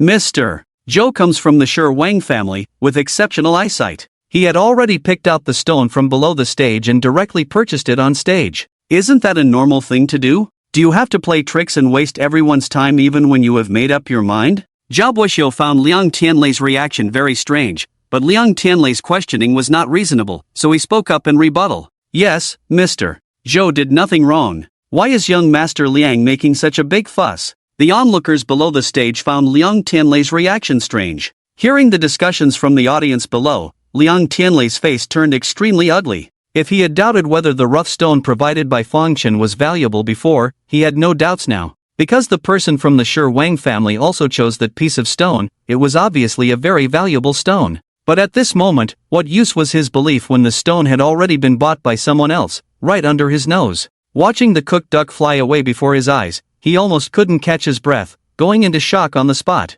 It was all because of that host. Liang Tianlei glared at the host with resentment. He had clearly stated from the beginning that he wanted to go on stage to participate in the competition, but the host kept asking all sorts of questions, which delayed his time, making him a beat slower than the Shi Wang descendant. He was unwilling. He really wanted to strangle this person, but he didn't dare. Not only did he not dare to strangle him, he didn't even dare to say a word of complaint because this person was one of the representatives sent by the true organizers of the conference, and he couldn't afford to offend him. Young Master Liang, Master Zhou has already chosen a stone. What are you still standing there for? It's your turn to choose. Seeing Liang Tianlei standing still, some people in the audience became impatient and shouted, "What's there to choose? The stones I wanted have all been taken by him, what else can I choose?" Frustrated by having his easy pickings snatched away, Liang Tianlei pointed angrily at the Stone King's descendant in response to the urging from below, blurting out his thoughts. As soon as he spoke, those who found his reaction strange seemed to understand why.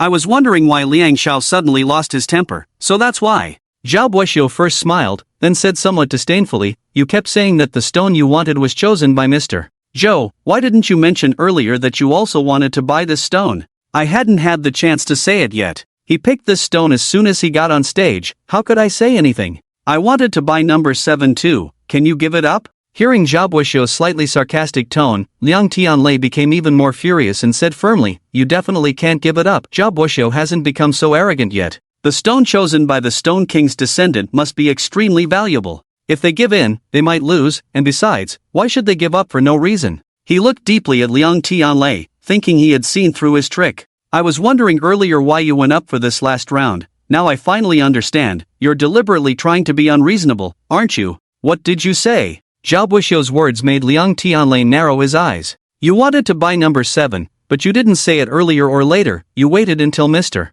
Zhou confirmed it before saying it. Are you trying to make fools of all the guests here?" Mr. Zhou, as a descendant of the Stone King family, his chosen stone must be very valuable. You know you can't compare to him. So you said the stone he chose is the one you wanted, so you can ask him to give it to you. If he agrees, you can win the game smoothly. If not, you can protest the unfairness of the game, and then suggest the game be invalidated. Isn't this being unreasonable? After Zhao Buoxiu finished speaking, some people around who didn't understand suddenly woke up and nodded repeatedly. "Yeah, it sounds like that's what happened. I didn't expect the young master of the Liang family to be so cunning. His mind is very meticulous, but being unreasonable is a bit shameless." Zhao Buoxiu's words made Liang Tianlei so angry that he felt like he was about to explode. Seeing that there were still many idiots nodding in agreement below the stage, he was shaking with anger, feeling his head buzzing. "Being unreasonable? You're the one being unreasonable." If it weren't for so many people present, he really wanted to curse at Zhao Buoxiu and then jump off the stage to beat him up.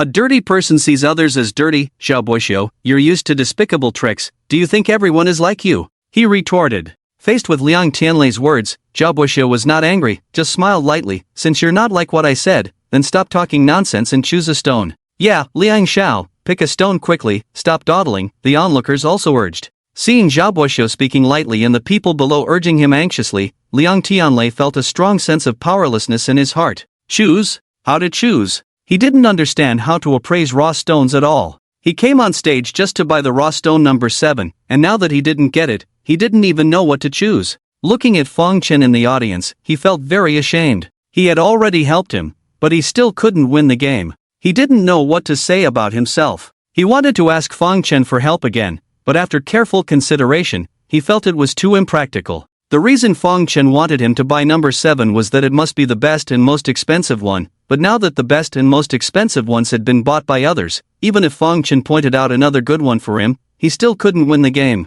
Moreover, Feng Chen is now backstage, while I am on stage. Even if he truly wants to give me some pointers, he can't. After all, apart from the people within the two major groups, outsiders are not allowed to interfere with the competition. Watching Liang Tianlei standing despondently on the platform, unable to make a decision, Feng Chen furrowed his brows. He didn't expect the member of the Stone King family to choose number 7. Moreover, the selection was made so quickly. He didn't know if the other party truly had the ability or if they knew in advance that number 7 was a good piece. But guessing at this point was useless. Besides number 7 being a good piece on the platform, there was another piece that was decent but still inferior to number 7. The total value of the jade from the Liang group was already 120 million lower than that of the Zhao group. If they wanted to win, the value of the stone they finally chose had to far exceed the one chosen by the other party. However, from the current situation, this was almost impossible. The Liang group couldn't win the competition. Not to mention that Liang Tianlei was unwilling, even Feng Chen was not content.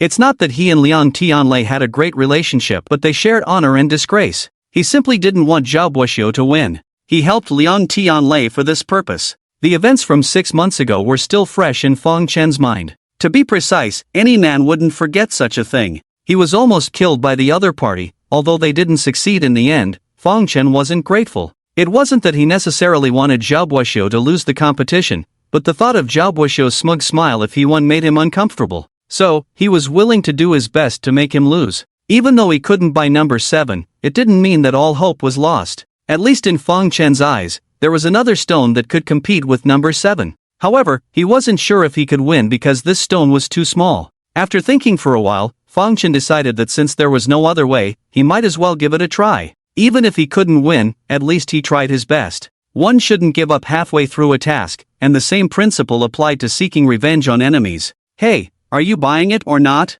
If not, get down quickly. I have my eye on number 2, let me go up and buy it. Just as Liang Tianlei stood on the platform, looking left and right, unsure of which stone to choose, a voice of impatience suddenly came from below. He followed the sound and was surprised to see who it was. It was Fang Chen. Yes, it was Fang Chen who spoke. His voice suddenly exploded in the crowd, startling many people and attracting a lot of attention. Everyone stared at him as if he were a fool. What are you looking at? Didn't they say that after the competition between the two major groups, anyone can buy the remaining stones? He's wasting time here, delaying my purchase of the raw stone number 2. I can't stand it anymore. Fang Chen, with an angry expression, pointed at Liang Tianlei and complained. It had been stated before the Stone King exhibition began that after the competition between the Liang and Zhao groups, anyone could buy the remaining stones regardless of their status. Fang Chen was right, and Liang Tianlei's delay in choosing a stone was indeed wasting everyone's time. In the entire venue, there were definitely more than a few people who thought like Fang Chen,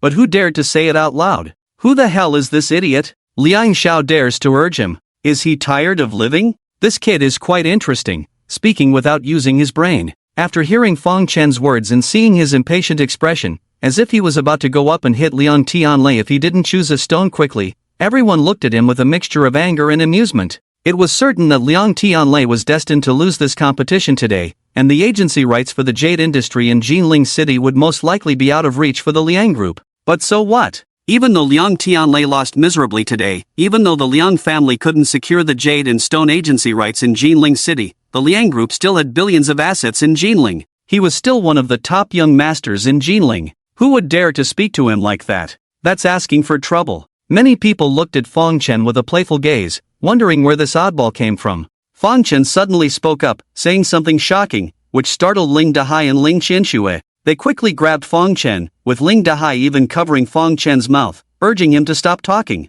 Watching the commotion was one thing, but joining in was inappropriate. Besides, Fang Chen had already offended a young master from the Zhao family. Did he want to offend a young master from the Liang family as well? Senior, please stop. Fang Chen struggled to speak but was firmly held back by Ling Qianxue. Seeing this scene, Zhao Buoxiu couldn't help but smile. He never expected to witness such a lively scene with Fang Chen. Although he was puzzled by Fang Chen's sudden outburst, if it meant offending Liang Tianlei, he was all for it. Besides, what Fang Chen said suited his taste. Zhao Buoxiu then looked towards the stage and said, Liang Tianlei, did you hear that? Someone is urging you to hurry up. You've been pondering for a while now without any results. Don't waste everyone's time. If you're not buying, then come down quickly. Fang Chen's sudden outburst puzzled Liang Tianlei. Why was he picking a fight with him for no reason? Was it because he didn't win the number 7 original stone, and he was envious? Liang Tianlei thought to himself and suddenly felt that something was amiss.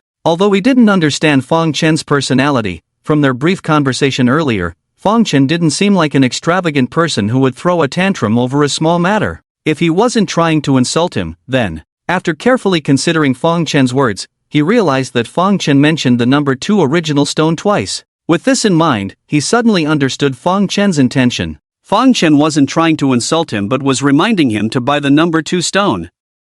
Liang Tianlei was also a clever person. After understanding Fang Chen's thoughts, he knew he had to divert attention. He pretended to glare angrily at Fang Chen below the stage and said, You dare rush me, young master? You want to buy the number 2 stone, right? Well, I won't sell it to you. I'll buy the number 2 stone. With a loud shout, Liang Tianlei finally decided on the stone he wanted to buy. He glared fiercely at Fang Chen, with a hint of annoyance on his face, resembling a child throwing a tantrum. Upon hearing Liang Tianlei's decision, Zhao Boxiu smiled happily. He knew that Liang Tianlei was at his wits' end. After looking for a long time without making a choice, he was now impatiently picking one at random. The number 2 stone seemed decent but had nothing outstanding about it, causing everyone to shake their heads. Well, no matter what Liang Tianlei chose, he was destined to lose. Ending the competition sooner meant Zhao Boxiu could win sooner, so he had no reason to be unhappy. Is young Master Liang really set on choosing the number 2 stone without reconsidering? Faced with Fang Chen's disturbance,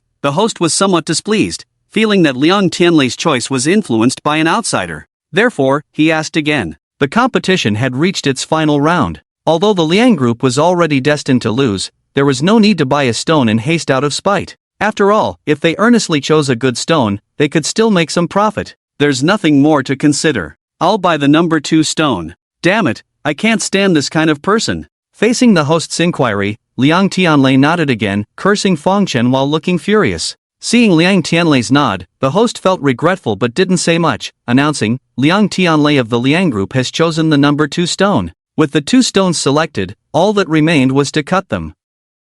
After the successor of the Stone King had selected his stone without waiting too long for Liang Tianlei to make his decision on the second choice, his stone had already begun to be cut. It was a piece of ice-type golden silk window material, weighing 87 catties. When the first cut was made, everyone thought it would be ice-type or glass-type. But to everyone's surprise, when the blade came down, there was nothing. Absolutely nothing. The ice-type golden silk at the window was directly cut off. What's going on? Someone asked in confusion. This stone weighed over 80 catties, and the first cut took off a full 20 catties, yet there was nothing? Could it be that there was jade at the window but nothing inside? Even the stone-cutting staff were puzzled. They had followed the lines drawn by the Stone King's successor, and they had been worried that the first cut might ruin the jade inside, only to find there was just stone. Cut from here again. Seeing only stone inside, the Stone King's successor seemed unsurprised at all, drew another line, and instructed to continue cutting. With his calm demeanor and confident air, the noise from the audience also subsided, each one staring intently at the stone.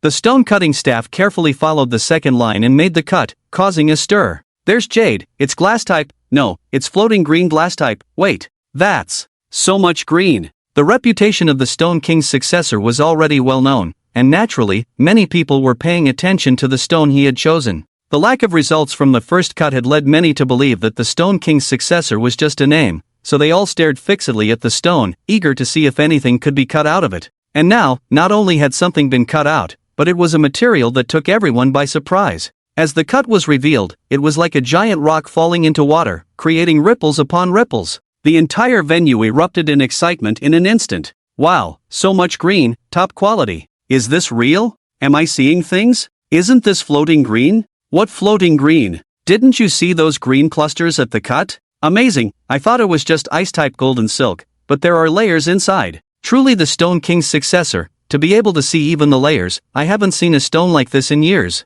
This is a cluster of green. To have 2 different types of jade in the same stone was already extremely rare, but to be able to identify both types, this person was no ordinary jade appraiser. Impressive! The Stone King family is truly deserving of its reputation. Indeed, a famous name is not without merit. After a burst of excited exclamations, many in the audience began to flatter the Stone King family, expressing their endless admiration. Jade, the most valuable of which is glass type, and the value of glass type is graded based on the green it contains. Fibrous green, unevenly distributed, is called glass type golden silk. Dotted green, more than fibrous, also unevenly distributed, is called floating green, with a value higher than golden silk. And clustered green is larger than dotted green, although also unevenly distributed, but because it contains more green, there are larger pieces that can be made into all green pendants, thus its value is higher than floating green, known as clustered green. In short, the more green in glass-type jade, the higher its value. And this stone was clustered green, already considered top-grade material in today's jade industry.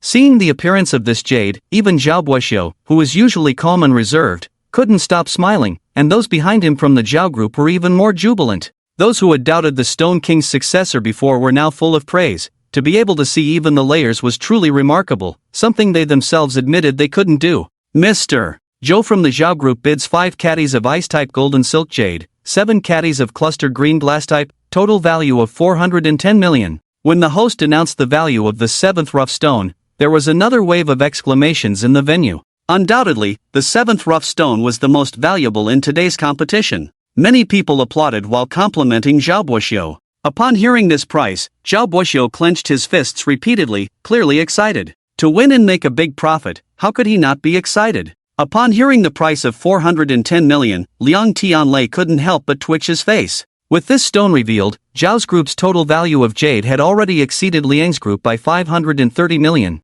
Over 500 million, could he really win? He looked at the second stone he had chosen, unable to calm down. This stone was not large, only 50 caddies, with a floating green glass type at the window, although it looked decent. But it was too small. Judging by the width of the skin at the cutting edge, if cut entirely, at least half of the stone would need to be removed.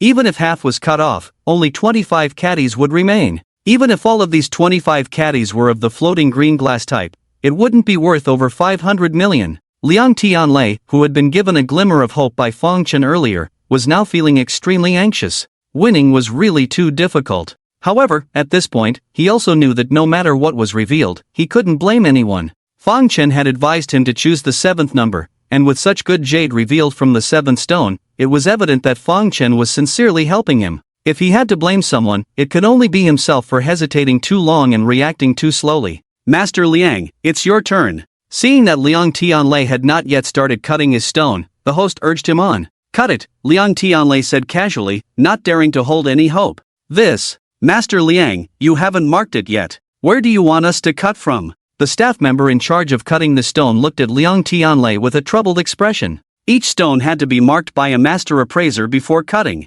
Otherwise, they wouldn't dare to proceed. If it was cut wrongly, who would be responsible? Upon hearing this, Liang Tianlei looked at the stone in front of him. How would he know where to cut? Feng Chen hadn't mentioned it when he guided him. After some thought, he waved his hand, just cut it anywhere. Anywhere? The staff member was startled by his words. Seeing the other's concern, Liang Tianlei said seriously, just cut it anywhere. Don't worry, even if it's ruined, I won't blame you. Seeing Liang Tianlei's serious expression and hearing his final assurance, the staff member, though hesitant, obeyed Liang Tianlei's instructions and began cutting carefully. He started cutting from the window, and with the first cut, it was still the floating green glass type inside. The second cut, the same. This stone looks pretty good. Didn't the host say that all the stones on stage are priceless king stones? Which one could be bad? But even if it's not bad, cutting this won't win. A group of people watched as Liang Tianlei's stone continued to reveal the floating green glass type. They discussed one after another, and listening to these discussions, Liang Tianlei felt even more uncomfortable.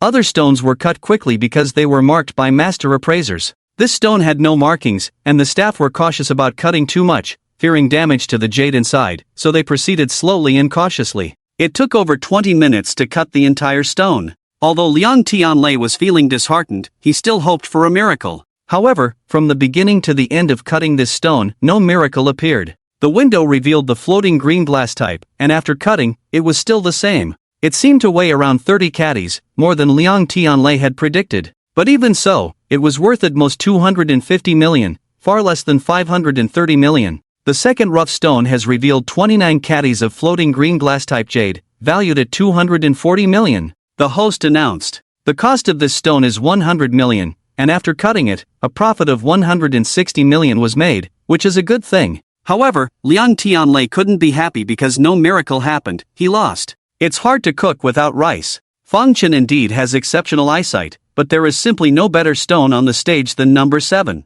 No matter how good his eyesight is, he can't help himself. Perhaps he suggested buying number 2 to minimize his losses. Thinking this way, Liang Tianlei cast a grateful glance at Feng Chen in the audience, wanting to thank him for his help. But as soon as his gaze fell on Feng Chen, he froze. He saw Feng Chen winking at him. Perplexed by Feng Chen's continuous winks, Liang Tianlei didn't understand what he was trying to convey. Seeing that Liang Tianlei didn't grasp his meaning, Feng Chen became anxious. Taking advantage of the inattention of the people around him, he raised his hand and gestured twice in the air. What does he mean? Cut? Chop? Is he asking me to continue cutting? Watching Feng Chen's gestures, Liang Tianlei became even more puzzled. He turned to look at his own stone. It was already fully cut. How else could he cut it? Just as Liang Tianlei was wondering if he had misunderstood something, the host began announcing the results. Zhao Group's total value of jade is 1,750 million, while Liang Group's total value of jade is 785 million. As Zhao Group's total value of jade is higher, I hereby announce that in this competition, Zhao Group. Wait! Just as the host was about to announce Zhao Group's victory, Liang Tianlei shouted, stopping him in time. What's wrong? What does young Master Liang want to do? Many people were puzzled when they saw Liang Tianlei speak up. Even the host looked over with confusion. Don't rush to announce. I haven't finished cutting yet. Liang Tianlei looked at Feng Chen several times, confirming that Feng Chen wanted him to cut again. Although he didn't understand why, he decided to trust Feng Chen after some thought. Upon hearing Liang Tianlei's words, everyone was stunned. Not finished cutting? How else could he cut it? The host looked at the stone in front of Liang Tianlei, looking embarrassed. Young Master Liang, isn't this stone already completely cut? Who said that? I still need to cut. Liang Tianlei said displeased. Still cutting? How else can you cut it? Do you want to ruin this perfectly good stone? Someone couldn't help but laugh. Zhao Guoxiu frowned, finding Liang Tianlei's words somewhat unreasonable. He didn't know if he was trying to delay time, but at this point, even if he delayed, could he still win? Liang Tianlei, your stone has clearly been cut. Why do you still want to cut it? Can't you accept defeat? Just as he was about to announce his own victory, Liang Tianlei pulled this stunt. Zhao Guoxiu felt that his behavior was childish, truly annoying. It's my stone, I'll cut it however I want. What's it to you? Liang Tianlei was now determined, unwilling to explain. Faced with Zhao Guoxiu's questioning, he adopted an attitude of I'm happy, what can you do to me? Retorted, Zhao Guoxiu chuckled angrily. Although he felt that Liang Tianlei couldn't accept defeat, what he said was not wrong. He could cut it however he wanted, and if it ended up ruined, it wouldn't be his loss. Fine, cut it. Let's see what you can cut out, Zhao Guoxiu said. Good. I'll cut it for you to see. Glaring at Zhao Guoxiu, Liang Tianlei turned around and pointed to the workers next to the cutting machine. Continue cutting for me. Still cutting? Young Master Liang, this is all ready. Hurry up, stop dawdling. If it's ruined, it's on me. What are you afraid of? Interrupting the worker, Liang Tianlei impatiently said. All right. When Liang Tianlei insisted on cutting, the staff dared not say anything and began cutting the glass type of jade. What a squanderer. What a waste of precious resources. Is Liang Xiao going crazy? Perhaps he's so envious that he's lost his mind. He's still young after all, his resilience is too weak. Watching the staff cut the glass jade, a group of jade merchants watching were all distressed. They had seen countless stones being cut, but it was the first time they saw jade being cut directly, especially this valuable glass type worth over 200 million, each cut costing millions. The larger the jade, the larger the finished product and the higher the value. Originally a large piece of jade, what could be made after these cuts? Even if not cut into pieces, the value would be greatly reduced. Seeing the sorrowful expressions of the people below, Liang Tianlei couldn't help but think to himself, I don't even care about my own things, why do you care? As he thought, he also patted his heart, feeling a bit uncomfortable. Then, staring at his stone intently, he was curious why Feng Chen wanted him to cut it. Was there something else inside? Under everyone's gaze, 1 cut, 2 cuts, 3 cuts. After cutting more than 10 times, the 29-pound jade was reduced to about 10 pounds. Seeing the jade scraps falling on the ground, Liang Tianlei felt a sense of panic. This was all money. After cutting for so long and not getting anything, he felt like he couldn't catch his breath. Ha! It seems like there's something. The stone cutter paused after another cut, looking at Liang Tianlei. What? Quickly, let me see. Liang Tianlei had been staring at the stone, ready to accept his fate, but upon hearing the man's words, he hurried over to look. At that moment, he was stunned. Then, he burst into laughter, ha ha ha. Liang Tianlei's laughter filled the entire venue, leaving everyone astonished. Just when everyone thought Liang Tianlei might have lost his mind due to the shock, under his direction, the staff finally revealed what was inside the stone. What? With several exclamations, all the doubtful gazes turned into disbelief upon seeing the cut surface. Zhao Guoxiu, in particular, was utterly shocked. How is this possible? Ha ha ha. Zhao Guoxiu, didn't you want to see what I could cut out? Well, now you see it, right? Seeing Zhao Guoxiu's shocked expression, Liang Tianlei laughed so hard that tears almost came out, loudly asking. Of course, Zhao Guoxiu saw it, and not just him, everyone in the venue saw the object on the cut surface, a green mass, more like a lump than a fist. Such a large green lump, although still glass type, could no longer be called a mere lump of green. It had an incredibly majestic name, Emperor Green. Heavens, am I seeing this right? Is this really Emperor Green? I think I might be mistaken, let me take a closer look. Compared to the excitement of the Stone King's offering of a lump of green earlier, Liang Tianlei's unveiling of Emperor Green was met with silence because everyone was doubting their eyes. They unconsciously took a few steps forward, trying to see more clearly. It wasn't that they were inexperienced, It was just that Emperor Green was truly rare. If a lump of green was already top-grade jade, then Emperor Green was the pinnacle of top-grade. In the entire Jinling Jade world, Emperor Green had not appeared for many years, to the point that many people, upon seeing it, couldn't believe their eyes. And among them was Zhao Buoxiu. Zhao Buoxiu only thought that Liang Tianlei was being stubborn and unreasonable, but he never expected that he would unearth an Imperial Green. Although not much, Imperial Green, even if it's just the size of a thumb, is an invaluable existence. Moreover, judging by the size of this green, it's much larger than a thumb. TSK. In Liang Tianlei's excited voice, after another 10 minutes, the staff completely cut out this lump of Imperial Green, slightly larger than a fist, with a total weight of 3.5 catties. Young Master Liang has unearthed a top-quality Imperial Green, weighing a total of 3.5 catties. As for its value, it's still being calculated. When the Imperial Green was unearthed, even the host and several judges responsible for pricing gemstones were taken aback. The host wanted to announce the price, but Imperial Green had not appeared in years, and for a while, the judges couldn't find any reference points. After a lot of searching, the judges finally found a document on the computer. It was about a jade bracelet made of Imperial Green that was sold at an auction in the Magic Capital 3 years ago, valued at 150 million. Although Imperial Green is not much larger than a piece of block green, its price is incomparable. Apart from its evenly distributed green color and extremely high quality, the biggest reason is its rarity. Block green is also quite rare, but after all, a few pieces can be unearthed every once in a while.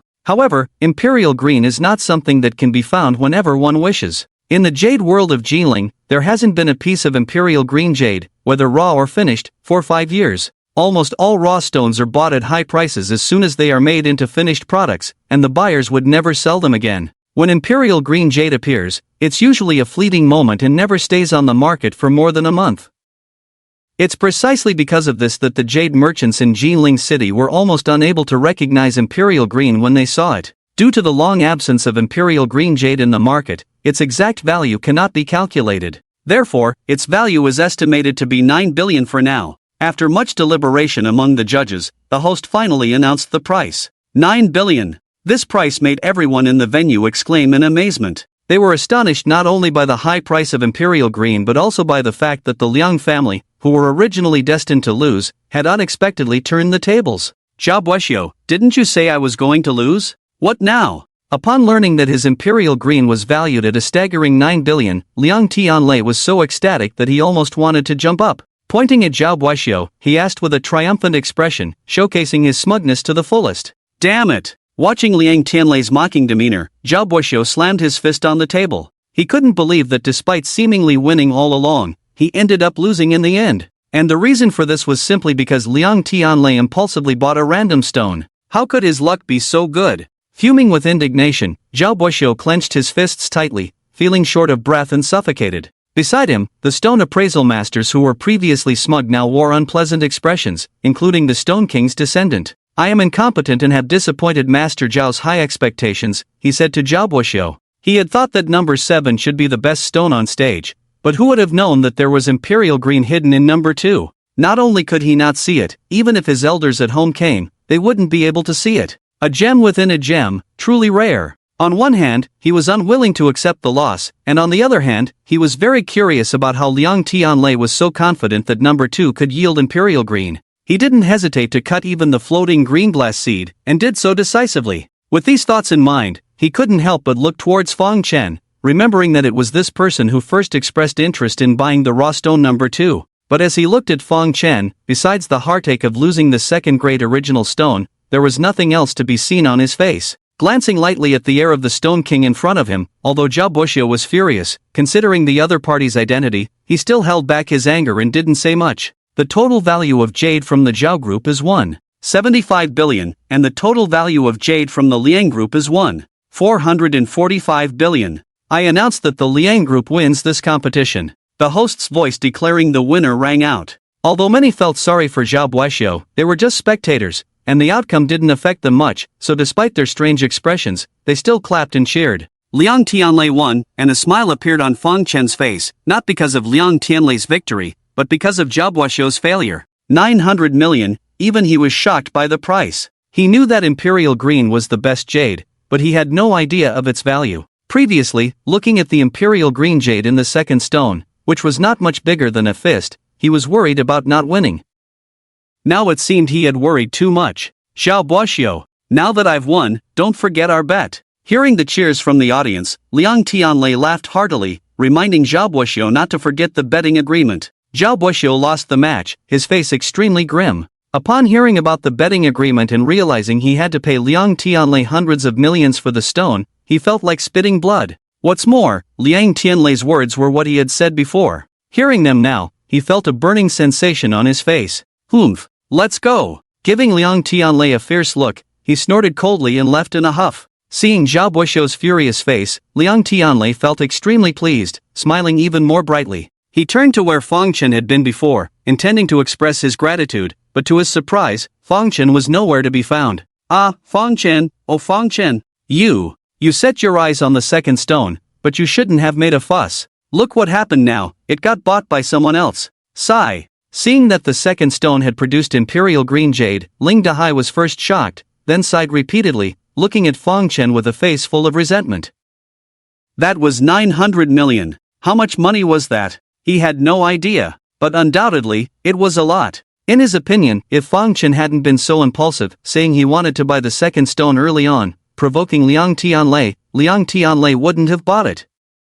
As long as Liang Tianlei didn't buy it, after the competition, he and Fang Chen could have bought the stone, and that 900 million would have been theirs. But now, it was too late for regrets. He pounded his chest and sighed. I didn't expect there would be such good jade inside. I just said it casually at the time. Who knew he would really buy it? Fang Chen said innocently, looking somewhat regretful. Ah, Ling Dahai sighed again. Dad, if we didn't buy it, we didn't buy it. Why are you acting like this? You won 35 million before, aren't you satisfied? Seeing her father complaining, Ling Qianxue said, I am satisfied, but missing out on so much money is really heartbreaking. Ling Dahai lamented with a mournful face. Ling Qianxue glared at her father impatiently, ignored him, and turned to look at the regretful Fang Chen, a hint of doubt appearing on her face. Fang Chen's urging of Liang Tianlei earlier was too abrupt, not at all like his usual style. Moreover, after his urging, Liang Tianlei immediately chose the second original stone and even looked at him frequently.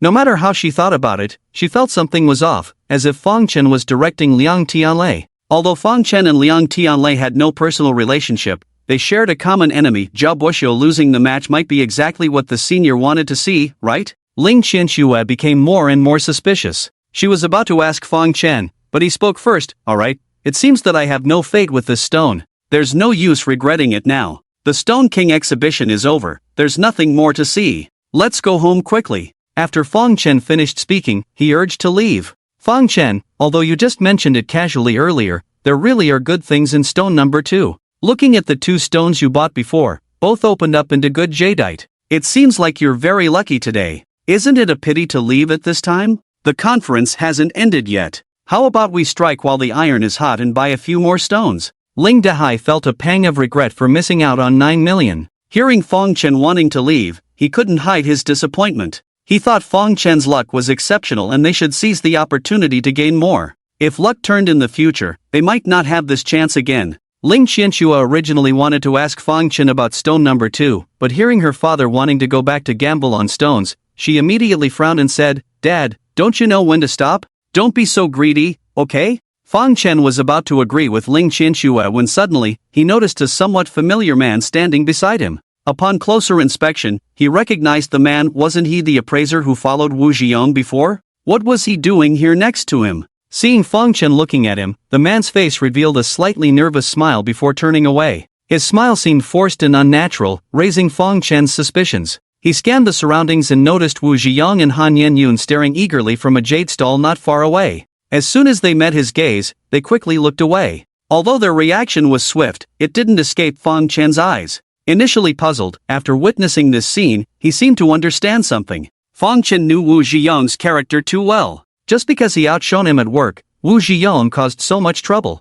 Now that he lost 700,000, he wouldn't just let it go. Although Fang Chen had taught him a lesson before, it was clear Wu Zhiyong hadn't learned his lesson. He was clearly up to something now. Fang Chen smiled to himself. While not one to hold grudges, he also wasn't overly forgiving. If someone kept trying to trip him up, it was truly annoying. Since Wu Zhiyong seemed to have a short memory, Fang Chen decided to remind him before leaving. With this in mind, Fang Chen withdrew his gaze, glanced at Ling Dehai, and then mysteriously approached him. Uncle Ling, you mentioned seizing the opportunity earlier. I think it makes sense. To be honest, besides stone number 2, I have my eye on another stone. Wu Xiao, I overheard it. Stone number 1. Master Yang ran excitedly to Wu Zhiyong, his face beaming with excitement. Really heard it clearly? Wu Zhiyong's face also showed excitement as he grabbed him and asked. I heard it loud and clear, it's stone number 1. That guy said the jadeite in stone number 1 might be even more valuable than stone number 2. Master Yang's expression was extremely serious.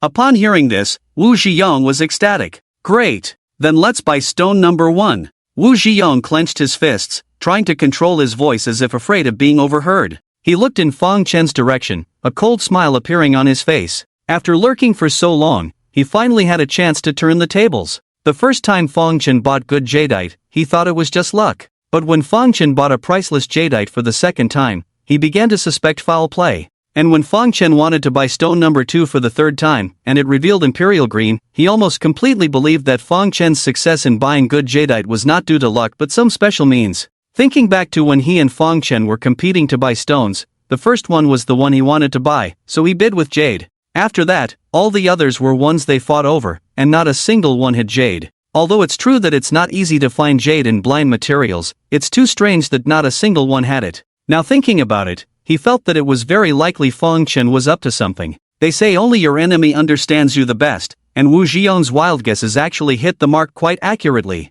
It was precisely because of this that he increasingly believed Fang Chen had the ability to assess stones. Once this speculation was confirmed, he immediately sent Master Yang, whom he had invited to appraise the stones, to investigate. He thought Master Yang might not find out much, but unexpectedly, he brought back such an important piece of information. Fang Chen favored number 1, and number 1 must be a priceless jadeite. He said the value of number 1 might be even higher than number 2. Number 2, the imperial green, was already worth a staggering 900 million, higher than this? Wouldn't it be over 10 billion? The more Wu Zhiyong thought about it, the more excited he became. Judging by his expression, he was eager to proceed. Let's go, let's buy number 1, Wu Zhiyong said, heading towards the display, but Han Yenyun pulled him back. Han Yenyun was not assertive by nature, on the contrary, she was somewhat timid. However, this did not mean she couldn't think independently. Seeing Wu Zhiyong's impatient expression, she furrowed her brows, feeling that things were not as simple as they seemed. Zhiyong, do you really want to buy number 1? What if we lose? Lose? Upon hearing Han Yenyun's words, Wu Zhiyong almost laughed out loud. If I were to pick the stones myself, maybe I would lose, but can Fang Chen's chosen stones lose? Not a single one of the stones Fang Chen picked has ever been a loss. Do you really trust him? Seeing the confidence on Wu Zhiyong's face, Han Yenyun asked. It's not that I want to trust him, I have no choice but to trust him. Look at the stones he bought before, which one didn't yield jade? And look at the number 2 he selected, the trap set by the Liang family's young master. He bought number 2 out of spite and ended up winning the competition. 1 or 2 stones might be luck, but can this third one also be luck? How can luck be that good? Besides, haven't you noticed how strange Fang Chen has been lately? Suddenly growing tall and strong, even stronger than me, very peculiar. Maybe he really has some secret method to appraise stones. If that's the case, all we need to do is buy the stones he wants to buy, make a profit without any risk, and when we make money, we can flaunt it in front of him, let him know how it feels to be used by others for their gain. Having been defeated twice, Wu Zhiyong had long since hated Fang Chen. Now, being able to make money and make Fang Chen feel uneasy, why wouldn't he do it? But what if he finds out early and wants to deliberately mess with us? Han Yenyun, who had been Fang Chen's girlfriend for half a year, had some understanding of Fang Chen's character and felt that he wouldn't easily play into someone else's hands, speculating. Upon hearing this, Wu Zhiyong became alert and worried about such a possibility, glancing at Master Yang. Master Yang patted his chest. Don't worry, Mr. Wu, he has absolutely no idea. I overheard that conversation by chance. Congratulations to this gentleman for unveiling the purple water jadeite. This piece of material is good. I bid 70,000. I bid 80,000. Just as Wu Zhiyong was hesitating, lively bidding sounds came from a nearby stall. Wu Zhiyong followed the sound and saw Fang Chen holding a baseball-sized purple water jadeite in his hand. This was what he had just bought for 1,000 yuan from the blind material. You said he was interested in number 1, right?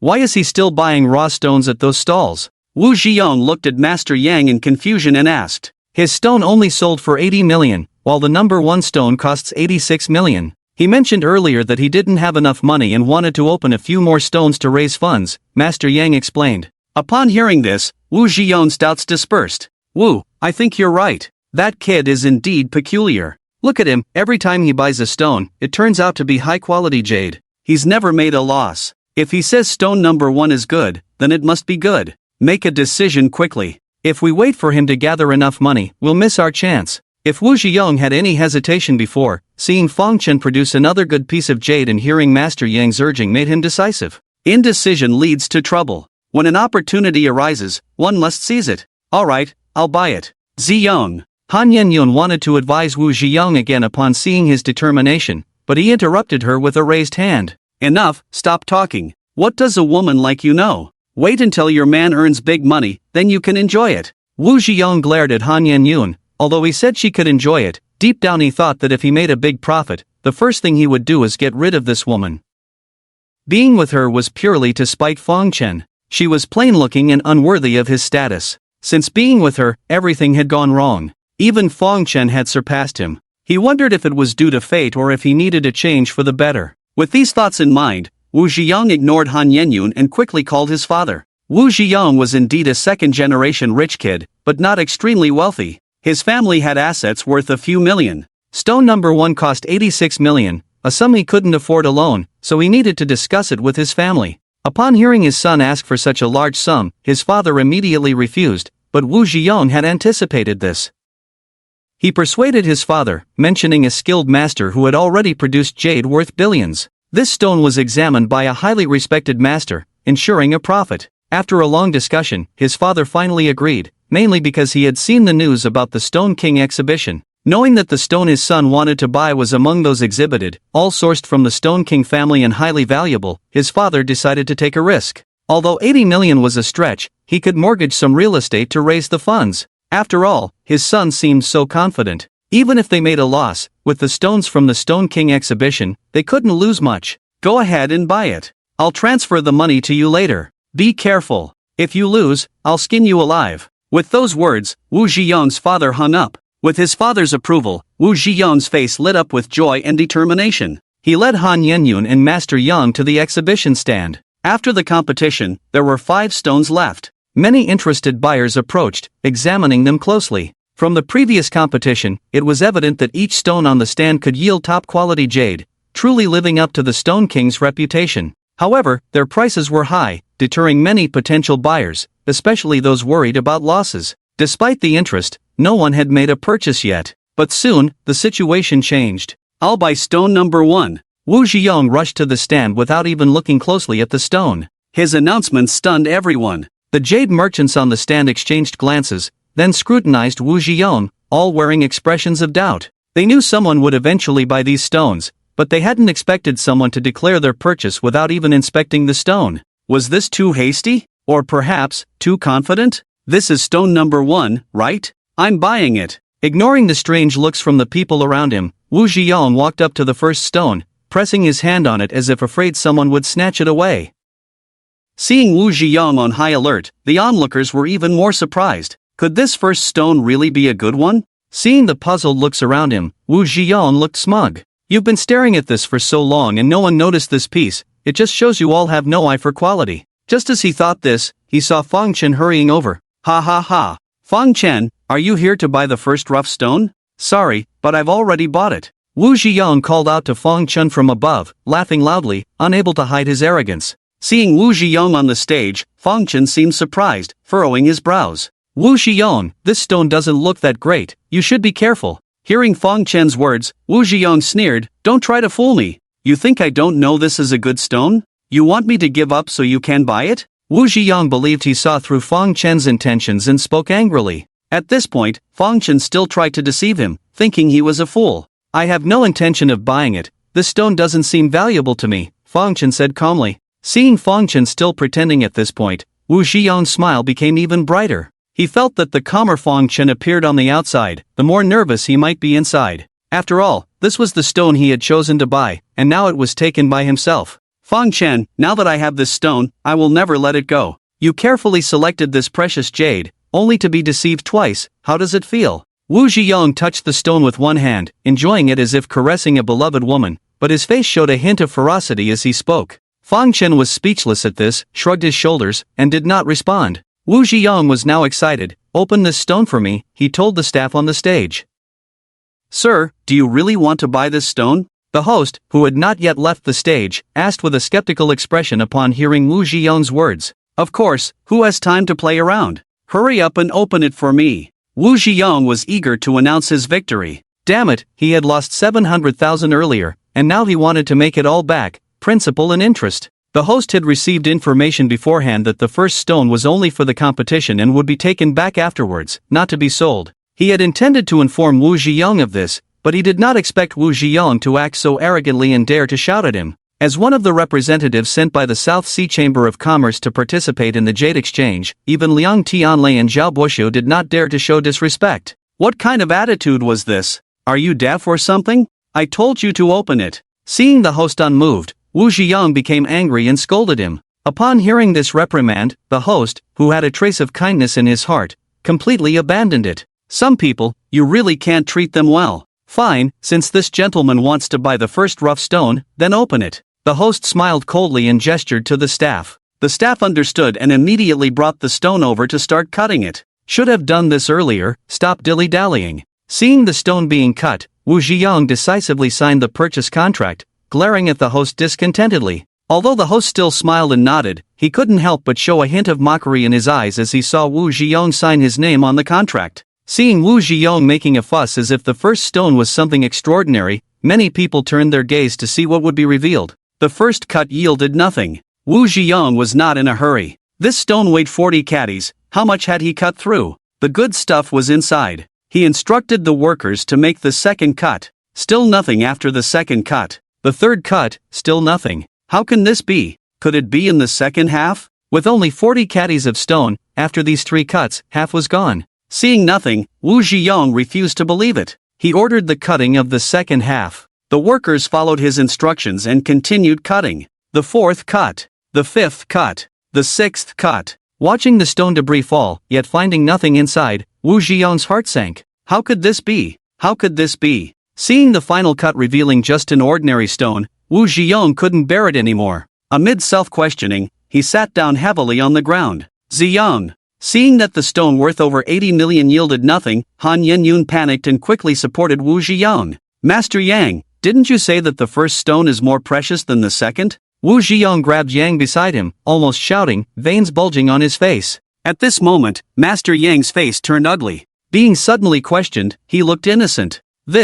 Wu, I didn't say that, it was clearly him." Master Yang pointed at Fang Chen but didn't finish his sentence. Hearing this, Wu Ziyang looked at Fang Chen again, seeing his calm expression with a hint of a smile. He realized he had been deceived by Fang Chen. "Bastard! Fang Chen, you deceived me!" He turned towards Fang Chen, cursing loudly, eyes wide with rage, looking as if he wanted to devour him. As Fang Chen hadn't responded yet, some people around couldn't bear it. Is this guy crazy? He insisted on buying the first stone when advised otherwise, and now that he's at a loss, he blames others for deceiving him? Yeah, I'm puzzled too. What kind of logic is this? Could he be insane? Damn it, seeing him so confident about buying the first stone made me nervous. He's probably a lunatic. Seeing Wu Ziyang furious, with bulging eyes and veins, the people on the platform couldn't help but move away, fearing he might attack. "Wu Ziyang, I warned you to be cautious, why wouldn't you listen?" Fang Chen looked at Wu Ziyang, appearing genuinely concerned. Of course, it was all an act. At the beginning of the Stone King exhibition, Fang Chen knew there was nothing inside the first stone. It wasn't an original stone but just an ordinary one. That's why he found the Stone King exhibition interesting, placing a worthless stone alongside priceless jadeite on the same platform, a surprise to everyone, including himself. Hearing the surrounding comments, Wu Ziyang felt his blood boiling. Seeing Fang Chen's mocking expression, he couldn't bear it any longer. "Fang Chen, I'll kill you," he shouted and was about to rush down from the platform. "Stop him." The host, accustomed to such situations, remained calm. Seeing Wu Ziyang lose money on the stone and about to act violently, he ordered the security guards to restrain him. The first stone, being just an ordinary stone, was placed at the exhibition not because the organizer's gem appraiser had made a mistake. It was intentional, to test the appraisal skills of the gem appraisers from the Liang and Zhao families. If they couldn't even recognize an ordinary stone, how could they manage the jade industry? The order from above stated that after the competition, the One stone had to be put away and not sold. The host had wanted to remind Wu Ziyong of this, but Wu Ziyong, with an arrogant air, completely disregarded him and even scolded him. This made the host very displeased. Even if he might get scolded later, he was willing to let Wu Ziyong face some consequences. Although Wu Ziyong was tall, the two security guards were not much shorter than him and were skilled in combat. So, despite Wu Ziyong's struggles, he couldn't move after being caught by them. He just shouted loudly, "Let me go! Let me go! Fang Chen, you bastard, you deceived me!" Daring to cause trouble at the jade and stone exchange, quite bold. The host glared at Wu Ziyong and said to a staff member below the stage, "Inform the jingling police station to send someone to handle this." With that, he waved his hand, and Wu Ziyong was taken off the stage. "Fang Chen, you bastard, you scoundrel, you'll have a bad end." Watching Wu Ziyong being dragged away, still cursing himself, Fang Chen showed no anger. He shook his head, sighed, and left the exhibition platform. "Kid, that was a ruthless move." Approaching Ling Dahai, who was watching Wu Ziyong being dragged away, Ling Dahai clicked his tongue disapprovingly, showing a hint of pity. "Dad, you still sympathize with him? This guy is completely rotten, he deserves this kind of lesson." Ling Qianxue was always a staunch supporter of Fang Chen. Ling Dahai had never dealt with Wu Ziyong before, but from the previous situation, the other party did not seem like a good person. Moreover, Fang Chen was not harming himself but someone else, so he wouldn't comment too much to avoid annoying people. He closed his mouth wisely after hearing his daughter's words. Wu Ziyong was taken away, and Han Yenyun also left, but Yang Shifu, who had been following them, did not leave. Not only did he not leave, but he also ran towards Fang Chen. "Mr. Fang." Running up to Fang Chen, Yang Shifu's face showed a flattering smile. "Thank you, Mr. Yang." Fang Chen praised him, glanced at him, and handed over a baseball-sized piece of purple water seed jade. "This jade can be sold here for $1 million. If taken elsewhere, the price will only be higher." Listening to Fang Chen's words, Yang Shifu carefully took the jade, smiling with his eyes almost closed. "Thank you, Mr.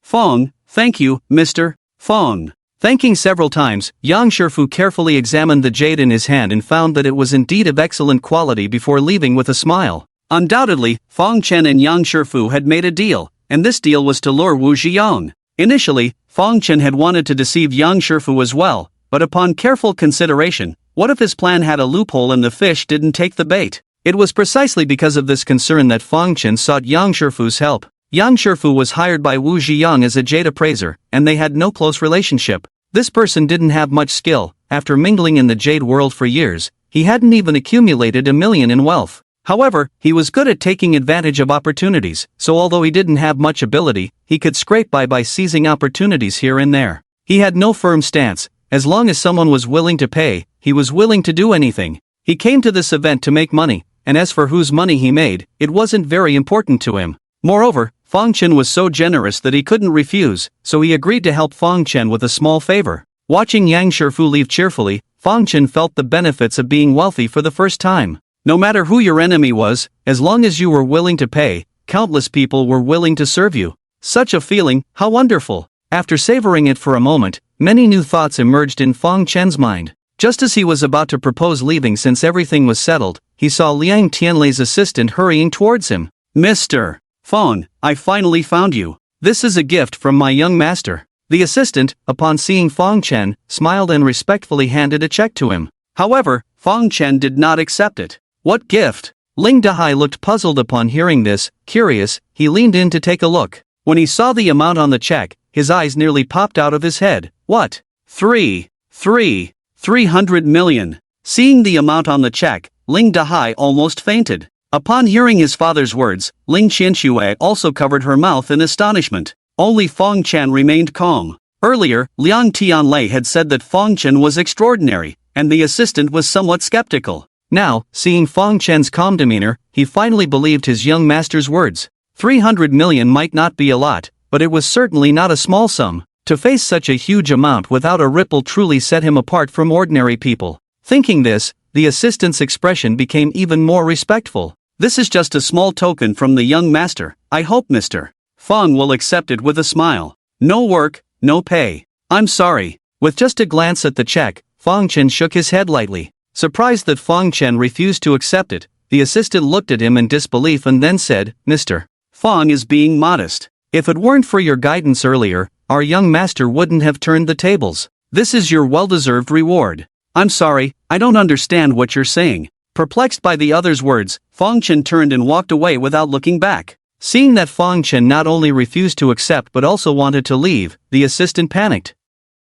Remembering Liang Tianlei's words, he quickly said, if Mr. Fong doesn't want to accept the money, that's fine. Our young master is in the guest room on the second floor, and we hope you can join him for a chat. I'm not acquainted with your young master, there's no need for a chat, Fong Chen said as he entered the elevator without turning back. Ah, Mr. Fong. Mr. Fong. The assistant shouted desperately at the elevator door, trying to persuade Fong Chen to come back. However, Fong Chen remained unmoved, and as the assistant's anxious cries echoed, the elevator doors slowly closed. Fong Chen, why don't you want so much money? As the elevator descended slowly, Ling Dahai looked at Fong Chen in surprise, a look of regret on his face. I didn't do anything for him, how dare I take this money? Fong Chen smiled. What do you mean you didn't do anything? Aren't you? Ling Dahai started to say, then suddenly stopped, seemingly realizing something, and changed his words, even if you didn't intentionally help, but if it weren't for you calling out number 2, Liang Tianlei probably wouldn't have bought number 2. Speaking of which, this can be considered as unintentional help. I think you should take that money. 300 million, Ling Dahai's eyes were filled with envy. Fong Chen shook his head with a smile, not commenting on Ling Dahai's words. 300 million was indeed a lot, but Fong Chen didn't need the money right now, and besides, he helped Liang Tianlei not for the money. As the saying goes, helping Liang Tianlei was not the goal, it was to trap Zhao Buoxiu. Now that the goal had been achieved, thinking of Zhao Buoxiu's furious departure, Fong Chen had no regrets. He didn't want this money because he didn't want to get involved with Liang Tianlei, as he was well aware that when Liang Tianlei gave him money, it was not just a simple gesture of gratitude. What did you say? Someone is helping him? Angered, Zhao Buoxiu walked out of the elevator, his mood still sour from losing the match. Yes, I saw Liang Tianlei pick up a crumpled paper from the ground with a 7 written on it. That's why I was worried that he would take number 7, so I shouted out 7 as soon as I got on stage. The one speaking was the descendant of the Stone King, and this statement made Zhao Buoxiu even more astonished. He had thought Liang Tianlei was just playing tricks, but he didn't expect him to really be planning to buy number 7. Are you sure you didn't see it wrong? I'm sure. Who is helping him? Is that person's eyesight as good as yours? Zhao Buoxiu found it hard to believe. Maybe someone is above me, and I know exactly who it is, but I think it might be the person who calls himself number 2, said the Stone King's descendant. The person who calls himself number 2? Zhao Buoxiu squinted his eyes, pondered for a moment, and suddenly remembered who it was. Fong Chen? As soon as he mentioned this name, he shook his head immediately. It's impossible. Why are you so sure, Master Zhao? The Stone King's descendant asked, puzzled. I know him very well, he doesn't have the ability, Zhao Buoxiu said decisively, not believing that Fong Chen, the one who guided Liang Tianlei, could be the one. If Fong Chen had that ability, he wouldn't have been so miserable half a year ago, almost committing suicide. In this world, nothing is absolute, Master Zhao shouldn't be so hasty in judgment, said the Stone King's descendant.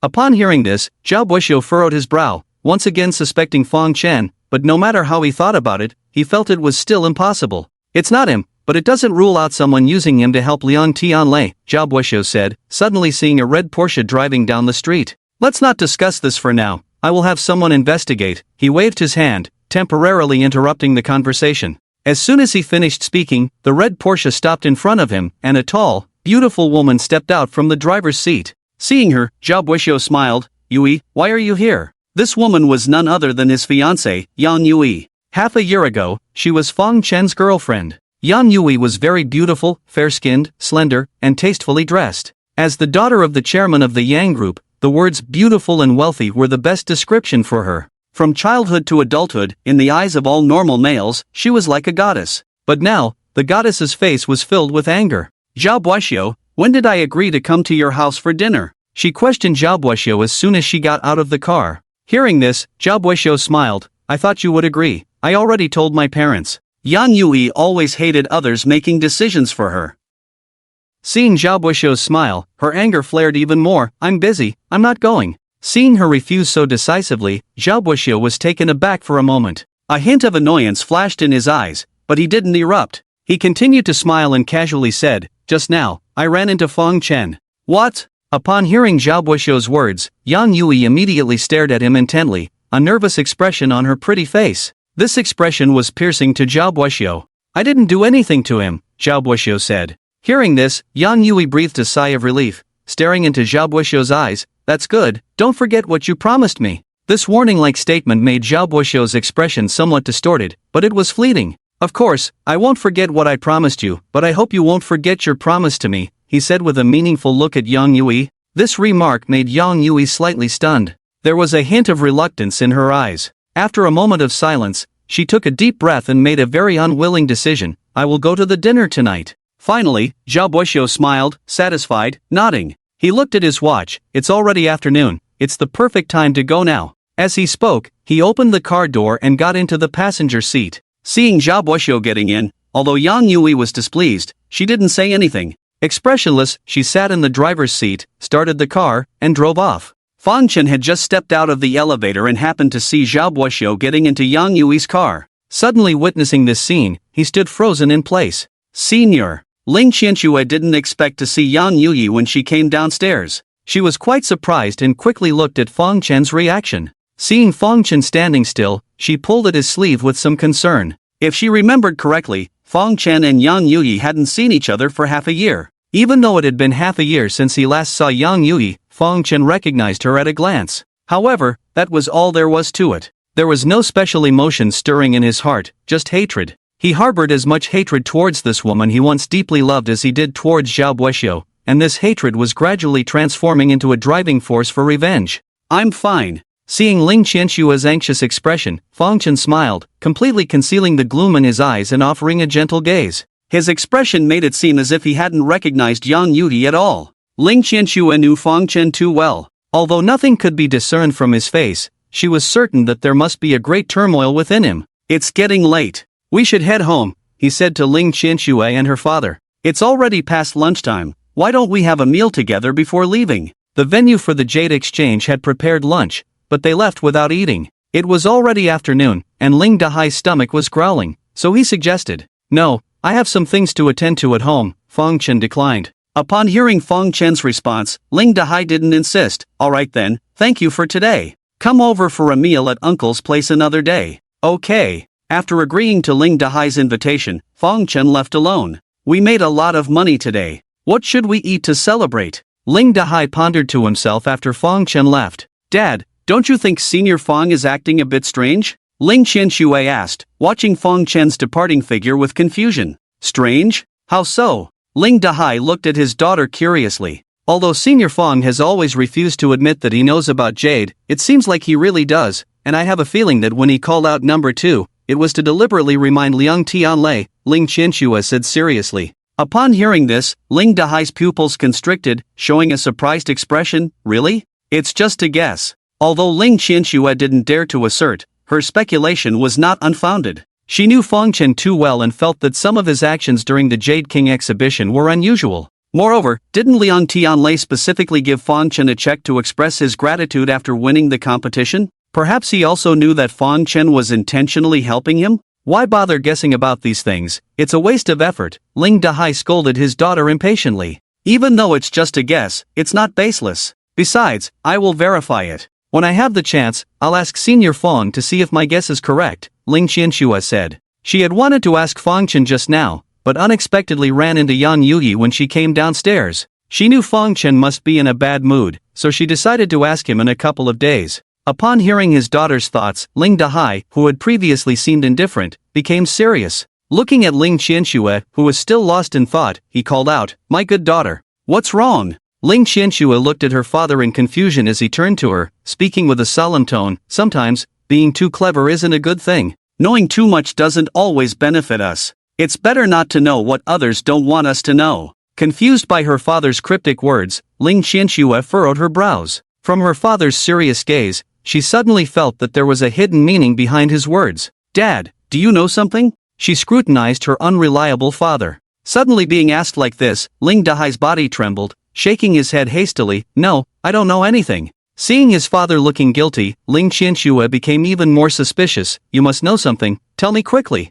I really don't know anything, I just know I'm hungry and need to eat, Ling Dahai said, rushing towards a restaurant on the side of the road. Dad, stop right there. You have to tell me, what do you know? Where is he? After finally completing the procedures for purchasing the rough stones and not seeing Fong Chen being brought up by his assistant, Liang Tianlei hurried downstairs. Looking around the area and only seeing his assistant, without Fong Chen's figure, he frowned and asked, "Gone?" The assistant, with a mournful face, replied to Liang Tianlei, "Gone." Liang Tianlei's voice rose more than 10 decibels upon hearing the assistant's words. "Yes, mister. Fong didn't admit that he helped you, refused to take the money, and said he wasn't familiar with you, so there was no need to talk, and he left," the assistant said cautiously. Hearing this, Liang Tianlei was filled with anger. But it wasn't directed at Fong Chen, but at his assistant. "You fool, even if you couldn't persuade him, you could have at least kept him here until I came down. How could you let him go like that? But if he wanted to leave, there was nothing I could do."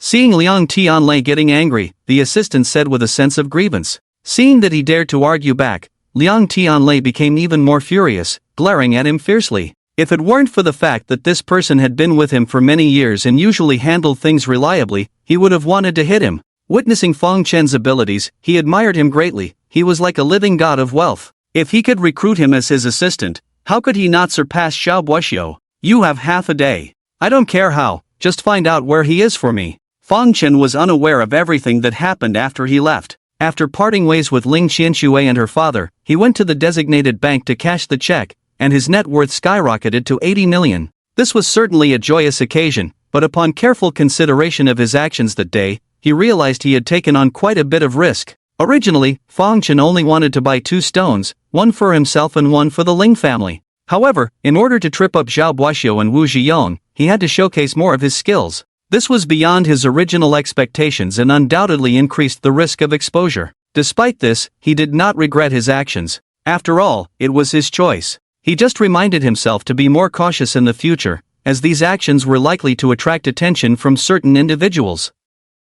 After cashing the check, Fong Chen withdrew 100,000 in cash and went to the urban village where Li Jingwen lived. Li Jingwen was the daughter of Li Ningzhi, who was Fong Chen's benefactor. How could Fong Chen enjoy himself knowing that the benefactor's daughter was living in such misery? Even if he had no money, Fong Chen had to find a way to help her, especially now that he had earned millions. He had spent the previous night contemplating how to assist this poor girl, but no good ideas came to mind. He decided to start with the most direct method, giving her money discreetly. Since it wasn't the weekend, Li Jingwen should have classes in the afternoon and wouldn't be home. Taking advantage of the lack of people around, Fong Chen placed the money through a broken window, a total of 100,000. It wasn't that Fong Chen was unwilling to give more, but without an appointment, he could only leave 100,000. He also didn't know if Li Jingwen would accept this money of unknown origin. If she did, he would naturally give more next time. After placing the money, Fong Chen realized it was still early, so he found a nearby noodle shop to eat. Just as he started eating, he saw Li Jingwen returning home, passing by him without noticing. Upon seeing Li Jingwen return, Fong Chen forgot about eating noodles and quickly paid the bill, then cautiously followed Li Jingwen. After she entered the house, not long after, she opened the door with a puzzled look, glanced around, probably realizing there was money and not knowing who left it, so she came out to check. Looking around and not seeing anyone, her expression of confusion deepened. She picked up the phone, unsure who to call. In this era where even elementary school students use curved screens, Li Jingwen was still using an old-fashioned keypad phone. Combined with the words of the old lady from last night, Fong Chen felt a pang of sadness, not daring to imagine what Li Jingwen's usual life was like. If she accepted this money, her living conditions could definitely be greatly improved. Fong Chen was quite hopeful, but soon he was disappointed. Seeing a woman in uniform approaching, he finally knew who Li Jingwen had called the police. The woman entered Li Jingwen's house and soon came out carrying a bag of money. Before leaving, she exchanged some words with Li Jingwen. Watching the policewoman leave, Fong Chen sighed heavily. He knew things weren't that simple. He really didn't have the idea of testing Li Jingwen's moral character. He just felt that if this matter could be resolved simply, there was no need to make it too complicated. But now, it seemed he had underestimated Li Jingwen's integrity. Feeling ashamed, Fong Chen rubbed his forehead, his expression conflicted. Losing 100,000 yuan was not a big deal. The key was if Li Jingwen refused to accept this money of unknown origin, his attempt to help her would undoubtedly become much more difficult. He was already considering how he could help Li Jingwen without leaving a trace and make her willingly accept it. As he pondered, Fong Chen was about to leave when he saw a slender middle-aged man rushing into the village, heading straight for Li Jingwen's house. At that moment, Li Jingwen had not yet entered the house. "Uncle." Seeing the man, she was first surprised, then addressed him. Uncle? Hearing this, Fang Chen raised an eyebrow, quickly stopping to look over. Where's the money? Chen Hua walked up to Li Jingwen, looking at his long-unseen niece without a hint of closeness, and asked excitedly. What money? His words puzzled Li Jingwen, while Fang Chen's expression turned strange. Are you still pretending with me? It's the money someone just put in your house, Chen Hua said fiercely. Li Jingwen was startled. How did you know? This puzzled both Li Jingwen and Fang Chen. Upon careful consideration, no one had seen the money being placed, so how did this person know? Never mind how I know, I'm asking you, where's the money? Chen Hua disregarded Li Jingwen's words, asking aggressively. I gave it to the police. Li Jingwen hesitated, looking at her uncle. She couldn't understand how he knew someone had left money in her house. Did he know who did it? What? You gave it to the police? Chen Hua was furious. Nonsense. Who told you to give it to the police? That money came out of nowhere, so it had to be handed over to the police. Do you know where that money came from? Li Jingwen asked in confusion. Chen Hua naturally had no idea. He didn't care where the money came from, he only cared if there was money. These days, debt collectors were almost breaking down his door. Go and get it back for me, say that money is yours, he told Li Jingwen. How can I do that? Upon hearing Chen Hua's words, Li Jingwen immediately shook her head. Not only would she never embezzle money of unknown origin, even if she wanted to, the police wouldn't believe her. She knew Li Jingwen well, and she had always been very helpful to her. Li Jingwen was well aware that she didn't have that much money. Don't tell me what I can or cannot do. I command you to go and get the money back for me right now. Chen Hua's voice was stern, but Li Jingwen remained unmoved. You go get it yourself, she said calmly, turning to walk back into the house. Stop right there, Chen Hua shouted, pulling her back forcefully. Fine, you've grown wings now, not even listening to me. Have you forgotten how I provided for you when you were young? You heartless creature. Chen Hua's harsh words pierced the air. Li Jingwen furrowed her brows, staring into his eyes. Did you ever provide for me? It was all Grandma who did. Her voice was not loud, but firm, with a hint of resentment. If it weren't for me agreeing to let you stay in the house, she wouldn't have been able to provide for you. Chen Hua's eyes flickered as he spoke. Looking at her uncle before her, Li Jingwen laughed in anger, dismissing his words as nonsense. Since she could remember, this man had never fulfilled his duties as a son for a single day, nor had he fulfilled his responsibilities as an uncle. All he did every day was leech off others, gamble, and eventually drive his own mother to an early grave. I'll ask you again, are you going to get the money or not? Seeing Li Jingwen's silence, Chen Hua asked once more. No, Li Jingwen replied firmly. Smack. Before she could finish speaking, a slap landed on her face, making a crisp sound. Damn it, you're defying me. Chen Hua cursed loudly, grabbing Li Jingwen's clothes to strike her again, while in the distance, Fang Chen's anger was reaching its peak. Stop! A loud shout, and Fang Chen ran over at the fastest speed. Who the hell are you? Chen Hua asked fiercely as he saw Fang Chen approaching. I'm your damn father. Fang Chen cursed, landing a punch on Chen Hua's face, followed by a kick. Chen Hua's vision darkened as he was caught off guard, sent flying and crashing into the wall. Fang Chen had been watching coldly all along, but when he heard Chen Hua's demand, his anger flared up. Seeing him dare to hit someone, he felt a surge of fury and regretted not coming sooner. Seeing a bright red handprint on Li Jingwen's pale face, he frowned deeply. Li Jingwen was strong, the slap didn't bring tears to her eyes. She looked at Fang Chen in confusion, not understanding why he was there and why he seemed angrier than her. When Chen Hua had argued with Li Jingwen earlier, many onlookers had gathered around. Chen Hua's sudden violence startled them, but Fang Chen's swift response won their approval. Cough. After being punched and kicked by Fang Chen, Chen Hua took a while to recover, coughing a few times as he struggled to get up from the ground. He intended to confront Fang Chen, but seeing his imposing figure, fear overcame his anger. Well, Li Jingwen, you've really grown some backbone now, daring to team up with outsiders to bully your uncle. Wiping the corner of his mouth, Chen Hua spoke bitterly. Do you even deserve to be called her uncle? Before Li Jingwen could respond, the surrounding spectators began to condemn Chen Hua. They had been residents here for decades, well aware of Li Jingwen's plight, sympathetic towards her, and familiar with the true nature of this so-called uncle. Just a lowlife. If they weren't afraid of causing trouble, they would have beaten him long ago. Now, seeing him get beaten up, everyone cheered. Feeling the burning pain on his face, witnessing the overwhelming sentiment against him, and knowing he was no match for Fang Chen, Chen Hua dared not say anything more. After giving Fang Chen a fierce glare, he turned and ran away. Fang Chen's fist clenched tightly. If he didn't leave, he was sure to get punched again. How are you? Seeing Chenhua run away, Fang Chen turned around and looked at the swollen face of Li Jingwen, asking. He really didn't expect that the money he gave to Li Jingwen would get her beaten up. He felt quite guilty and angry because of it. I'm fine. Li Jingwen had been beaten by Chenhua many times since she was young. She wasn't particularly angry or aggrieved, just shook her head lightly.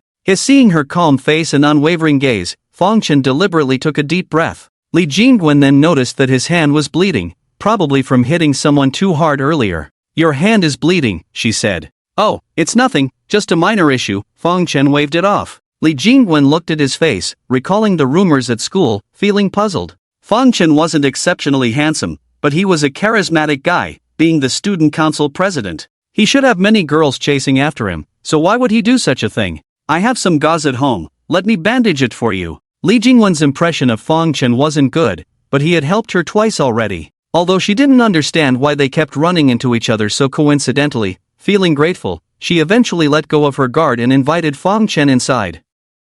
Really? Thank you. Like a piece of meat on a chopping board, Fang Chen immediately accepted Li Jingwen's invitation without hesitation, his eyes gleaming with a sense of accomplishment. Although he had used quite some force when hitting Chenhua earlier, his physical condition was not so fragile to cause his hand to bleed. He intentionally hurt his hand to gain sympathy from Li Jingwen, hoping she would invite him in. After all, knowing that Li Jingwen and he were schoolmates, he could vaguely sense her wariness towards him. Unfortunately, it was mainly due to his notorious reputation at school. Following Li Jingwen into the house, Fang Chen finally saw the whole room. It was small, about 10 square meters, with no bathroom or kitchen, just a bedroom. There was a bed, a shabby sofa, a vintage table and chairs, and a coal stove burning. Apart from a desk lamp, there was no other electrical appliance, no TV, no air conditioning, not even a fan on a hot day, which made Fang Chen frown. However, despite the simplicity of the room, it was neatly arranged, and the furniture was clean, indicating that the owner was a clean person.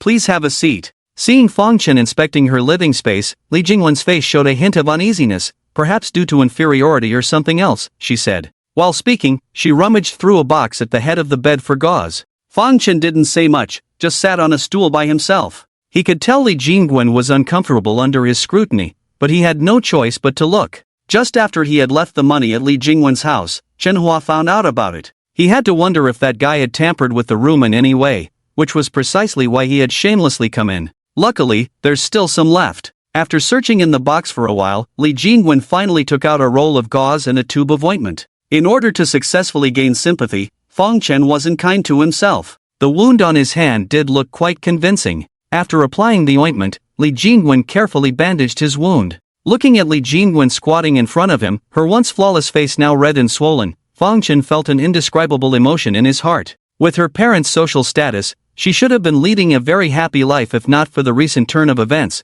but now. Thank you, Fang Chen said to her as he finished bandaging her wound. I should be the one thanking you. You've helped me twice now, Li Jingwen said earnestly as she stood up. Fang Chen smiled, not responding to Li Jingwen's words, his gaze casually drifting to a broken lamp holder on the wall. Ha! What's this? He exclaimed, walking over and pulling something out from the dark lamp holder. Seeing Fang Chen's actions, Li Jingwen was also puzzled. A mini camera? Fang Chen speculated as he examined the object in his hand. This statement caused Li Jingwen, who was previously unsure, to turn pale. She stared in disbelief at the camera in Fang Chen's hand. Although she didn't respond to Fang Chen's words, she had already guessed who had installed this device. No wonder he knew so quickly about what was happening in her house, it turns out.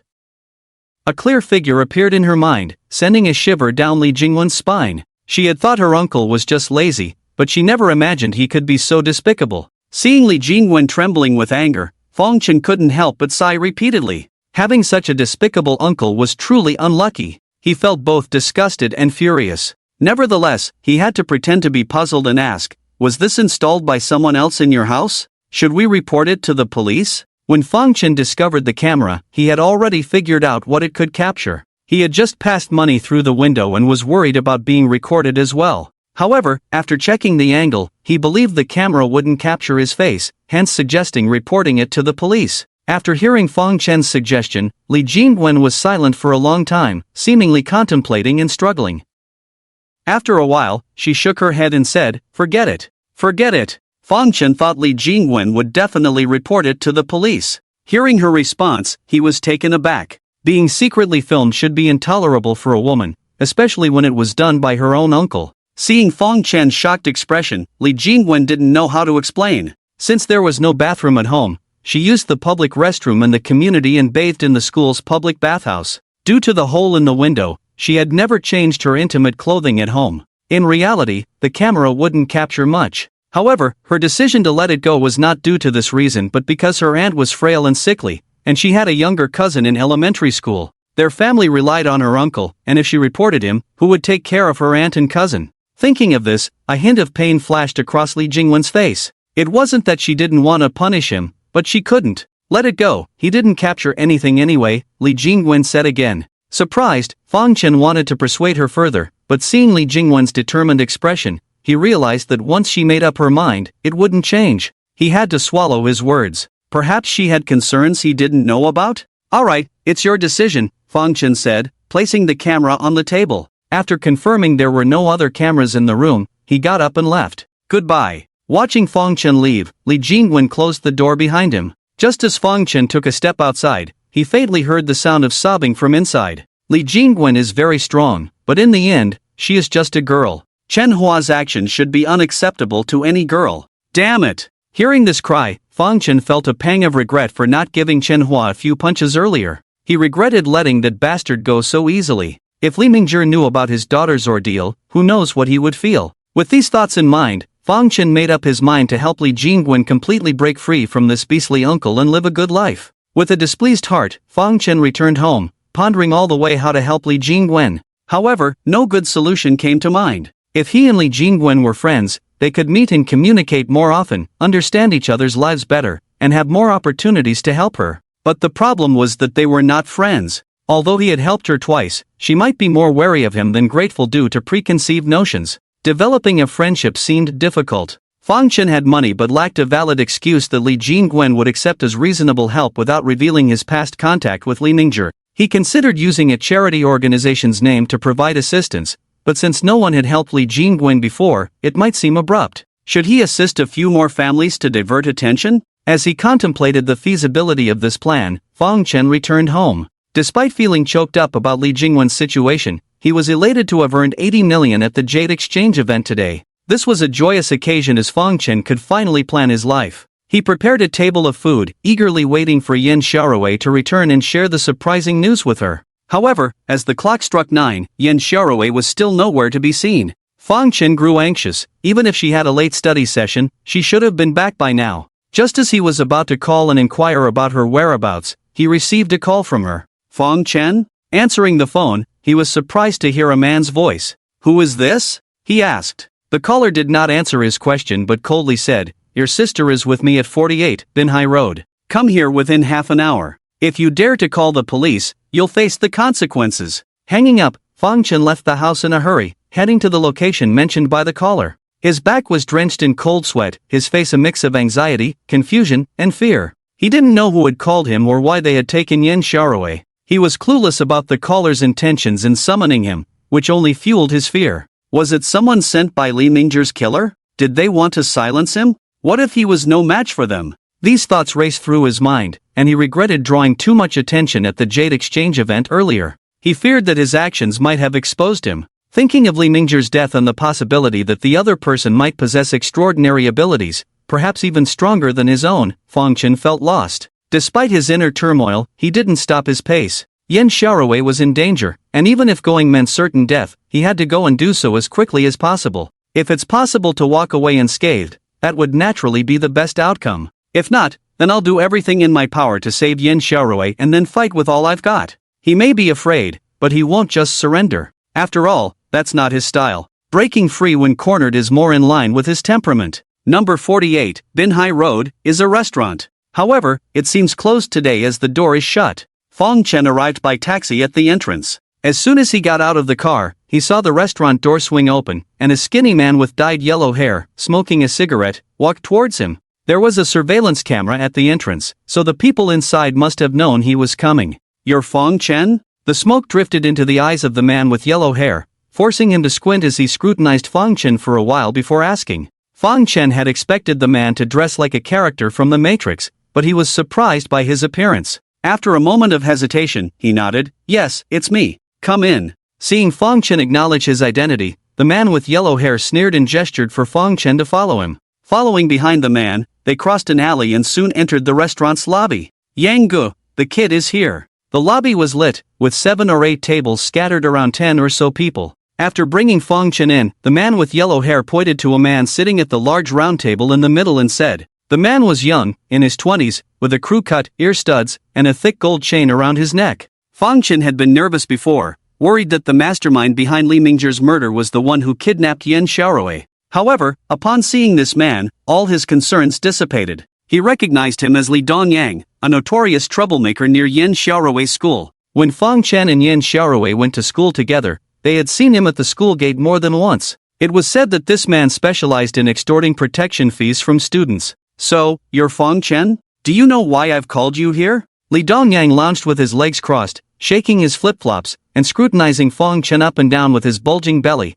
asking in a nonchalant manner. Fong Chen took a deep breath, trying to calm his nerves. Where's my sister? Ignoring Li Dongyang's question, he asked directly. I'm asking you a question, are you deaf? Seeing Fong Chen not responding to him, Li Dongyang raised an eyebrow and shouted. I'll ask you again, where's my sister? Fong Chen repeated, as if he hadn't heard Li Dongyang's words. Today, he had already used up his X-ray vision after looking at the jade and helping Li Jingwen find the camera, so he couldn't see if there were people in other rooms. Hey, you've got some nerve, asking me questions. Do you even know who I am? Seeing Fong Chen acting all tough and ignoring his questions, Li Dongyang furrowed his brow, abruptly stood up, feeling the need to teach Fong Chen a lesson so he would understand where he was. Taking 2 steps towards Fong Chen, he reached out to grab Fong Chen's collar, intending to slap him, but before his hand could reach Fong Chen, he suddenly heard a buzzing sound in his ear, followed by a loud bang. His right cheek unexpectedly made intimate contact with the table, causing a fiery pain. Feeling the burning sensation on his face, Li Dongyang's first instinct was to lift his head,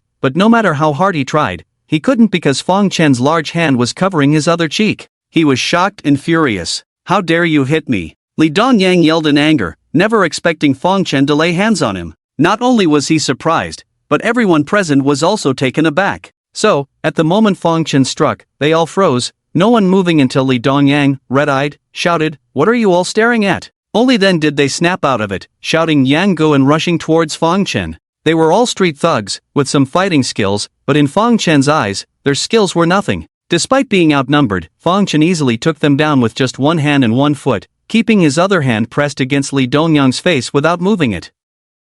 Fong Chen didn't want to resort to violence. He had been trying hard to restrain himself, but he couldn't. He just couldn't contain his anger. He had made 80 million today and had joyfully prepared a table of delicious dishes to share the good news with his sister. But all his happiness vanished when that bastard kidnapped his sister. Not only did it ruin his joy, but it also made him break out in a cold sweat, fearing that his abilities had been exposed. How could he not be furious? He was not just angry, he was uncontrollably enraged. Looking at Li Dongyang, immobilized before him, Fong Chen wanted to teach him a lesson. I'll ask you again, where is my sister? Fong Chen said each word slowly and deliberately to the helpless Li Dongyang. You son of a b***tch, let go of me if you dare. Ah! Seeing his men defeated and Li Dongyang's shock and anger, he struggled to get up but let out a scream like a slaughtered pig before he could finish his sentence. Fong Chen had broken one of his fingers. If you were testing my patience, let me make it clear, I have none. Fong Chen said, gripping his remaining fingers.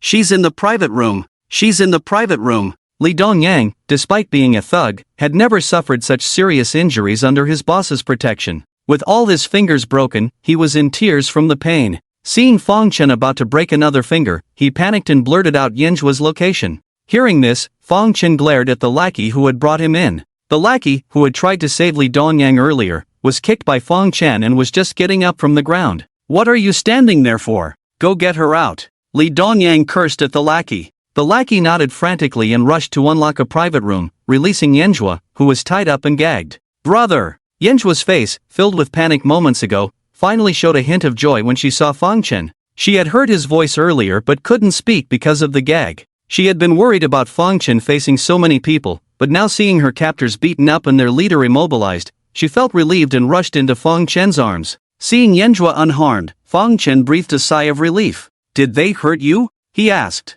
This man, he just laid hands on me. Yanjua pointed at Li Dongyang after hearing Fong Chen's question. Crack! Before she could finish, Fong Chen broke another of Li Dongyang's fingers. Ah, no, I didn't do anything. Enduring the pain, Li Dongyang hurriedly defended himself, claiming he had only wanted to take advantage of Yanjua's beauty but refrained because of her resistance. He should be grateful he hadn't taken advantage, or the consequences would have been more severe than just losing 2 fingers. Who ordered you to do this? Seeking revenge for Yanjua, Fong Chen asked. He had no grudge against Li Dongyang, no reason for him to kidnap Yanjua and specifically call him over. Someone must have ordered this, and Fong Chen needed to know who.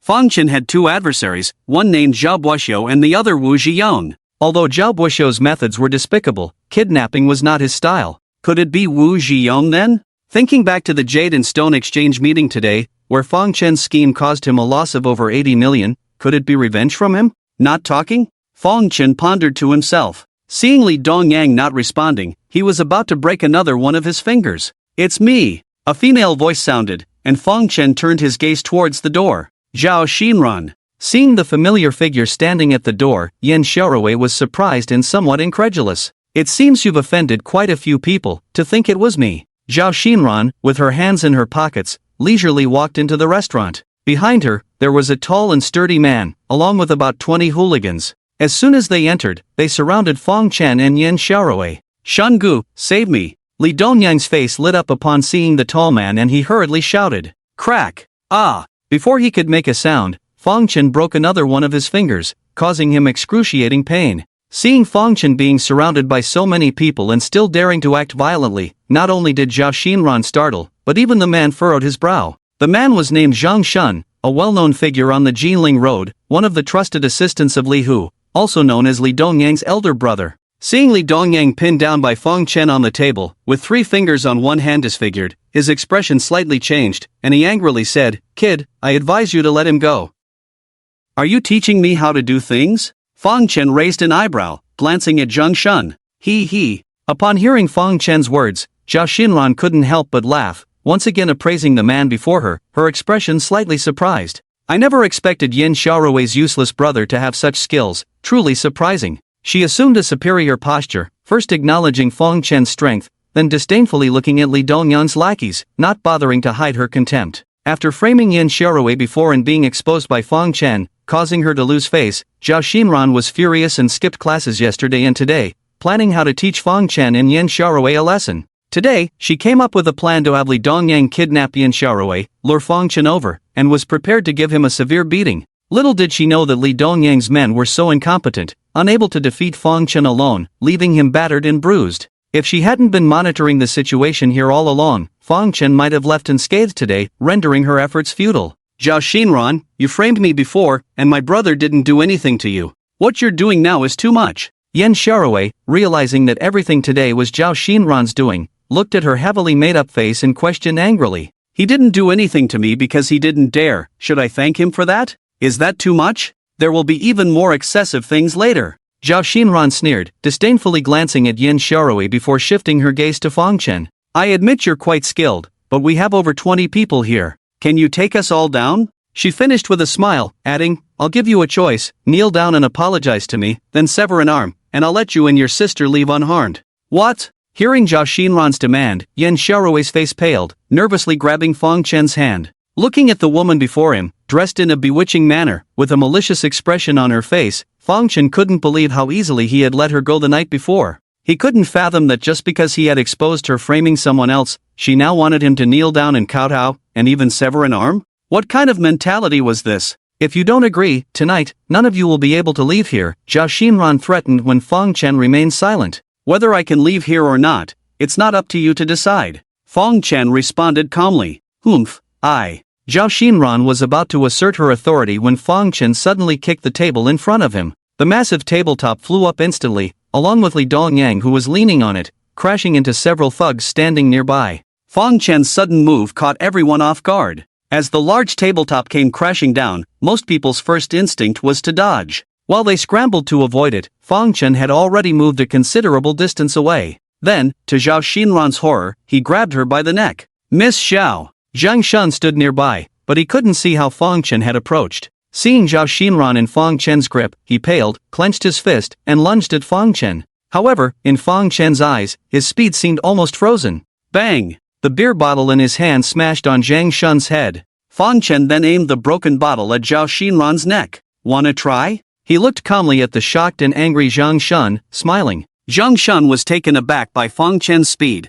realizing he couldn't react in time. Despite Fang Chen's smiling face, the sharpness in his eyes revealed a hint of ruthlessness. Zhang Shun had no doubt that if he made a wrong move, Fang Chen would drive the glass bottle into Zhao Xinran's neck. So, he dared not move. Let me go. Zhao Xinran was terrified by Fang Chen's sudden actions. She never expected that amidst so many people, Fang Chen would dare to lay hands on her, and worse, he succeeded. Zhang Shun, aren't you going to help me? Seeing Zhang Shun frozen in place, she cried out in panic. Smack! Fang Chen slapped her across the face and shouted, "Shut up! How dare you hit me!" Fang Chen's slap didn't scare Zhao Xinran, instead, it made her furious, struggling fiercely. With all your moving around, I can't guarantee that the glass in my hand won't cut your neck. Fang Chen smiled and pressed the glass bottle a bit deeper. Zhao Xinran felt a sharp pain in her neck, a warm sensation that she knew was blood, even though she couldn't see it. Her expression changed from anger to fear as she stared at Fang Chen in disbelief. She never imagined Fang Chen would actually lay hands on her.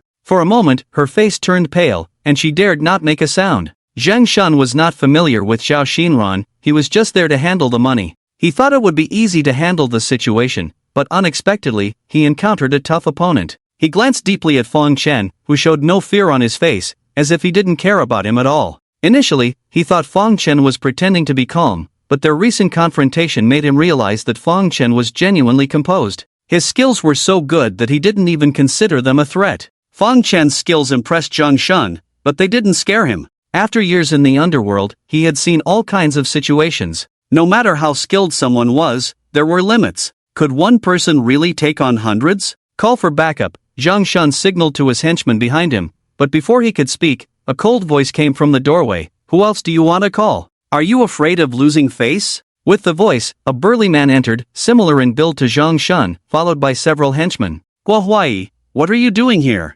Zhang Shun frowned upon seeing the man and asked. This burly man is named Guo Huai, a trusted subordinate of Li Hu. However, the two of them have never gotten along, maintaining a relationship where they keep out of each other's way. Seeing Guo Huai suddenly appear in his territory, Zhang Shun couldn't help but feel puzzled. Why am I here? Of course, to make fun of you, Guo Huai said with a smile as he looked at the beer-soaked Zhang Shun. Due to Fang Chen's influence, Zhang Shun was already irritated. Now, seeing Guo Huai making fun of him, he couldn't help but get angry. If you want trouble, let's settle it another day. I have things to do today, don't mess with me, Zhang Shun retorted furiously. Guo Huai, unfazed by this, pointed at Fang Chen and Yan Xiaorui. I'm not here to cause trouble. I just want to tell you that you can go crazy, but don't bite everyone. These two, you can't afford to mess with. Hearing this, Zhang Shun's expression changed instantly. He thought Guo Huai was there for something else, but it turned out Fang Chen had sent reinforcements. Stop pretending to be mysterious.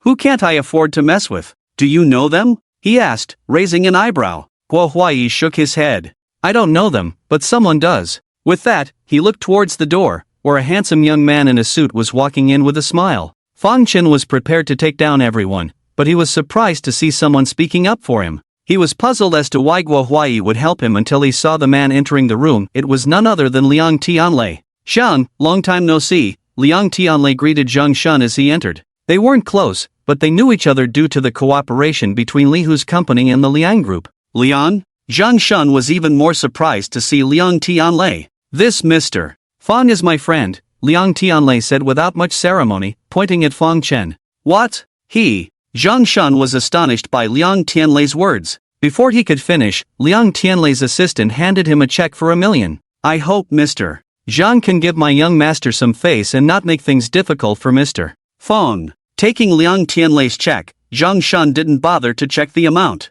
When Liang Tianlei mentioned that Fang Chen was his friend, Zhang Shun understood Guo Huai's earlier words. He knew that causing trouble for Fang Chen today was out of the question. The Liang Group was a well-known company in Jinling and a long-term partner of Li Hu. As the designated heir of the Liang Group, Liang Tianlei's status was on par with Li Hu's. In a sense, he even held a higher position than Li Hu. If someone asked him to let someone go, all it took was a word. But not only did they come in person, they also brought money, giving him face. Even if they had given him just $1, he would have accepted it with a smile. Moreover, they gave him $1 million. Although he had taken money from Zhao Xinran, it was only 15,000. Zhao Xinran was just a shareholder of the Zhao Group, and it was uncertain if she would get a share of the company in the future. On the other hand, Liang Tianlei was the son of the chairman of the Liang Group, the recognized next-generation leader of the company. If he had to offend someone, even a fool would know who to choose, and Zhang Shun was no fool. Liang, I was blind. Zhang Shun realized this and became even more respectful, sighing with regret.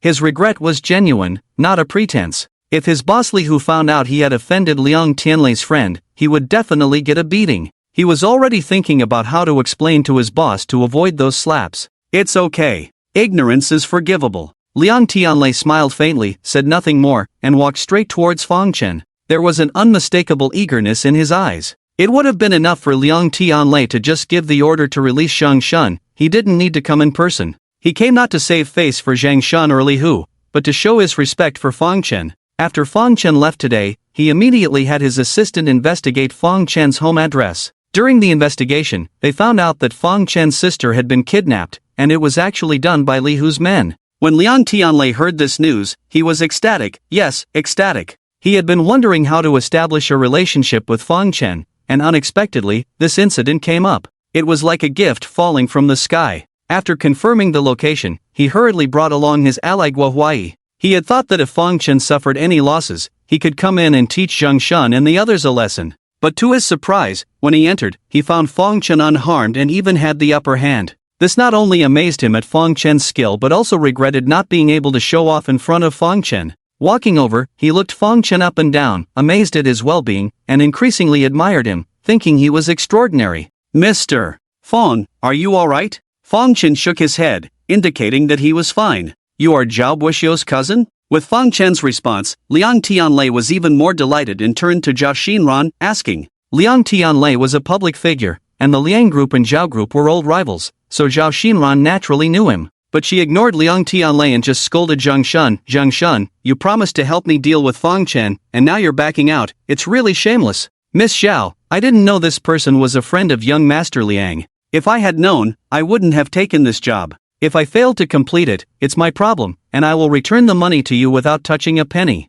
Zhang Shun said, no longer looking at her, turning to the side, observing his breath. Humph. Zhao Xinran spat in anger, disdainful of Zhang Shun's actions. However, she seemed to feel powerless to resist and decided to go all out, glaring fiercely at Fang Chen. Fang Chen, you better kill me, or next time I'll kidnap Yan Xiaorui, and you won't have a chance to save her. Is that so? Then die. Hearing Zhao Xinran's words, Fang Chen's pupils contracted slightly. After a brief thought, he made a decision. This statement startled everyone in the restaurant, and in their shocked gazes, they saw Fang Chen fiercely thrusting the broken glass bottle in his hand towards Zhao Xinran's neck, causing a commotion. Zhao Xinran was horrified. She had only said those words out of frustration, not really meaning them. She thought Fang Chen wouldn't dare to kill her, so she said it confidently. Who knew Fang Chen would actually do it? What to do? Faced with a madman, was she going to die? No, she didn't want to die. She hadn't lived enough yet. Stop! Don't kill me! In the blink of an eye, the glass bottle in Fang Chen's hand was just 0.5 millimeters away from piercing Zhao Xinran's neck. But at that moment, Zhao Xinran let out a sharp scream, shouting at the top of her lungs. Even Liang Tianlei was stunned, so much so that he didn't immediately stop Fang Chen. Although Zhao Xinran was just a small shareholder's daughter in the Zhao Group, she still bore the Zhao surname. If she died, it would be a big trouble that even he couldn't handle. Fortunately, Fang Chen was just scaring her. I thought you really weren't afraid of death, turns out you are. The glass stopped at Zhao Xinran's neck, and Fang Chen's face showed a smile, a very bright smile. If everyone hadn't clearly seen Fang Chen's actions, they would have thought that the scene just now was an illusion. At this moment, Fang Chen was like a big brother next door, warm and harmless. You can use any means you have. Otherwise, you might not have the chance someday. Fang Chen smiled, wiped the blood off his hands, released Zhao Xinran's neck, then turned around, took Yan Xiaorui's hand, and left. Watching Fang Chen leave so quickly, Liang Tianlei and the others looked at each other in confusion. When they saw Fang Chen had indeed left, they hurried to catch up. Seeing Fang Chen's departing figure, Zhao Xinran was still in shock and couldn't come back to her senses for a long time. Everyone thought Fang Chen was just scaring her, even he said so himself, but Zhao Xinran knew he wasn't just scaring her. Because she clearly saw the killing intent in Fang Chen's eyes, like a sharp blade aimed at her heart, making her doubt if it was just the two of them earlier, would he really have killed her? At the thought of this, she couldn't help but remember what Fang Chen said before leaving, use any means you have, or you might not have the chance. What does this mean? What does not have the chance mean? Does he really want to kill her? Thinking about these, she didn't even notice that a cold sweat had broken out on her back. Holding her sister's hand, Fang Chen walked quickly, afraid that he might lose control and actually kill Zhao Xinran. He didn't deny that after Zhao Xinran said those words without thinking, he really had the intention to kill her. If there wasn't a trace of reason left, that piece of glass might have actually pierced her. Mr. Fang. Fang Chen walked out of the restaurant, and Liang Tianlei chased after him from behind, calling out to him. Fang Chen turned around, and Liang Tianlei's face showed a joyful smile. Shall we talk? Wait for me here. Fang Chen instructed Yin Xiaorui, then walked towards Liang Tianlei. Bin Hai Road, needless to say, was close to the seaside. Leaning on the railing, feeling the not-so-gentle sea breeze hitting his cheeks, Fang Chen took a deep breath. Thank you for what happened just now. Even if Liang Tianlei hadn't come, he was confident he could have left unharmed. But if that had happened, Zhao Xinran and Zhang Shun wouldn't have gotten their revenge, and they would have suffered losses again, which would have led to more trouble. Liang Tianlei's appearance prevented any future trouble for him. At least Zhang Shun and Li Dongyang wouldn't dare to bother him again, and as for Zhao Xinran, he didn't know if she still had the courage. Even if she did, Li Hu's men wouldn't help her again. Apart from Li Hu's men, there weren't many thugs left in Jinling. It was precisely because of these considerations that Fang Chen thought Liang Tianlei deserved his thanks. Mr. Fang, you helped me a lot today. Compared to that, this matter is nothing. Liang Tianlei smiled and waved his hand modestly. Fang Chen could deny helping Liang Tianlei in front of others, but he couldn't deceive himself in front of Liang Tianlei. After all, they had cooperated quite well. Since he couldn't deceive himself, he didn't beat around the bush and said directly, I know why you came to find me. I can tell you clearly that I won't help you with anything. Liang Tianlei coming to find him, Fang Chen didn't think it was just to say thank you. Liang Tianlei hadn't said anything yet, and Fang Chen had already clearly refused him, which made him pause for a moment. Then he smiled and said, Mr. Fang, your words are a bit extreme. How can it be helping me with something? I want to invite you to work with me. People like Fang Chen, Liang Tianlei always considered them equals. Fang Chen shook his head. Whether it's helping or working together, I won't agree. I helped you today, just by chance. Upon seeing Fang Chen's indifferent expression and his clear rejection once again, Liang Tianlei did not feel disheartened. Even though he had offered a staggering 3 billion today and still couldn't retain Fang Chen, he had known all along that persuading Fang Chen wouldn't be easy. But that was alright, he had enough patience. Mr. Fang, you haven't even heard the conditions I'm offering yet. Isn't it too hasty to reject so quickly? He said. No matter what conditions you offer, I won't agree. You should know, I'm not in need of money, Fang Chen replied. The conditions proposed were all related to money, as evidenced by the 3 billion check today. Given Fang Chen's current capabilities, making money was no issue for him. Not to mention 3 billion, even 30 billion wouldn't entice him. Mr. Fang, you might have the ability to turn stones into gold and might not be interested in money, but what if my condition involves joining forces to deal with Zhao Buoxiu? Liang Tianlei looked at Fang Chen with a sly smile. Upon hearing this, Fang Chen's pupils slightly contracted. After understanding certain key points, an expression of displeasure appeared on his face. Are you investigating me? Fang Chen's voice turned colder as he looked at Liang Tianlei. Seeing Fang Chen's expression darken, Liang Tianlei seemed to realize he had misspoken and hurriedly apologized. Mr. Fang, please don't be angry. I wanted to find you, so I had to investigate a bit. But I swear, I haven't delved too much into your personal life. Liang Tianlei was eager to find Fang Chen, especially after Fang Chen inexplicably helped him. He felt puzzled and had to send someone to investigate. After spending the afternoon, he didn't find much, but he did uncover some important information. Fang Chen and Zhao Buoxiu were former classmates with conflicts between them. Later, Fang Chen was misunderstood and expelled from school. At the mention of personal life, Fang Chen furrowed his brows. Undoubtedly, Liang Tianlei must have known about his scandal at school, or else he wouldn't have emphasized it. Seeing Fang Chen's expression turn somewhat unpleasant, Liang Tianlei seemed to realize his mistake and quickly defended himself. Mr. Fang, I absolutely believe you are innocent. Although I don't know what happened between you and Zhao Buoxiu that led to conflicts, based on my understanding of him, those false accusations against you are most likely his doing. The incident had been deliberately suppressed for half a year, and the clues were scarce. While most of the enmity between Zhao Buoxiu and Liang Tianlei was deduced by Liang Tianlei, today, Fang Chen helping him deal with Zhao Buoxiu seemed to confirm his suspicions. If Fang Chen was indeed expelled from school because of Zhao Buoxiu, then the grudge between the two was not ordinary. Knowing this, Liang Tianlei dared to say such things. The enmity between you and Zhao Buoxiu is unexpected, but this is a good thing. Zhao Buoxiu is your enemy and my rival. If we join forces against him, not only can we mutually benefit, but we can also seek revenge together. Isn't that a good deal? After saying these words, he looked at Fang Chen with a smile, believing that they both had a common enemy, and Fang Chen would agree. It had to be admitted that after Liang Tianlei spoke these words, Fang Chen regarded him with more respect. Instead of just focusing on money, Liang Tianlei had found factors that could attract Fang Chen to cooperate with him, indicating that he had put effort into understanding Fang Chen. However, I still won't agree to you, Fang Chen shook his head. Why? Liang Tianlei thought Fang Chen would agree and was somewhat surprised to hear this. Seeing Liang Tianlei's puzzled expression, Fang Chen didn't give a definite answer but told a story. Two people, A and B, went hunting together. They encountered a bear. Only wanted to cut off the bear's paw and leave, but B wanted to kill the bear. While they were struggling with the bear, it hadn't died yet, but I had already cut off its paw. In such a situation, do you think it would still have the mind to help B kill the bear? Source text. Translated text. Fang Chen's story first puzzled Liang Tianlei, not understanding its meaning, then he began to contemplate. The meaning conveyed by Fang Chen's story is actually not difficult. The two individuals, A and B, are Liang Tianlei and him. Fang Chen and Liang Tianlei do have a common enemy, but the nature of this enemy towards the two individuals is different. Zhao Buoxiu is merely a business competitor to Liang Tianlei, and they don't have deep-seated enmity. However, for Fang Chen, he is not just an opponent but a mortal enemy.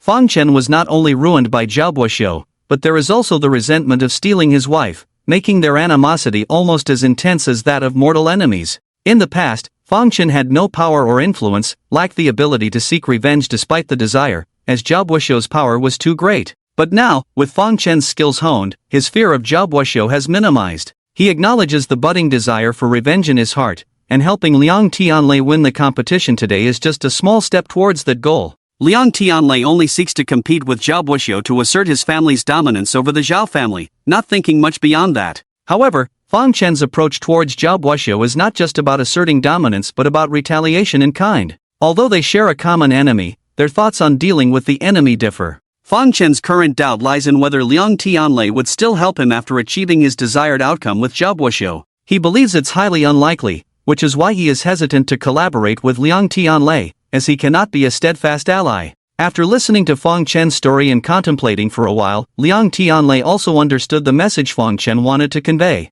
Frowning, he pondered on how to dispel Fang Chen's concerns. Seeing that Liang Tianlei was not ready to give up, Fang Chen added, apart from the previous issue, there is another question. Liang Group and Zhao Group have been competing for many years across various industries, yet you haven't done anything to him. This shows that neither of your families is significantly stronger than the other. Even if I help you, do you think you can defeat him just with a few pieces of jade? Zhao Group has thrived for so many years without dealing in jade. Even if you dominate the jade industry, it would only mean he loses something he never had. It's like a minor annoyance. What impact does it have on him? Moreover, as the heir of Zhao Group, your means to deal with him are limited to business competition. Fang Chen's point was simple. Even with his help, they couldn't defeat Zhao Buoxiu. If all their efforts only added a slight discomfort to him, it would be uninteresting, and Fang Chen might as well work alone. After all, helping Liang Tianlei would also increase the risk of exposure, a factor Fang Chen had to carefully consider. Liang Tianlei thought his conditions would be attractive to Fang Chen, but after Fang Chen's remarks, he realized his offer might not be as valuable as he thought. While he could deny the first question and show determination to stand by Fang Chen, he couldn't refute the second question. He indeed lacked the strength to defeat Zhao Buoxiu and didn't even entertain the idea. It's not that he hadn't considered it, but he didn't dare to reveal it. The commercial landscape of Jinling was planned by someone, and even if Liang Group had the power to defeat Zhao Group, they wouldn't dare to do so. Liang Tianlei couldn't assure Fang Chen of anything regarding this, as it would be deceitful. Surprised that his supposed trump card didn't sway Fang Chen, Liang Tianlei had more to say. Although Liang Group may not have the strength to defeat Zhao Group, we do have the ability to defend against their actions. Liang Tianlei hinted. Defend against their actions? Upon hearing this, Fang Chen raised an eyebrow in confusion, unsure where Liang Tianlei's words were coming from. Seeing Fang Chen's puzzled expression, Liang Tianlei didn't beat around the bush and organized his words, saying with a serious tone, Zhao Buoxiu somehow got wind of the fact that you helped me during the competition. My people have already started verifying the truth of this matter. Hearing Liang Tianlei's words, Fang Chen raised his eyebrows slightly and then scrutinized Liang Tianlei in front of him. Liang Tianlei could tell what Fong Chen was thinking and hurriedly explained, Mr. Fong, please don't misunderstand. I have never publicly promoted the fact that you helped me. Your insight is unparalleled, surpassing many masters. I wanted to seek your assistance from the beginning. If too many people knew about your abilities and started competing to seek your help, it wouldn't be in my best interest. After explaining, Liang Tianlei added, it must have been his people who noticed something. Liang Tianlei's explanation was not far-fetched. Fong Chen believed that he would rather cover for him in public if he intended to bring him under his wing. Otherwise, if he were taken away by other jade merchants, he would regret it. Upon careful consideration, during the competition, although Fong Chen and Liang Tianlei cooperated seamlessly, there were still loopholes.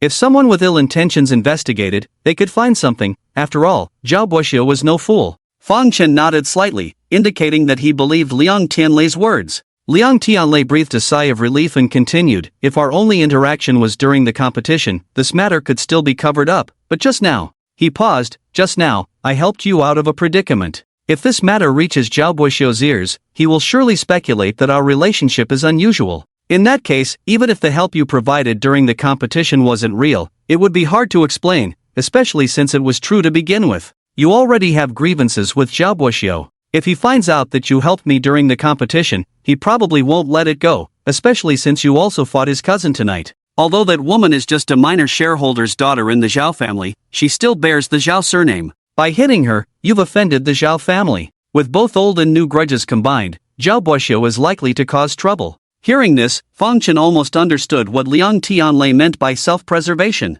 Indeed, as soon as Liang Tianlei finished speaking, he solemnly said, Zhao Buoxiu is cunning and ruthless. If he wants to cause you trouble, even with Mr. Fong's skills, you will likely encounter many problems. If Mr. Fong has no intention of opposing Zhao Buoxiu, you could simply leave town. However, since Mr. Fong previously hinted at confronting Zhao Buoxiu, you must not be willing to run away with your tail between your legs. So, facing the upcoming storm, I wonder if Mr. Fong has a plan? Liang Tianlei asked Fong Chen. Fong Chen didn't need to guess what Liang Tianlei was thinking. Zhao Buoxiu is ruthless and powerful, while I am just a commoner. Despite having skills, I lack power and influence, posing no threat to Zhao Buoxiu. I also have no grounds to oppose him. In this situation, if I agree to join the Liang group, they can provide me with protection and support, which is what you are trying to convey, right? After hearing Fong Chen's words, Liang Tianlei smiled and said with deep eyes, I have always believed that conversing with intelligent people is a pleasure.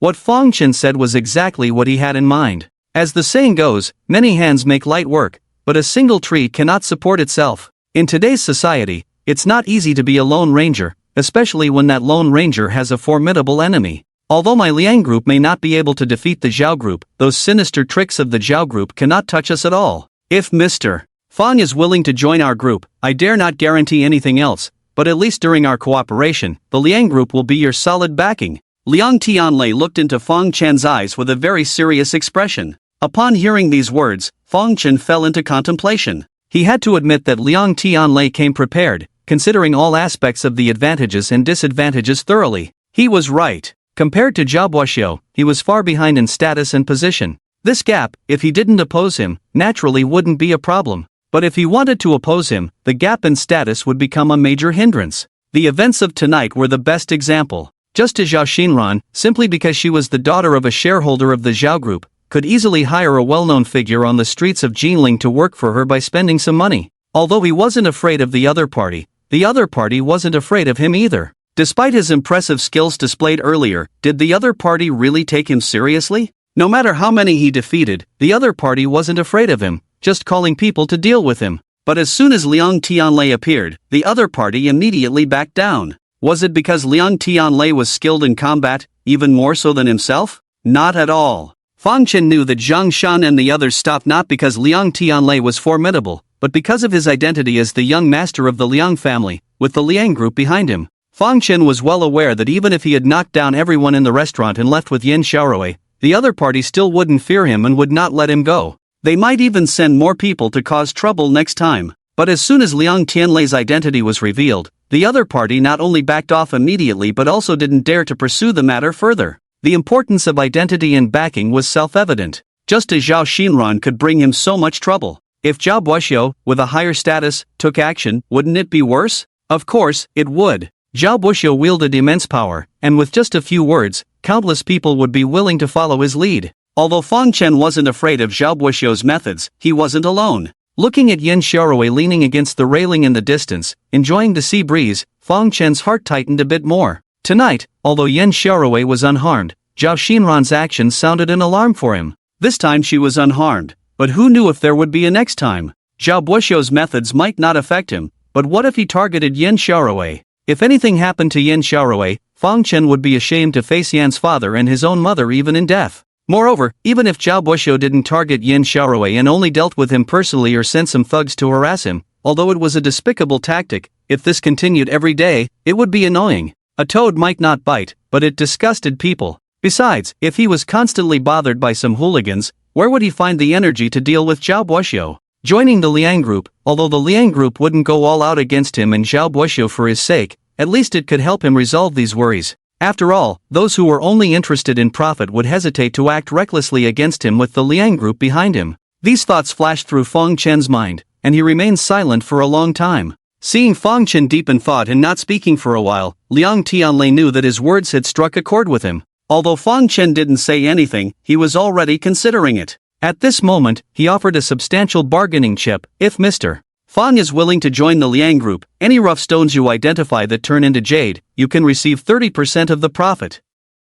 In addition, I own 15% of the Liang group's shares, and I can decide on my own to give you 1% to show my sincerity. The Liang group has not yet heavily ventured into the jade business, but the total value of jade sold each month has already exceeded 1 billion. If Fang Chen truly joins the Liang group, with his keen eye, the value of jade he could bring in over a year would be at least over 10 billion. Even if it's just 10 billion, with a profit margin of 30%, that's still 3 billion. In other words, as long as Fang Chen is willing to give his all, he could earn 30 billion in salary in a year. And this is just the salary. In addition, there is a 1% stock dividend. With the current market value of the Liang group, even 1% amounts to several billion, which is another huge sum of money. Fang Chen only needs to work diligently for a year, and his net worth could skyrocket from the current 80 million base. It must be said that these benefits are very tempting, and Liang Tianlei is indeed generous, showing sincerity as he claimed. Liang Tianlei's generosity is not a momentary impulse but a carefully considered decision.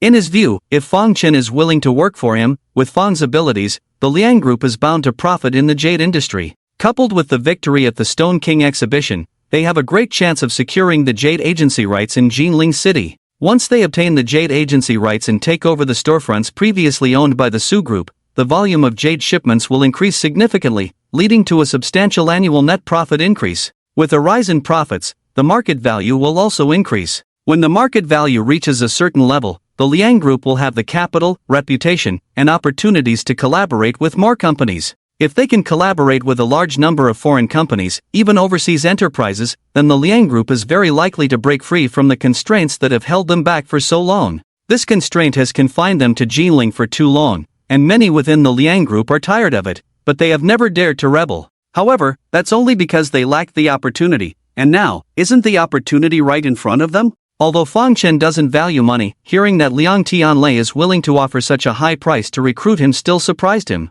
However, despite his surprise, he remained quite composed and didn't say much. He has the ability, but he also has concerns, and even if he joins the Liang Group, he dares not give it his all. Liang Tianlei is patient. Seeing that Fang Chen didn't immediately agree, he remained calm and unrushed. Realizing it was getting late, he didn't linger and, after checking his watch, said, "Mr. Fang, I see you need time to think it over. That's fine.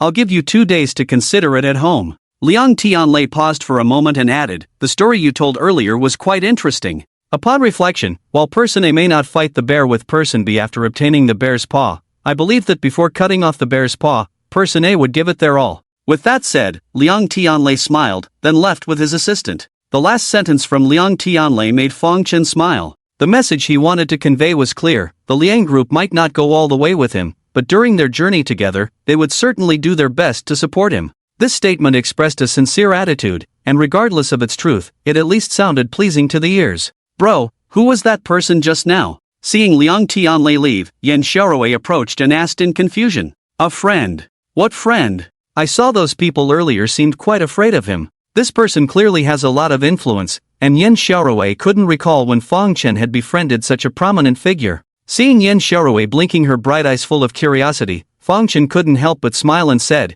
"It seems tonight's events didn't scare you, you still have the energy to ask questions left and right." Hearing this, Yen Xiaorui pouted, showing her discontent. "What's there to be scared of? You came to rescue me, didn't you?" Claiming not to be afraid was false, but now that she was already rescued, what was there left to fear? Not only was she not afraid, but she was even a little excited. After all, she never expected her older brother to be so powerful, taking on a dozen opponents single-handedly, just like in the movies. Seeing the admiration in Yen Xiaorui's eyes, Fang Chen smiled and said, "Let's go home." Fang Chen and Yen Xiaorui took a taxi back home. The untouched food on the table had gone cold, so Fang Chen reheated the dishes. During the meal, he informed Yen Xiaorui about earning 80 million. Upon hearing this news, Yen Xiaorui was ecstatic, repeatedly confirming its authenticity until Fang Chen showed her the account balance, making her believe completely, and then she became even more excited. "Although we've made quite a bit of money, we can't just sit back and relax. I was thinking of using this money to start a business. What do you think?" Fang Chen asked while eating. "With that person from earlier?" Yen Xiaorui inquired. "Yes," Fang Chen nodded. Seeing this, Yen Xiaorui stopped eating and looked into Fang Chen's eyes seriously, leaving him puzzled. "Brother, your collaboration with him is not just about doing business, right?" Upon hearing this, Fang Chen was momentarily stunned, then said, "You heard everything?" "I heard some," Yen Xiaorui replied. Yen Xiaorui had been standing not far from them earlier, downwind, and with the sea breeze carrying their conversation, she did catch some bits of it. "Xiaorui, actually, Fang Chen began to explain, but before he could continue, Yen Xiaorui interrupted, "Brother, you don't need to say anything. Whatever decision you make, I support you." Fang Chen was surprised by her words. She didn't even want to hear what he had in mind. Although Yen Xiaorui hadn't heard their entire conversation earlier, she had caught some crucial parts and vaguely understood its connection to something from 6 months ago. It wasn't that she wasn't curious about it, but she felt that since it was Fang Chen's decision, she should support him no matter what, especially since she had made a wrong choice 6 months ago and was determined not to make the same mistake again. Seeing the determination in Yen Xiaorui's eyes, Fang Chen suddenly realized that he didn't need to explain too much because no matter what, she would unconditionally support him. Isn't that what family is for? By the time they returned home, it was already late, and Yen Xiaorui had classes the next day, so she didn't linger at the table for long. After finishing her meal and expressing her support for Fang Chen's decision, she went back to her room. Yen Xiaorui's words touched Fang Chen deeply, and his previously hesitant thoughts became more resolute. He hadn't decided whether to collaborate with Liang Tianlei, but now he was leaning towards it. In his battle against Zhao Buoxiu, given their unequal status, he needed a powerful ally, and although Liang Group might not be the best choice, it seemed the most suitable for now. Apart from this reason, Fang Chen also wanted to build his own influence, a company, or perhaps an enterprise. Besides Zhao Buoxiu, he had another imaginary enemy, the person who killed Li Mingzhi, or maybe that organization. Fang Chen had been worried about being found by this organization, always trying to avoid them. However, today's events made him realize that thinking he could avoid trouble by keeping a low profile was just wishful thinking. Revealing his abilities once today had already alerted Zhao Buoxiu that something was amiss, showing that he wasn't hiding well. Unless that organization had no interest in finding him, there would always be a day when they would. After all, he couldn't avoid using his ability forever, especially since he wanted to use it against Zhao Buoxiu. Since hiding was futile, he decided it was better to face it boldly. Thinking back on past events, this idea became clearer in Fang Chen's mind. 6 months ago, he was deeply in love with Yang Yuyi. When he heard that Zhao Buoxiu wanted to pursue Yang Yuyi, Fang Chen didn't take it seriously because he believed that his relationship with Yang Yuyi was unbreakable. However, in the end, he was betrayed by both of them. 2 days ago, Yen Xiaorui was framed by Zhao Xinran, but with his insight, the situation was quickly resolved. Fang Chen didn't hold Zhao Xinran accountable, thinking everything was fine. Yet today, Yen Xiaorui was kidnapped by the other party. These two bitter experiences made Fang Chen realize that when facing foreseeable dangers, he shouldn't rely on luck but should prepare thoroughly to calmly deal with the danger and avoid causing irreparable losses. Those who killed Li Mingzhi might not come after him, but what if they did? It's wiser to plan for failure before success, think in the best direction, and prepare for the worst, as smart people do. Although Liang Tianlei's words were just to persuade Fang Chen to join the Liang group, Fang Chen had to admit that he was right. Many hands make light work, but it's hard to do it alone. In today's society, being a lone wolf is not easy. When you have no connection with anyone, it may seem carefree, but when trouble arises, who will come to your aid? Since Fang Chen had decided not to escape, he needed to prepare. He wanted to build his own power, involving more people with him. If he controlled the interests of some people, then when he faced difficulties, these people might support him, even risking to save him. And as more of these people gathered, it would eventually form a huge force, a force centered around him. While pondering at the dining table, Fang Chen had made up his mind to cooperate with the Liang group. However, how to cooperate was not solely up to Liang Tianlei. What? You want to start a company? Early the next morning, Fang Chen arranged to meet Liang Tianlei. Upon hearing Fang Chen's words, Liang Tianlei almost choked on the soup dumpling he had just eaten, looking at Fang Chen in disbelief. Our cooperation doesn't have to be just me joining the Liang group, right? Fang Chen said, seeing Liang Tianlei's shocked expression. That's true, but what's wrong with you joining my Liang group? Is the offer not good enough? Liang Tianlei felt he was being generous, but even so, if Fang Chen refused to join the Liang group because he was not satisfied with the terms, he was willing to improve the offer. The conditions you offered are already good enough, but that's not the reason. Fang Chen shook his head. Then why? Liang Tianlei asked. Because I want to be my own boss, to have the final say. Fang Chen stated frankly. Even if Liang Tianlei said that Fang Chen joining the Liang group would be a cooperative relationship, not forcing him to do anything, how many startup partners ended up becoming subordinates?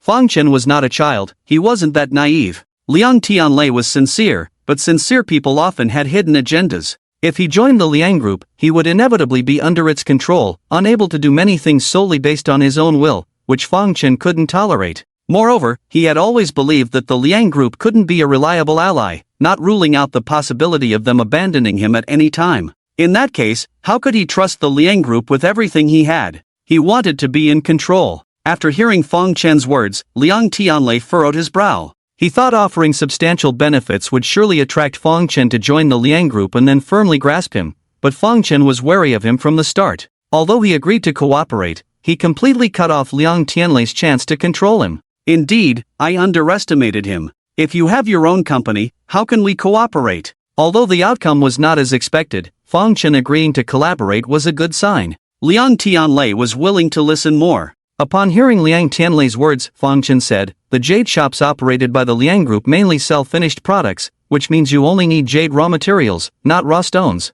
The reason you buy raw stones is just to control costs because buying jade materials already cut in the market is expensive. After deducting production costs, the profit margin is not high. Surprised by Fang Chen's analysis, Liang Tianlei nodded in agreement. Seeing his nod, Fang Chen continued, my company will be responsible for purchasing raw stones and selling cut jade materials to you at a price lower than the market price. You just need to take the purchased jade materials to produce finished products and sell them in the store. You won't have to bear any risks throughout the process. Fang Chen's words lifted Liang Tianlei's spirits. The reason why jade materials supplied by suppliers in the market are expensive is due to the high risk of buying raw stones. No matter how skilled the jade appraiser is, they cannot guarantee no mistakes. It's one thing to lose on low-priced raw stones, but if you buy high-priced raw stones, a single loss could amount to tens of millions or even hundreds of millions. A few losses may not have a big impact, but frequent losses would be unbearable even for a large company. Therefore, they have to set high prices for the cut jade to compensate for the losses incurred in buying raw stones.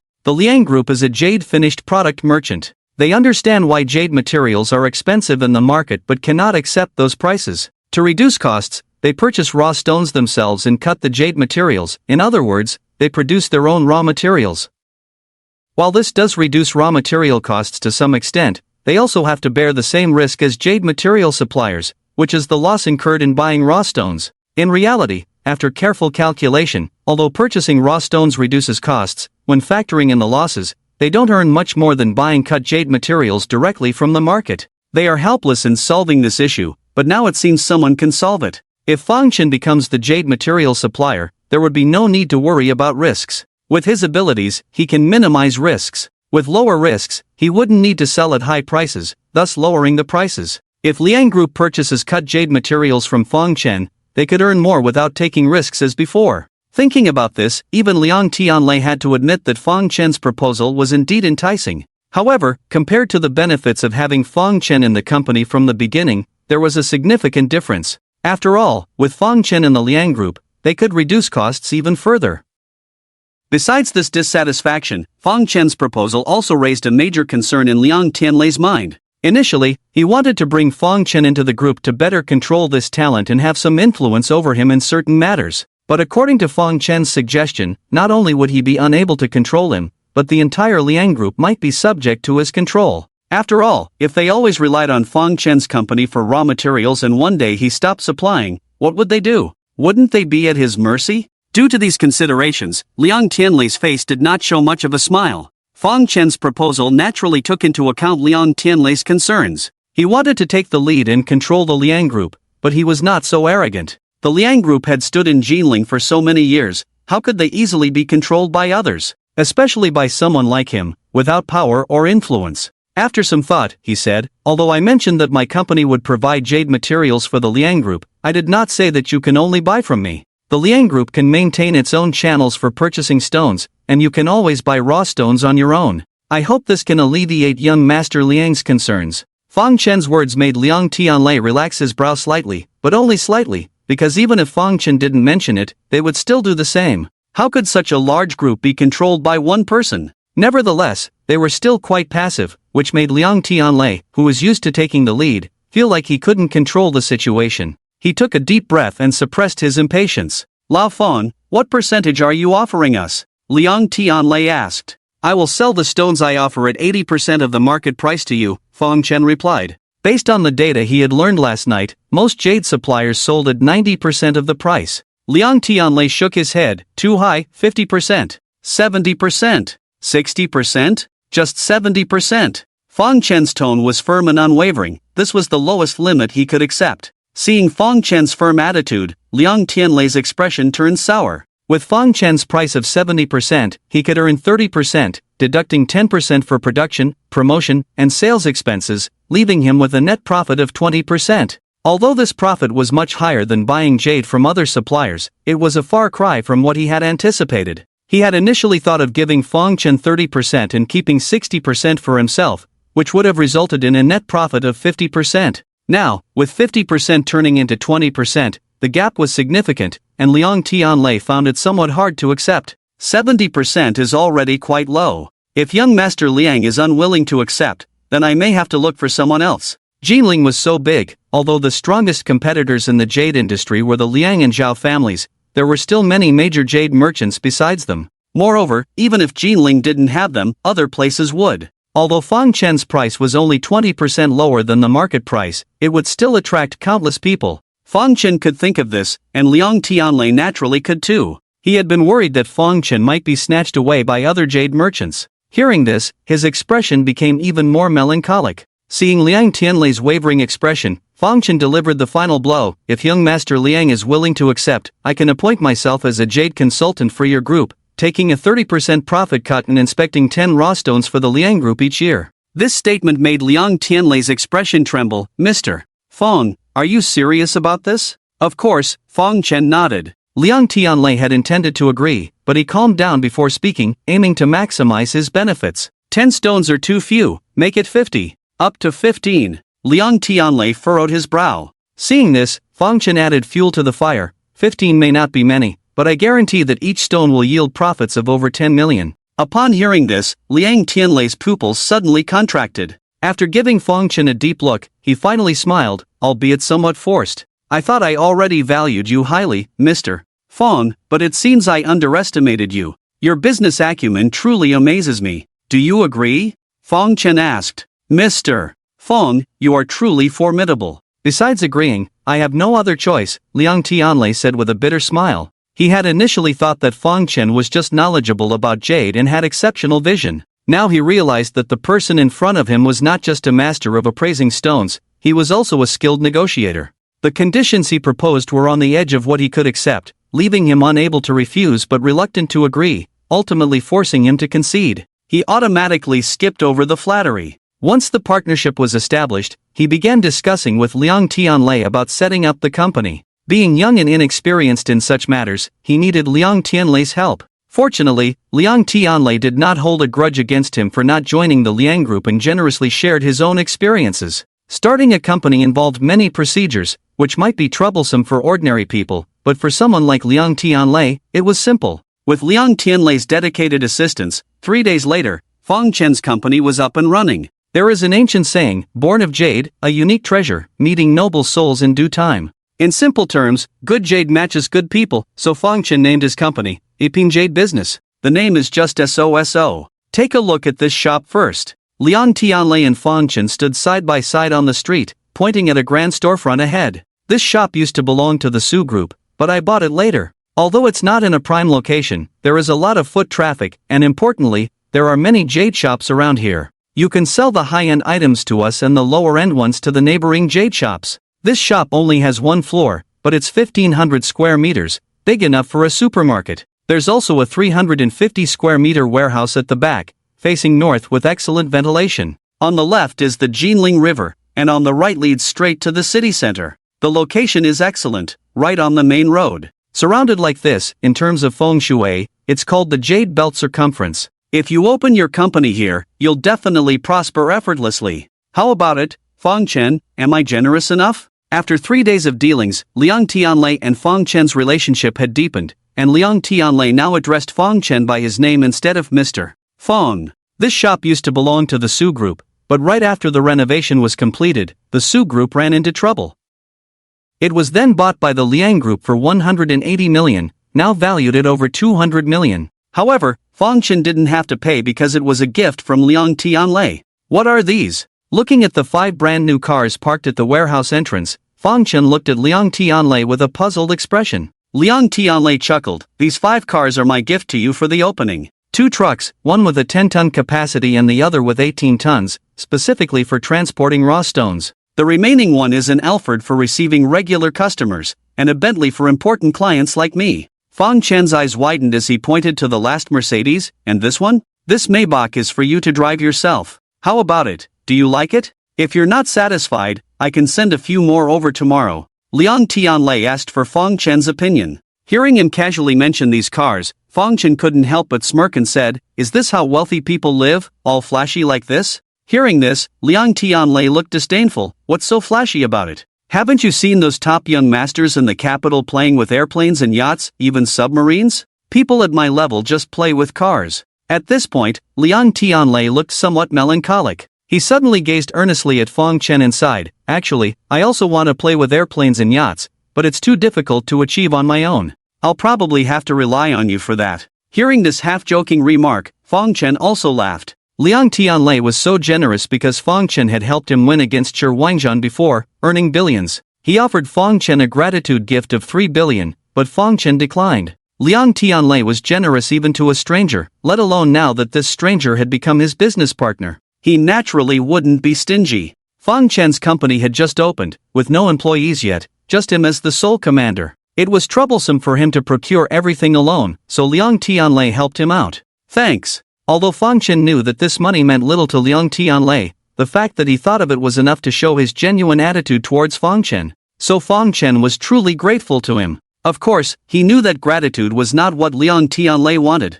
"Didn't you say there's a batch of raw stones left by the Su family group at the Jinling Bank? Now that the company is open, the shop is set up, and we have nothing urgent, why not go make our first bucket of gold?" Fangchen suggested to Liang Tianlei. "Sure." Liang Tianlei clapped his hands upon hearing Fangchen's words, immediately agreeing. Only a fool would say no to making money. Excited, he grabbed Fangchen's arm. "It's a good opportunity to test your new car. Let's go." The downfall of the Su family group was sudden, to the extent that the several thousand stones in stock were not sold before they were delisted from the Jinling business community. These stones were valued at a debt price of 20 billion and given to the Jinling Bank. The Liang and Zhao family groups had already bought a batch earlier, but according to Liang Tianlei, there were still 3,000 to 4,000 left. Raw stones from Jilin were usually purchased from the southern province, but since the distance was over 2,000 kilometers, and the company was newly established, Fangchen couldn't spare the time to go buy stones. Now that Jilin had them available, there was no need to look elsewhere. Even if these stones were not of high value, selecting some to enhance the storefront would still be beneficial. Fangchen had learned to drive during his high school summer break. Although he hadn't driven for a while, with his learning ability and Liang Tianlei's guidance, he quickly grasped the essentials. After 20 minutes, he smoothly parked the car in the Jinling Bank parking lot and walked in with Liang Tianlei. The warehouse for raw stones was on the 3rd floor of this bank, divided into 3 areas based on the price of the stones, ABC. Area A had the cheapest and lower quality stones, accessible to everyone. Area B had higher priced stones of better quality, while Area C had the highest prices and best quality. Access to areas B and C required identification to prove that you were wealthy enough to buy in bulk. After all, these areas were meant for bulk sales to Jade merchants, and the bank didn't want to deal with the hassle of individual purchases. You browse an area first. I'll go get a certification from the bank manager in charge here, Liang Tianlei told Fong Chen as they reached the floor. Fong Chen nodded and started wandering around Area A on his own. Most of the stones here were rough materials, very cheap, with the most expensive ones not exceeding 3,000, and the average price around 4 to 500. Many people were observing and strolling around, mostly retired elderly, with few young people in sight. After a round in Area A, Fong Chen didn't find any particularly valuable raw stones. It seemed Liang Tianlei was right, the good stones had already been picked, and whatever was left was in areas B and C. Ha, I choose you. As Fong Chen was boredly walking around, he suddenly heard a loud laugh behind him. Turning around, he saw an elderly man with gray hair laughing at a large rough stone of about 10 kilograms, reaching out to pick it up. Oh my! He had just picked up the stone and was about to examine it carefully when, for some reason, either due to lack of strength or instability, the stone slipped and fell. The old man was startled, watching as the stone was about to hit his foot, causing everyone around to gasp. Fong Chen, not far away, squinted his eyes at the sight, quickly stepped forward, extended a foot, and lifted the stone that was about to land. Impressive skill. Those who witnessed the scene couldn't help but praise. Watching Fong Chen effortlessly lift the stone weighing over 10 kilograms and hold it steadily in his hand, the old man, who had been startled a moment ago, couldn't help but look surprised. Young man, you have great skills, thank you. He looked Fong Chen up and down, a kind smile on his face, and thanked him. You're welcome. Fong Chen nodded gently and handed over the stone. I was so pleased to pick this good stone after observing for a while, got carried away for a moment, sorry for the trouble. The old man took the stone, self-deprecatingly. Hearing him say it was a good stone, Fong Chen subconsciously looked up. Young man, are you here to buy jade as well? Seeing Fong Chen's gaze fixed on the raw stone in his hand, the old man asked. Fong Chen nodded. Seeing this, the old man became interested, raised the stone in his hand, and said, since you're here to buy raw stones too, you must have a good eye. Do you think this stone of mine is good? He spoke with joy on his face, somewhat proud. Fong Chen knew that retired old folks like to find hidden treasures. Seeing the old man's excitement, he couldn't say it was not good. He smiled and nodded, it's quite nice, but this one is even better. He casually pointed to a piece of raw material at his feet. This one? The old man, curious at the mention, looked over and saw the stone Fong Chen pointed out, the size of a human head, covered in moss. It was clearly not from a mine. What's so special about it? He furrowed his brow, showing a skeptical expression. Fong Chen. Liang Tianlei ran over from a distance, calling out. Seeing him coming, Fong Chen knew the formalities must have been completed. He nodded to the old man, bid farewell, and hurried over. It's done, let's go to the other two areas, Liang Tianlei said, leading Fong Chen into Zone B. The old man thought Fong Chen was just like him, here to browse and find treasures in Zone A. Seeing him enter Zone B, he couldn't help but look surprised. The prices of raw stones in Zone B were all over tens of thousands, not accessible to ordinary people. Usually, only jade merchants could enter because the stones inside were sold wholesale to them. But Fong Chen, so young, didn't look like a jade merchant. Old leader. Just as the old man was thinking, he suddenly heard a shout, turned around, and saw a middle-aged man in his 50s, meticulously dressed, quickly approaching. I went to the restroom and when I came back, you were gone. So you're here, found any good stones? The middle-aged man asked with a smile. This one. The old man raised the raw stone in his hand. Since you're interested, shall we open it now? The middle-aged man suggested. Everyone who bought raw stones couldn't wait to open them immediately to see if there was jade inside, and the old man was no exception. So when he heard the proposal, he immediately agreed. However, before leaving, he glanced at the stone Fong Chen had pointed out earlier and after a moment of thought, said, take this one as well. I promised to show the stones to your group, do you want to buy them today? Walking into Zone B, Fong Chen asked Liang Tianlei. No need, no need. Liang Tianlei quickly waved his hand, the stones left by the Su group have all been picked through, even if there are good ones left, they are few and probably not much better. I don't want to waste those 15 spots here. Although Fong Chen promised that every stone shown to Liang Group would yield profits of over 100 million, 110 million is also over 100 million. It's obvious which of the two is more. It was not easy to secure these 15 spots, so he had to maximize the benefits. Liang Tianlei's thoughts were within Fong Chen's expectations. Hearing what the other party said, he didn't ask much and continued to look at the stones in the field. The BC2 areas are connected, with the prices of jade stones in Area B mostly above 10,000 yuan, within a million, while in Area C, they are all above a million. Although Liang Tianlei mentioned that various jade merchants had already picked through the jade stones here, there were still many valuable raw stones left unsold. After casually looking at a few pieces, Fang Chen found them quite good and informed Liang Tianlei that there were still many good things here. The smile on the latter's face grew thicker. However, soon, this thick smile froze on his face because he saw someone. Zhao Buoxiu? You're here too? Seeing Zhao Buoxiu approaching, Liang Tianlei frowned deeply, while Fang Chen's expression turned cold. Zhao Buoxiu didn't expect to encounter Liang Tianlei here, but that wasn't the most surprising thing for him. What surprised him the most was that Fang Chen was also here, and the two of them were actually together. It's a small world, isn't it? Looking at the two, Zhao Buoxiu's eyes flashed with suspicion. He had previously investigated the Stone King exhibition, and those around him speculated that Fang Chen had helped Liang Tianlei, but he didn't believe it at all. How could Fang Chen have that ability? Moreover, with his status, how could he be involved with Liang Tianlei? He thought his subordinates were overly suspicious, but now, seeing Fang Chen and Liang Tianlei here together, his inner thoughts had to waver. What's wrong? A voice of doubt sounded, and Fang Chen looked behind Zhao Buoxiu, only to see the descendant of the Stone King family who had appeared with him at the Jade Stone Exchange, walking over with a man in his 40s, slender and somewhat effeminate. And it was this effeminate man who spoke, and upon seeing him, Fang Chen felt unfamiliar, while Liang Tianlei's pupils contracted sharply, showing a look of surprise on his face. President Kong, you're here too?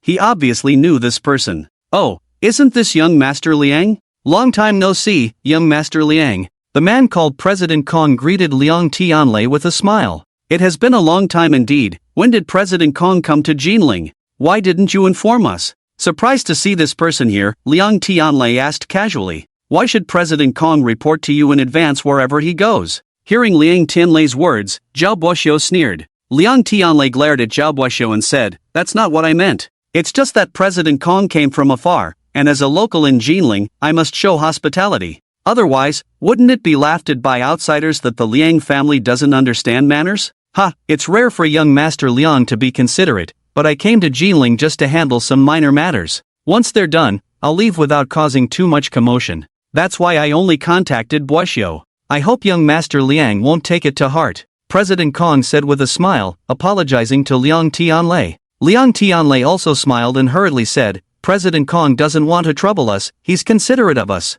How could we take offense? You're too kind." After Liang Tianlei finished speaking, President Kong seemed unwilling to dwell on the matter and changed the subject, looking at Fang Chen with curiosity. "Who is this?" Seeing President Kong shift his attention to Fang Chen, Liang Tianlei, although wanting to ask more questions, had to introduce first. "Oh, this is Fang Chen, the general manager of Epin Jade Business."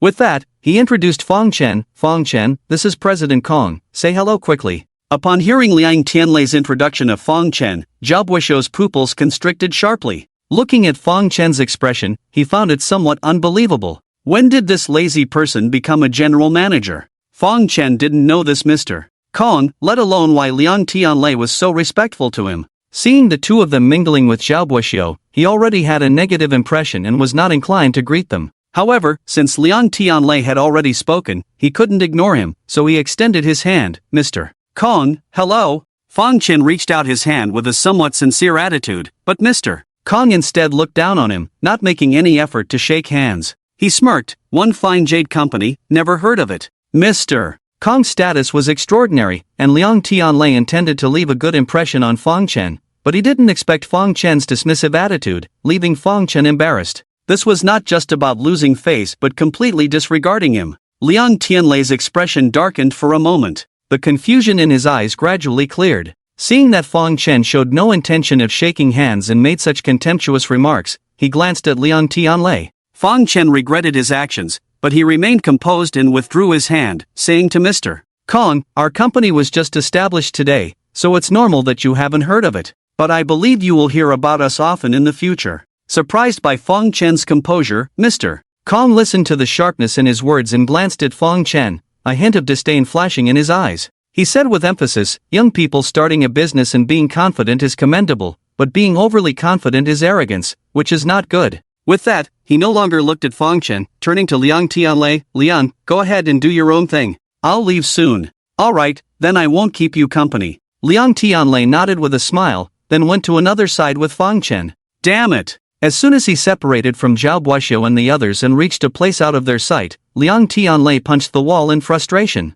Who was that just now? Seeing his anger, Fang Chen asked, not understanding the reason. He is Kong Yuntao, the general manager of Da Di Group. Liang Tianlei replied. Da Di Group? Fang Chen was puzzled, clearly unfamiliar with the name. Da Di Group is in real estate. It may not have much influence in Jinling, but its business spans across Su province, with strong financial resources. It has ranked among the top 10 economic powerhouses in the southeast coast for 3 consecutive years. After hearing Liang Tianlei's explanation, Fang Chen understood, but after some thought, he became even more puzzled. He's in real estate, not a local company in Jinling. Why are you so afraid of him? Recalling Liang Tianlei's attitude towards Kong Yuntao earlier, Fang Chen was perplexed. Could the two companies be collaborating? Hearing Fang Chen's words, Liang Tianlei felt a bit displeased but still explained, it's not that I'm afraid of him for no reason. Besides being the general manager of Da Di Group, he holds another important position. What position? Fang Chen inquired further.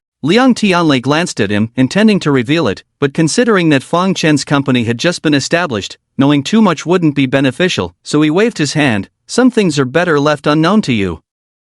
It's not that I'm deliberately hiding it from you, but knowing too much won't benefit you. Upon hearing this and seeing Liang Tianlei's secretive expression, Fang Chen showed disdain. What couldn't be said openly? Liang Tianlei intended to conceal it, but faced with Fang Chen's gaze, he felt extremely awkward and finally had to reveal the hidden truth. Apart from being the general manager of Da Di Group, Kong Yuntao is also one of the directors of the South Sea Chamber of Commerce. Have you heard of the South Sea Chamber of Commerce? He explained. Isn't it the organizer of the Jade Stone Exchange Conference the other day? Fang Chen vaguely remembered the name. Exactly, that's it. Liang Tianlei nodded, then continued. The South Sea Chamber of Commerce is the organization that governs all enterprises along the southeastern coast. Every enterprise is its member, and it dictates what each enterprise should do, how to do it, and where to do it. Among them, there is a president, a vice president, and 4 directors. Besides the president and vice president, the directors hold the most power. Do you think I should be afraid of them?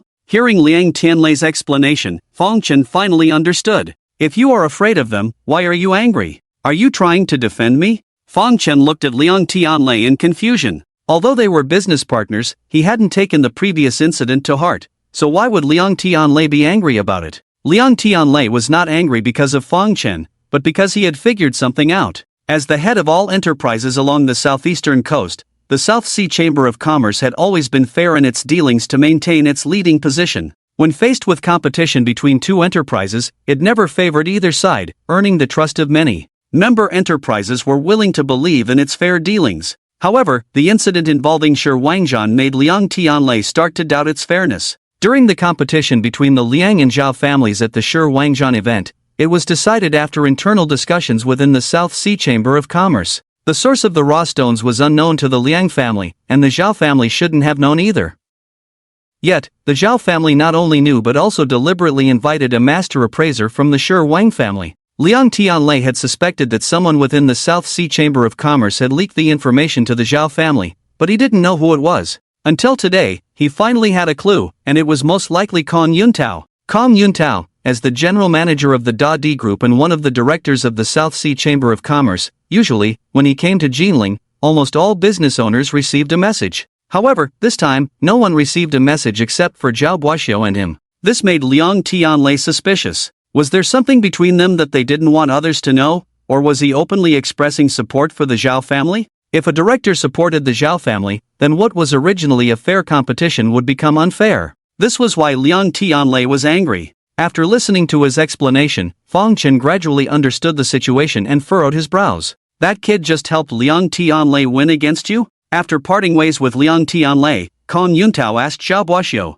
The person I sent to investigate said it might be related to him, but I find it suspicious. I know that kid, he shouldn't have that kind of ability. Zhao Buoxiu was still conflicted. Giving him a faint glance, Kong Yuntao's expression turned impatient. In my opinion, you shouldn't be losing yet. Whether it's relevant or not, that's a judgment you should be able to make. Can't you even do that? Kong Yuntao's tone carried a hint of severity. It should be relevant. Seeing Kong Yuntao's displeasure, Zhao Buoxiu quickly nodded and made a judgment. Buoxiu, when judging something, you don't need 100% evidence. 60% is enough. This is the same principle in business. Who can guarantee 100% profit? If the chance of profit is more than 50%, then the business is worth doing, Kong Yuntao said with emphasis. Seeing Zhao Buxiu's respectful expression, Kong Yuntao spoke with gravity, you should recognize your mistakes. This time, losing the competition almost led to the Jade business rights going to the Liang family. If I hadn't intervened, they might have already been preparing to take over all the Su family stores. Uncle Kong, your kindness, Buxiu will always remember. The Zhao family above and below will never forget it, Zhao Buxiu said gratefully. No need to say such things. After all, your father and I were roommates back in the day. I wish the best for the Zhao family, but you need to stand up for yourself. Don't always come to me for help every time something comes up. I hold a position of authority and showing too much favoritism might make it hard for others to accept in the future. Uncle Kong, rest assured, there won't be a next time. Zhao Buxiu replied with embarrassment. That's for the best. Kong Yuntao glanced at him indifferently. Who exactly is Fong Chen? Even the King of Stones can see his exceptional eye for quality. I doubt even Master Zhou could match him. Kong Yuntao shifted the conversation to Fong Chen, looking at the descendant of the Stone King beside Zhao Buxiu. The Master Zhou he mentioned was the King of Stones in Myanmar and also this person's grandfather. The descendant of the Stone King, named Zhou Jiza, shook his head upon hearing this. I admit this person has some skills, but claiming to see the best of the best jade might just be luck. My Zhou family has been in the jade business for centuries, and we've never encountered anyone who can see the best of the best. In fact, such a person doesn't exist in this world. Kong Yuntao's words clearly showed his lack of expertise in the field. Assessing jade is not that easy, especially when it comes to the extremely rare best of the best. Therefore, he did not agree with him. After hearing Zhou Jiza's rebuttal, Kong Yuntao frowned slightly, a bit displeased. However, considering the authority of the other party's status, he did not argue further, just nodded. If it's luck, then so be it. Although Zhou Jiza disagreed with Kong Yuntao's words and refuted them, he still acknowledged Fong Chen's abilities. After a moment of thought, he said, even if finding the best of the best jade was a stroke of luck, before that, he did unearth 2 top-quality jadeite pieces. It's evident that this person is experienced and has a keen eye. Now that he has joined Liang Tianlei's camp, undoubtedly, it will increase the difficulty for Zhao Gongzi to seize control of the jade business. The Stone King exhibition had ended, but the competition between the Liang and Zhao families was far from over. Although the new target of competition had not been set, neither family wanted to fall behind during this period of rivalry. Therefore, both families were working tirelessly to create jade jewelry, promoting vigorously, aiming to establish a brand reputation in the market early on and prepare for future challenges. Upon hearing Zhou Jiza's words, Zhao Buxiu furrowed his brows deeply, not because of the content of the conversation but because he thought of Fong Chen's transformation. A pitiful creature he had once looked down upon, now, after half a year, had not only become a master appraiser but had also, as he claimed, started a company. It was something he found hard to accept, as if none of it was real. Though reluctant to believe it, given the current situation, he had no choice but to accept it. Not only did he have to believe it, but he also had to give it due attention because his 2 adversaries had joined forces. Although many of the original stones left by the Su group have been bought, Mr. Zhou mentioned that there are still many good materials left. Liang Tianlei bringing Fong Chen here to buy stones must have a plan to pick the best ones. If Fong Chen truly has a sharp eye, he will surely return with a full haul. After our previous defeat, we are already at a disadvantage. If they manage to extract a large amount of jade, surpassing us in both quality and quantity in jade jewelry, we will be in a very passive position. Then let's not allow them to buy stones here. Zhao Buxiu's words made Kong Yuntao frown and say, what do you mean, Uncle Kong? A cold smile appeared on Kong Yuntao's face as he replied, with your status as the young master of the Zhao family and my position as a director of the South Sea Chamber of Commerce, whether he can buy the stones or not is simply a matter of our word. During the process of selecting stones, Liang Tianlei remained gloomy. Fong Chen knew he was struggling with past events. The director of the South China Sea Chamber openly sided with the Zhao group. Won't anyone raise questions about this? Fong Chen said. If it's an open alignment, there will certainly be questioning voices. But the frustrating part is, I have no substantial evidence to prove that Kong Yuntao is helping the Zhao family. If I rashly raise such doubts, not only will it be unconvincing, but I'm afraid it will also offend Kong Yuntao. Regardless of his status, Kong Yuntao stood above the Liang group. Without concrete evidence, he didn't want to confront the other party. Fong Chen also knew that in such matters, evidence is crucial. Without evidence, no matter how much one says, no one will believe it. After all, their status is there for all to see, and who would want to needlessly offend someone? The Liang group isn't just you alone. Go back and discuss with your family. Do you think you can solve this issue on your own? Fang Chen couldn't think of a solution either, so he suggested that Liang Tianlei should discuss it with his family. Although Liang Tianlei was one of the core figures of the Zhao group, he was still a second-generation member. There were first-generation members as well. Fang Chen thought that Liang Tianlei would let the matter go after hearing this, but to his surprise, Liang Tianlei's expression became even more serious. My father isn't in good health. He has been recuperating for some time now. I don't want to bother him with these matters. As for the other people in the group, most of them are incompetent. They only cause trouble and serve no other purpose. Hearing Liang Tianlei speak about the people in his group in this manner, Fang Chen was somewhat surprised. However, he also understood that in family groups like this, apart from a few who work diligently, most are parasites. The reason they can be shareholders is merely due to their family name, so he didn't say anything more. Alright, the selection is almost done. We can leave now. While the two were talking, Fang Chen had already chosen the stones he wanted to purchase, a total of 35 pieces, varying in size but all very cost-effective materials. Fang Chen estimated that if all these stones were cut open, they would yield around 500 million, which was a bit less than expected. However, being able to find so many good pieces among the leftover stones was still considered good. Let's go pay. 35 stones were placed on 2 large carts. Liang Tianlei struggled to push the cart with fewer stones, preparing to take Fang Chen to make the payment. Liang Young Master. Just as they were about to leave, Kong Yuntao appeared with Zhao Buoxiu and Zhou Jiza, smiling as they approached. Although Liang Tianlei was very displeased with this old fox who was secretly helping Zhao Buoxiu, since the matter hadn't been exposed, he didn't dare show his displeasure on his face. When he saw the other party approaching, his gloomy expression disappeared, replaced by a smile. Mr. Kong, is there something you need? Kong Yuntao walked over and first looked at the stones on the 2 carts, then smiled and said, here's the thing. I originally wanted to buy a few pieces of rough stones here to give as gifts, but I'm not very familiar with rough stones myself. So after searching for a while, I couldn't find any good ones. I've been here for a while now, but I have to catch a flight this afternoon, so I don't have time to continue searching. I saw Liang Young Master pick so many stones in just a short while, so I have a somewhat unreasonable request. As soon as Kong Yuntao finished speaking, Liang Tianlei had a bad feeling in his heart. But even so, he had to smile and say, Mr. Kong, please go ahead. I would like to shamelessly ask you to give me these 2 carts of rough stones, how about it? Upon hearing this, although Liang Tianlei had anticipated it, he couldn't help but feel a jolt in his heart. It was indeed shameless to the extreme. Fang Chen remained calm, as if he hadn't heard the request.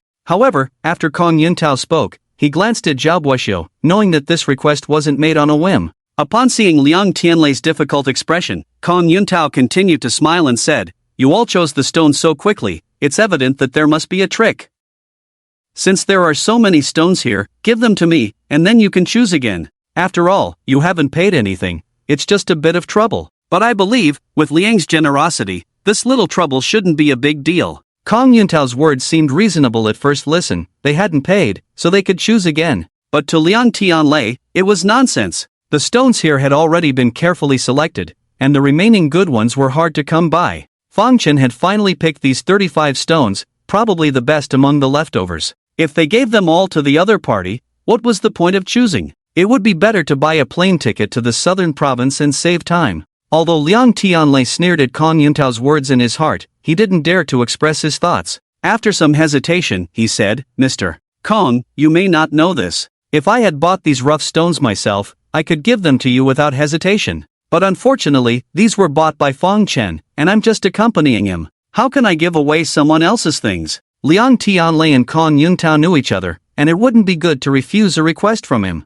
However, Fang Chen had no relationship with him, so there was no need to hesitate. Moreover, Kong Yuntao wouldn't ask for things from strangers. Indeed, after hearing Liang Tianlei's words, Kong Yuntao was momentarily stunned, seemingly not realizing that the stones weren't bought by Liang. Zhao Buoxiu, on the other hand, quickly reacted. After listening to Liang Tianlei, he sneered and said, since Fang Chen bought them, they should be given to Mr. Kong. Mr. Kong is the general manager of Dadi Corporation, with businesses all along the southeastern coast. He is a well-known business tycoon in our region, respected for his age and experience. It's only right for a junior like Fang Chen to give something to a senior like Mr. Kong. Kong Yuntao, who was initially unsure how to respond, immediately nodded and even praised Zhao Buoxiu. While he smiled, Liang Tianlei's expression turned grim. He cursed Zhao Buoxiu in his heart and pondered how to help Fang Chen out of this situation. However, Fong Chen spoke first this time, saying, "It's easy to talk when you're not the one in pain.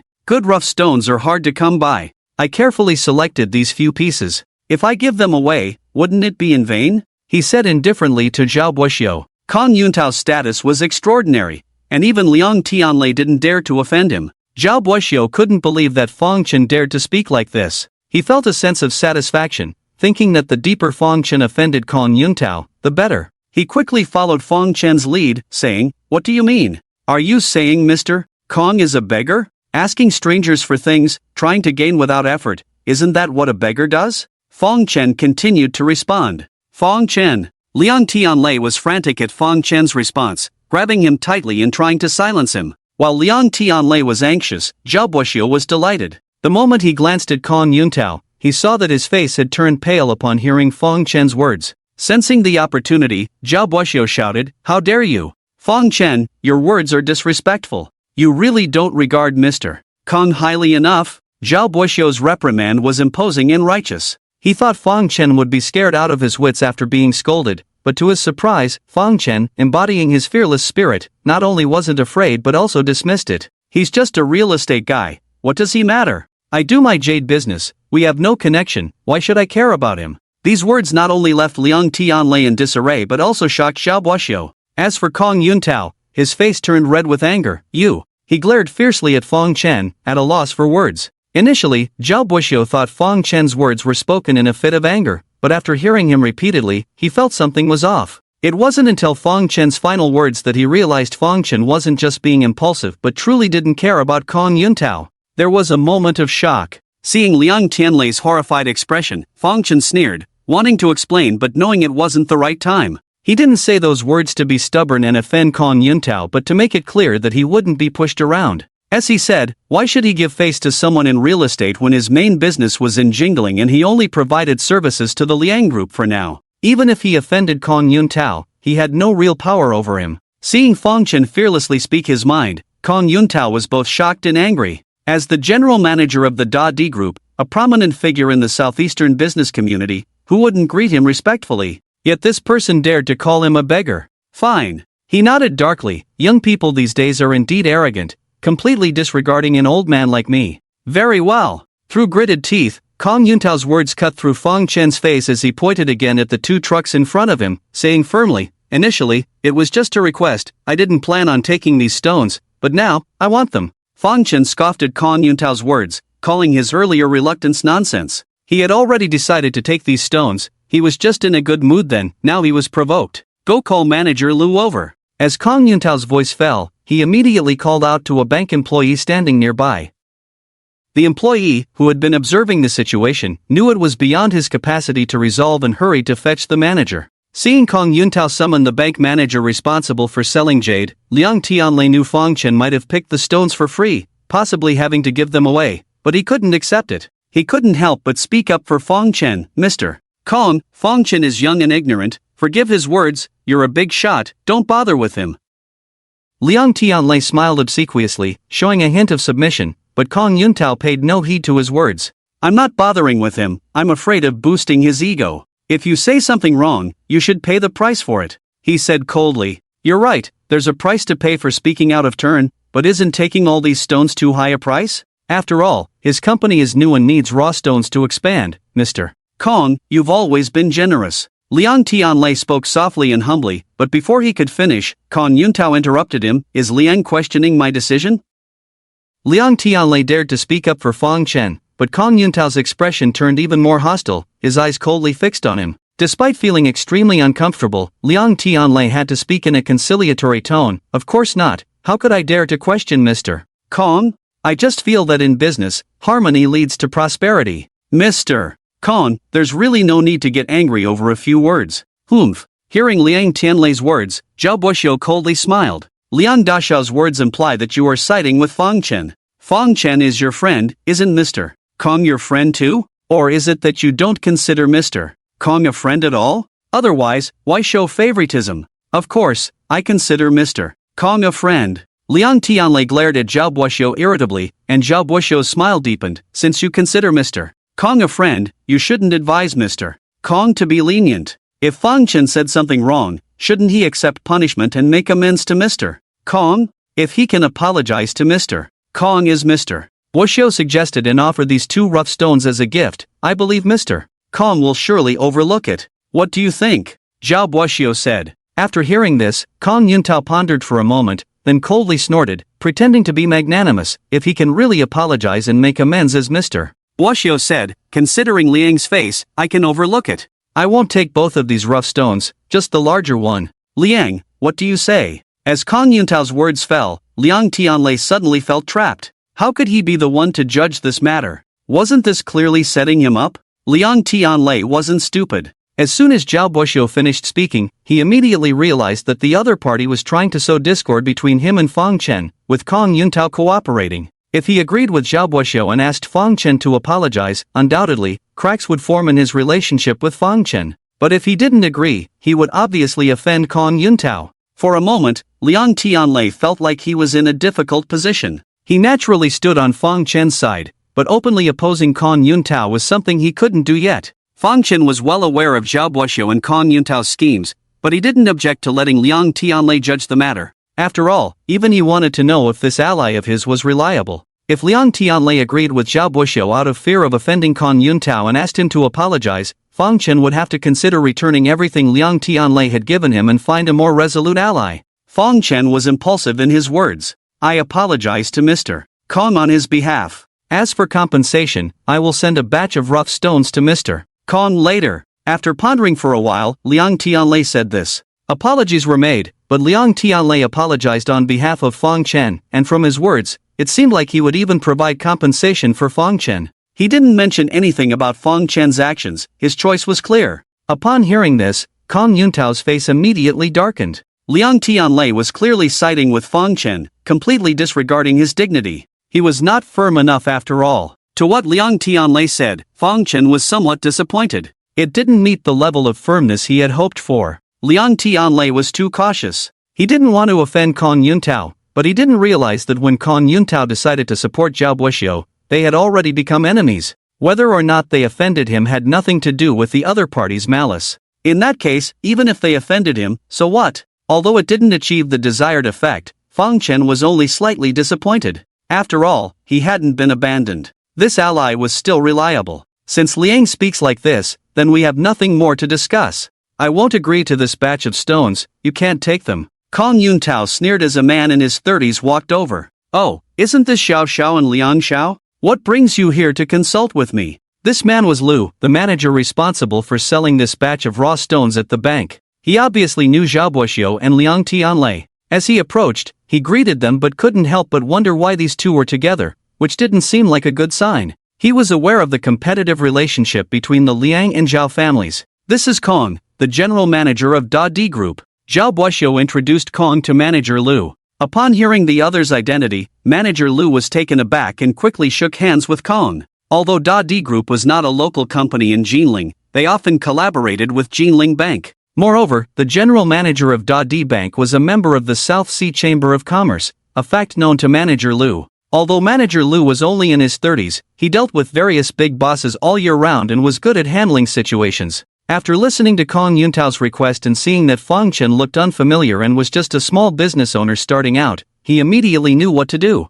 I'm sorry, sir, but our bank's raw stones are prioritized for sale to major clients. These 2 batches of raw stones cannot be sold to you. Although Liang Tianlei knew that manager Lu might favor Kong Yuntao, he couldn't help but frown when he heard such a direct statement. Manager Lu, aren't you being a bit evasive with your words? He didn't know when Jinling Bank had ever stipulated that raw stones should be sold to major clients first. Manager Lu just smiled at Liang Tianlei's question. Although Liang's group had debts at Jinling Bank, the impact of his identity was limited, so manager Lu wasn't afraid of offending Liang Tianlei. He didn't even want to explain and simply said, Liang, don't make it difficult for me. Although it seemed like he didn't say much, to someone as astute as Liang Tianlei, it was as if he had said everything. If manager Lu didn't dare offend Kong Yuntao, how could he dare offend Liang Tianlei? I said no, and you won't be able to take away these stones. Seeing Liang Tianlei's displeased expression, Kong Yuntao adopted a victorious posture and said with a smile. Beside him, Zhao Buxiu also smiled.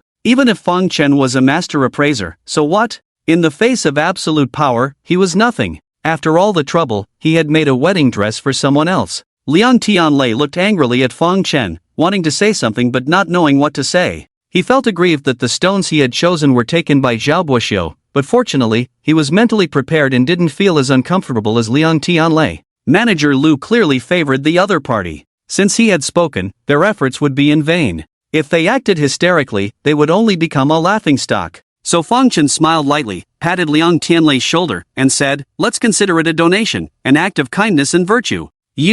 Kong Yuntao was initially in a good mood seeing Fong Chen at a loss, but upon hearing this, he almost spat out blood. This fool had clearly suffered a big loss but was still trying to gain the upper hand with words. If it weren't for the fact that Jiling was not his territory, he would make sure Fong Chen left empty-handed. Feeling helpless, Liang Tianlei was about to leave with Fong Chen when they saw two people entering from Area A. One was a middle-aged man in a smart suit, and the other was the elderly man Fong Chen had helped before, who smiled at Fong Chen. "Oh, what's going on here? Such a lively scene." The middle-aged man walked in first, curious to see so many people gathered together. "President." Manager Lu hurriedly greeted the middle-aged man. "Isn't this Xiao Xiao and Liang Xiao, and General Manager Kong?" The man clearly recognized everyone present except for Fong Chen and Zhou Jiza. "This is Qin Zicheng, the president of Jinling Bank," Liang Tianlei whispered to Fong Chen as an introduction. "President Qin, long time no see." Kong Yuntao greeted Qin Zicheng with even more joy,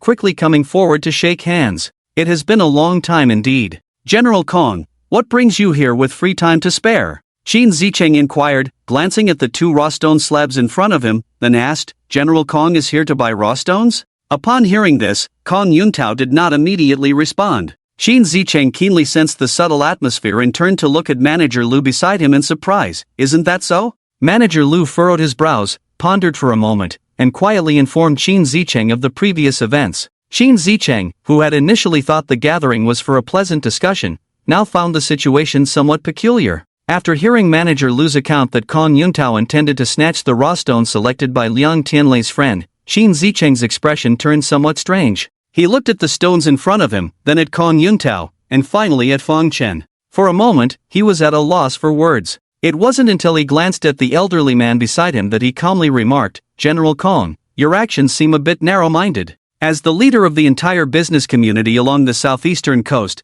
the South Sea Chamber of Commerce held authority over all enterprises, except for the bank. Jinling Bank was only accountable to the Jinling city government. Despite General Kong's distinguished position as a director of the South Sea Chamber of Commerce, Qin Zicheng did not feel the need to show him much respect. Nevertheless, even so, Kong Yuntao did not expect Qin Zicheng to directly criticize him. Although the other party did not need to show him respect, Kong Yuntao believed that they had a relationship and, moreover, his status was much higher than Fong Chen's. He didn't need to be accused by a nobody for the sake of a nameless young man, did he? With this in mind, Kong Yuntao's expression turned somewhat displeased as he said, "President Qin, you may not be aware that young people nowadays are arrogant and conceited, thinking highly of themselves. Once they have a bit of money, they start a company and believe they are connected to famous large enterprises, feeling complacent and completely disregarding their elders. I didn't intend to take his stone, just wanted to teach certain people a lesson. Otherwise, he might think that I, as the general manager of Great Earth Group, am just a pretentious person and will never regard me highly. He can't endure hardships and will not make progress." Kong Yuntao spoke with righteousness, causing Fong Chen to sneer involuntarily. He turned to Qin Zicheng and said, "I initially thought the general manager of Great Earth Group was a beggar, only to later discover he is actually a robber. Unable to obtain it through negotiation, he resorts to robbery. Indeed, not just a pretentious act." "What nonsense are you talking about?" Fong Chen's words angered Kong Yuntao, who scolded him, but Fong Chen ignored him, further fueling his anger. Glancing at Qin Zicheng once more, Kong Yuntao's voice turned cold as he said, "President Qin, the stones from your bank are meant to be sold. It doesn't matter who buys them. Since that's the case, it's better to give them to old friends rather than strangers." Although Qin Zicheng questioned his actions, Kong Yuntao believed that he would not confront him because it was not worth it. After all, his status and position were there, not something Fong Chen could compare to. After some thought, Qin Zicheng was about to speak when the elderly man beside him spoke first. "Great Earth Group? Isn't that the construction company exposed by the media recently for shoddy work?" The seemingly casual remark from the old man caused Qin Zicheng to raise an eyebrow, and Kong Yuntao's expression immediately turned unpleasant upon hearing it. He looked deeply at the elderly man beside Qin Zicheng and said indignantly, "Sir, one can eat anything, but words should not be spoken carelessly. How can baseless accusations be believed? If investigated, you will be held responsible. Kong Yuntao's tone was very heavy, with a hint of threat in his words. As soon as he spoke, Qin Zicheng's face changed drastically, rebuking, Mr. Kong. Kong Yuntao frowned at him, not understanding Qin Zicheng's intentions. Qin Zicheng felt that Kong Yuntao was simply foolish for daring to threaten even the person in front of him and looking at him impatiently. He pointed to the old man and said, "This is Mr. Wang Yu, my former leader and the former director of the Huaxia Propaganda Bureau. Kong, you better watch your words in front of Mr. Wang." What? As Qin Zicheng's words fell, everyone was shocked, especially Kong Yuntao,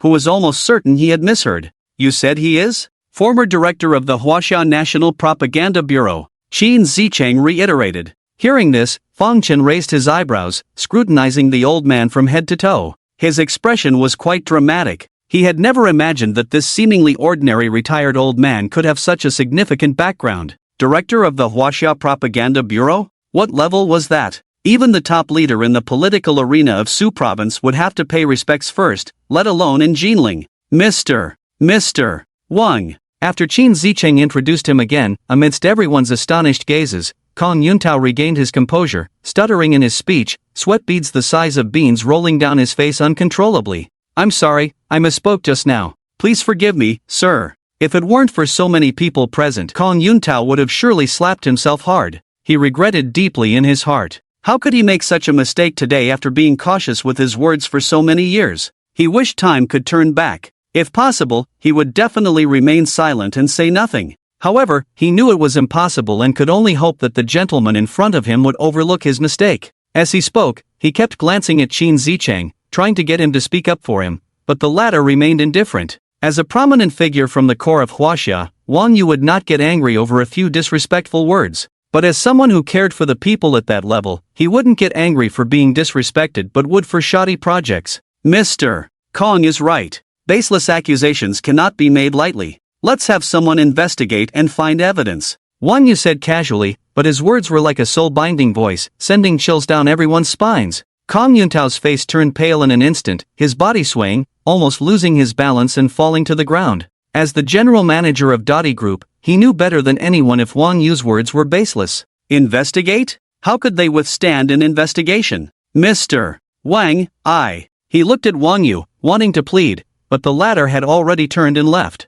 Seeing the pale and lost Kong Yuntao, Qin Zicheng shook his head, sighing. It was truly a self-inflicted disaster. Wang Yu had already retired. If he hadn't spoken out of turn, the other party wouldn't have bothered with him. Who knew he would insist on speaking out of turn, landing himself in trouble? Although Wang Yu had retired, after so many years in power, how many subordinates had he cultivated? With just a few words, he could peel a layer off the Dottie Group. Mr. Kong, these stones were selected by Mr. Fong. I can't sell them to you. I'm sorry. As Wang Yu's old subordinate, Qin Zicheng was well aware that their former leader's words were not just empty talk. The current general manager of Dottie Group might soon find himself either still a general manager or a prisoner. Qin Zicheng directly refused his previous request and then turned to Fong Chen and Liang Tianlei. Mr. Fong, you can go settle the bill now. Hearing this, Fong Chen and Liang Tianlei, who had already been prepared to give up on this batch of stones, were somewhat stunned. They still couldn't believe the sudden turn of events.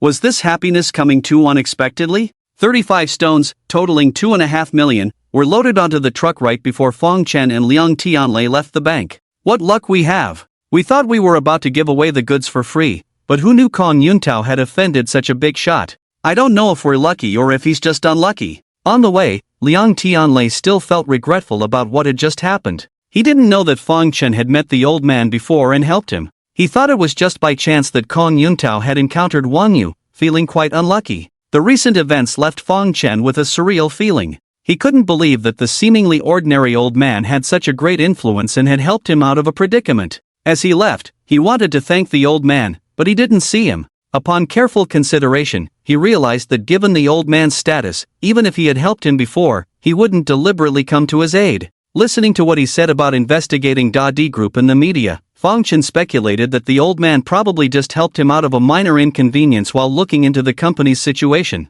Since it wasn't intentional, thanking him might give the impression of seeking favors, especially considering the old man's extraordinary status. Taking all this into account, Fong Chen dismissed the idea. On the third-floor meeting room of Jiling Bank, Wang Yu watched as Fong Chen's car drove away. Old leader, do you know that Fong Chen? Qin Zicheng asked, puzzled by Wang Yu's absent-mindedness. Knowing Wang Yu well, he knew that Wang Yu was not one to meddle in others' affairs or make a fuss over minor reports. After all, with his status, why would he bother with such trivial matters? They had been strolling in Area A all along and had no intention of going to Area B until Wang Yu saw Fong Chen there and called him over. After a brief thought, Qin Zicheng found Wang Yu's actions today quite unusual, prompting him to ask. Wang Yu smiled and held up a glass-sized jadeite. I don't know him, but this stone was picked out by that young man named Fong Chen. Qin Zicheng, looking at the jadeite in Wang Yu's hand, became even more puzzled. Although he didn't know how Fong Chen could help Wang Yu with stones, since Fong Chen came here to buy raw stones, he was most likely a jade merchant or a stone appraiser.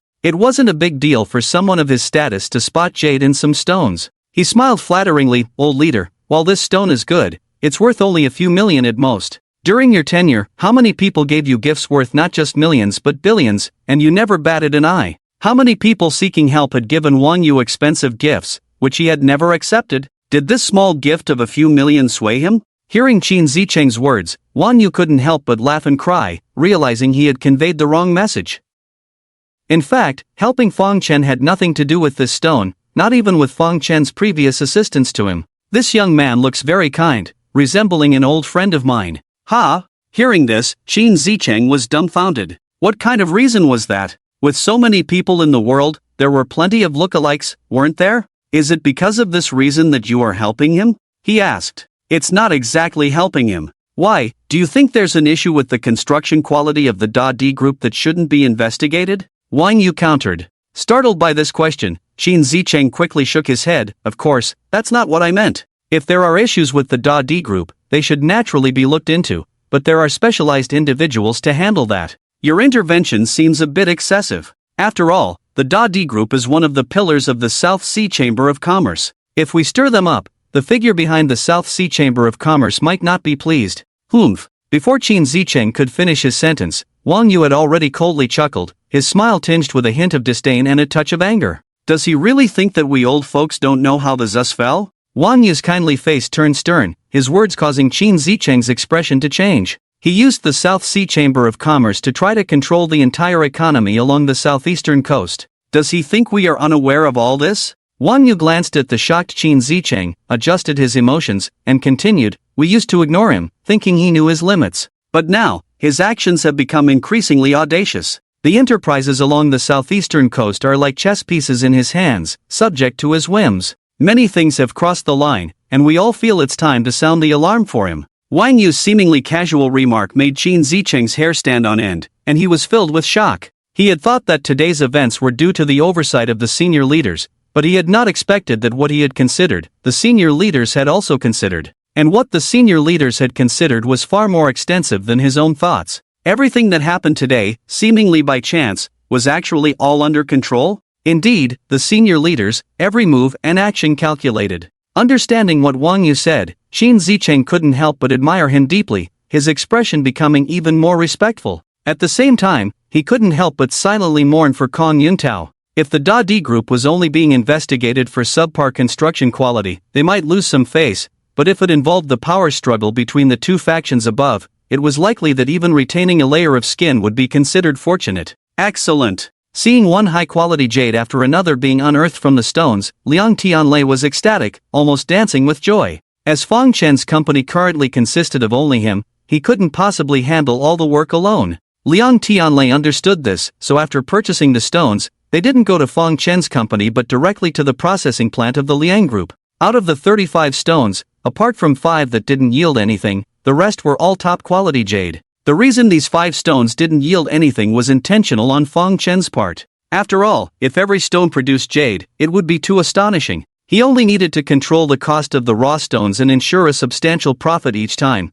There was no need for every stone to yield jade. However, even so, the probability of Fong Chen producing jade was too high, so high that Liang Tianlei couldn't believe it and was even more amazed by his discerning eye. Fong Chen, forgive my boldness, but what's your secret to being able to see jade in so many raw stones? After shouting for a while, Liang Tianlei suppressed his excitement and earnestly looked at Fong Chen, humbly seeking guidance from him. He had decided that if Fang Chen was willing to teach him the art of stone appraisal, even though Fang Chen was younger, he would bow down and acknowledge him as his master on the spot. However, Fang Chen clearly refused to teach him. Faced with Liang Tianlei's inquiry, he only replied, "You are indeed quite bold." Unable to obtain the secret and guidance he sought, Liang Tianlei had no choice but to give up. In total, there were 30 stones, each containing various types of jade and gems, with a total value of 530 million. As per the agreement, Fang Chen sold the stones to Liang Tianlei at 70% of the price, which amounted to 371 million, deducting the cost of purchasing the stones at 25 million.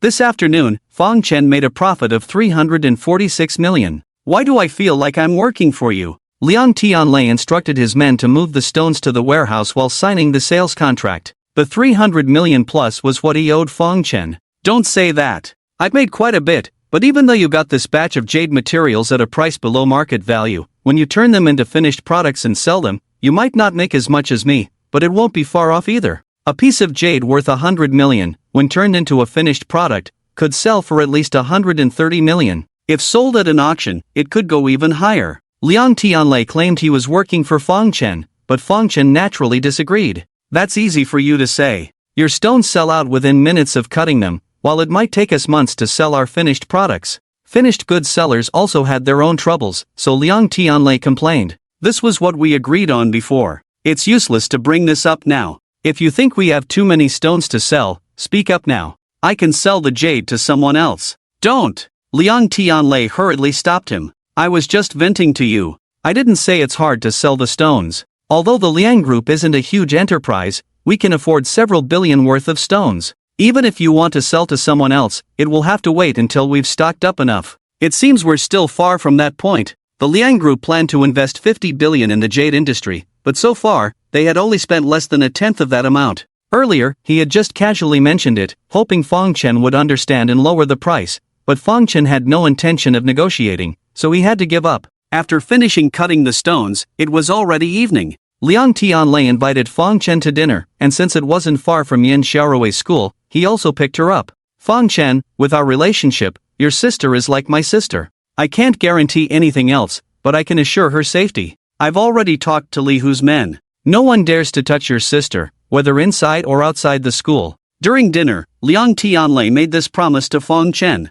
Today, Fang Chen once again proved his keen eye and money-making ability to Liang Tianlei. In Liang Tianlei's eyes, he was practically a living money tree. Fang Chen only had one sister, and in order to maintain a good relationship with Fang Chen, Liang Tianlei took meticulous care of Yin Xiaorui. He first warned off the troublemakers inside and outside the school, then had someone speak to the school authorities to ensure they guided Yin Xiaorui properly without resorting to punishment. In addition, he opened several shops along the route Yin Xiaorui took to and from school every day, so he could monitor her safety without disrupting her daily life. Liang Tianlei's actions, even in Fang Chen's protective eyes, seemed a bit excessive, but the intention was good. Being able to know Yin Xiaorui's situation at any time gave him peace of mind, so he expressed his gratitude to Liang Tianlei, saying, "Thank you." Yin Xiaorui found the events of the past few days very strange and somewhat overwhelming. No matter how strict her teachers had been before, they now looked at her with kindness, always asking if she had any questions she couldn't solve. In the past, the delinquent youths both inside and outside the school used to whistle and make frivolous remarks when they saw her. But now, they all address her as Sister Xiaorui, dare not utter a word of flirtation, and eagerly invite her to eat, leaving her unsure how to refuse. Initially, she was puzzled by this change, but now she understands the reason. Fang Chen had already told her about Liang Tianlei's identity. She had thanked her brother upon meeting him, and out of politeness, she also said, "Thank you, young Master Liang." Bang! Upon hearing Xiaorui's address to him, Liang Tianlei slammed his hand on the table, looking very displeased. "Why call me young Master Liang, so formal? Just call me brother, Brother Tianlei." Liang Tianlei and Fang Chen were like brothers, so naturally, he did not want Fang Chen's sister to feel distant. He was very dissatisfied with the title young Master Liang. Xiaorui was startled by Liang Tianlei's slap, and upon hearing his words, she looked even more hesitant, turning her face towards Fang Chen to seek his opinion. As Liang Tianlei and Fang Chen were now business partners with a good relationship, and considering Liang Tianlei was older than Xiaorui, it was not a loss for her to call him brother. Fang Chen nodded. "Brother Tianlei." Seeing Fang Chen nod, Xiaorui changed her address. Liang Tianlei was delighted. So obedient. With that, he took out a beautifully patterned small box from his pocket and handed it to Xiaorui. I was busy discussing business cooperation with your brother the other day and didn't give you a gift. I'm making up for it today. Do you like it? He handed the box to Xiaorui, but she did not immediately take it. Instead, she looked somewhat bewilderedly at Fang Chen. Seeing Xiaorui hesitating, Liang Tianlei was not angry. He quickly opened the box, revealing a string of glass-seed golden-threaded jade bracelet inside. Wow! The bracelet was very beautiful, consisting of 36 pieces of glass-seed golden-threaded jade, strung with a blue silk thread of unknown material. Each jade was uniform in size, with a bright color and embedded with a small diamond. The craftsmanship was excellent, making it quite exquisite. Xiaorui had lived a difficult life from childhood to adulthood and had never seen such a beautiful piece of jewelry. After a moment of dizziness, she couldn't help but exclaim in amazement. It's very beautiful, isn't it? I carefully selected it, Liang Tianlei said, gesturing for Xiaorui to accept it again. Although Xiaorui liked the bracelet very much, she still hesitated to accept it. She continued to look at Fang Chen, silently seeking his opinion. Seeing Liang Tianlei giving such a valuable gift, Fang Chen frowned slightly but did not refuse. He nodded, "Take it." With the approval of her elder brother, Xiaorui cautiously took the box. "Thank you, brother Tianlei." Seeing Xiaorui accept the gift, Liang Tianlei breathed a sigh of relief. He had been worried that Fang Chen might not want her to accept it. After receiving the gift, Xiaorui carefully examined the bracelet before setting it aside. She liked it very much but knew she couldn't show too much excitement to avoid embarrassing her brother. However, just as she had put the item down, Fang Chen said, "Keep it safe. It's worth tens of millions. Don't lose it." "Ha?" Xiaorui was startled by Fang Chen's words. Tens of millions? She looked back at the bracelet, her face filled with shock. She knew the bracelet might be expensive, but she never expected it to be worth so much money. The bracelet was made of glass-seed golden-threaded jade, which was already valuable. Moreover, each jade was embedded with a diamond. Although Fang Chen didn't know the exact price, it was definitely worth tens of millions. Despite knowing that Liang Tianlei was wealthy, Xiaorui couldn't help but marvel at his generosity. He had just complained about earning less money, and now he was giving her sister a gift worth tens of millions. Fang Chen's ability to recognize the value of things naturally pleased Liang Tianlei. If he didn't know the price of this bracelet, how could he know how much he valued him? "It's getting late, go back to school for class. I'll come pick you up later," Fang Chen said to Yen Xiaorui, glancing at the time, realizing it was almost time for evening self-study. Yen Xiaorui was still shocked by the price of the bracelet. After hearing this, she carefully put the bracelet away, then left. Under the gaze of Fang Chen and Liang Tianlei, she got into Liang Tianlei's driver's car and was taken to school. Liang Xiao, as soon as Yen Xiaorui left, Fang Chen's face darkened, calling out to Liang Tianlei. The latter looked at him puzzled. Fang Chen's expression turned cold as he said, "We can cooperate, but if you have any ideas about my sister, I suggest you give up on that thought." After hearing Fang Chen's warning, Liang Tianlei was first stunned, then looked at Fang Chen with a puzzled and somewhat annoyed expression, saying, "Fang Chen, you really think so poorly of me, Liang Tianlei?" He disdainfully pursed his lips, feeling quite displeased at Fang Chen's suspicion. "Isn't it?" Fang Chen raised an eyebrow, questioning. "Of course not. I simply wanted to give your sister a bracelet. How could you think of me like that? It's simply misjudging a gentleman's heart with a villain's heart," Liang Tianlei said, looking genuinely hurt. "It's better if it's not the case. I don't want our cooperation to break over such trivial matters." Liang Tianlei, young and wealthy, looked quite handsome, resembling those playboys on TV who toy with girls' emotions. Fang Chen had no interest in Liang Tianlei's personal life or views on love,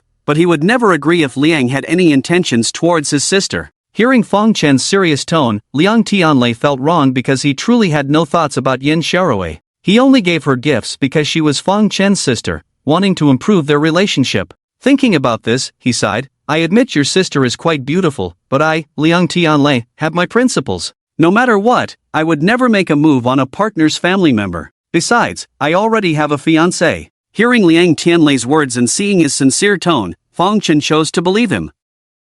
As for Liang Tianlei's mentioned fiancé, he wasn't curious. "You gave such an expensive gift, I couldn't help but think more." "If I misunderstood you, I apologize," Fang Chen said to Liang Tianlei. Seeing Fang Chen apologize, Liang Tianlei waved it off, indicating he wasn't bothered by it, but added, "You should trust the character of your business partners." Fang Chen nodded with a smile. As they were talking, a news report suddenly caught their attention on the restaurant's TV screen. Kong Yuntao, the general manager of Dottie Group, was arrested this afternoon at Nanhai International Airport. The reason for the arrest is unclear, and it is unknown if it is related to the previously exposed substandard construction projects. It is reported that after Kong Yuntao's arrest, several senior executives of Dottie Group were also summoned for questioning by relevant authorities. Seeing this news, Fong Chen and Liang Tianlei instinctively glanced at each other, the latter showing a look of horror. TSK, he was caught so quickly. It seems that the director of the Huaxia Propaganda Bureau is not as simple as he appears, Liang Tianlei said, trembling with fear.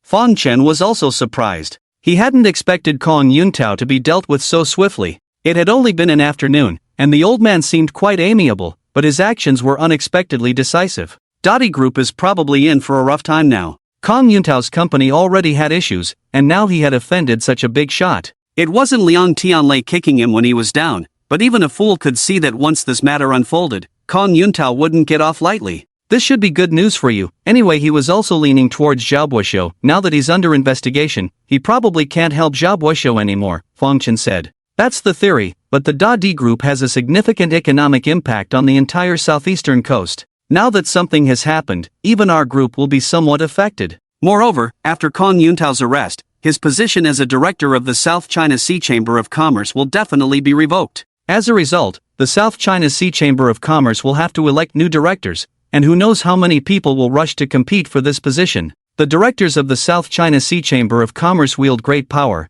and every enterprise within this organization is eager to compete for it. Even Liang Tianlei wants it, but he understands that with just his Liang Group's assets, he is not qualified to compete. Nevertheless, he doesn't want others to take it away, such as the Zhao Group or other major enterprises friendly with the Zhao Group. Realizing these concerns, Fong Chen understood that the situation with the Dottie Group was much more complex than it appeared. When someone exits the scene, someone else is ready to enter, and as for who enters, it's not a decision that can be made in a few words.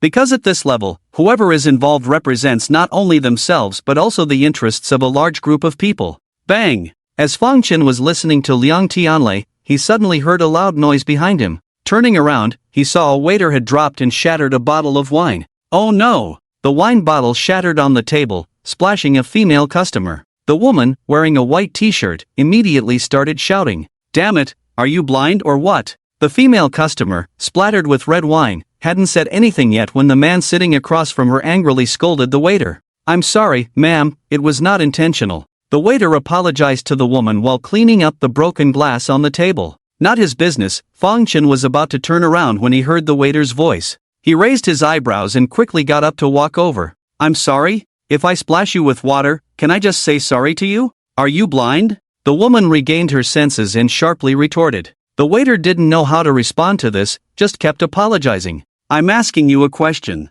If we splash you with water, can we just say sorry to you?" Seeing the waiter continuously cleaning the table without answering them, the man became furious and grabbed her wrist. "Ah!" The waiter winced in pain and let out a cry. The woman paid no attention to this and, seeing her male companion grabbing the waiter, picked up a glass of water to splash it at her. "Stop!" Fong Chen shouted loudly, stepping forward and pushing the male customer away. Bending down to see the waiter who had her back to him earlier, Fong Chen frowned slightly. It was indeed Li Jingwen. Seeing Fong Chen here, Li Jingwen was also surprised.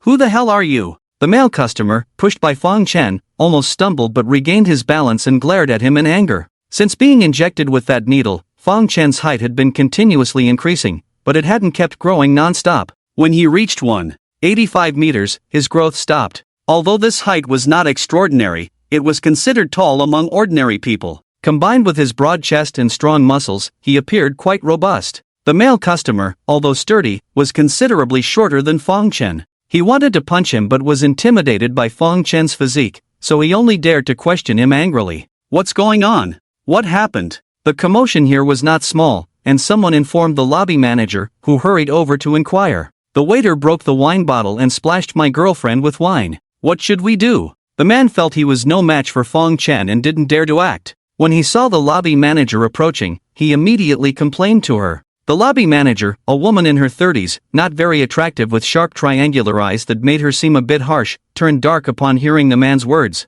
She glared fiercely at Li Jingwen and said, "Clumsy." As she spoke, she even tried to grab Li Jingwen's arm. Seeing this, Fong Chen quickly pulled Li Jingwen in front of him, his face filled with anger as he said, "What are you doing?" The lobby manager thought Fong Chen was just a bystander who wouldn't interfere in such matters. Startled by his reprimand, she hesitated and withdrew her hand. "I'm sorry for the trouble caused by our staff's mistake. We apologize sincerely." The lobby manager expressed her apologies to the two customers. "Just an apology? Look at my girlfriend's soaked clothes." The man was relentless in his demands after hearing the lobby manager's words. "We will compensate for your clothes, and as for the staff member, we will take disciplinary action," the lobby manager stated. Fong Chen was already displeased by the lobby manager's earlier actions. Upon hearing that Li Jingwen would be punished, he furrowed his brow. The wine bottle was accidentally broken, not intentional. She has already apologized. There's no need to be so relentless. "How much for your clothes?" "I will compensate you," Fong Chen said to the female customer. "Compensate? Can you afford it?" the man questioned fiercely. "Let me see, such expensive clothes, even my brother Liang Tianlei can't afford to compensate?" Fong Chen suddenly rushed over, startling Liang Tianlei. He thought Fong Chen was coming to the rescue, but upon reflection, he knew Fong Chen wasn't one to meddle in others' affairs. Besides, the server had her back turned to them earlier, so how could he know if she was pretty or not? Seeing Fong Chen's urgency towards the server, he assumed they were acquainted and followed along. Upon hearing the male customer's words, he coldly asked, "Who the hell are you?" The male customer, seeing another person approaching, glared angrily at Liang Tianlei. Irritated by being questioned about his identity, Liang Tianlei was displeased. Did no one recognize him in Jingling? Just as he was about to reveal his identity, a middle-aged man hurriedly ran out from the restaurant's interior and stood beside Liang Tianlei, respectfully calling out, "Young Master Liang." Liang Tianlei had brought Fong Chen to this restaurant because it belonged to his Liang group. He rarely visited, so the lobby manager might not recognize him, but the restaurant's supervisor surely did. This middle-aged man was the restaurant's supervisor named Li. Li, the supervisor, was already aware of the conflict outside from the surveillance room. He had intended to let the lobby manager handle it, but he was surprised to see Liang Tianlei stepping in. This startled him, prompting him to rush out. Although the lobby manager didn't recognize Liang Tianlei, she knew the restaurant was affiliated with the Liang group. Upon hearing the supervisor address him as young Master Liang, she could infer his identity and respectfully greeted him. The male customer, still unsure of Liang Tianlei's background, saw the lobby manager greeting him and recalled rumors about the restaurant being linked to the Liang group. In no time, he pieced together Liang Tianlei's identity. While he didn't know Liang Tianlei personally, he was aware of the Liang group's reputation. Being addressed as a young master meant he held a noble status, not someone to mess with. The Liang group held influence in both legal and illegal circles in Jingling, a fact not unknown to many. If they wanted to cause trouble, it wouldn't be easy. At the thought of this, he broke out in a cold sweat. Looking at Liang Tianlei's pale face, even his girlfriend beside him seemed a bit pale. Seeing that she wanted to scold, he quickly covered her mouth. Liang Tianlei didn't want to bully others, but seeing the other party being arrogant before, he stepped forward to reveal his identity. Now that he saw the other party was scared, probably knowing who he was, he stopped pretending. "Just a Gucci, worth 3,000 at most, but here it's 5,000. Liang Tianlei assessed the woman's clothes, took out a check, filled in some numbers, and handed it to her. The man cautiously took it. Seeing the words Liang Group on the check, he knew he guessed right. Nervously swallowing, he didn't dare say a word and hurriedly left with his girlfriend. "Liang Xiao, you came to dine. Why didn't you inform me beforehand? There are private rooms inside." Liang Tianlei and Fong Chen were seated in a corner. Although Manager Li was in the control room, he wasn't monitoring all the time, so he didn't know Liang Tianlei had arrived before this incident. "If we were in a private room, we probably wouldn't have witnessed such an interesting scene," Liang Tianlei said with a smirk. Upon hearing this, Manager Li's face turned red with embarrassment. The incident just now was indeed unsightly. What exactly happened? He glared at the head manager next to him, wanting to get to the bottom of the matter. Seeing Manager Li getting angry, the head manager wouldn't take the blame. He quickly pointed to Li Jingwen beside him. "It's all because of this troublemaker," she dropped the wine. Manager Li, upon hearing this, looked sharply at Li Jingwen. He didn't have a deep impression of her, but he knew she was a college student who had just started part-time work a few days ago. "I'm sorry, manager, I had a bit of low blood sugar just now, didn't hold the red wine properly, so..." Li Jingwen felt guilty about what happened just now. "Why didn't you rest properly with low blood sugar?" Fong Chen noticed that Li Jingwen's spirits were low and only understood the reason after hearing this, so he asked. Li Jingwen looked up at him, wanting to say something, but when she glanced at the head manager, she didn't say anything. In fact, when she realized she had low blood sugar just now, she had asked the head manager for a short break, but was rejected. Seeing Li Jingwen looking at her, the head manager naturally knew what was going on. Afraid that she would shift the blame onto her, she snorted and said to Fong Chen, "Sir, we hired her to work, not to rest." Upon hearing this, Fong Chen gave her a cold look and remembered her habitual actions earlier. He quickly reached out to roll up Li Jingwen's sleeve. Li Jingwen had been protected by him before, and now she was very close to him, almost leaning on him. As he reached out, he rolled up her sleeve and saw the several bruises on her arm before Li Jingwen could understand his intention. It was evident that she had been pinched. Seeing this, even Liang Tianlei furrowed his brows. "Who did this?" Fong Chen asked Li Jingwen. Li Jingwen's eyes dodged, not daring to speak. It wasn't that she didn't want to speak, but she didn't want to lose her job because of it. But her silence didn't mean Fong Chen didn't know. He locked his gaze on the head manager. Feeling uneasy under Fong Chen's gaze, the head manager knew she couldn't hide it. She hurriedly said, "Sometimes when I see her in a bad state, I help her perk up." Smack! Before she could finish her sentence, Fong Chen gave her a hard slap, startling everyone, including Liang Tianlei. "I see you're not in good spirits, so I'm helping you perk up," Fong Chen said coldly. Fong Chen was unexpectedly slapped by the manager, causing a mix of shock and anger in the lobby manager. However, she didn't dare to retaliate because Liang Tianlei was coldly watching her. Fong Chen was prepared for a fight after the slap. If the lobby manager dared to strike back or curse, he wouldn't show mercy. Unfortunately, the manager didn't have the courage. "Is this your company's employee?" Fong Chen glanced coldly at Liang Tianlei and walked out of the restaurant with Li Jingwen. Fong Chen's words clearly expressed his dissatisfaction, making Liang Tianlei scratch his nose, looking somewhat displeased. Regardless of whether Li Jingwen was Fong Chen's friend, the way the lobby manager of his company's restaurant treated an ordinary employee was unacceptable. "Managerly, I don't recall our company allowing leaders to physically punish employees." Liang Tianlei looked sternly at Managerly, who trembled slightly, knowing the boss was about to cause trouble. He immediately said to the female manager, "Manager's son, you know the nature of physically punishing employees. Pack up your things, you don't need to come to work tomorrow." "What? Managerly, are you firing me?" The female manager's face changed drastically upon hearing Manager Li's words. She had just been promoted to the lobby manager, and now she was facing dismissal. How could she accept this? However, the decision to dismiss an employee was evidently not based on her feelings. As soon as Manager Li finished speaking, Liang Tianlei left without saying a word. Seeing him leave, Manager Li breathed a sigh of relief. If the boss left, it meant he approved of his actions. If he stayed, he would be furious. Therefore, no matter how much the female manager pleaded, he was determined to dismiss her. "Is she your friend?" Walking out of the restaurant and seeing Fong Chen standing on the roadside, Liang Tianlei approached and asked. Fong Chen had just bought glucose for Li Jingwen, who was drinking it. Upon hearing Liang Tianlei's question, she replied irritably, "She's not my friend. Can your people just hit and scold others at will?" Liang Tianlei realized Fong Chen was genuinely upset and understood that the situation might not be as simple as her being just a friend of Fong Chen's. Could she be his girlfriend? "I'm truly sorry, I apologize." Liang Tianlei apologized to Fong Chen. Fong Chen was quite angry. He was trying to help someone, yet he kept being bullied.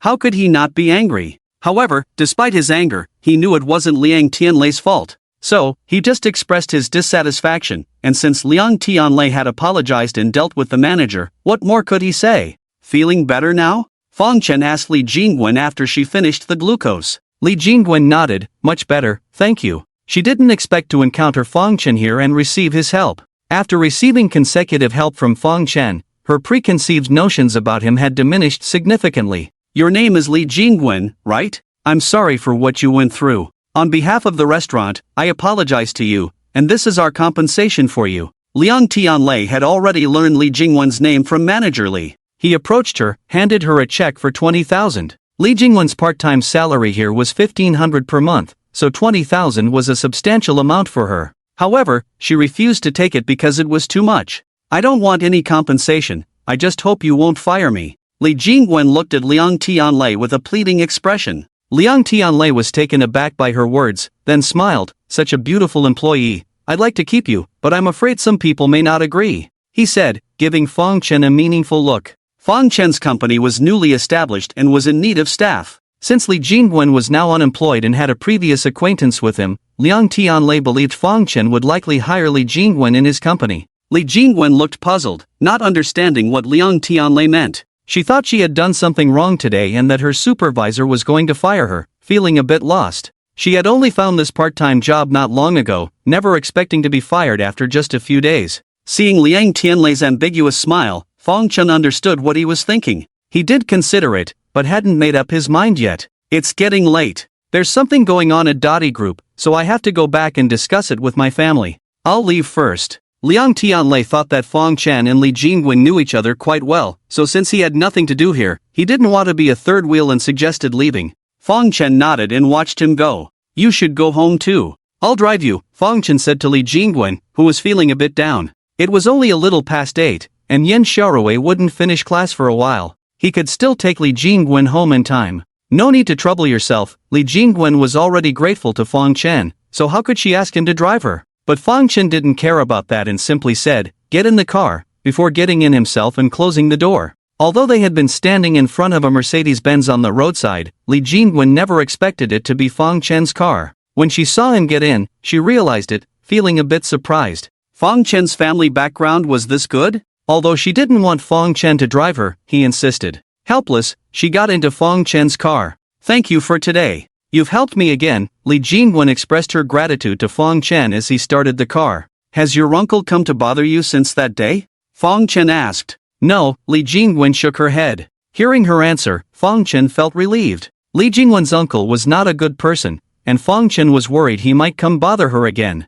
Here's my phone number. If he bothers you again, give me a call, and I'll take care of him. Fong Chen handed his business card to Li Jingwen. It was a personal card made for him by Liang Tianlei, with only a name and phone number on it. Seeing Fong Chen giving her his number, Li Jingwen was a bit puzzled. They were not close, yet Fong Chen had helped her many times. I have a question for you, Li Jingwen took the card and hesitated before speaking. Go ahead, Fong Chen said. Why did you help me? Although she felt it might be rude to ask directly, she really wanted to know. Do I need a reason to help someone? Do I not look like a good Samaritan? Fong Chen asked in surprise. That's not what I meant. It's just that I feel like I don't know you, yet you've helped me so many times. She believed there were many kind-hearted people in the world, but she couldn't shake the feeling that Fong Chen's intentions were not so simple. He was too involved. Fong Chen didn't expect that after helping her only 3 times, Li Jingwen would sense something was off. Was his acting that bad, or was this girl just too perceptive? Fong Chen couldn't help but doubt himself. Without directly answering Li Jingwen's question, he smiled and said, You say you don't know me? That's a bit far-fetched. Li Jingwen was taken aback, and Fong Chen continued, I heard from your neighbors that you're a freshman at Jinling University. Since you're a freshman, I must have still been at school when you arrived, so you should know me. The incident that had caused Fong Chen to be wrongly accused had happened 6 months ago. Even though he, as the student council president, kept a low profile, after that incident, there were probably very few people at school who didn't know him. Li Jingwen clearly didn't expect Fong Chen to know she was studying at Jinling University. Hearing this, she realized he had seen through her, feeling a bit embarrassed. Are you worried that my repeated help is for some ulterior motive? Fong Chen continued. No.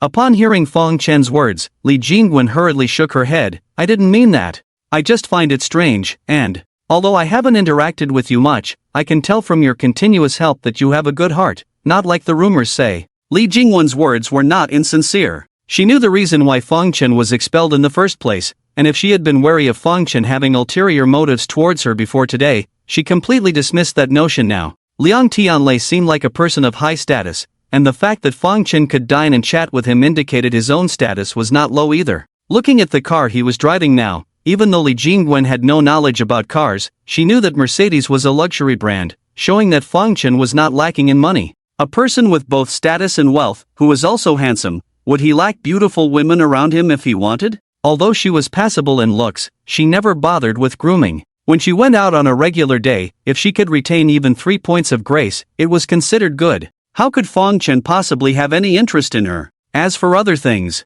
besides her body, Li Jingwen couldn't think of anything else that would be worth someone's attention. Hearing Li Jingwen say that she didn't seem as bad as rumored, Fong Chen almost lost control of the steering wheel. After that incident, people at school genuinely felt that Fong Chen had been wronged, except for Ling Qianxue, she was the only one. Fong Chen's expression stiffened, and he looked deeply at Li Jingwen, who had a slightly tired face but a serious expression. Little sister, I have to say, you have good judgment. Fong Chen rarely made a joke. Hearing him refer to her as little sister, Li Jingwen was a bit indignant, but in the end, she didn't argue and just pursed her lips. You haven't said yet, Why did you help me? Remembering her initial question, she asked again. Having been led in circles by Fong Chen, she almost forgot. You're home. As Li Jingwen's voice fell, Fong Chen's car stopped in front of the alley leading to her house. Fong Chen naturally wouldn't reveal the real reason for helping her, but seeing Li Jingwen making no move, as if she wouldn't get out of the car unless he said something, Fong Chen thought for a moment and said, I've always been fond of protecting and cherishing delicate things. I can't stand seeing girls being bullied, so I helped you. I don't believe you. Li Jingwen shook her head, as she saw it, that was not a reason at all. Believe it or not, that's how it is. Get out of the car, I have to go pick up my sister from school. Fong Chen smiled and said no more. Seeing that Fong Chen wouldn't say more, Li Jingwen didn't have the nerve to stay in his car. She wasn't that shameless, so she furrowed her brows and pushed open the car door. The restaurant we just left, don't go back there. That job isn't suitable for you. You've lost your job. You should look for another one, right? Take some time to interview for this job. The salary is good, the boss is nice, and he's very considerate of his employees. He won't easily fire anyone. Seeing Li Jingwen get out of the car, Fong Chen handed her a piece of paper. Li Jingwen took it and saw only an address written on it. Thank you. She didn't know what company was at that address, but since it was given by Fong Chen, and considering how he had helped her multiple times already and even introduced her to a new job, she was sure it wasn't without reason. Now that she was out of a job, she indeed needed to find another one, so she thanked him and took the paper. After seeing Li Jingwen take the paper, Fong Chen drove off. Watching Fong Chen's car disappear at the end of the alley, Li Jingwen felt a strange feeling in her heart. Regardless of the reason, Fong Chen had helped her 3 times already and even introduced her to a new job. She was truly grateful to him. Recalling Fong Chen protecting her at the restaurant earlier, she felt an indescribable emotion. Apart from her grandmother, no one had ever protected her like that before. Fong Chen's feeling towards her was different from her grandmother's. Her grandmother was loving, while Fong Chen had a kind of dominance, and his chest was broad and thick. Fong Chen didn't know that after he left, Li Jingwen stood in front of the door for a long time, thinking about the pros and cons of bringing Li Jingwen into his company. Initially, Fong Chen helped Li Jingwen with the idea of assisting her in secret because he was worried about exposing himself. But now, Fong Chen's thoughts had changed. He was already preparing for his identity to be exposed, so his concerns were not as great as before. As long as he accelerated the establishment of his power, even if that mysterious organization found him, they might not be able to harm him. With this reduced concern, his help towards Li Jingwen naturally became more apparent. It was crucial to keep it subtle. At first, Fong Chen just wanted to help Li Jingwen improve her life, but later he found out that it was not as simple as he thought. The innocent suffer for the guilty. There was no reliable person in Li Jingwen's family, and she was soft-hearted. If he gave her money to live a better life, it might bring her more harm than good. Her uncle alone could cause trouble. The incident that day was already a good proof of that. Fong Chen wanted Li Jingwen to live better but also didn't want to see her being bullied. So he thought of bringing her into the company. This way, he could look after her every day, promptly address any issues, and eliminate many uncertainties. In addition, Fong Chen also considered that his company was just starting and would not stop there. If Li Jingwen joined the company, her position and salary would increase as the company grew. It was better for her to work hard for a good life than to accept gifts from others directly. By then, with her status and money, few people would dare to bully her. Thinking of all this, Fong Chen finally gave her the address of his company at the end. However, he wasn't sure if Li Jingwen would go there. Damn it! Watching the news of Kong Yuntao's arrest on TV, Zhao Buxiu slapped the coffee table in front of him, his face full of gloom. Outside, his assistant just finished a call and hurried in. Young master, Secretary Zhang from Dottie Group called, saying she wants to deposit some money into our account.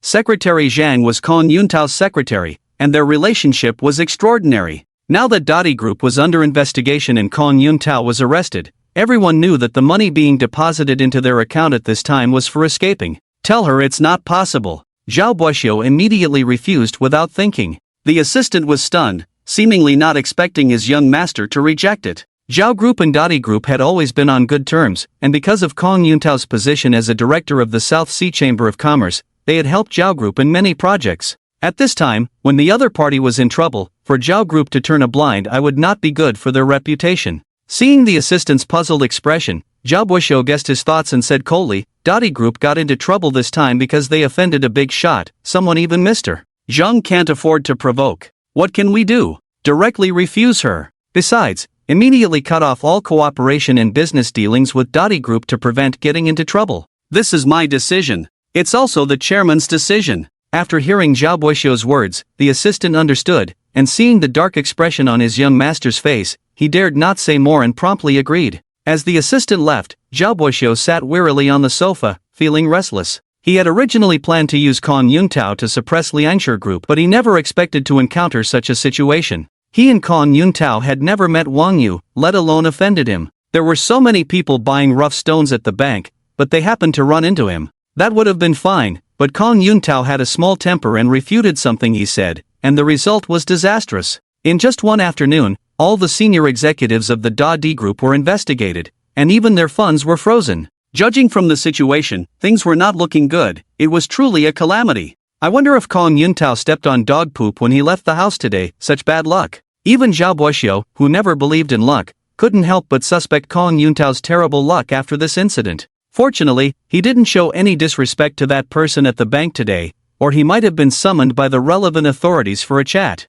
Although he was fine, he felt really uncomfortable about Kong Yuntao's situation, not because he had a good relationship with him, but because it affected the interests of his Zhao family. Kong Yuntao, as a director of the South China Chamber of Commerce, had been in good terms with the Zhao group for years, as there were benefits to be gained from having connections in high places. But now, with Kong Yuntao arrested, whether he could be released was still uncertain, and his position as a director of the South China Chamber of Commerce would undoubtedly be revoked. Without this position, even if he came out after a thorough investigation, he wouldn't be able to achieve much. The Zhao group lost a powerful ally in an intense competition with the Liang group at such a critical time. It was like losing an arm, so of course, he felt distressed. Young master. Zhao Boishuo was already feeling annoyed when his assistant came in again, impatiently asking, "What now?" Your fourth uncle called, saying, Miss Shinran was beaten up, the assistant said. Already in a bad mood, Zhao Boishuo was furious upon hearing this, glaring fiercely at his assistant. Are you an idiot? You bother me with such trivial matters?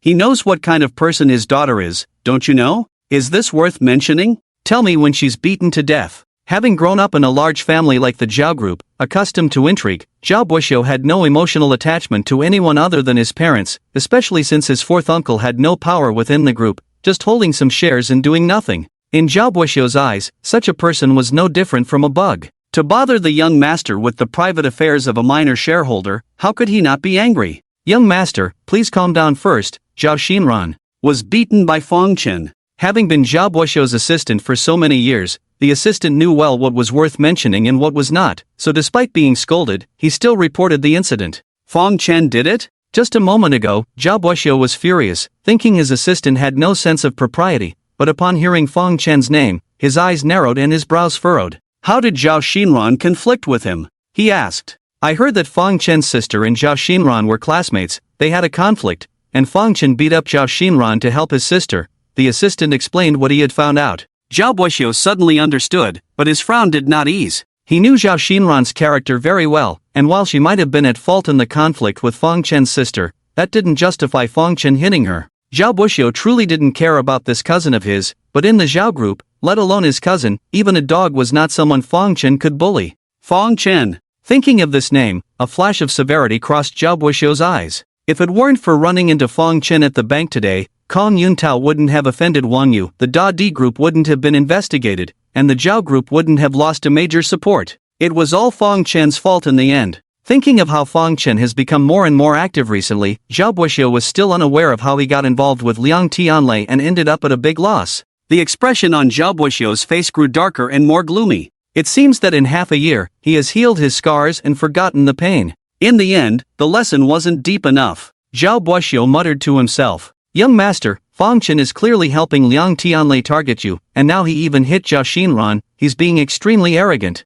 Should I send a few men to teach him a lesson? The assistant, aware of the grudge between his young master and Fong Chen, suggested. Upon hearing this, Zhao Boishuo looked disdainfully at his assistant. After so many years with me, when you want to deal with someone, all you can think of is sending thugs? Hearing this, the assistant felt awkward. Zhao Boishuo's face was filled with an expression of frustration, feeling that the people around him were almost useless. Sending someone to beat up Fong Chen might be the most direct and effective way to teach him a lesson, but such methods were too crude. Not to mention the risk of leaving clues behind. Even if they weren't found, what good would it do to beat him up? They couldn't kill him anyway. Once he recovered from his injuries, he would continue to flaunt himself in front of you. Should they send someone to beat him up again? Moreover, he had made a pact with someone, promising not to go after Fong Chen again. If he broke his word, it would cause quite a bit of trouble. Zhao Buxiu was a clever man. He never played pranks lightly, but when he did, he had to do it thoroughly. And he couldn't afford to get himself into trouble.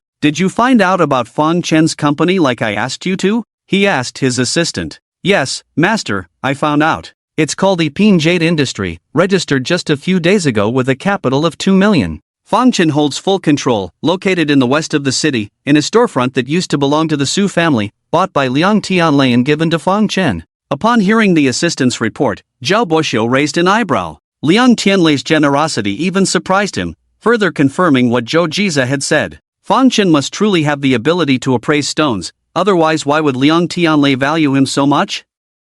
In the storefront that used to belong to the Su family? I have to say, this is fate. After thinking for a moment, Zhao Buxiu continued, asking, I heard that woman from the Su family wants to come work at our company? She came to apply and submitted her resume. The HR department is still holding on to it and hasn't informed her of the result yet. But with her status, we dare not hire her, the assistant said with a smirk. Zhao Buxiu nodded. That woman's status was extraordinary. Not to mention Zhao's group, hardly any company along the southeastern coast would dare to hire her. Since Fong Chen's company is newly established, they will definitely be recruiting talent.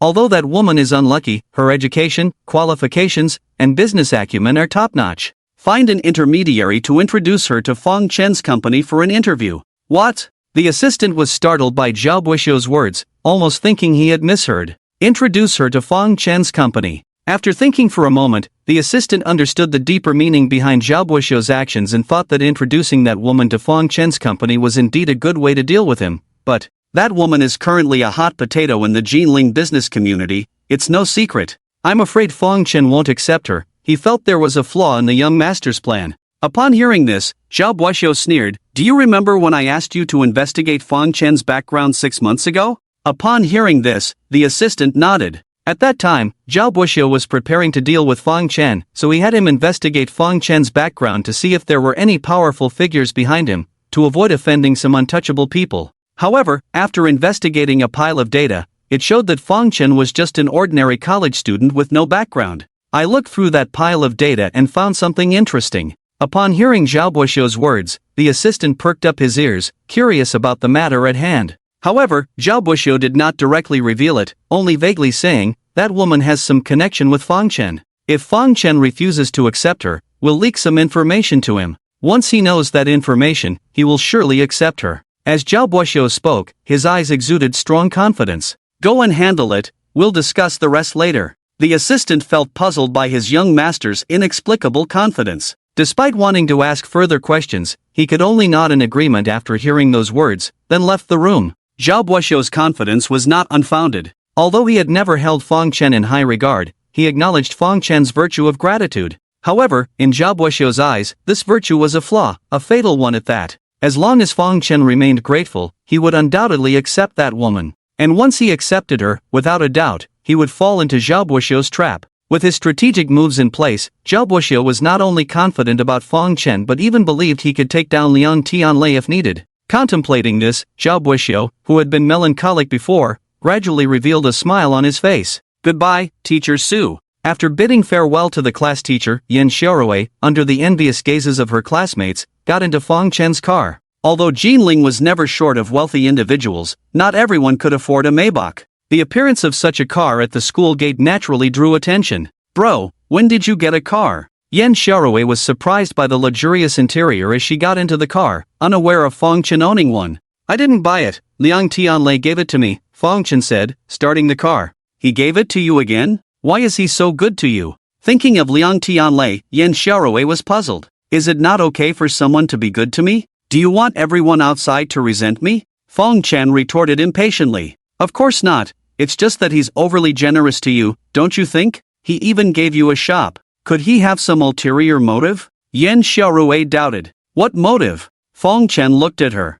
Seeing Yan Xiaorui's widened eyes narrowing slightly, a hint of depth flashed in them. Then, as if struck by a sudden realization, she shivered. He wouldn't have that kind of. Hey, stop it. Seeing Yan Xiaorui's expression, Fong Chen knew she was overthinking. Without letting her finish, he quickly reprimanded her. Always daydreaming and not focusing on studies. What's going on in your head? Do you think I'm that kind of person? Fong Chen glared at Yen Xiaorui. Of course, you're not that kind of person, but who knows if he is? Yen Xiaorui retorted. Irritated by her words, Fong Chen, upon careful consideration, found some truth in them. Liang Tianlei was indeed too good to him. Even if he was generous, there should be limits, right? After all, one could know someone's face but not their heart. What if? A horrifying image suddenly flashed in his mind, causing even Fong Chen to shudder, feeling a chill. However, he quickly erased that image from his mind. No, that's impossible. Fong Chen looked at Yen Xiaorui with disdain, shaking his head repeatedly, almost being led astray by her. He believed that while Liang Tianlei might be a bit unconventional, he would never cross the line in terms of sexual orientation. Bro, you should be cautious. It's better to guard against harm than to be caught off guard, Yen Xiaorui earnestly advised. She continued, you don't have a girlfriend now. What if he sees an opportunity? I think the priority now is for you to find a girlfriend, show him your stance. If he has any self-awareness, he will naturally keep his distance from you. Upon seeing Yen Xiaorui blinking her eyes earnestly, her expression extremely serious, Fong Chen raised his hand and gave her a tap on the head. Ouch! Yen Xiaorui never expected Fong Chen to hit her. In pain, she let out a cry and quickly reached for her forehead. You've got some nerve, making me do this. Fong Chen understood the meaning behind Yen Xiaorui's words. She was urging him to find a girlfriend. I'm not urging you, I was talking about serious matters. Rubbing her forehead, Yen Xiaorui retorted indignantly. Alright, who caught your eye? Want me to introduce her to you, bro? Fong Chen and Yen Xiaorui had been living together for nearly 10 years.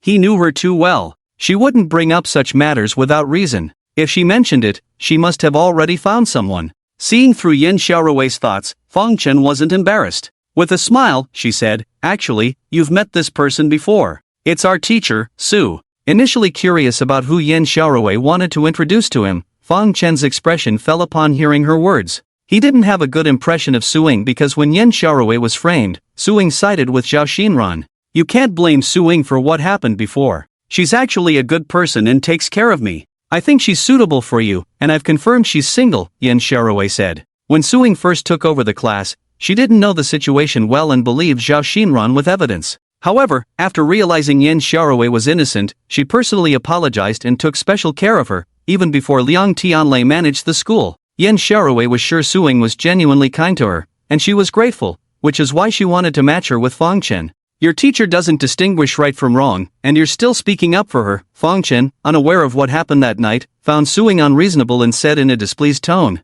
It's not that she can't distinguish right from wrong, she just didn't know. Seeing Yen Xiaorui trying to defend Suing, Fong Chen shook his head, not wanting to discuss the matter further. Alright, let's drop this topic. With the college entrance exam approaching, focus on getting good grades. Seeing Fong Chen's lack of interest, Yen Xiaorui knew he had a bias against her homeroom teacher. This marriage proposal was likely to be difficult, so she sighed. Bro, do you think this bracelet is really worth over 10 million? After feeling a bit down, Yen Xiaorui took out the bracelet Liang Tianlei gave her and asked Fong Chen. Fong Chen nodded without even looking. Liang Tianlei is a decent person. He wouldn't deceive you with fake items. This is worth at least 10 million. With Fong Chen's confirmation, Yen Xiaorui was amazed. After a moment of thought, she handed the bracelet to Fong Chen. Here, take it. Why? Fong Chen looked at her in confusion. Although you made 8 million before, my classmates said that the initial investment in a startup is significant, and there's usually a loss. Since this is worth so much, if you sell it, it should support the company for a long time. Yen Xiaorui's cute face was filled with seriousness.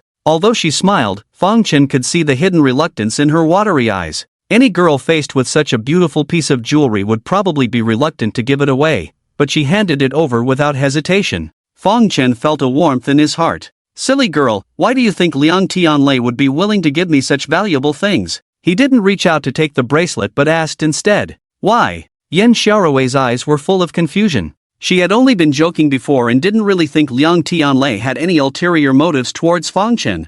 Of course, it's because the value I can provide him with far exceeds these things, Fong Chen said. Yen Xiaorui was a bit puzzled by this, but Fong Chen didn't explain further. He just said, 10 million may seem like a lot to us before, but for our future selves, it will only be enough for your pocket money. Upon hearing Fong Chen's words, Yen Xiaorui widened her eyes in disbelief. As if to confirm his words, Fong Chen took out a bank card from his pocket and handed it over, saying, "Since the company has just been established and there's a lot to take care of, I might forget to give you living expenses.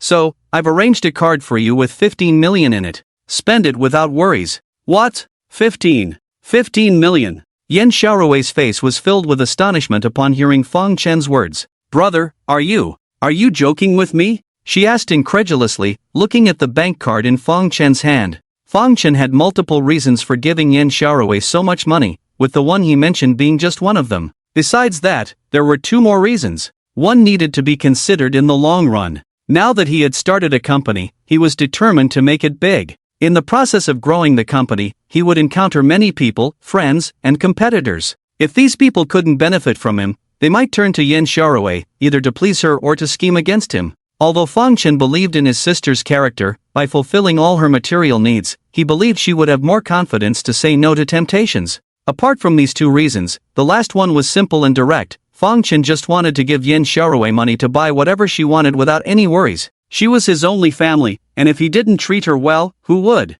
Yan Xiaorui's father had died trying to earn her university tuition, and before Fong Chen's mother passed away, she had promised to take good care of Yan Xiaorui and ensure she lived a good life. Now, Fong Chen was simply fulfilling that promise. Back when they were struggling financially, Yan Xiaorui's biggest wish was to have a few thousand yuan to buy nice clothes, have a good meal, and buy gifts for her family. She never imagined she would one day become a millionaire, let alone that it would happen so quickly. Just a few days ago, she had been scolded by her landlord for a few hundred yuan in rent. She felt like all of this was somewhat surreal, but as she touched the bank card in her hand and looked at her brother driving, everything felt so real. "Brother, I feel like you've changed," Yan Xiaorui suddenly said after giving Fong Chen a deep look. Changed how? Fong Chen asked casually, though his expression was calm. He couldn't help but feel puzzled. Had she noticed something was off? Upon hearing Fong Chen's question, Yan Xiaorui pretended to be profound, widening her eyes as she scanned Fong Chen up and down. Just when Fong Chen was starting to feel uneasy under her gaze, she suddenly burst into laughter and said, "You've become more capable."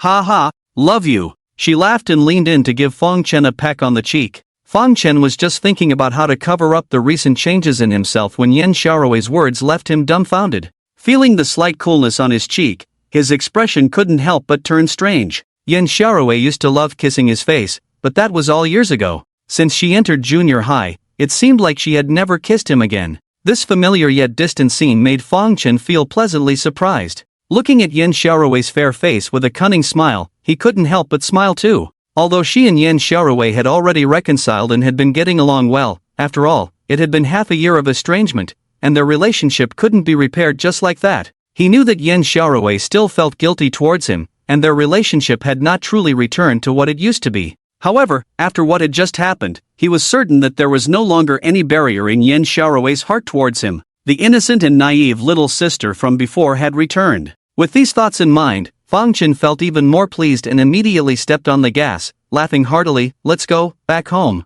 Although the shop Liang Tianlei gave to Fong Chen had been renovated, it was still lacking some office supplies. Fong Chen naturally wouldn't go buy these himself. Liang Tianlei sent someone to help him purchase them and set them up. With a shop of 1,500 square meters, it was definitely impossible to set it all up in 1 or 2 days. It would take at least 3 days. During these 3 days, Fong Chen had nothing to do and no mood to stay in the empty shop. After posting recruitment information in relevant institutions, he spent his days wandering around the jade market, looking for opportunities. Although he didn't have any major gains in these 3 days, with his ability to see through things, he still bought many valuable raw stones. In total, the stones were worth over 3 million, and after selling them to Liang Tianlei, he made over 1 billion. In a good mood, Fong Chen went to the sales office to buy a house. The residential area where he and Yan Xiaorui currently lived was too old and run down. They didn't have a choice before, but now that they had money, of course, they had to choose a better living environment. This was not only for himself but also for Yan Xiaorui to have a good environment to study in,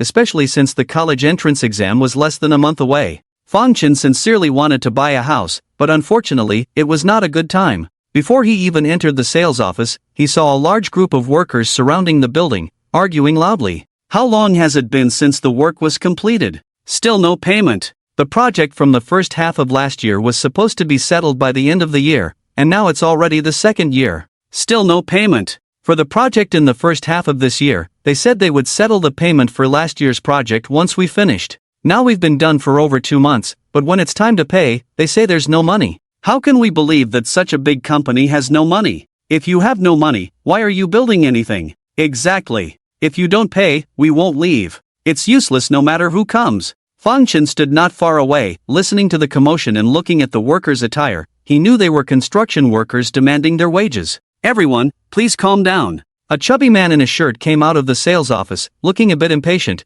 trying to quiet the workers. The payment will definitely be made. It's just that the company's funds haven't come through yet. Why are you in such a hurry? Just wait a little longer, you will get your payment. Seeing the workers calm down a bit, the chubby man hurriedly tried to appease them. However, as soon as he said that, the workers erupted again. How long have we been waiting? And you want us to wait more? No, the payment must be made today. If you said you would pay, then pay quickly. You keep making us wait, when will it end? If your company is really short of money, you don't have to pay everyone, just pay half. At least show us your sincerity. Exactly. Listening to the noisy voices and seeing the workers being stubborn, the chubby man's expression became even more impatient. At this moment, a woman in professional attire hurried over to him with an anxious look and said, "Manager Liang, these people have been arguing here for over half an hour. Some residents have called to complain, saying that if they keep causing a disturbance, they will report us for disturbing the peace. If the police are called, it might attract the attention of the media.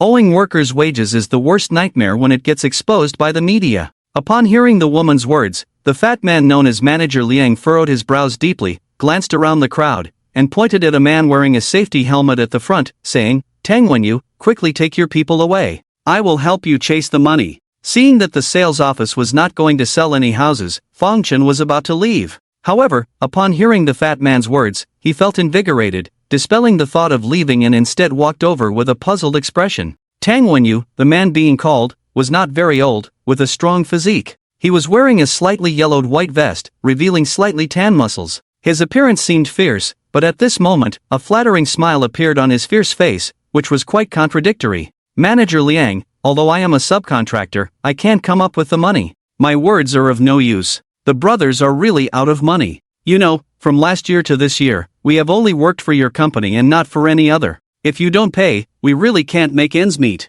Stop pretending to be poor with me. First, use your money to cover it." Manager Liang didn't even listen to Tang Wenyu's words and impatiently said, "Even if I could come up with a penny, I would never let them come to you," Tang Wenyu said with a troubled expression. He really had no money left. His meager savings had long been given to his fellow workers. "I don't care if you have money or not. Get your people out of here. If you don't agree, don't expect to get any more work from me in the future." Manager Liang stared fiercely at Tang Wenyu, threatening him. Tang Wenyu became even more troubled upon hearing this. "Stop scaring us with this matter. You can't even come up with over $1 million in project funds. Why take on more work? Next time, even if you beg us, we won't take it." "That's right. Don't make things difficult for Boss Tang. We forced him to come. He invested so much money in the project. His mother is sick and needs money for treatment." "Exactly, you heartless bunch, pay up quickly." Seeing how understanding his co-workers were, Tang Wenyu couldn't help but feel moved.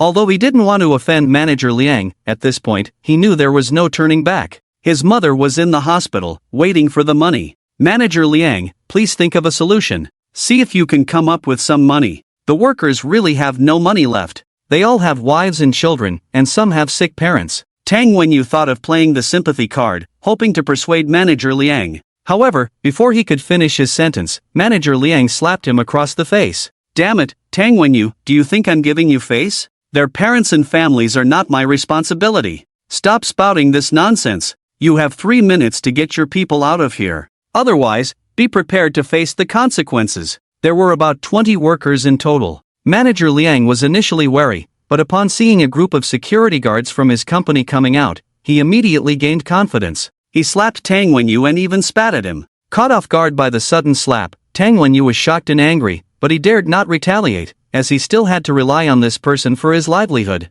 However, just because he didn't dare to fight back didn't mean others wouldn't. Seeing their foreman being hit, the already agitated workers were instantly furious. "Damn it! Not paying and hitting people. What kind of nonsense is this? Beat the hell out of him. Let's get him, smash this fatso to death." The group of workers roared in anger and rushed towards Manager Liang. Realizing he had angered them, Manager Liang felt a bit uneasy. As he retreated, he shouted to the security guards who had just arrived, "What are you standing there for? Beat them! Beat these lunatics to death!" The security guards from the 2 residential areas, totaling nearly 30 people, each armed with batons, upon hearing Manager Liang's words, when they saw the group of workers charging towards them, the captain of the security team, without hesitation, gave a command, and chaos erupted on both sides. "Don't fight! Let's talk it out! Don't fight!" Seeing the conflict escalating, with both sides starting to brawl, Tang Wenyu was taken aback. Ignoring the pain on his face, he hurried forward to intervene. However, at this moment, with both sides just starting to clash, each person was filled with anger, their faces flushed red. How could anyone stop them? In the midst of the chaos, he didn't know who pushed him, stumbling backward, almost falling, but luckily someone caught him in time. Wenyu. Hearing his name being called by the person supporting him, Tang Wenyu quickly raised his head, and upon seeing the other person's face clearly, his pupils suddenly contracted, his face full of disbelief. "Fangchen? Are you okay?" Fangchen helped Tang Wenyu up, asking with concern, Are you really Fangchen?" Tang Wenyu stood up straight, staring straight at Fangchen, both excited and somewhat incredulous because the Fangchen before him was so different from the one he remembered. "Of course, it's me." Fangchen smiled, looking at this long-lost friend, feeling an indescribable excitement in his heart. Tang Wenyu was his former neighbor, his former best friend, and even his big brother, but since he moved away, they lost contact. Bang! Suddenly, in the midst of the brawl, a worker's safety helmet was smashed to pieces by a security guard with a baton, causing blood to flow from his head. Hearing the sound, Tang Wenyu, who was already too excited to react, finally realized the severity of the situation. Seeing the intense fighting and bloodshed, he was greatly alarmed. Forgetting to speak to Fang Chen, he rushed forward to intervene. However, no one paid attention to him. While the workers wanted to stop, the security guards kept pressing on. No one was willing to stand by and be beaten, so the brawl continued. "Stop it all!" Seeing the chaotic scene, Fang Chen shouted loudly, grabbing a burly security guard and throwing him 5 meters away. With full force, Fang Chen's shout immediately attracted the attention of the surrounding people. Everyone turned to look, just in time to see him throwing the security guard, who weighed at least 150 pounds, flying far away, which truly startled many people. This shock made some forget to fight, and slowly, the brawl came to a halt. "Damn, Fang Chen, you're so strong." Tang Wenyu, who watched Fang Chen throw a person, looked at him in amazement. "What the hell? Why did you all stop fighting?" Seeing the security guards standing still, Manager Leon walked over from a distance, reprimanding them.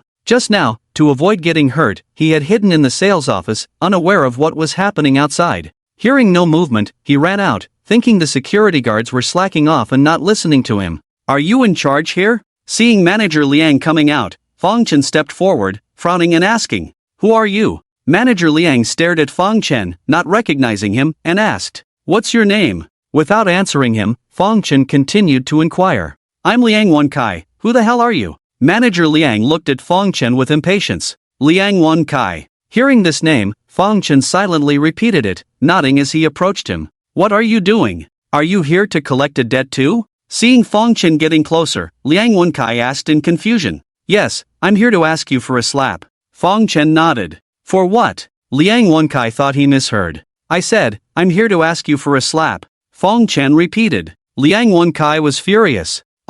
Smack! He was about to burst out cursing, but unexpectedly Fang Chen suddenly reached out and slapped him in the face. Liang Wenkai only felt a gust of cold wind by his ear, then everything went black before his eyes. His left cheek felt like it had been hit by a baseball bat, a sharp pain shot through his face, and his 180-pound body uncontrollably spiraled in midair for a full 360 degrees before crashing hard onto the ground. Whoa! Out of the blue, Fang Chen slapped Liang Wenkai, knocking him down to the ground. This scene startled everyone present, their eyes wide with shock, especially Tang Wenyu, whose face turned pale. "Fang Chen, what are you doing?" Stepping forward, he pulled Fang Chen over, looking at him with a panicked expression. Although he also wanted to hit Fat Liang, after all, Fat Liang was the manager of a real estate company. How could he just hit him as he pleased? Although he was not entirely clear, he had vaguely heard that this real estate company was a subsidiary of the Liang Group. What was the Liang Group? To the native residents of Jinling, the Liang Group was like a half-deity. Even if he was just a manager of a subsidiary, he was not someone they could afford to offend. Moreover, they still had construction funds in their hands. What if he got angry and refused to release the funds? He also slapped you. You can't just take it lying down, right? Looking at Tang Wenyu's panicked expression and the 5 bright red palm prints on the left side of his face, Fang Chen said coldly. Tang Wenyu was not only Fang Chen's loyal friend but also his elder brother. At least that's how he had always seen himself before. When Fang Chen was in junior high school, he was short and thin, often bullied at school, and Tang Wenyu had always helped him. Anyone who dared to bully Fang Chen would have to deal with Tang Wenyu, who would fight them as if he didn't even recognize their mothers. Throughout their years of schooling, he had always had Fang Chen's back. As a result, their relationship was very good, and Fang Chen had always felt grateful to him. Now, seeing Tang Wenyu being taken advantage of, he couldn't bear it. Seeing the stern look in Fang Chen's eyes and hearing his words, Tang Wenyu was taken aback. In his impression, although Fang Chen was not timid, he would never be so bold. The principle of an eye for an eye that he had advocated in the past was something Fang Chen had always refused to accept. How come now? It's just a slap, nothing serious. Tang Wenyu smiled, looking relaxed. Seeing Tang Wenyu's swollen face on one side, as if he hadn't been hit at all, Fang Chen was also surprised. When Tang Wenyu was in junior high school, he was already tall and strong. At that time, he was unbeatable in fights at school, fearless and daring, a true troublemaker. In the past, if someone hit him, he would hit back tenfold. How come now he seemed to have mellowed out? Damn it! Liang Wenkai felt as if he had been struck with a big stick, his head spinning. He lay on the ground for a while before finally mustering the strength to stand up, cursing and struggling. You little brat, dare to hit me, come on, beat the hell out of him for me. He shook his head a few times, finally managing to see where Fang Chen was, pointing at Fang Chen and shouting angrily at the security guard behind him. However, none of the security guards stepped forward because they had witnessed Fang Chen's strength earlier. He could easily throw a person weighing over 100 pounds with just one hand, and the brother who had been thrown was still lying on the ground, clearly not lightly injured. They were paid to eat, fighting was beyond their job description, and no one was willing to risk their lives. What's the meaning of this? Are you all useless? My words mean nothing to you anymore. Liang Wenkai was furious when he saw the security guard standing still. Seeing Liang Wenkai getting really angry, Tang Wenyu couldn't care less about the project funds at the moment and hurriedly stepped forward. Manager Liang, I'm really sorry. My brother got a bit impulsive. Regardless of the situation, please let him off the hook. I'll make it up to you. Tang Wenyu and Fang Chen had a good relationship. When he used to be the underworld king, he always had Fang Chen's back. Even though he wasn't the underworld king anymore, he still didn't want Fang Chen to be resented or get into trouble because of him. Liang Wenkai was furious. When he saw Tang Wenyu approaching, he was about to vent his anger on him. He's your brother? You! He cursed and raised his hand to hit Tang Wenyu, but Fang Chen intervened with a kick. Bang! A muffled sound, and Liang Wenkai's body flew out again. Fang Chen! Tang Wenyu was horrified. Fang Chen had already slapped Liang Wenkai, which was reckless, and now kicking him was beyond reckless. Now, even he didn't know how this would end. He exclaimed, looking at Fang Chen, a mix of anger and urgency. He couldn't understand how the boy who used to be so low-key and cautious was now so impulsive, almost reckless.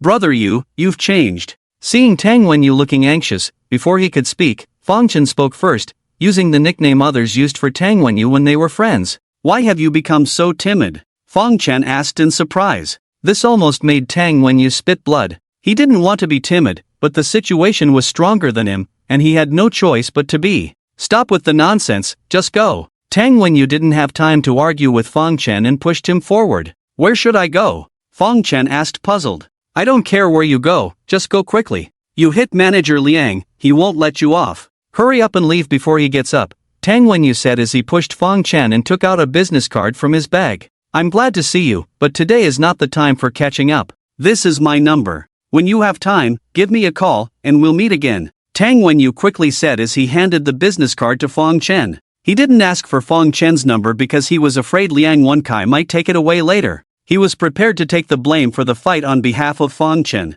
Although Fang Chen and Tang Wenyu hadn't seen each other for many years, based on their past relationship, how could Fang Chen not know what Tang Wenyu wanted to do? He was speechless, patted Tang Wenyu's shoulder, and instead of leaving, he pointed at Liang Wenkai on the ground. How much does he owe you? Why are you asking that? Just leave. Tang Wenyu looked at Fang Chen in confusion. Seeing signs of Liang Wenkai trying to get up, he urged him. If he doesn't pay you the project funds, how can I leave? I'm still waiting for you to treat me to a meal, Fang Chen said with a smile. You can treat me to a meal anytime. Do you really need this one? Tang Wenyu glared at Fang Chen. Seeing that Fang Chen still didn't leave, he had to say, Fang Chen, I don't know how you become so bold over the years, but this guy, you can't mess with him. This company is backed by the Liang Group. Although he's just a manager, I heard he has some family ties with the Liang family. If he wants to deal with you, it will be troublesome. How troublesome? Fong Chen asked. You. Seeing Fong Chen looking fearless and asking such a foolish question, Tang Wenyu felt speechless and didn't know what to say for a while. Kid, just wait. I'll make a call right now and get someone to deal with you. Fong Chen's kick made Liang Wensai's stomach churn, and after struggling to get up from the ground, he learned his lesson this time and kept his distance. While yelling at Fong Chen, he took out his phone, not knowing who to call, threatening to kill Fong Chen. Tang Wenyu frowned in fear, but Fong Chen remained calm, glancing at a curry nan speeding down the street. A smile played on his lips, completely disregarding Liang Wensai's threats. The curry nan drove straight to the sales office, parked, and a young man came down from it, accompanied by a man and a woman. Liang Xiao. Liang Wenkai, not sure if his call had gone through, was overjoyed to see the young man getting out of the car and ran towards him excitedly, forgetting about the phone in his hand. The young man was none other than Liang Tianlei. Liang Tianlei was watching the news at home when he suddenly received a message from Fong Chen, informing him that their construction company owed project funds. His mood, which had been particularly joyful upon hearing about the further sanctions against the Da Di group, turned sour upon seeing Fong Chen's message. He immediately rushed over with 2 assistants, wanting to find out who dared to withhold project funds and tarnish the Liang family's reputation. As soon as they got out of the car, before Liang Tianlei could ask Fong Chen anything, a dirty and chubby man rushed towards him. Liang Xiao, you finally came. You have to help me. Someone hit me. It's him, he said, pointing at Fong Chen. He even brought a group of people to cause trouble at our company's entrance. Liang Xiao, they are disrespecting our Liang group. Liang Wenkai had only intended to call his superior to see if they could send someone to resolve the issue. He never expected that his superior's call wouldn't go through, and Liang Tianlei would show up instead. Liang Tianlei was the young master of the Liang group and rarely interfered in subsidiary matters. Due to his limited knowledge, he was easy to deceive. As long as he could deceive him and get him to help, there should be no problem. With this in mind, Liang Wenkai suddenly felt more confident. After venting his grievances to Liang Tianlei, he pointed at Fong Chen and said, "Kid, do you know who this person in front of you is? He is Liang Daxiao, the young master of our Liang group. If you dare to cause trouble here with your people, I'll make sure you regret it." Upon hearing Liang Wensai's words and realizing that the newcomer was actually the young master of the Liang group, Tang Wenyu turned pale. The young master of the Liang group, a figure usually seen only on TV, was now personally handling the matter here, indicating how seriously he took it. Today's incident might not end well. Looking at Fong Chen's expressionless face, seemingly unaware of the trouble he had caused, Tang Wenyu gritted his teeth and stepped forward, saying, "Young Master Liang, I'm the one who came to settle the score today, not him. This has nothing to do with him. If you want to arrest someone, arrest me." After years of not seeing each other, Tang Wenyu remained as loyal as ever. Hearing his words, Fong Chen couldn't help but chuckle. Liang Tianlei glanced curiously at Tang Wenyu, unsure of his relationship with Fong Chen. Just him? He furrowed his brows, pointing at Liang Wenkai in front of him. This question was directed at Fong Chen. Just him, Fong Chen nodded. "Who are you?" After nodding, Liang Tianlei turned his gaze back to Liang Wenkai and asked. Liang Wenkai was curious how the reclusive young master, whom he had barely met a few times, ended up talking to Fong Chen. But he dared not remain silent in the face of the question, so he smiled obsequiously and said, "I'm Liang Wenkai, the manager here." Liang Wenkai? Which branch? With the surname Liang, Liang Tianlei had to ask a few more questions. Upon hearing Liang Tianlei's question, Liang Wenkai thought he was going to discuss their family relationship. He was delighted and cleared his throat, eagerly saying, "Liang Xiao, speaking of my branch, it's a long story. I am the child of the second son of your 7th uncle's great-grandson. My grandfather once held you in his arms. In terms of relationship, you should call me uncle. He. Liang Wenkai seemed a bit embarrassed as he spoke, scratching his head with a smile. However, without a word, Liang Tianlei swiftly slapped him across the face, saying, "Get lost. With all this messy relationship, you, looking like a mess, still want to be my uncle?" Liang Tianlei's initial inquiry about Liang Wensai's lineage was not to discuss their relationship but to determine if he had any connections with important figures in the group. If so, he wouldn't act too harshly, considering the dignity of those uncles and elders. However, after Liang Wensai's explanation, he realized that this person had no relation to the key figures in the group. The Liang family group was founded by his grandfather, with no significant ties to his great-grandfather, let alone ancestors. The audacity of this man wanting to be his uncle irked him, as he was not one to tolerate such presumptions. Liang Wenkai was waiting for Liang Tianlei to address him as uncle when the slap woke him up completely. Before he could explain, Liang Tianlei didn't give him the chance, proceeding to ask, the construction funds for Phase 2 of Jinsho Villa were released at the end of last year, but the workers still haven't received their payment. Where did the money go? Liang Tianlei usually didn't inquire about subsidiary matters, but today Fang Chen personally called him, making it unavoidable. During the ride, he learned that the construction funds had been dispersed. Feeling the burning pain on his face, Liang Wenkai regretted taking advantage of Liang Tianlei. Suddenly, hearing Liang Tianlei mention this matter, he was stunned. He stared at Liang Tianlei in bewilderment, not understanding how the young master knew about this trivial issue. The workers' funds were just a few million, an amount Liang Tianlei wouldn't care about, considering he spent more on a car. Young Master Liang, I. Liang Wenkai swallowed hard, unable to articulate a coherent response. Liang Tianlei couldn't be bothered to argue with him, such minor roles shouldn't be his concern. He turned to his assistant and instructed, call the police in Jinling City and have them investigate where this bastard has taken the company's money. Yes, young master, the assistant replied, quickly dialing the police station. To prevent Liang Wenkai from escaping, he instructed a few security guards to surround him. Witnessing this scene, Liang Wenkai turned pale, his lips moving but no sound coming out. After swaying for a moment, he despondently sat on the ground, unable to comprehend why his own relative, Liang Tianlei, wouldn't help him. Liang Tianlei's appearance made Tang Wenyu so frightened that he wanted to run away with Fang Chen. However, after witnessing Liang Tianlei's actions, he was stunned, realizing that this man didn't seem to be there to deal with them. I apologize for the inconvenience, Liang Tianlei said, sealing Liang Wencai's fate with those words before approaching Fang Chen with an apologetic smile on his face. Initially finding it odd that Liang Tianlei was talking to Fang Chen, Tang Wenyu immediately understood upon hearing those words. It turned out that Fang Chen actually knew this young Master Liang, which surprised him even more. Having been neighbors with Fang Chen for several years, Tang Wenyu knew that with Fang Chen's background, he wouldn't have contact with such prominent figures. Therefore, he was astonished at how Fang Chen was connected to Liang Tianlei. This is Tang Wenyu, the contractor owed money for the project. Fang Chen pointed to Tang Wenyu beside him, introducing him to Liang Tianlei.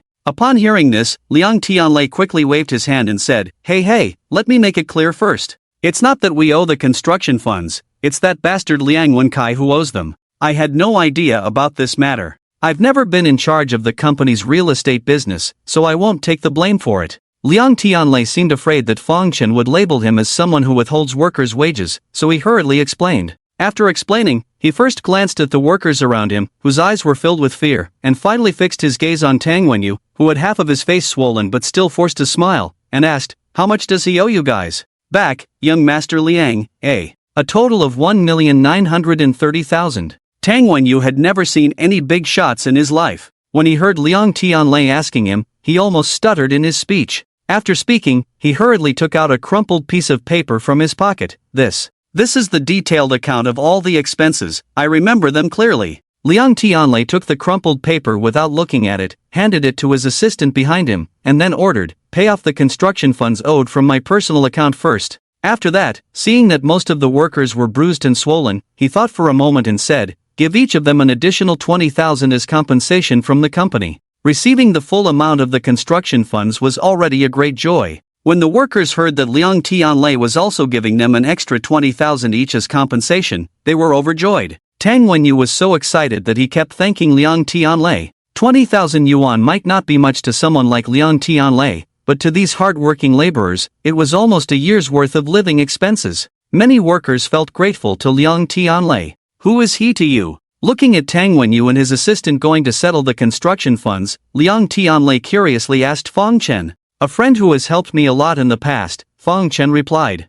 I didn't expect you to have such a wide circle of friends. It seems like everyone is your friend everywhere, Liang Tianlei said, recalling the girl he met at the restaurant last night with some curiosity. They are all just unfortunate people. I happened to meet them while looking to buy a house. If it were in another place, I might not have met them, Fang Chen said, surprised to see Tang Wenyu here today. Not long after Tang Wenyu moved, they also moved. They had lost contact for a long time, and now meeting again, besides surprise, there was more joy in Fang Chen's heart. Hearing Fang Chen say that his friends were all unfortunate people, Liang Tianlei looked puzzled. I've always wondered, with your abilities, you should have made a name for yourself in Jinling long ago. How could you endure so many years of hardship? Hearing this, Fang Chen almost rolled his eyes at him. He swore that he didn't want to stand out early, but what could he do? He had only gained the ability to see through things last month, but of course, he couldn't say that. He gave Liang Tianlei a profound look and said in a deep tone, Zhuge Liang was known as the Sleeping Dragon and lived in a thatched cottage for so long.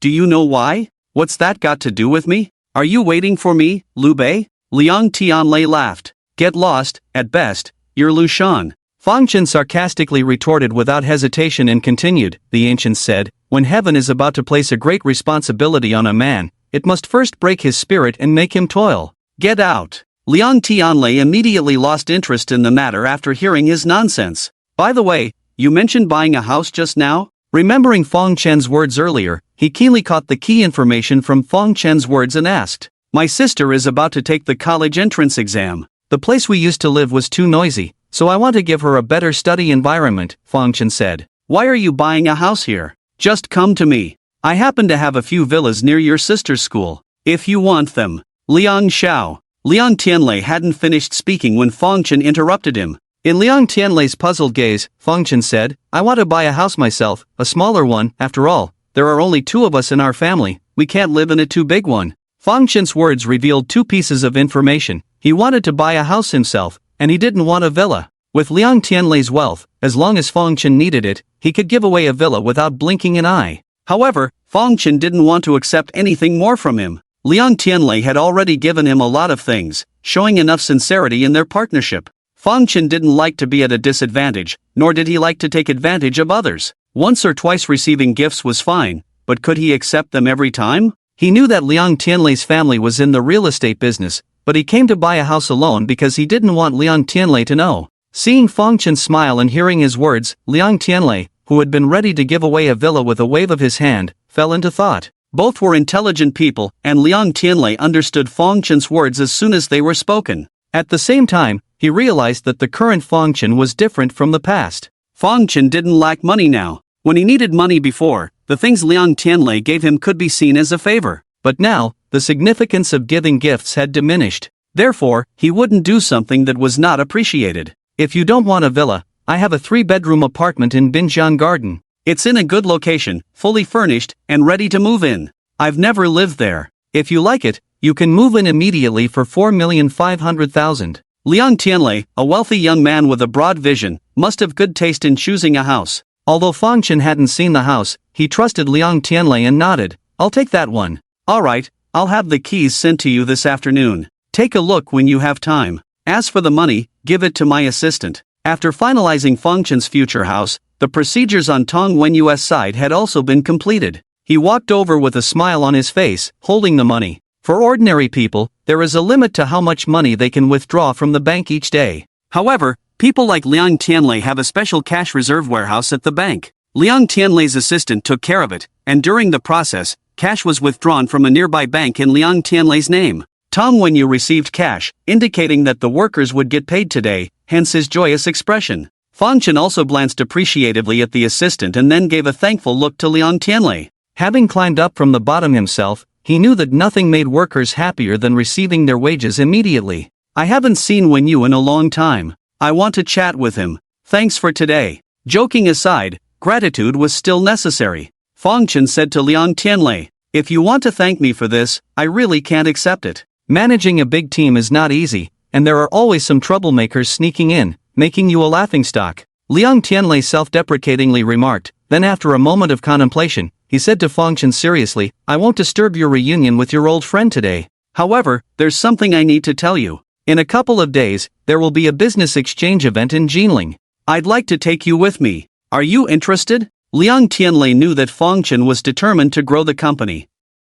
To expand a company, one must build connections, hence his proposal. Sure, let me know when the time comes. Without much thought, Fang Chen agreed to the invitation. After bidding farewell to Liang Tianlei, the latter drove away, while Fang Chen, Tang Wenyu, and a group of workers went to a nearby restaurant as it was almost noon. Fang Chen, I can't believe how successful you've become in just a few years. You even know someone like Liang Daxiao. Sitting at the dining table, Tang Wenyu still found the recent events somewhat surreal. Looking at his old friend in front of him, he felt a mix of familiarity and strangeness in his heart. Meeting by chance, it's all about luck. Regarding his acquaintance with Liang Tianlei, Fang Chen didn't say much. Instead, he inquired about Tang Wenyu's experiences. He remembered Tang when you dropped out of junior high and started selling odds and ends on the street stalls. Due to his tall stature and fierce appearance, coupled with a group of idle friends, it didn't take long for him to form a small gang. He had gained some reputation in the area where he often set up his stall. At that time, Fang Chen thought he was heading towards becoming a big brother in society, but now it seemed completely different. His eyes were no longer as sharp as before, instead, humility shone through in his demeanor. Even his fierce appearance was constantly masked by a smile. As Fang Chen spoke of the past, Tang Wenyu's expression turned somewhat awkward. He chuckled, "I was young and ignorant back then, what was I thinking? I've long moved on, now I just take on small construction projects." As if to conceal his embarrassment, Tang Wenyu poured a glass of water for Fang Chen while speaking. This gesture made Fang Chen notice that Tang Wenyu was missing a pinky finger on his right hand. Fang Chen looked puzzled. What happened? Seeing Fang Chen's attention, Tang Wenyu quickly withdrew his hand and smiled. "Oh, it was an old injury, it's been a long time." Upon hearing Tang Wenyu's explanation, Fang Chen didn't dwell on it much, knowing that accidents were inevitable in his current job at the construction site. Fang Chen then inquired about Tang Wenyu's current life situation. "It's alright, managing to get by day. People like us, without degrees or education, having a few brothers willing to work with us is already a stroke of luck. The money we earn is just enough." Although Tang Wenyu spoke lightly, Fang Chen noticed the thick calluses on his hands, indicating that the money wasn't easily earned. As they conversed, Tang Wenyu asked about Fang Chen's life, learning about his mother's passing and his expulsion from school due to false accusations, which filled him with indignation. "It's all in the past, no need to dwell on it. How is Aunt Zhang doing?" Aunt Zhang was Tang Wenyu's mother. After Tang Wenyu's father passed away from cancer, leaving them as a single-parent family, their relationship with Fang Chen's family was good due to similar circumstances and being neighbors. However, after Tang Wenyu's father's death, his mother's mental health deteriorated, requiring constant care. This led Tang Wenyu to stop his education after junior high to look after her. "It's not easy. Sometimes she's clear-headed, sometimes confused. I used to take care of her when I had time, but after starting work at the construction site, I couldn't manage, so I had to admit her to a mental hospital." Tang Wenyu sounded helpless. Understanding Tang Wenyu's struggles, Fang Chen didn't say much, only offering, "Whenever you're free, I'll accompany you to see her." "Great, she'll be delighted to see you." As they chatted, they soon finished their meal. Having reunited after a long time, Fang Chen actually wanted to chat more with Tang Wenyu, but seeing the workers eagerly waiting for Tang Wenyu to distribute their wages after the meal, he didn't want to delay him. "It's not convenient today, let's meet up in a few days when we're both free." Fang Chen and Tang Wenyu exchanged numbers, settled the bill, and Fang Chen left. "Brother your friend seems quite capable and close to you. Why didn't you keep him around longer? He can even converse with young Master Liang. If we ask for his help, we could easily get projects from the Liang group in the future, right?" A young worker approached Tang Wenyu after Fang Chen left. However, his words only earned him a disdainful look from Tang Wenyu. "You're too nosy. He's involved in big business deals all day long, who knows how busy he is. How could he bother with small projects worth a few million?" Tang Wenyu scolded the young man with a single sentence and then drank his chicken soup. In fact, he had wanted to ask Fang Chen for help just now. His team was relatively small, and the project was not easy to handle. If Fang Chen was willing to help, the situation would be much better. However, when the words reached his lips, he felt too embarrassed to say them. After all, he didn't know what Fang Chen was currently working on, nor did he know the exact extent of his relationship with Liang Tianlei. It had been a long time since they last met, and asking for help as soon as they met would make him lose face. If Fang Chen had the ability to help him, it would be fine, but if he didn't, it would put him in a difficult position. Thinking about all this, Tang Wenyu decided not to say anything at all. Fang Chen was not aware of Tang Wenyu's thoughts. Although Fang had helped him a lot in the past, he was not living well now. Fang should have lent him a hand, but he left without saying anything.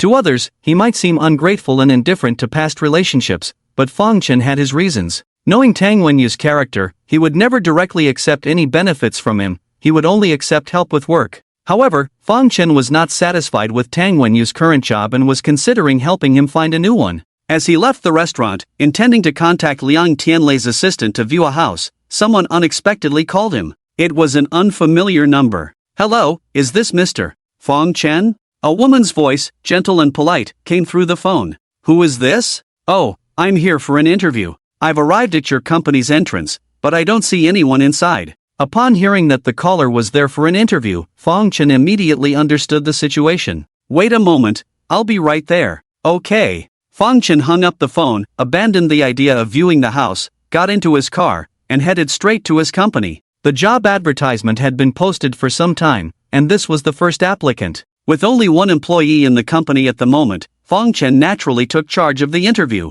Moreover, as one of the first employees to join the company, Fang Chen had already decided to be very selective. About 10 minutes later, Fang Chen arrived at the store's entrance. After parking his car, he saw a woman with long wavy hair and dressed in a light blue suit standing in front of his company. Although she had her back to him, Fang Chen somehow felt a sense of familiarity from her figure. "Hello, I'm Fang Chen." As he approached, the woman turned around with a smile and said, "Hello, I am you?" She looked at Fang Chen in surprise. Fang Chen was prepared to shake hands with her, but after seeing her face clearly, he was stunned. He had just thought she looked familiar. Wasn't she the female boss of the clothing store where he and Yen Xiaorui had bought clothes recently? He was also surprised. "Why are you here? Please, have a seat." Opening the door, Fang Chen led Su Manting to the meeting room. Although the company was not fully set up, some basic things were in place. "Aren't you running a clothing store, Ms. Su? Why the change of industry?" He handed Su Manting a glass of water and asked curiously.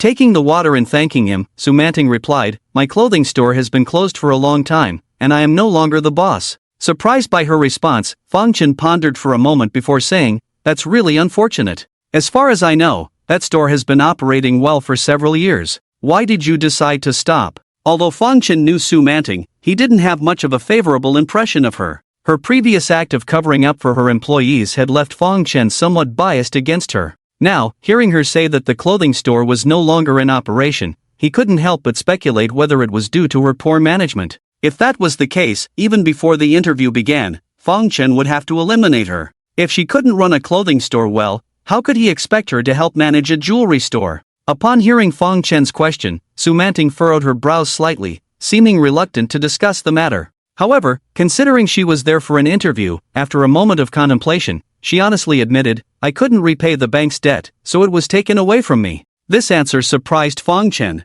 This woman didn't look very old, probably in her 30s at most. How could she be in debt to the bank at such a young age? Having even lost her shop, it was clearly not a small amount of money. This piqued Fang Chen's curiosity. "I wonder what industry Ms. Su worked in before?" he asked. "This is my resume, which includes my work experience." Su Manting handed over the documents. After taking them, Fang Chen opened the file and, with just one glance, he was stunned. A Ph.D. in business administration from the University of Cambridge? Su Manting's demeanor clearly showed she had received a higher education, which Fang Chen had expected to some extent. However, he never imagined her educational background would be this high, a Ph.D. This already surprised Fang Chen, but what shocked him even more was when he quickly scanned through her qualifications, skills, and various dazzling certificates and fixed his gaze on her work experience. "Vice President of Su Corporation?"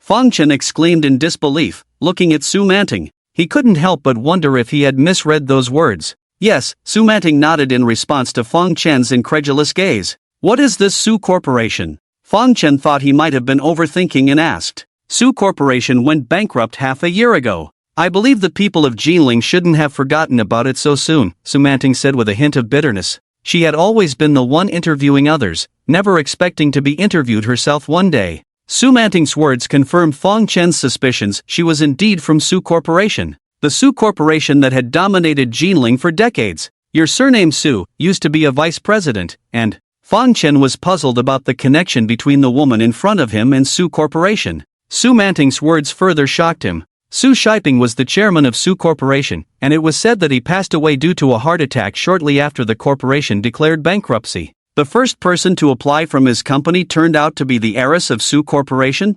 Ms. Su, are you joking with me? Fang Chen still found it hard to believe. "If you had seen the news of Su Corporation's bankruptcy 6 months ago, you wouldn't doubt my identity." Su Shiping fell seriously ill, and as Su Corporation was on the brink of collapse, all affairs were handled by Su Manting, her presence visible in the media. However, Fang Chen had just been expelled from school 6 months ago and was in a low point in his life, so he hadn't had the time to follow the news and hadn't seen her. But since Su Manting dared to say so, Fang Chen no longer doubted her. However, he still had many questions. "Since you were the vice president of Su Corporation, why did you become a clothing store owner before?" "I personally like fashion, so when I was working at Su Corporation, I casually opened 2 clothing stores. After the corporation went bankrupt, I had nowhere to go, so I temporarily managed the clothing store. Later, the clothing store was taken away from me, so I came out to find a job. After hearing her explanation, Fong Chen understood. With your education and work experience, even if you applied to those listed companies, you should have no problem. Why did you think of coming to my small store? Su Manting's education and work experience are top-notch, and she comes from a prestigious background. In Fong Chen's opinion, if she were to interview at any company, her chances of passing would be over 90%. Big companies could offer her many benefits, so it didn't make sense for her to interview at his newly established small company. Upon hearing Fong Chen's question, Su Manting smiled lightly, with a hint of helplessness mixed in her smile, but mostly there was sarcasm. When the Su Group was thriving, many companies wanted to collaborate with them. The leaders of those companies treated her with utmost respect, almost kissing up to her. But after the Su Group went bankrupt, everyone avoided her like the plague. Before coming here, she had interviewed at many big companies, but none of their leaders were willing to accept her. They all sent a few lackeys to dismiss her. The downfall of the Su Group was not accidental, someone set them up. The person who set them up was someone even the entire business community of Jinling dared not offend, so naturally, no one dared to accept her.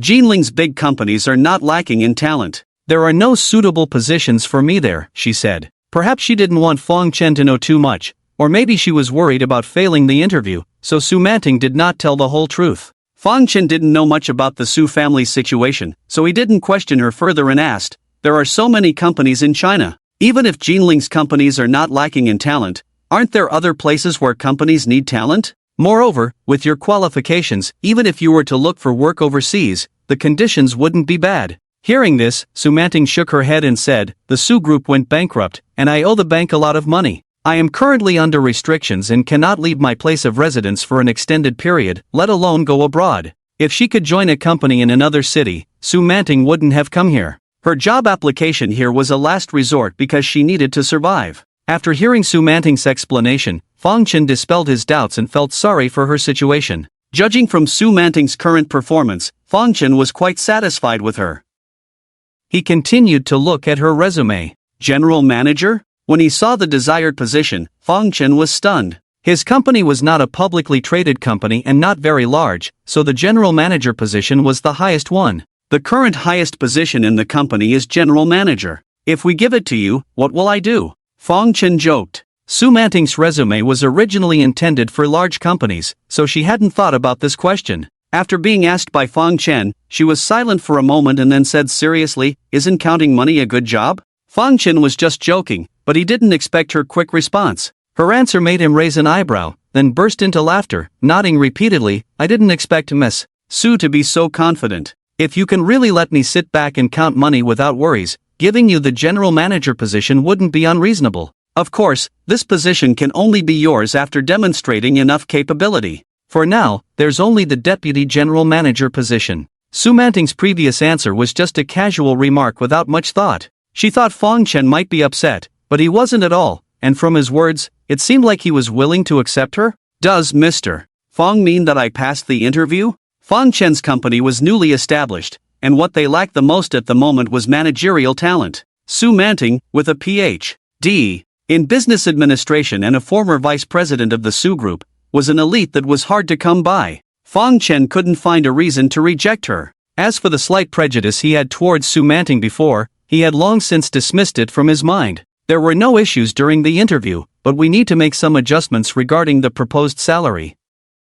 Su Manting's intended salary was a monthly salary of 300,000 yuan plus 1% of the company's shares. This price might not be much in a large enterprise, but for Fong Chen's newly established company, it was somewhat hard to accept. After all, she had just joined the company. 100,000 yuan per month, Fong Chen said. "As someone who has just joined the company, I haven't seen your abilities yet, so it's impossible to offer you such a high salary." 100,000 a month was already quite high in Fong Chen's view. However, Su Manting was not satisfied. "I have to repay the bank 200,000 every month." This statement caught Fong Chen off guard, realizing that she was still in debt. It was indeed awkward that even 100,000 a month couldn't cover her monthly debts. After some thought, he proposed, "How about 25,000 a month without shares?" Although the salary was increased, the shares were removed. Su Manting was about to negotiate further when Fong Chen added, "I'll give you a 6-month probation period. If you perform well during this time, after 6 months, I will meet all your previous conditions. Although Fang Chen was not short of money at the moment, he didn't want to be taken advantage of. Manting had an impressive resume, but a good resume couldn't fully demonstrate one's abilities. Therefore, he decided to give her a 6-month probation period. Having been in leadership positions before, Manting understood Fang Chen's concerns. Upon hearing Fang Chen's promise, she, who had extreme confidence in her abilities, didn't say much more. Alright, let's set it at 6 months. Seeing Manting agree, Fang Chen smiled satisfactorily, stood up, and extended his hand. Welcome to join Yui Company. The company was not fully set up yet, and the official opening hours were not determined. Currently, the top priority for the company was to recruit employees. Originally, this task was Fang Chen's responsibility, but now that he had a subordinate, he naturally delegated this task to Manting. Manting was very willing to take on the role of an employee without hesitation, leaving Fang Chen completely free. After leaving the company, he went to see a house, a 3-bedroom, 2-living-room, 120 square meter house in an excellent location, fully furnished. Instead of delaying, Fang Chen decided to move on the same day. The moving was assisted by Liang Tianlei's assistant, named Zhang Yu, who was of similar age to Liang Tianlei and very capable. After chatting with him for an afternoon, Fang Chen's relationship with him improved significantly. Learning that Zhang Yu had a wide network and access to a lot of information, Fang Chen entrusted him with another task. He asked him to buy a bar on his behalf. It was no wonder that this ordinary-looking person was highly valued by Liang Tianlei and considered indispensable. His abilities were indeed remarkable. Fang Chen gave him a task in the afternoon, and by that evening, there was news that a bar had been found and could be acquired within 2 days. In the evening, Fang Chen picked up Yan Xiaorui and brought her to the new home. They had a big meal together to celebrate the joy of moving. In the following days, while waiting for the company to be fully set up for opening, Fang Chen scoured the market for raw stones at low prices and made a good profit in just 2 days. This car is really nice, worth several million, right? Sitting in Fang Chen's car, Tang Wenyu admired the interior and asked. The two had agreed to visit Tang Wenyu's mother together today, with Fang Chen driving. I don't know how much it costs, it was a gift from someone, Fang Chen replied. A gift? Who could give you such an expensive thing? Tang Wenyu was very surprised. Have you met Liang Tianlei? Liang Dashou? Tang Wenyu was completely shocked and more puzzled. By the way, Fang Chen, are you very close to that Liang Dashou? He asked. It's okay, we are business partners, Fang Chen replied. Tang Wenyu had not known how good Fang Chen's relationship with Liang Tianlei was before, but upon learning that Liang Tianlei had actually given such a valuable gift to Fang Chen, he had a good idea. While envious, he also felt conflicted, wondering if he should ask Fang Chen for help. Since the last time he demanded wages with the workers, his reputation in the circle has been tarnished, and many companies are unwilling to give him any work. Even though he received payment for the project last time, he hasn't received any new work since then. He and his group of workers don't know what to do now. Fortunately, Fang Chen asked him out today, and he thought that if it was suitable, he would ask Fang Chen for help. Fang Chen,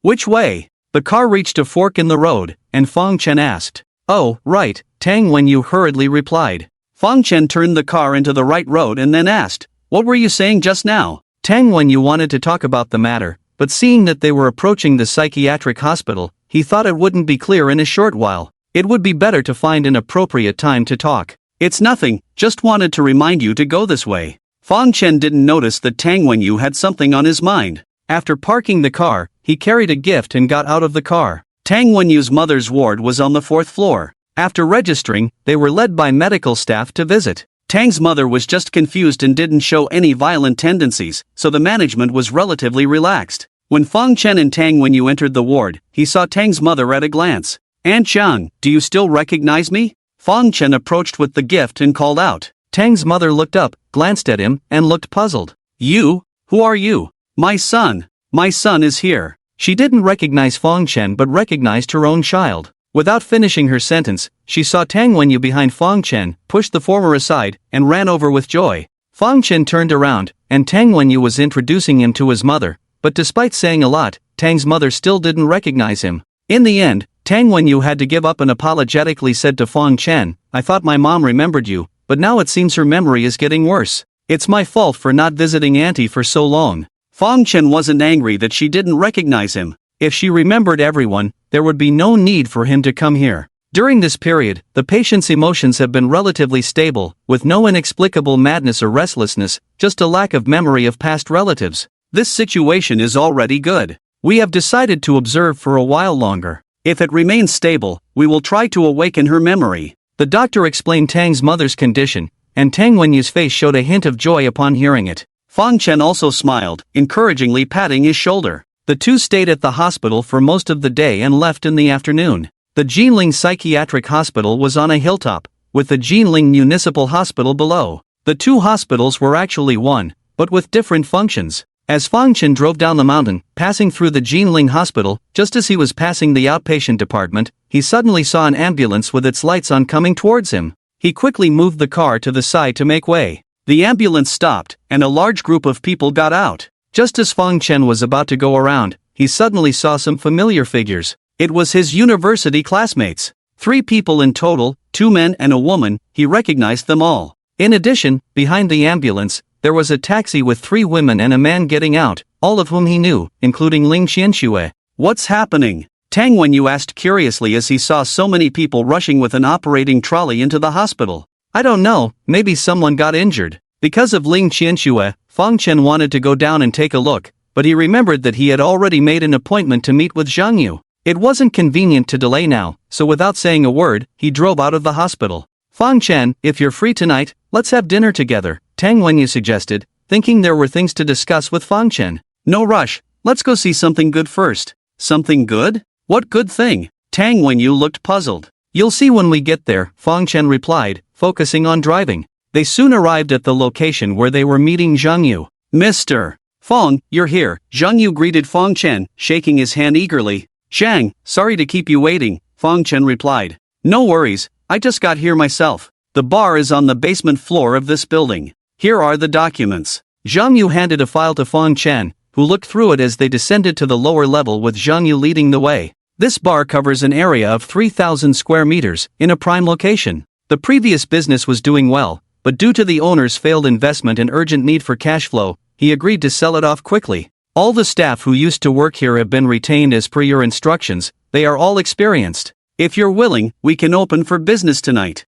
Zhang Yu showed Fang Chen around the bar, providing an overview of its basic situation. The 3,000 square meters were even larger than Fang Chen's company premises, and the price was indeed not cheap. Fang Chen had initially considered buying the place outright, but upon hearing it would cost over 200 million, he hesitated. After some calculations, he decided against it as his company would require substantial funds after its official opening. He had discussed with Liang Tianlei about going to Myanmar to purchase a batch of raw stones. With his current financial capacity, he couldn't spend freely as he wished, so he settled for buying the operating rights for 5 years for 50 million, which included everything inside: sound equipment, food, beverages, and more. Overall, he was quite satisfied. Wenyu, what do you think of this place? Fang Chen turned to ask Tang Wenyu. It's great, very good. Tang Wenyu had been assessing the place since they arrived. In response to Fang Chen's question, he nodded repeatedly. From Zhang Yu's words, he understood that the bar would belong to Fang Chen in the future.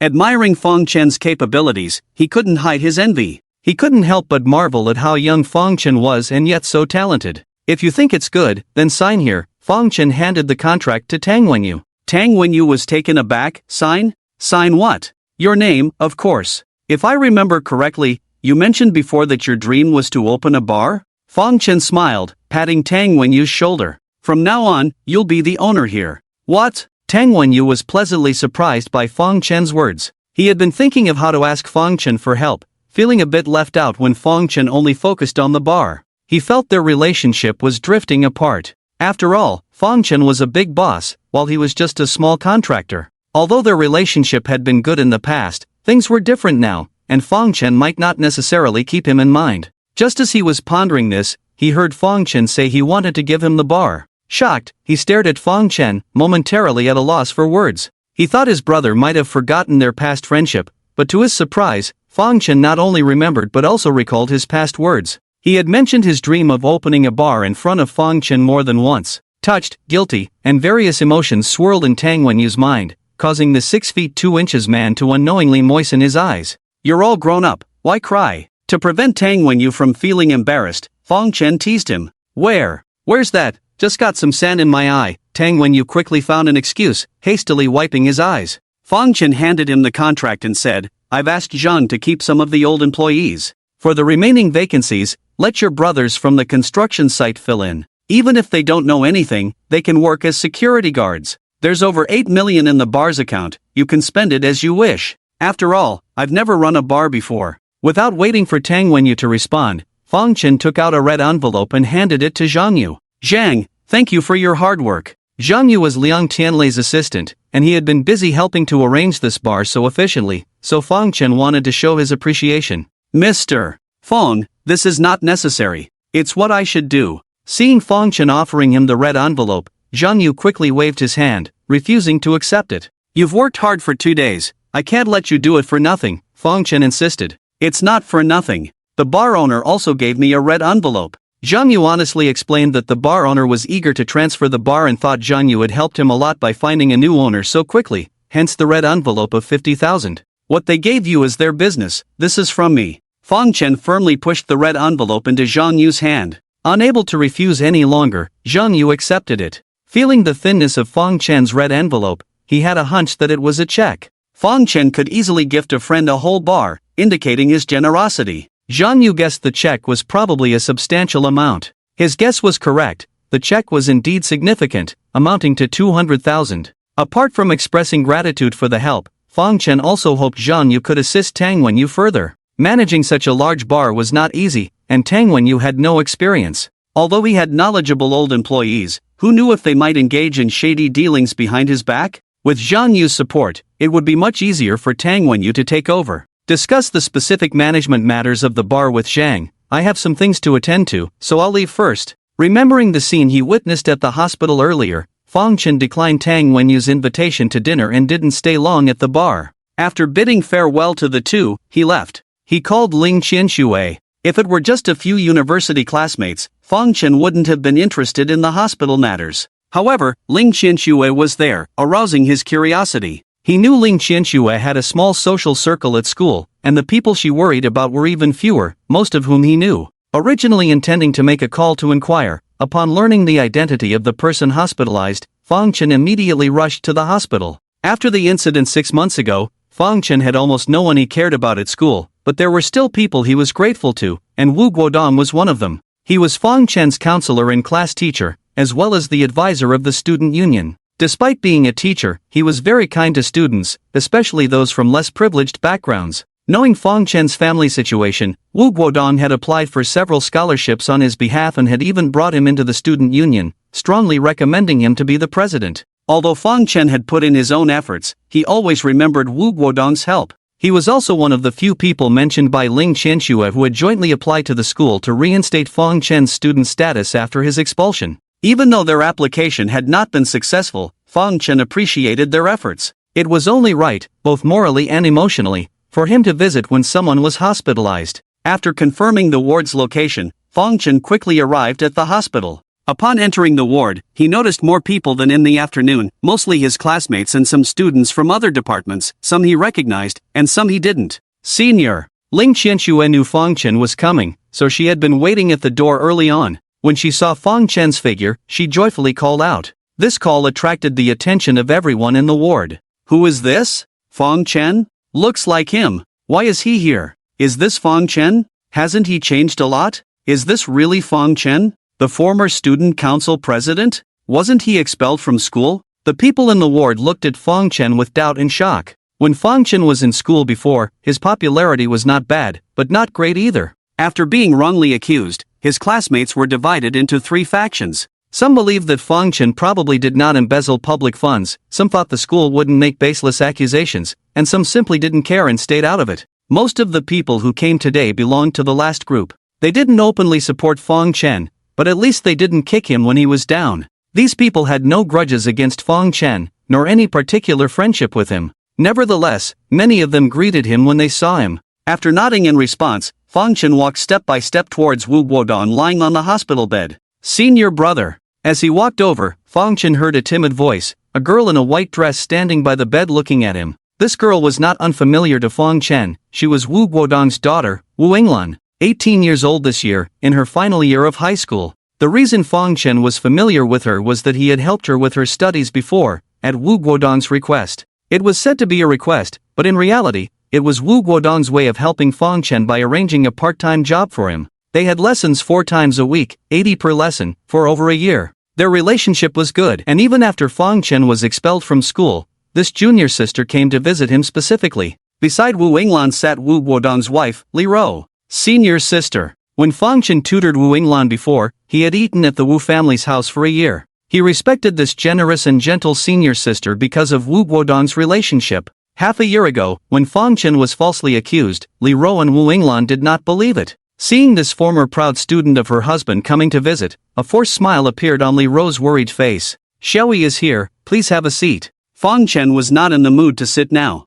Looking at Wu Guodong lying on the hospital bed, wearing a ventilator, covered in bandages, still unconscious, his brows furrowed. What happened? Since Fong Chen's body had changed, becoming much more robust than before, and having made some big deals recently, he had become wealthier, and his demeanor had changed. Just a simple question from him carried a hint of authority. Under his scrutinizing gaze, many people avoided eye contact and dared not meet his eyes. Teacher Wu was beaten by someone. Ling Qianxue often accompanied Fong Chen. Although she also noticed his changed demeanor after not seeing him for over half a month, she was not afraid even if Fong Chen was 10 times more imposing. So she recounted what had happened to Wu Guodong. Earlier that day, when Wu Guodong finished work, he saw some outsiders bullying students from his school at the school gate. He went to stop them, but when they didn't leave, Wu Guodong scolded them. Unexpectedly, shortly after they left, 6 or 7 people with sticks rushed out and beat Wu Guodong. The beating lasted for over 10 minutes, and it was only when some students from the school saw it and scared the attackers away that they realized what had happened. But it was too late. Wu Guodong had multiple fractures, was unconscious, and was eventually taken to the hospital by the students. After listening to Ling Qianxue's account, Fong Chen was furious. It was hard to imagine that someone would commit a violent act in broad daylight, utterly outrageous. Where is the assailant? Have they been caught? Not yet, the police are investigating. Ling Qianxue shook her head. Do you know who it might be? Fong Chen inquired again. Well, Ling Qianxue hesitated for a moment, seeming unsure. Before she could gather her thoughts, a male student standing behind her interjected, "We don't know who did the beating, but someone who had a conflict with Teacher Wu at the beginning is known. They say he goes by the nickname Prince, a notorious thug in Jilin with quite an unusual background. Since he's well known, it shouldn't be difficult to find him. Why hasn't the police arrested him?" Fong Chen asked curiously. The police say they can't directly link the group who did the beating to Prince, they need to investigate further, the male student said indignantly. Humph, they clearly want to protect Prince. Someone in the group angrily cursed. Fong Chen's expression darkened. He had clashed with Prince earlier, and now he had been attacked. It was obvious to everyone that this was connected to that Prince guy, yet the police hadn't made any arrests. The police need evidence in their actions. Once they investigate thoroughly, they should make arrests. Li Ro, a civil servant herself, though of low rank as just a street office director, seemed more inclined to trust the police due to her long-term exposure.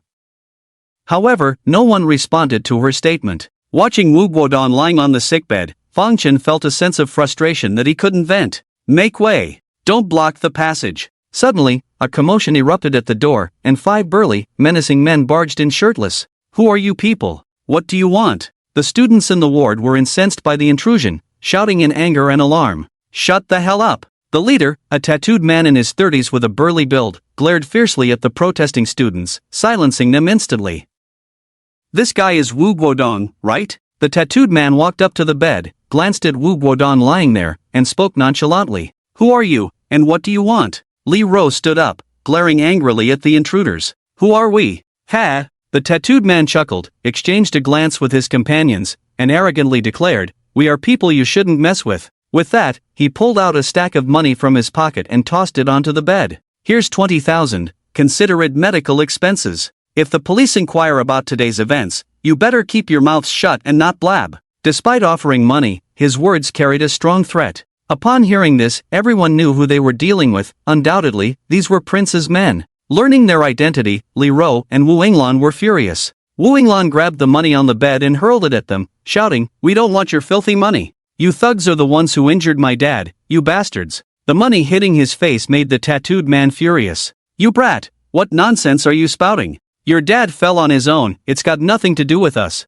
You have some nerve beating someone and then daring to come here and act tough. Ling Qianxue was also provoked by their arrogant attitude, speaking out indignantly. Nerve? Ha, brother, I have more nerve in other places, want to take a look? The tattooed man, seeing Ling Qianxue's beauty and figure, became lecherous, his face showing a shameless grin as he spouted vulgar words, reaching out to touch Ling Qianxue's cheek. But before his hand could reach her, everything went black before him. With a sharp crack, excruciating pain shot up his arm, causing him to scream, "Ah!" The arrogant attitude of the tattooed men in the ward caused dissatisfaction among many people, especially the male students. They wanted to refute these people, but seeing their fierce and numerous presence, they didn't dare to speak up, fearing being left alone in a confrontation. The male students were already hesitant, not to mention the female students, who, despite their anger, were even more afraid. It was precisely because of this that when Fang Chen suddenly took action, it startled these people. No one expected Fang Chen to act without hesitation, let alone that his actions would be so ruthless, directly breaking the opponent's arm. With a crisp sound, the bone at the shoulder of the person popped up through the skin, sending shivers down many people's spines. F***K. How dare you! The sudden attack by Fang Chen made the tattooed man scream in agony, and his brothers behind him were furious, rushing towards Fang Chen. This scene made the female students in the ward pale, except for Ling Qianxue, who remained calm with a hint of excitement in her eyes. She knew Fang Chen's skills, these people were no match for him at all. If it weren't for the many people in the ward and Wu Guodong still lying in bed, Fang Chen would have swiftly dealt with them. Even so, he only took a few seconds to knock them down. Fractures and dislocations, none of the 5 were unscathed. Fang Chen's ruthless actions left everyone in the ward feeling uneasy. Those who knew Fang Chen before could hardly believe their eyes. In their impression, Fang Chen had always been gentle and mild-tempered. How could he be so violent now? They all thought they must have been mistaken. Oh, the 5 men on the ground wailed. Shut up! Fang Chen coldly rebuked, kicking out 3 teeth of the tattooed man, shocking everyone in the room once again.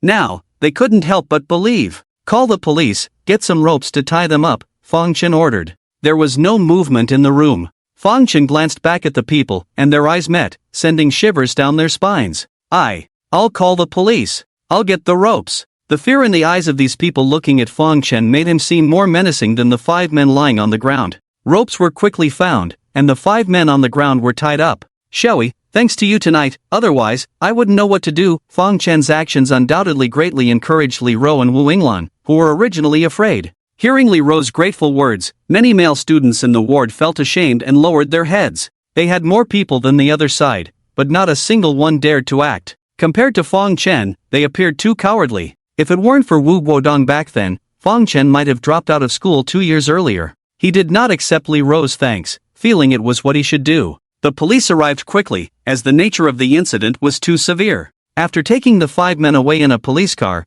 they took a brief statement from the people in the ward and left 2 police officers on duty to protect Li Ro and her daughter. Seeing that the police had everything under control, Fang Chen and the students finally left the hospital. Although Wu Guodong was seriously injured, the doctors said there was no danger to his life, and he would wake up by tomorrow at the latest. There was no need for them to stay. The school always had wealthy students, and among those who came to visit Wu Guodong today, 2 arrived by car. It was late at night, and there were fewer cars at the hospital entrance. A male student who admired Ling Qianxue hesitantly approached her. "Qianxue, would you like to ride in my car?" The boy looked quite sunny and handsome. Before Ling Qianxue could respond, she saw Fang Chen furrow his brows and say to her, "Qianxue, ride in my car." Ling Qianxue was about to refuse the other person. She wanted to go with Fang Chen. However, she didn't expect Fang Chen to have driven there. Upon hearing this, she quickly nodded. "Okay, senior." "Fang Chen has a car too?" Seeing the rejected boy leave with a desolate expression, Fang Chen's former classmates were a bit curious. They all knew Fang Chen's family situation wasn't good. In their opinion, he had only been out for half a year. Even if he was doing well, he wouldn't have bought a car so quickly, right? "I don't know, maybe it's an electric scooter." "That's possible." The group discussed curiously, their eyes fixed on Fang Chen, all wanting to see what kind of car he was driving. Then they saw Fang Chen walk up to a Mercedes in the parking lot, take out the keys, open the door, and get in directly. "Oh my god, Maybach." A boy who knew about cars was so shocked to see Fang Chen's car that he almost jumped up. The others didn't know how much a Maybach cost, but seeing it was a Mercedes, they were also quite surprised. "Is this Fang Chen's car? Oh my god, is he this rich now?" Fang Chen made tens of millions buying raw stones last time, and Ling Qianxue knew about it, so she wasn't surprised that Fang Chen would drive such an expensive car. "Get in." Parking the car in front of Ling Qianxue, he quickly opened the passenger door, and she got in. There were still 2 seats left in Fang Chen's car, but he didn't invite anyone else to join him. He drove away, leaving the others behind to sigh. I can't believe he's this rich in just half a year. Who would have thought? And I think he's changed a lot, not only more handsome than before, but his demeanor is different too. Qianxue really has good taste. Half a year ago, he was criticized by everyone, but Qianxue firmly believed in him. At that time, I thought she was silly, but now it seems she's really smart. Didn't Teacher Wu say that Fang Chen was wrongly accused 6 months ago? Ah, we should have believed him back then. If we had also believed in Fang Chen, maybe we would be in his car now. A somewhat snobbish girl said. Forget it, it's all in the past, don't dwell on it. Sitting in Fang Chen's car, Ling Qianxue was unaware of the topic those girls were discussing behind her. She was in a good mood. The police said they couldn't find evidence to convict the prince, but the people Fang Chen caught that night, weren't they the best evidence? As long as the police interrogated those people, they would definitely expose the prince, and then they could bring him to justice. It made sense for her to think this way,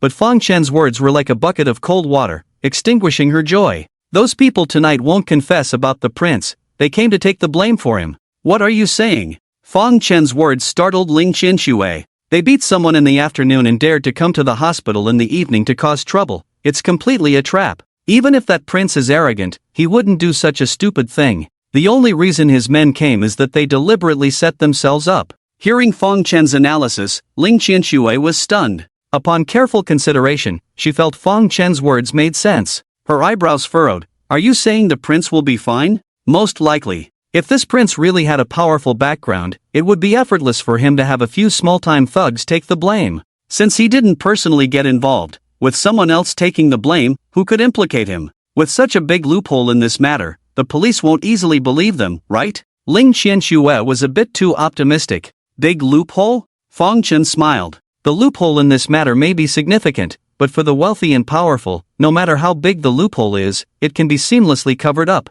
He had learned this from Zhao Buxiu a long time ago. Fang Chen originally wanted to be more practical, but seeing Ling Qianxue looking resentful, he didn't want to upset her further and just shook his head. I'm just speculating, can't say for sure, we'll know tomorrow. After dropping Ling Qianxue off at her doorstep, Fang Chen drove home alone and called Liang Tianlei on the way. Invite me for a meal? Liang Tianlei's interest seemed piqued, jokingly in response to Fang Chen's call. We can have a meal any day, I just want to ask you about something. Fang Chen said. What's the matter? You know a lot of people from all walks of life. I want you to help me find someone, nicknamed Prince. Prince? Why do you want to find him? Fang Chen's words surprised Liang Tianlei, but Fang Chen was even more surprised. You know him? Of course I do. Liang Tianlei said. Is he well connected? In Jinling, there weren't many people Liang Tianlei would remember. Of course, Li Hu's nephew. Do you think that's a big deal? As soon as Liang Tianlei spoke, Fang Chen furrowed his brow. He thought even if this person called Prince had some background, it shouldn't be too exaggerated,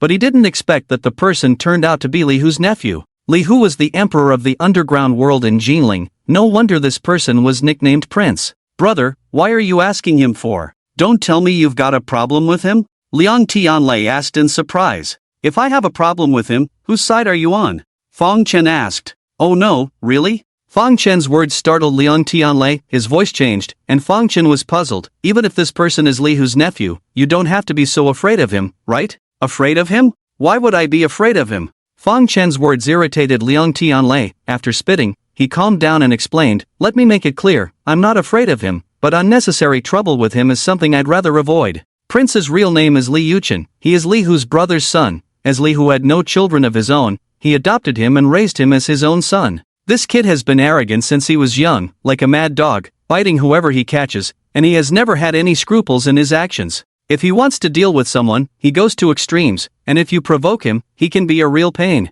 After listening to Liang Tianlei's explanation, Fang Chen had a rough idea of this person. If he's so arrogant, isn't there anyone who can control him? Although Li Hu has power, Jinling isn't just his say, right? Fang Chen continued to ask. Although this kid is arrogant, he knows his limits, knows who to mess with and who not to. He never messes with the children of officials and nobles, only bullies the common people. Those who can control him, he doesn't provoke, those he can't, he doesn't care if he provokes them, after all, someone is there to cover for him. So over the years, although he's been arrogant and domineering, he's been living a smooth life. Hearing this, Fong Chen understood even more about this person's behavior, clearly a bully who fears the strong and preys on the weak. After Liang Tianlei finished speaking, he seemed to remember something else and added, "By the way, speaking of him, there's something I have to mention. When he was just starting out, maybe Li Hu hadn't taught him how to recognize people, he once beat up Zhao Buoxiu." Oh, this topic successfully piqued Fong Chen's interest. At that time, there was a gathering of celebrities in Jinling. His car and Zhao Buoxiu's car had a minor collision at the entrance of the venue. Without a word, this kid jumped out and started smashing Zhao Buoxiu's car.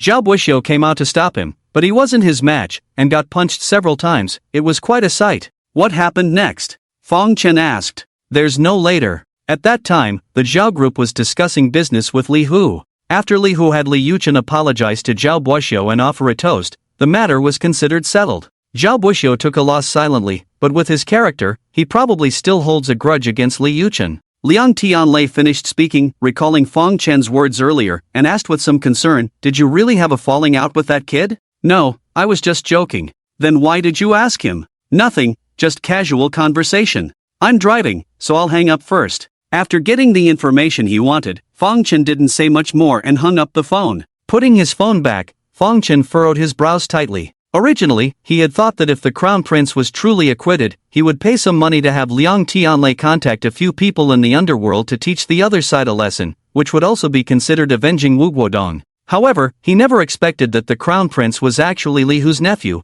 and all the thugs in Jinling were under his uncle's command. Who would dare to touch him? Even if someone dared, it would be too easy to trace back. After realizing his previous thoughts were too naive, Fong Chen felt a bit down, but he didn't dwell on it for too long. After pondering for a while, he set it aside, planning to make a decision after the police announcement the next day. Eating something casually by the roadside, Fong Chen picked up Yin Xiaorui and brought her back home. The night passed without much conversation. The next morning, the police announcement was released. It was a brief sentence: several assailants who beat others at the gate of Jinling University yesterday have all been arrested. Below that sentence were a few names, but Li Yuchen's name was not among them. It seemed Fong Chen's guess was correct. Those people last night were taking the blame. As soon as the announcement was made, Ling Qianxue called Fong Chen, saying that Wu Yinglan had been threatened on her way to school, prompting Fong Chen to rush to the hospital. Wu Yinglan was about to take the college entrance examination, and she couldn't afford to delay her studies for a day. Although she was also concerned about her father's injuries, after the doctor informed her that her father was recovering well, she went to school with peace of mind. However, no one expected that she would be threatened on her way to school, and the person threatening her claimed to be associated with the group from yesterday. They said if my dad admits to hitting first and that they were just defending themselves, if our family doesn't agree, they will take me away. Wu Yinglan's voice trembled with tears, her face still showing signs of shock. As soon as she finished speaking, Fong Chen's brows furrowed deeply. This is outrageous. These people are out of control. Wu Guodong had woken up the previous night and, upon hearing his daughter's account, became furious. Not only did these people beat him, but they also wanted to shift the blame of provocation onto him, clearly trying to absolve themselves. Mr. Wu, please calm down. Seeing Wu Guodong filled with righteous indignation, Ling Qianxue hurriedly tried to soothe his emotions, while his wife Li Ro gently patted his shoulder, urging him not to get agitated. However, she herself couldn't help but cry in grievance. They were an ordinary family who had never encountered such a situation in their half a lifetime. The husband had just been hospitalized after being beaten the previous day, and now their daughter's safety was threatened, all because he had tried to fulfill his duty as a teacher to protect his students. This was originally a good deed, but no one expected it to turn into a huge disaster. These people are so brazen. How can I calm down? I'm going to the police now. If they don't take action, I'll confront those people myself. Concerned about his daughter's safety, Wu Guodong became more agitated as he spoke, struggling to get up, startling Li Ro, Ling Qianxue, and the others. Things haven't escalated to the point where you need to confront them. Fong Chen placed a hand on Wu Guodong's shoulder, calming his anger instantly. Teacher Wu, as long as I'm here, I won't let them harm our junior sister in the slightest. Fong Chen reassured, looking at Wu Guodong's resentful expression. His tone was gentle yet carried a kind of magic that made people involuntarily believe in him. Wu Guodong was touched by Fong Chen's words, but he shook his head. Fong Chen, the incident 6 months ago, I couldn't help you then, so please don't get involved in this matter now. Fong Chen used to be his most valued student, but when that student was expelled from school, he could only watch helplessly, feeling guilty for not being able to do anything. How could he ask Fong Chen for help with his own family matters now? Moreover, the prince's power was overwhelming, and he doubted Fong Chen could stand against him, so he didn't want to trouble Fong Chen. Teacher Wu, the past is behind us. I know you did your best back then, and I will never forget your help. Please trust me with this matter, Fong Chen said calmly but with determination in his eyes. Upon hearing Fong Chen's offer to help, Li Ro hesitated and then said, let's just forget about it. Everyone was surprised by her words as she sighed. The other party's background is extraordinary.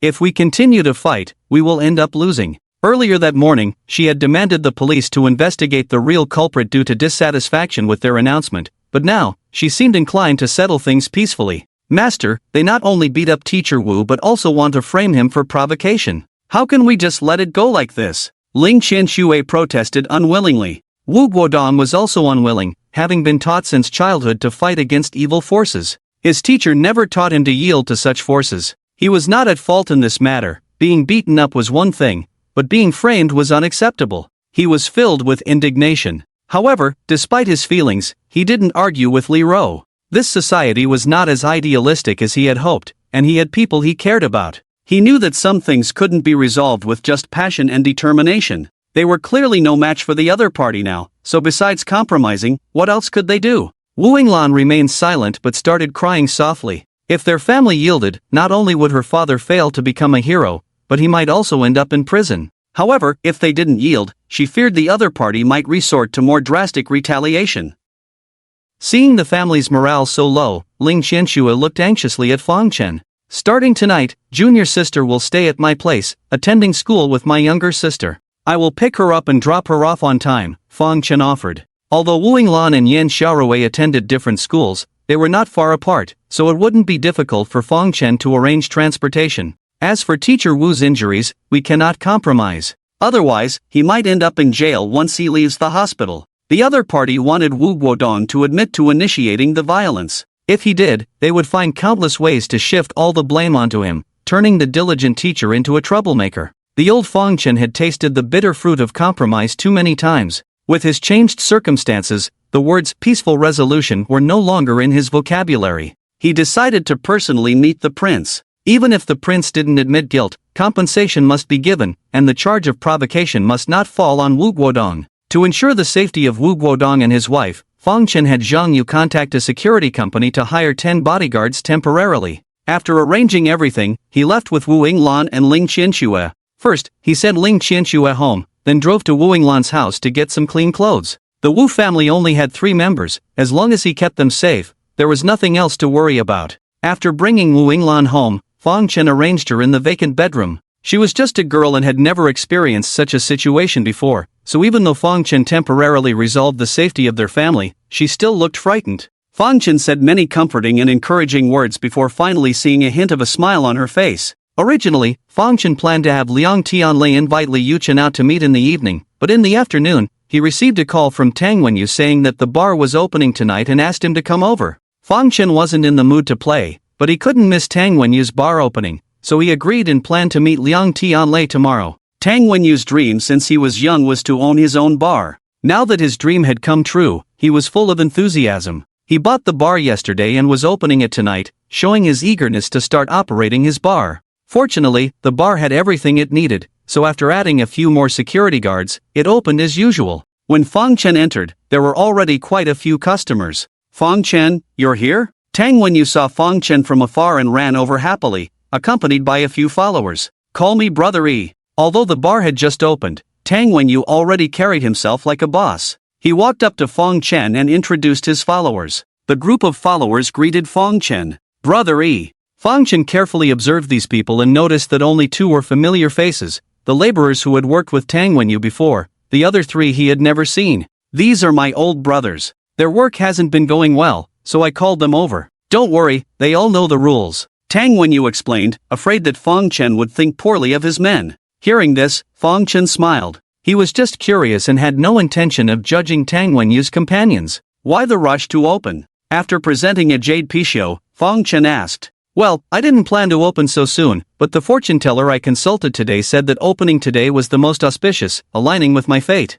After the opening, things will turn for the better, and wealth will flow in. If I miss today, I would have to wait at least 2 more months for another auspicious day." Tang Wenyu said seriously after having his followers take the Jade Pisho inside. Fang Chen couldn't believe that Tang Wenyu believed in such things, so he nodded with a smile. It's good to open early, everything seems to be in place here. Come, let me show you my office. Yesterday, Fang Chen had only taken a quick look around before leaving, so Tang Wenyu wanted to give him a tour. As Fang Chen was about to step forward, he suddenly heard loud laughter coming from the entrance. Soon after, a burly man with a flamboyant style entered, wearing a checkered shirt and a string of wooden beads around his neck. He had a woman in a red dress on one arm and a cigar in the other hand, drawing attention to himself. Behind him were 7 or 8 men, making him look very imposing. As soon as he entered, his gaze locked onto Tang Wenyu. Who would have thought someone took over this place? Turns out it's little Tang, huh? Tang Wenyu was first stunned when he saw the man, a deep fear flashing in his eyes. Upon hearing the man's words, he quickly put on a smile and hurried over. I was wondering who had such a strong presence, turns out it's Prince Brother. Welcome, welcome. This man is so high profile, and he knows Tang Wenyu. Fang Chen was puzzled about who he was. When he heard the words Prince Brother from Tang Wenyu, his pupils suddenly contracted, and his expression immediately became solemn. The prince is Li Hu's nephew. In the entire Jinling, the only one who dares to use this name is him. It seems that the person in front of him is Li Yuchen. Fang Chen was still thinking about when to make an appointment with him, but he didn't expect to meet him so soon. Without rushing to introduce himself, Fang Chen sat down at a table near the door and quietly observed. You kid are quite something, worked on construction sites for a few years, and now you dare to open a bar? Li Yuchen looked about the same age as Liang Tianlei, around 27 or 28. Fang Chen didn't know what relationship he had with Tang Wenyu, but when talking to him, he was very arrogant. It's all thanks to the prince, Tang Wenyu said with a flattering smile, inviting Li Yuchen in. Please have a seat, Prince Brother. Tang Wenyu seemed reluctant to lead Li Yuchen to where Fang Chen was sitting. He intended to take them inside, but to his surprise, they had no intention of going in and sat down at the table where Fang Chen was. Kid, move aside. Seeing Fang Chen occupying a seat, a man with dirty braids shouted at him. Tang Wenyu wanted to bring the prince and the others inside to avoid a conflict with Fang Chen. He knew very well that these people were arrogant and disrespectful. Seeing someone shouting at Fang Chen, he hurriedly stepped forward to stop the man. Hey, this is my brother. The man with dirty braids completely disregarded Tang Wenyu and glared at him. I don't care who he is, tell him to get lost. Seeing the man's rude attitude, Tang Wenyu's face turned ugly. On one side was someone he couldn't afford to offend, and on the other side was his brother who had just helped him a lot. Whom should he side with? After hesitating for a while, Tang Wenyu decided that he couldn't let his brother lose face and proposed to have Li Yuchen and the others change seats. Prince Brother, how about? Before he could finish, Fang Chen stood up and patted his shoulder. I'll go over there, he said, walking to another table and sitting down. You know your place. The man with dirty braids, seeing Fang Chen give up his seat, snorted coldly and sat down in his place. Seeing Fang Chen give up his seat without a word, the prince's group looked at him with amusement. Among them, several extremely glamorous women didn't bother to hide their disdain. Obviously, they all thought Fang Chen was too spineless. However, they were also happy to see Fang Chen being spineless because only then could it show that the man they were following was capable. Fang Chen, I'm sorry, I didn't expect them to come. Fang Chen was pushed over, but Tang Wenyu didn't dare to stop them, which made him feel very uncomfortable and sorry for Fang Chen. It's nothing serious. Are you very familiar with them? Fang Chen changed seats, seeming completely indifferent, and asked. Not really, just had some dealings in the past. You saw it too, they don't take me seriously at all, Tang Wenyu said. Hearing this, Fang Chen felt relieved. He was really worried that Tang Wenyu had a very good relationship with this prince. Tang, what are you dilly-dallying over there for? Hurry up and come over to light a cigarette for Prince Brother. Oh, coming. Tang Wenyu was right, they really didn't take him seriously, behaving as if he could be summoned at will. What made Fang Chen curious was that despite the shouting, Tang Wenyu didn't seem angry at all, which furrowed his brow. Prince Brother. Tang Wenyu respectfully lit a cigarette for Li Yuchen, had a case of beer brought over, and then said, have some beer to rinse your mouth first. What else would you like to drink, Prince Brother? I'll have someone bring it over. Li Yuchen took a puff of smoke, blew it in Tang Wenyu's face, and smiled, no need for alcohol today.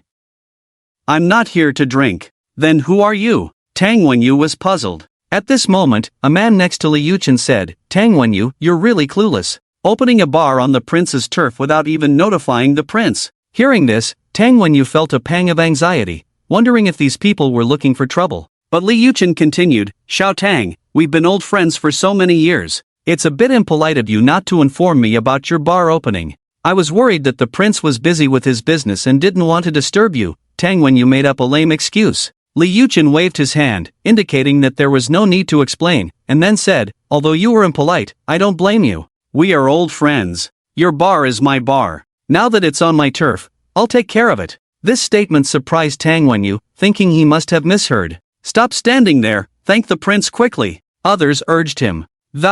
Tang Wenyu was about to thank him, but before he could speak, Li Yuchen added, as a condition for me looking after this place for you, you must give me 50% of your bar's annual profits. Tang Wenyu knew Li Yuchen wouldn't be so kind. Upon hearing his condition, he couldn't bring himself to say thank you. 50% of the profits was an exorbitant demand. He awkwardly smiled. Prince, my bar just opened, I have no experience, there's hardly any profit to speak of. I don't care about anything else or how much profit there is. Even if there's only $1 of profit, you still have to give me 50 cents, Li Yuchen cut in firmly. His tone was decisive. Demanding 50% of the profits right off the bat, Tang Wenyu couldn't agree. He intended to leave the bar's shares to the old employees. How could he let this person drain it dry? Prince, 50% is indeed too high. How about I give you 20%? After some consideration, Tang Wenyu gritted his teeth and proposed. 20% of the profits was still high, but he knew that if he didn't give in a little today, he wouldn't be able to get rid of this person. Although Tang Wenyu offered 20% reluctantly, Li Yuchen was clearly dissatisfied. His smile immediately faded, and looking at the uneasy Tang Wenyu, he flicked the cigarette ash off his hand and said coldly, Tang Wenyu, you need to understand that I didn't come here to negotiate with you. I'm just informing you of my decision. I say how much, and that's final. Prince, you. Tang Wenyu hesitated, wanting to say something, but Li Yuchen grabbed his right hand and pressed it on the table. Seeing the missing little finger on Tang Wenyu's right hand, his smile turned menacing. Blame it on my excessive kindness. I only chopped off one of your fingers last time, and it healed so quickly. It seems you've forgotten the pain and dare to bargain with me now. Hearing Li Yuchen's words, Tang Wenyu felt nothing but humiliation but dared not show it. No, where would I dare to bargain with the prince? Good, that's settled then. 50% of the profits, Li Yuchen said, releasing Tang Wenyu and taking a few more puffs of his cigarette. Demanding 50% of the profits right off the bat, even robbers aren't this brazen. Tang Wenyu dared not negotiate further with Li Yuchen, but Fang Chen stood up. What the hell are you saying? Seeing Tang Wenyu yield, Li Yuchen and his group were pleased, but they didn't expect an insolent remark from someone who didn't know any better. The guy with dreadlocks, who had been told to leave earlier, immediately rebuked him. I'm talking to you, are you blind? Completely different from his previous cowardly appearance, Fang Chen coldly glanced at the dirty braided man and sarcastically remarked, you son of a b***tch. Hey, big brother, let's talk things out calmly. Seeing the dirty braided man about to make a move, Tang Wenyu, fearing Fang Chen would suffer, quickly stood between them. At the same time, he whispered to Fang Chen, we can't afford to mess with these people, so stop talking nonsense. Fang Chen paid no attention to Tang Wenyu's words, just calmly looking at his right hand. You said before, this was an injury at work? His words caught Tang Wenyu off guard. Tang Wenyu used to be a street thug and a small gang leader. When he was just starting out, he got into a conflict with Li Yuchen in a bar, who chopped off his pinky finger and forbade him from hanging around Jinling Road in the future. That's why Tang Wenyu took his brothers to work at the construction site. It was a shameful incident, so when Fang Chen asked him about it that day, he lied, claiming it was an accident at work. Fang Chen obviously overheard his conversation with Li Yuchen. Tang Wenyu knew he couldn't hide it anymore and explained, that was a long time ago. So you just endured it? Fang Chen looked at him sharply. Li Yuchen, smoking at the booth, chuckled upon hearing Fang Chen's words. Who's this kid? He glanced at Fang Chen disdainfully, not taking him seriously at all, then pointed at Tang Wenyu. I was in a good mood, so I only chopped off one of his fingers. If I was in a bad mood, I could have chopped off his whole hand. He endured it, what can he do? Still thinking of revenge? Ask him if he dares? Ha ha ha. Li Yuchen sneered, and the others laughed along. Although his words were outrageous, Tang Wenyu didn't dare confront him. Having suffered a big loss before in years of living at the bottom, he had smoothed out his rough edges. Worried that Fang Chen would hold a grudge, he quickly apologized to Li Yuchen. Prince, my brother isn't good with words. I apologize on his behalf. Please don't take offense, and don't bother with him. He bowed repeatedly to Li Yuchen, a scene that deeply saddened Fang Chen. This wasn't the Tang Wenyu he knew. This fool doesn't know how to speak. For your sake, I can overlook it, but there's a proper way to apologize. 2 bows, what's this? Li Yuchen said he would overlook it, but his words didn't sound like he was ready to let it go. Tang Wenyu looked at him in confusion. Of course, a sincere apology requires kneeling. Don't you understand the rules? A man at the booth said with a smile. Tang Wenyu's face turned pale. If you kneel and apologize to me, we can forget about what happened earlier. If you refuse, that's fine too. But you know my temper. If your little brother ends up with broken legs on the roadside one day, don't blame me. Li Yuchen grinned maliciously, his threat sounding like a joke, not caring if anyone heard. Fang Chen finally realized how arrogant this man was, and he had long abandoned the idea of discussing Wu Guodong with him. Most people make threats to show off, not necessarily intending to act on them. But Tang Wenyu knew Li Yuchen's threats were serious. If he couldn't satisfy him, Li Yuchen would surely follow through on his threats. Tang Wenyu frowned deeply, his expression very unpleasant. Deep down, he partly blamed Fang Chen's impulsiveness. If Fang Chen hadn't said those words earlier, things wouldn't have escalated to this point. But he couldn't truly blame Fang Chen because he understood that Fang Chen had spoken those words for his sake. Therefore, he was even more unwilling for Fang Chen to be resented by these people. It seemed that the only way was to kneel down. But to kneel down and apologize to the Crown Prince, how could he bear to lose face like that? The arrival of the Crown Prince was already very eye-catching. Even if the guests in the bar did not know his identity, the grandeur was unmatched by ordinary people. Therefore, many people had their attention focused here from the beginning. When they heard the commotion, even more people turned to look. Faced with so many guests and the gaze of his own bar staff, Tang Wenyu felt his face burning. He knew that once he knelt down, he would never be able to face anyone again. Yet, even so, he still chose to kneel down because he couldn't let Fang Chen get hurt. Tang Wenyu bent his legs, about to kneel down on the ground. Seeing this, Fang Chen was moved in his heart, but his eyes grew colder. Before Tang Wenyu could kneel down, Fang Chen propped up his knee with the back of his foot and then pulled him up. Apart from your mother, I can't think of anyone else in this world worth your kneeling. Stand up. Fang Chen's words were like a stern rebuke, leaving Tang Wenyu stunned. Amid the astonishment of the onlookers, Li Yuchen was furious. He knew Tang Wenyu wouldn't dare to defy him and was ready to accept his kneeling. Who would have thought that this kid next to him would dare to stop him? The people around Li Yuchen were accustomed to observing his mood. Seeing his cold expression, they knew he was angry. The man with the dirty braids cursed loudly, "How dare you defy the Crown Prince's wishes, you're asking for death." With that, he kicked towards Fang Chen. Thinking his sudden kick would catch Fang Chen off guard, the man with the dirty braids was surprised when Fang Chen's speed was much faster than expected. Before his foot could leave the ground, Fang Chen's palm slapped his face, making it intimately acquainted with the marble table in a dull thud. Damn! The Crown Prince's men were ready to watch the show, never expecting Fang Chen to be so bold as to strike their people.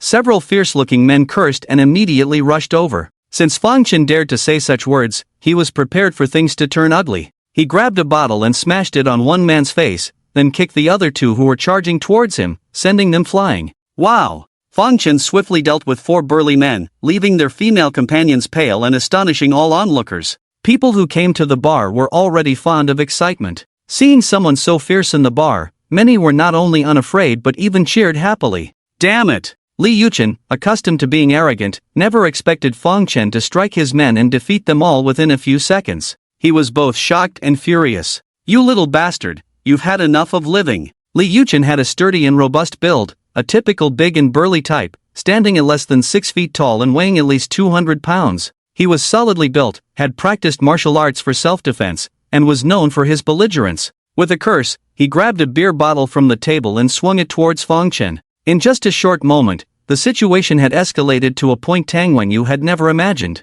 In horror, as he saw Li Yuchen charging towards him, he tried to push Fang Chen away to avoid the attack. But before he could move, Fang Chen pushed him aside, advanced instead, kicked Li Yuchen in the stomach, and punched him in the face. Li Yuchen's large body immediately collapsed onto the marble table, spilling all the drinks on it. The girls who had already paled before now screamed in shock. Shut up! Zhang Chen gave them a fierce look, and the group of women immediately fell silent. They couldn't believe that the coward they had looked down upon earlier would be so bold as to even strike the Crown Prince. The men who usually acted like kings in front of them were now utterly helpless. Although Li Yuchen had some martial arts training, his skills were no match for Fang Chen. Knocked down on the table, he felt dizzy and enraged, pointing at Fang Chen. You little bastard, do you know who I am? I'll kill you. What are you doing? Before he could finish his sentence, his tone changed from fierce to fearful as Fang Chen suddenly stepped on his hand, smashed a bottle on the table, and aimed the sharp edge at his pinky finger. Without a word, Li Yuchen anticipated what was coming and struggled in terror. However, his struggles were in vain. In his horrified gaze, Fong Chen ruthlessly stabbed the broken bottle into his hand. No! Tang Wenyu, at first unaware of Fong Chen's intentions, was shocked when he realized, rushing forward to stop Fong Chen. But Fong Chen's speed was too fast for him to intercept. With a sharp crack, amidst Li Yuchen's screams akin to a slaughtered pig, a bloody pinky finger rolled off the table onto the floor. Ah! Witnessing this scene, the women no longer cared about Fong Chen's threats, screaming in panic. Some couldn't bear it and ran out as if possessed, leaving even the thrill-seeking bar patrons pale-faced after witnessing the spectacle. What a ruthless person! The crowd exclaimed. It's over! Contrary to what the onlookers were thinking, Tang Wenyu felt a chill in his heart. If it had only been a fight with Li Yuchen, there might have been room for reconciliation. But seeing Fong Chen chop off Li Yuchen's finger, he knew there was no turning back. What they would face next was undoubtedly the other party's frenzied retaliation. You crazy bastard! You damn! You madman! Released by Fong Chen, Li Yuchen clutched his hand with his right hand, cursing loudly. His body trembled uncontrollably, whether from anger or pain, he couldn't tell. He couldn't believe that Fong Chen, this loser, dared to hit him, not only hitting him but also cutting off his finger. The events that had just unfolded had finally wiped the arrogant expression off his face, replaced by a rare look of fear. Although he was seething with anger, he only dared to call Fong Chen a madman, refraining from making any threats, fearing he might enrage Fong Chen again. In response to Li Yuchen's curses, a faint smile appeared on Fong Chen's calm face. Prince, in this world, what goes around, comes around. If Li Yuchen had only hit Wu Guodong, Fong Chen could have restrained his anger and talked to him calmly. But not only did he hit Wu Guodong, he also chopped off Tang Wenyu's finger and demanded 50% of the profits from Tang Wenyu's bar opening. Putting all these incidents together, Fong Chen couldn't think of any reason to sit down and negotiate peacefully with him. And judging from Li Yuchen's arrogant attitude just now, he was clearly not someone willing to negotiate.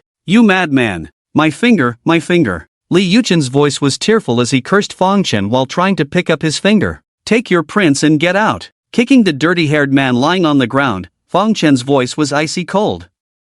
The four men knocked down by Fong Chen didn't actually faint. They didn't get up because they were afraid of being beaten again. Now, upon hearing Fong Chen's words, they felt as if they had been granted amnesty and hurriedly got up, helping the prince up and running out. Fong Chen, you are too impulsive, Tang Wenyu said with a worried expression as he watched the prince leave with a sinister look. What happened? Just as the prince and his men left, Liang Tianlei and his assistant Zhang Yu walked in. Liang Tianlei learned from Zhang Yu that Tang Wenyu's bar was opening today and thought Fong Chen would definitely show up to show support. Since he had some business with Fong Chen, he decided to come celebrate and discuss matters with him. Little did he know that as soon as he arrived, he bumped into the prince at the door. Seeing the prince covered in bloodstains and looking pained, he knew something had gone wrong. Upon entering and seeing the mess at the entrance, he couldn't help but think, this is bad. Fong Chen, don't tell me you clashed with the prince? Liang Tianlei asked anxiously as he approached. Fong Chen glanced at him but remained silent. Tang Wenyu, standing beside them, furrowed his brows and said, Fong Chen broke one of his fingers.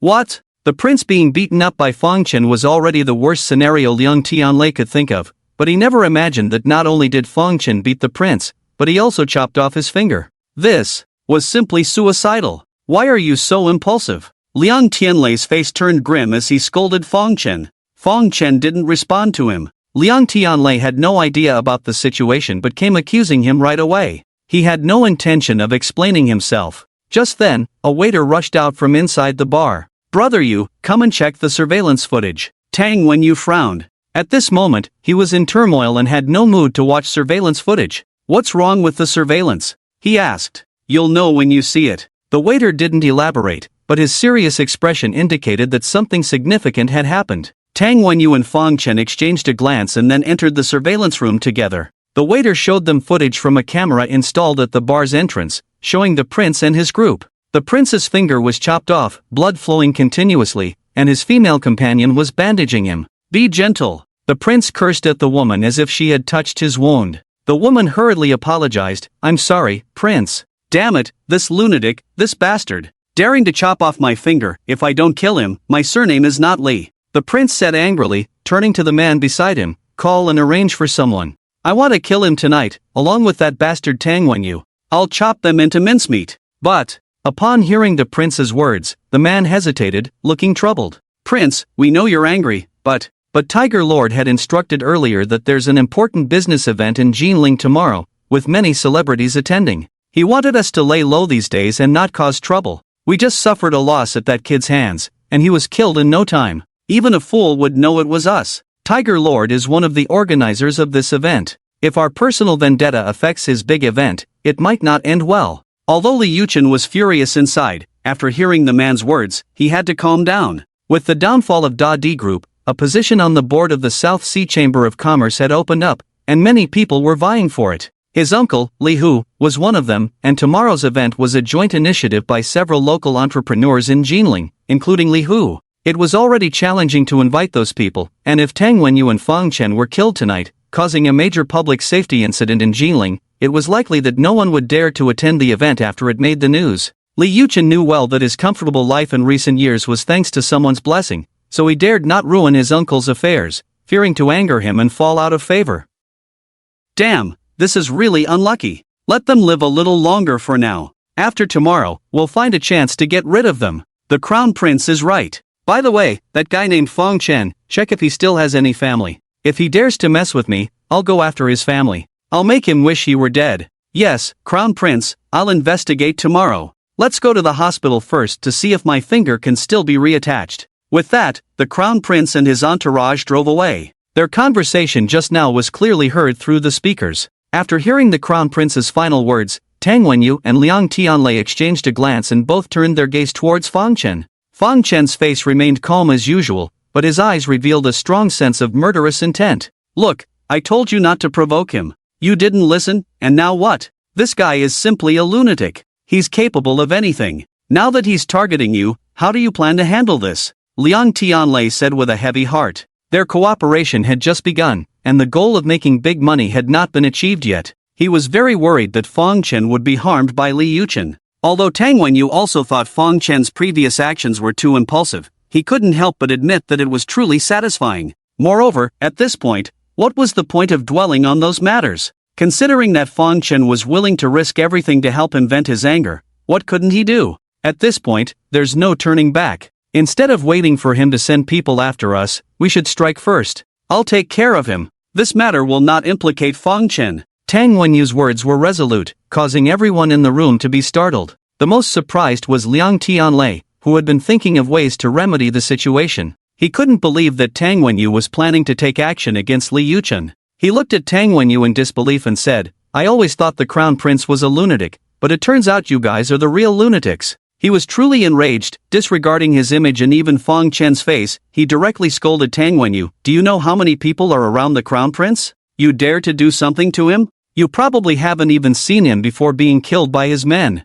Tang Wenyu could naturally imagine the situation Liang Tianlei described, but now, besides dealing with Li Yuchen, he couldn't think of any other way. Anxiously, he could only look towards Fang Chen. After venting his emotions, Liang Tianlei calmed down and fixed his gaze on Fang Chen, waiting to see his decision. As both of them looked at Fang Chen expectantly, hoping to hear a good solution, Fang Chen took out his phone, checked the time, and said something that left them dumbfounded. I have to pick up my sister from school. I'll leave first. With that, he walked out of the monitoring room, leaving Liang Tianlei and Tang Wenyu looking bewildered, their eyes showing mutual confusion. Is that it? Leaving the bar, Fang Chen drove to pick up Yin Xiaorui and introduced her to Wu Yinglan, who lived at home. He was worried that the two wouldn't get along, but to his surprise, after a brief conversation, they started discussing math problems enthusiastically, as if they had been friends for years. This put Fang Chen at ease. The conflict with Li Yuchen earlier today was unexpected for Fang Chen, but since it had happened, he wouldn't wallow in self-pity.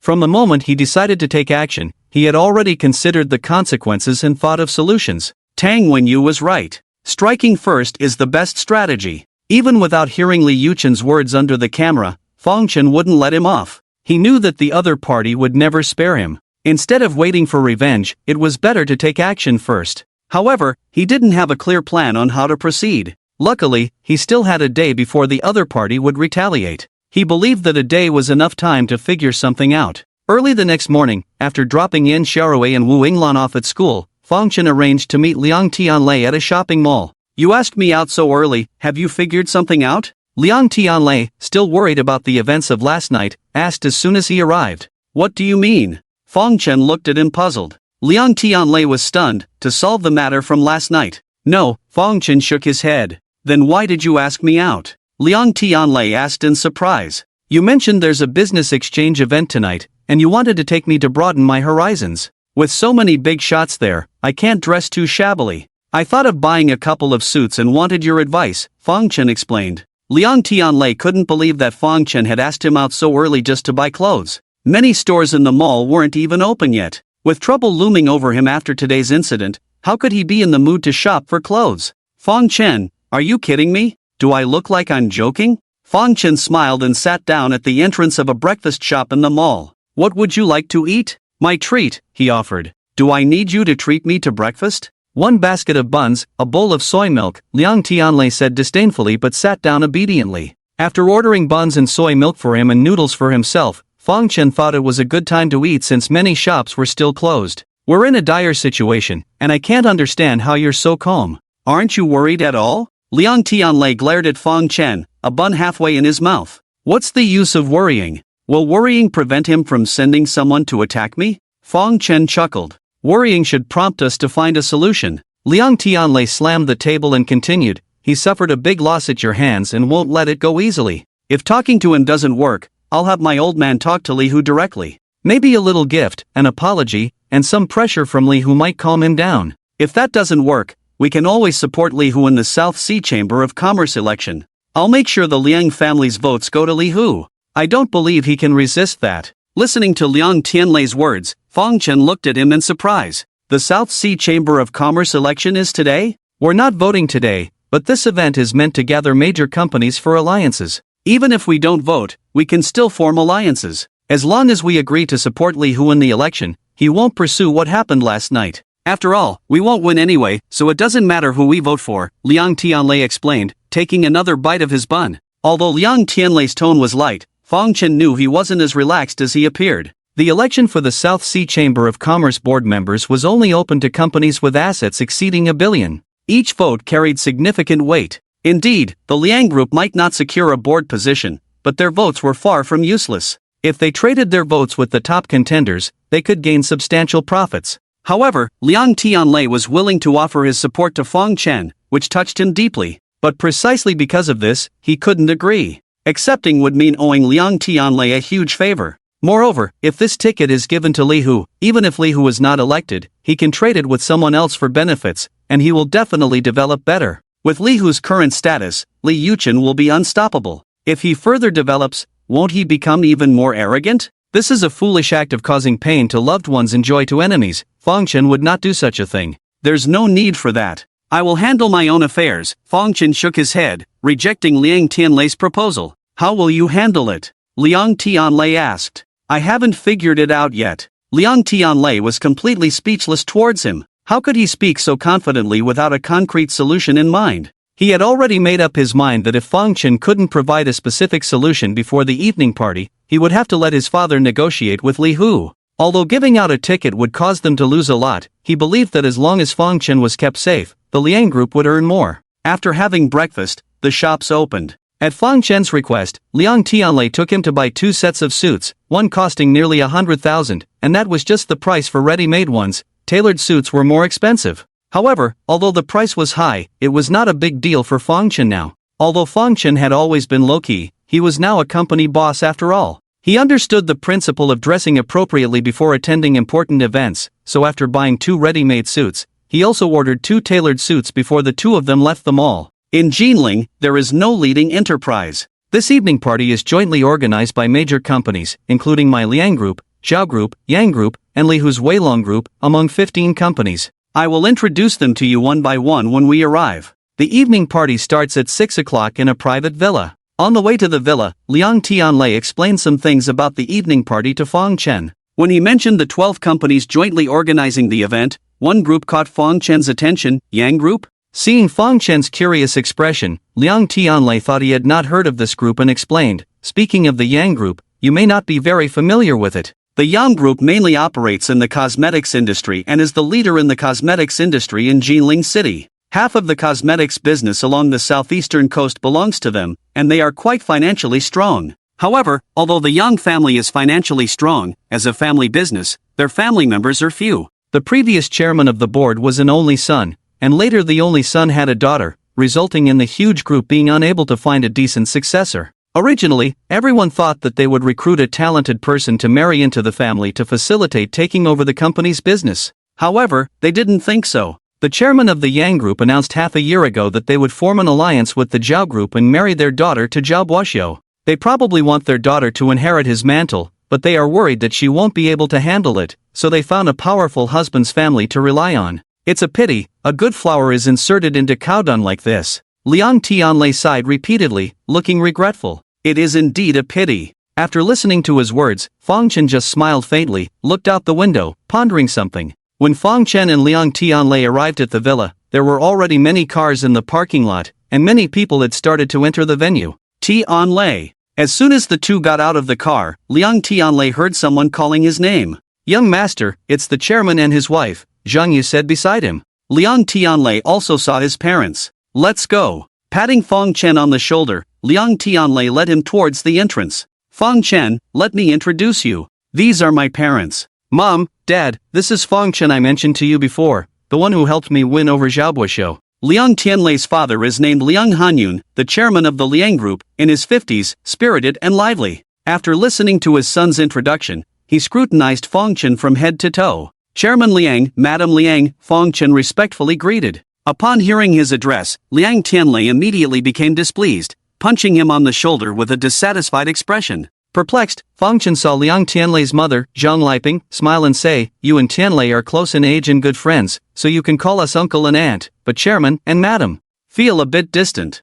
Zhang Liping, at 50, maintained herself well, looking only around 40, dressed elegantly and spoke gracefully. Understanding the situation, Fang Chen nodded and corrected himself, uncle, aunt. Seeing him adjust, Liang Tianlei smiled again and remarked to his mother, Fang Chen is great in many ways, just a bit awkward, even needs help with how to address people. Zhang Liping playfully scolded her son, I see others are much more composed than you. Isn't that what he learned from me? Liang Tianlei said seriously. Fang Chen. Liang Hanyun was already interested in Fang Chen, the young man who helped their group defeat the Zhao Group. Seeing Fang Chen greet them without trying to ingratiate himself, Liang Hanyun was impressed by his composure and felt a strong liking towards him. I didn't expect Fang Chen to be so young and have such deep knowledge in jade appraisal. Truly a talented youth, Liang Hanyun praised. Uncle, you flatter me, Fang Chen modestly replied. If you have time in the future, come visit our home. I will definitely come by. After some small talk, they all entered the villa together.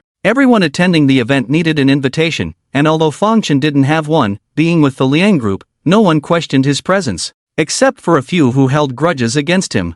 Fang Chen, what are you doing here? Inside the villa, just after parting ways with Liang Hanyun and his wife, Fang Chen and Liang Tianlei encountered Zhao Guoxiu. Zhao Guoxiu looked surprised to see Fang Chen there, clearly unexpected. Why is Zhao young master now working as a butler? So concerned about my schedule? I don't recall inviting you. The current Fang Chen was no longer the poor and vengeful young man from before. In the past, seeing Zhao Guoxiu would fill him with hatred, but now, looking at his bright smile, it was evident he was much happier. Seeing Fang Chen's smile, Zhao Guoxiu felt an indescribable resentment. The more hatred Fang Chen showed towards him, the more relaxed Zhao Guoxiu felt, as he believed those who wear their emotions on their sleeves lack depth and are not to be feared or respected. But now, seeing no trace of animosity on Fang Chen's face, one might even think they were friends. This change in Fang Chen made Zhao Guoxiu feel uneasy, as he couldn't quite grasp it, leaving him uncomfortable. This place is not for someone like you to come to, Zhao Guoxiu said coldly, blocking Fang Chen's path, unwilling to budge an inch, clearly not wanting him to enter. Fang Chen is a partner of our Liang Group.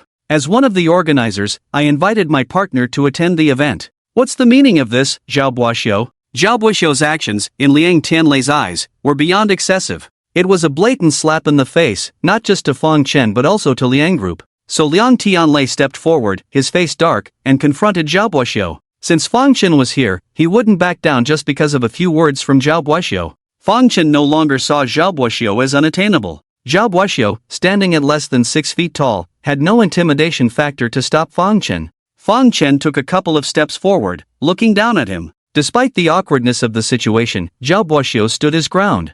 You! Burped just as he was about to say something, Fang Chen unexpectedly burped. Before Zhao Guoxiu could speak, a foul smell hit him, and he quickly covered his nose. Sorry, had some dumplings with leek filling before coming.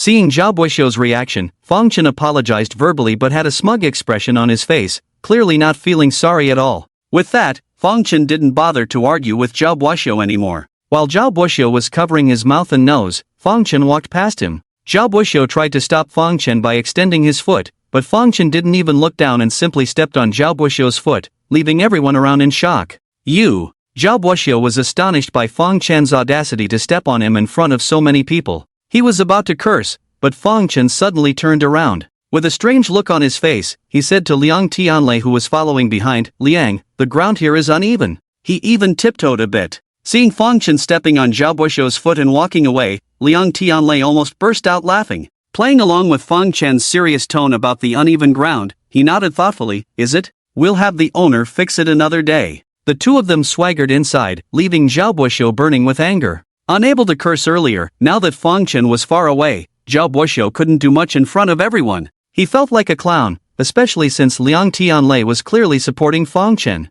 Despite his extreme anger, he had to swallow his pride and grit his teeth, watching Fang Chen leave. "Young master, let me clean that for you." Zhao Buixuo wanted to embarrass Fang Chen but ended up embarrassed himself in front of everyone. His assistant also felt the heat on his face and quickly took out a tissue to clean Zhao Buixuo's shoes.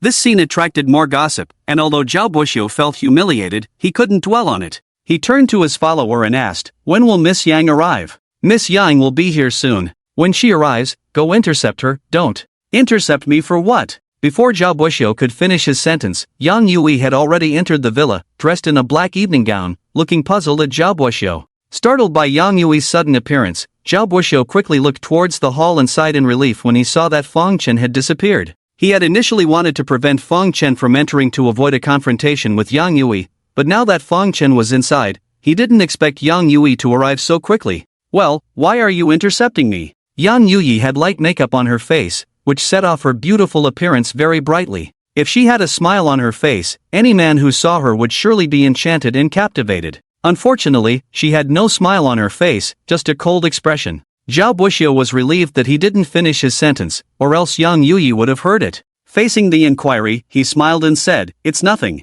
I heard you say before that you don't like attending these events, so I thought I'd suggest you not come." "I don't like you either, but I still have to be your fiancé, don't I?" Yang Yui said unabashedly after hearing Zhao Buixuo's words. Zhao Buixuo's subordinates looked strange upon hearing this, while Zhao Buixuo's eyes flashed with a hint of gloom. However, being a person with deep thoughts, he wouldn't get angry over a single sentence from Yang Yui. Moreover, this wasn't the place to get angry, so he just awkwardly smiled. Yang Yui ignored him and was about to go inside when Zhao Buixuo stopped her. "You don't like these kinds of events anyway, so why don't you just not go in? How about going home?" he said softly. Upon hearing this, Yang Yui first looked Zhao Buixuo up and down, then a strange expression appeared on her face. She said coldly, "Zhao Buixuo, it was you who begged your grandparents to invite me to the party, even going so far as to bring my parents to pressure me. Now that I'm here, you want me to leave?" She was so angry that she even laughed at herself, and then her voice became increasingly furious as she pointed at the people next to Zhao Buixuo and cursed, "I, Yang Yui, am a person with autonomy, not like them, dogs that come and go at your beck and call.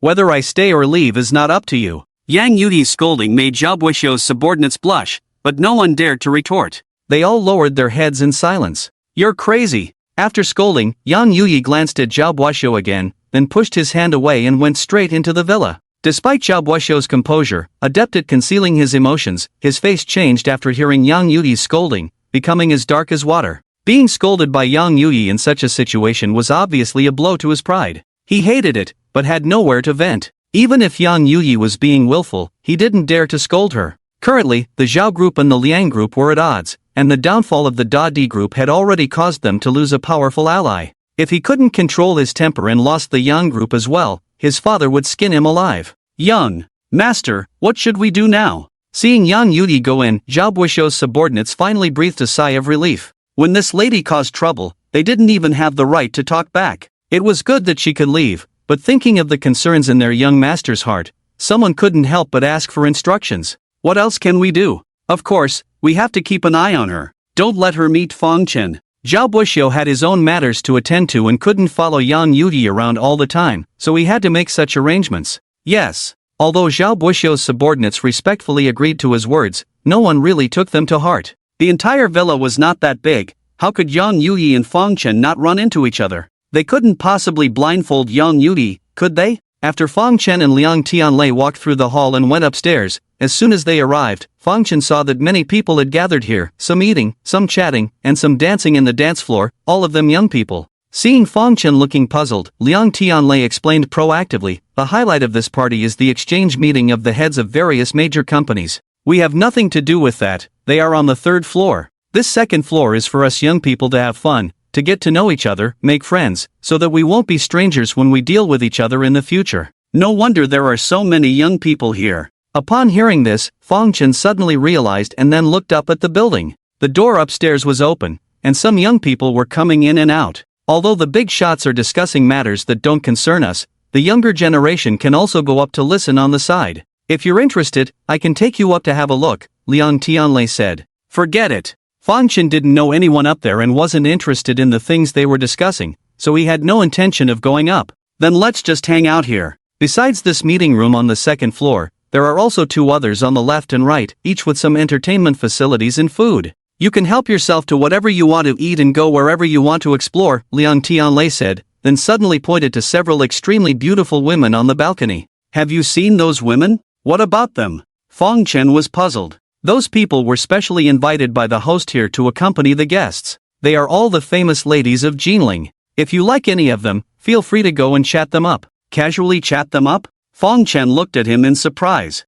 Liang Tianlei chuckled at his words, a sly smile on his face. Hey, they are socialites, you know. Patting Fong Chen on the shoulder, he gave him a look that said, you know what I mean. But on another note, don't go overboard. Even if you want to have some fun, don't do it here, Liang Tianlei warned solemnly.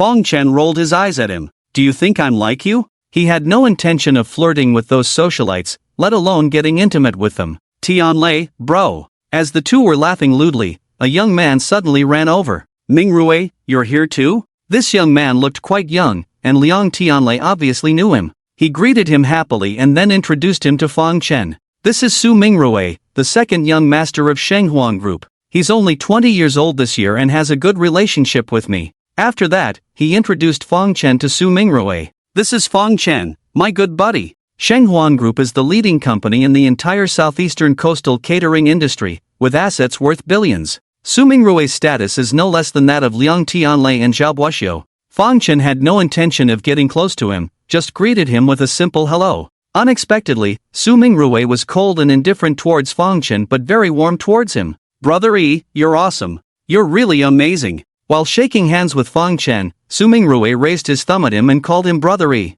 This action left Fong Chen a bit confused, but Liang Tianlei found it amusing and asked, do you know him? Didn't we just meet? Su Mingrui said. Then why? Before Liang Tianlei could finish his sentence, Su Mingrui said, although I just met Brother E, I saw his style when he came in earlier. Wow, he stepped on Zhao Buoxiu's foot and came in directly. That's just too cool. I haven't seen anyone more impressive than you in all of Jinling. Admire you. Su Mingrui held Fong Chen's hand tightly, full of admiration and regret for not meeting earlier. After hearing this, Liang Tianlei finally understood. Seeing Fong Chen still looking puzzled, he quickly explained, and Fong Chen understood. It turned out that Su Mingrui had a grudge with Zhao Buoxiu, suffered a big loss at his hands, and hadn't been able to get back at him. So when he saw Zhao Buoxiu losing to Fong Chen, he was so happy and even idolized Fong Chen. Back then, when that bastard was pursuing my sister, I caught him at a nightclub looking for women. I went to teach him a lesson, but who knew he had many men with him and they beat me up. I'll remember this incident for the rest of my life.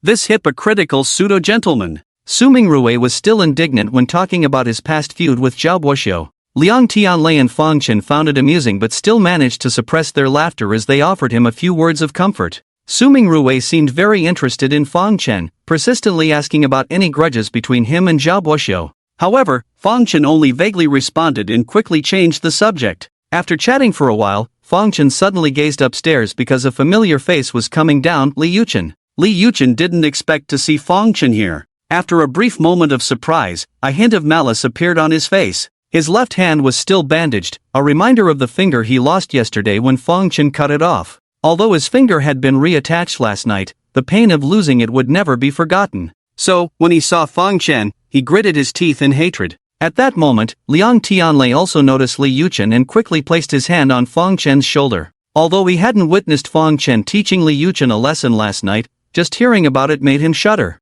He was worried that Fong Chen and Li Yuchen might start fighting again. Don't be impulsive. It won't look good if things escalate here, Liang Tianlei advised. Most of the big shots in the coastal business community were present at the meeting. If a fight broke out now, the consequences would be severe. Moreover, he had already asked his father to mediate between Fong Chen and Li Hu. He wasn't sure if they had reached an agreement yet, and if they started fighting now, all negotiations would be in vain. Fong Chen smiled, picked up a glass of juice, and took a sip. He had no intention of starting a fight. He was not a violent person. I wasn't the one who suffered last night. Even if I were impulsive, I wouldn't be the first to act. Fong Chen's words were not deliberately lowered, and they reached Li Yuchen's ears as he descended from upstairs. His already gloomy face turned even uglier. He wanted to regain his pride from Fong Chen, but he dared not. After the events of last night, he knew he was no match for Fong Chen. Acting impulsively would only bring him more trouble. Furthermore, this was not the right place for a confrontation.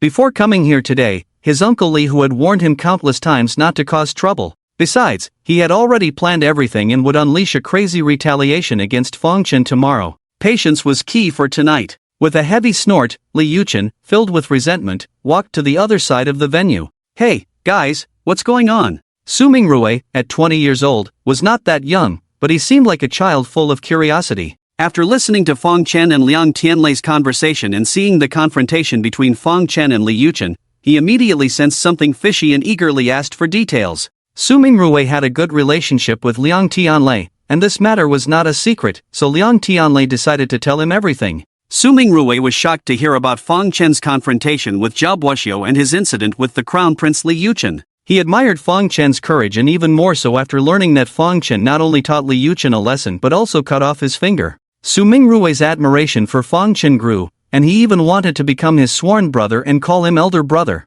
Of course, Fong Chen didn't take this seriously. After a few modest words, he politely declined, which made Su Mingrui a bit disappointed, feeling that Fong Chen looked down on him. However, he didn't give up and continued to introduce his sister to Fong Chen, hoping they would get along and eventually become family. After chatting with Su Mingrui for a while and feeling a bit impatient, Fong Chen conveniently excused himself when a call came in. He took out his phone and saw it was Tang Wenyu calling, so he found a quiet place to answer. When will the event end? Tang Wenyu's voice came through the phone, sounding excited yet nervous. Everything is ready, Fong Chen replied. Nobody should know about this, Fong Chen instructed. You can trust me, just the two of us. That's good. The party might not end for a while. I'll call you then. All right. After a brief conversation, Fong Chen hung up the phone, then walked back with a calm expression. In just a short while, Su Mingrui had disappeared somewhere, and when Fong Chen returned, he saw Liang Tianlei talking to a woman in a black evening gown. The woman had her back to Fong Chen, so he couldn't see her face or recognize her. He wondered how Liang Tianlei had managed to charm a socialite so quickly. He thought about approaching them but hesitated, not wanting to disrupt Liang Tianlei's good fortune. Instead, he decided to wander around alone for a while. Unexpectedly, when Liang Tianlei noticed Fong Chen hesitating in place, he glared and said, "What are you dawdling for? Don't you recognize me anymore? Come over here, I'll introduce you to a beauty." Fong Chen initially thought the woman was the socialite Liang Tianlei had charmed, but when he heard he was going to be introduced to her, he realized she must be the daughter of some big corporation. He hurried over. The woman was talking to Liang Tianlei, but when she saw him gesturing behind her, she turned around out of curiosity. However, as she turned, she froze in place. Fong Chen was equally stunned. Looking at that familiar yet unfamiliar face, he suddenly felt his feet grow heavy, unable to move forward. Fong Chen? Yang Yuyi's voice trembled, her hand holding the orange juice shaking. Her eyes stared directly at Fong Chen, filled with disbelief and excitement. You're Fong Chen? At first sight of Fong Chen, she almost thought she was mistaken, so she asked again. Not having seen Fong Chen for half a year, she expected him to be somewhat similar to before, but she was surprised to find him completely different, taller, more robust, and much more handsome. If she wasn't so familiar with Fong Chen, she wouldn't have recognized him. When Liang Tianlei and she turned out to be friends, both Yang Yuyi and Fong Chen were astonished. But the most surprised was Liang Tianlei. Hearing Yang Yuyi call out Fong Chen's name, he felt something was off. Observing their expressions, he became even more suspicious. Although he had investigated Fong Chen before, he had not uncovered his connection with Yang Yuyi because after Fong Chen left school, Zhao Buoxiu had deliberately suppressed this information. Therefore, he had no idea that Fang Chen had been framed by Yang Yuyi in Zhaobueshou. She's my classmate. Fang Chen was the first to adjust his mindset, having already anticipated their meeting. He wasn't angry, resentful, or hysterical. With a calm demeanor, he briefly hesitated before walking lightly towards them.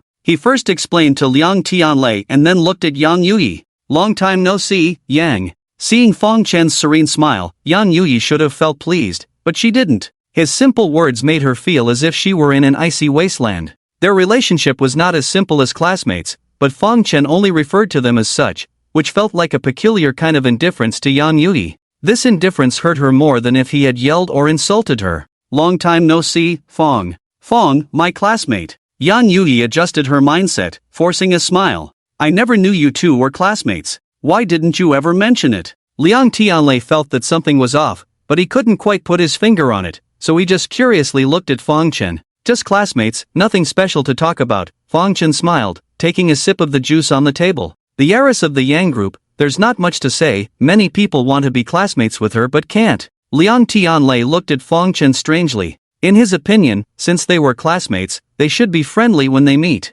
Why did Fang Chen seem indifferent to Yang Yuyi? Could it be because she was Zhao Buishou's fiancée? Holding a grudge against someone else's misfortune? Tianlei, bro. Just as Liang Tianlei was pondering, he suddenly heard Su Mingrui calling him from the entrance of another venue. "What's up? Come over here." Su Mingrui waved. "What for?" Liang Tianlei was puzzled. "People from Jinling are being bullied, come and see." Liang Tianlei didn't want to go at first, but when he heard this, his eyebrows raised. "Who's being so arrogant, daring to bully us? You guys keep talking, I'll go check it out." With that, he set down his drink and walked over. Seeing Liang Tianlei leave, Fang Chen intended to follow, but was stopped by Yang Yuyi. "Why are you here?" With no outsiders around, their conversation became more direct, and Fang Chen's expression turned colder. "Where I go, do I need to report to you? You know that's not what I mean. I'm just curious why you know Liang Tianlei." Fang Chen not only knew Liang Tianlei but also seemed to have a good relationship with him, which Yang Yuyi hadn't expected. "I'm sorry, I'm not obligated to satisfy your curiosity." Hearing this indifferent remark, Yang Yuyi was taken aback, feeling a bit uncomfortable, but she wasn't a weak woman. She knew why Fang Chen treated her this way and had long been mentally prepared, so she didn't show any unusual emotions, just said, "If you don't want to talk about it, let's talk about something else." "There's nothing to talk about. After leaving school, have you been doing well? Thanks to you, I almost died." "I heard you broke up with your girlfriend?" "Yeah, got dumped, blame it on my own blindness." "Are you really not going back to school?" "Why go back? Just waiting for someone to harm me." Yang Yuyi brought up several topics in a row, all of which were rebutted by Fang Chen. It was clear that Fang Chen had no intention of having a proper conversation with her, or rather, he didn't want to talk to her at all. After saying these things, Fang Chen got up and left. Yang Yuyi felt unwilling and suddenly grabbed his arm. "Can't we have a decent chat?" Glancing at Yang Yuyi, Fang Chen pulled his arm back from her grip. "Miss Yang, you're already engaged, please behave yourself." With that, he walked towards the venue where Liang Tianlei was. Fang Chen had once thought about what he would do if he met Yang Yuyi again. Confront her? Curse her? Hit her? Ruin her reputation? Or seek revenge through other means? Fang Chen had considered many options, even decided to put his plans into action, but when he actually saw Yang Yuyi again, he realized that he didn't have as much anger to vent as he thought. As they say, there is no greater sorrow than a dead heart, and Fang Chen might be in that state now. He didn't want to question why Yang Yuyi had done what she did back then because, in his view, it was no longer important. He didn't even want to have any interaction with her anymore. If there had to be any, it would be hostile, not like she said, having a good chat. As Fang Chen got up to leave, he noticed Yang Yuyi following him, frowning but not saying a word. Walking into another venue, it was much livelier there because there were many entertainment activities.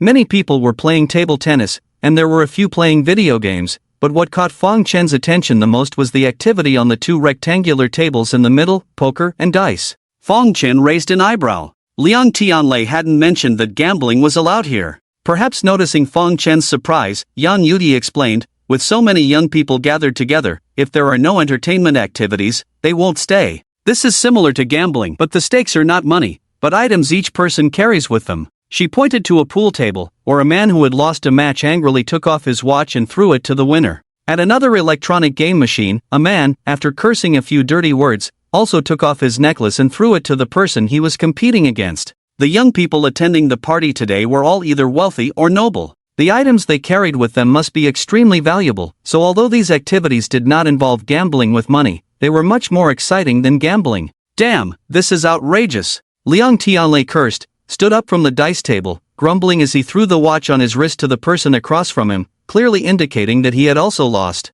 Damn, Tianlei, this watch costs over 6 million, and you actually dare to throw it away. Watching Liang Tianlei unhesitatingly throw a Patek Philippe watch to the other person, Su Mingrui exclaimed in surprise. What's the big deal? I have nothing else on me. Although Liang Tianlei's actions were straightforward, he was actually feeling extreme pain inside. The price of the watch was not the issue, it was his favorite watch, and it was also a limited edition globally. Now that he had lost it, he wouldn't be able to buy it again in the future. His heart was bleeding. I shouldn't have listened to you and come over here, he grumbled, giving Su Mingrui a glance. How can you blame me? You are also part of our Jinling group. Since we lost so badly, it's only right for you to help us find a place. The problem is that we haven't found your place yet, and I've lost mine too, Liang Tianlei said indignantly. Su Mingrui didn't know what to say and could only sigh. The person over there is indeed formidable, we did our best. Who are those people? Fang Chen walked over, seeing Liang Tianlei's group looking dejected while the other side was all high and mighty,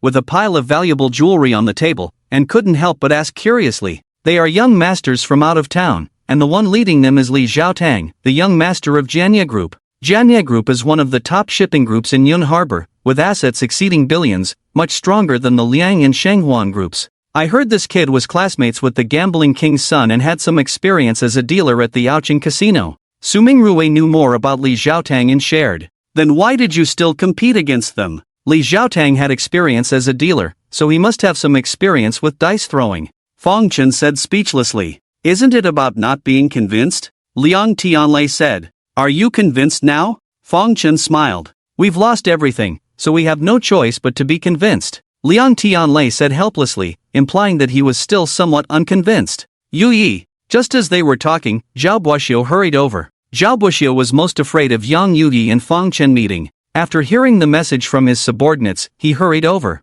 Why are you here? Seeing Yang Yuyi and Fang Chen keeping their distance, Zhao Buoxiu breathed a sigh of relief, walked over, and asked. Liang Tianlei and Su Mingrui were not on good terms with Zhao Buoxiu, so they pretended not to see him and walked to the side with Fang Chen. I have legs and can go wherever I want. Just as she had barely interacted with Fang Chen, Zhao Buoxiu approached. Even though Yang Yuyi was naive, she could tell he was keeping an eye on her, so naturally, she didn't look kindly at him. This place isn't suitable for you. Let's go somewhere else, Zhao Buoxiu suggested, attempting to hold Yang Yuyi's hand, but she evaded him. I want to stay here. You can go wherever you want. Yang Yuyi's words flashed a hint of anger on Zhao Buoxiu's face. It was more accurate to say that she wanted to stay here than to say she wanted to be with Fang Chen. Zhao Buoxiu had long known that Yang Yuyi still harbored feelings for Fang Chen. Irritated, he had to play his trump card. What, the young masters of Jinling have no skills? All lost to us? Just as Zhao Buoxiu was about to use Fang Chen's safety as a threat, he suddenly heard a commotion in the crowd.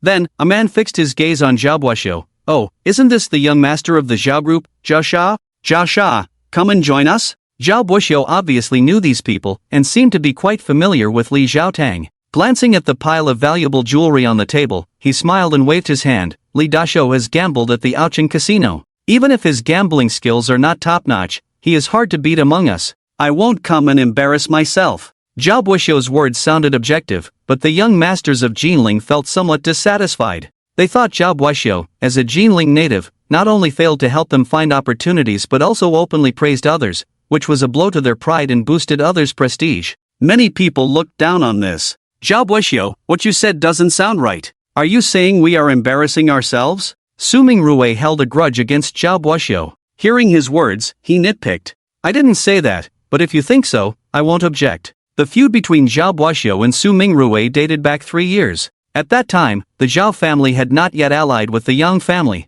Zhao Buoxiu, relying on his youth and wealth, pursued Su Mingrui's sister. Just when he was about to succeed, Su Mingrui discovered him going to nightclubs with other women, causing a scene.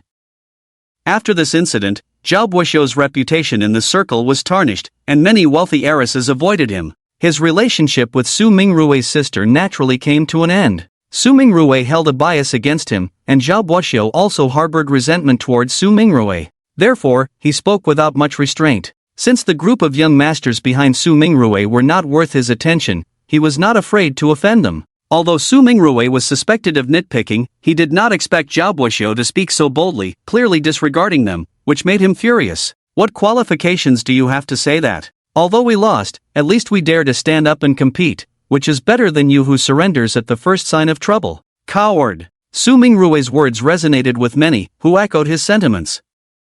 Even Liang Tianlei said, I suggest you stop calling yourself one of us from Jinling. We can't afford to lose face. Upon hearing these two men's words, Zhao Buxiu remained unperturbed, smiling as he said, it's not about surrendering, it's about self-awareness. Knowing you will lose, why bother competing? It's like an investment. Knowing you will lose money, why invest? Talking about self-awareness, in my opinion, you just can't bear to part with that watch worth over 10 million. Su Mingrue said indignantly. The watch Zhao Buxiu wore was a limited edition Vacheron Constantine, priced at 17 million huaxia coins, a top-notch timepiece in Zhao Buxiu's favorite.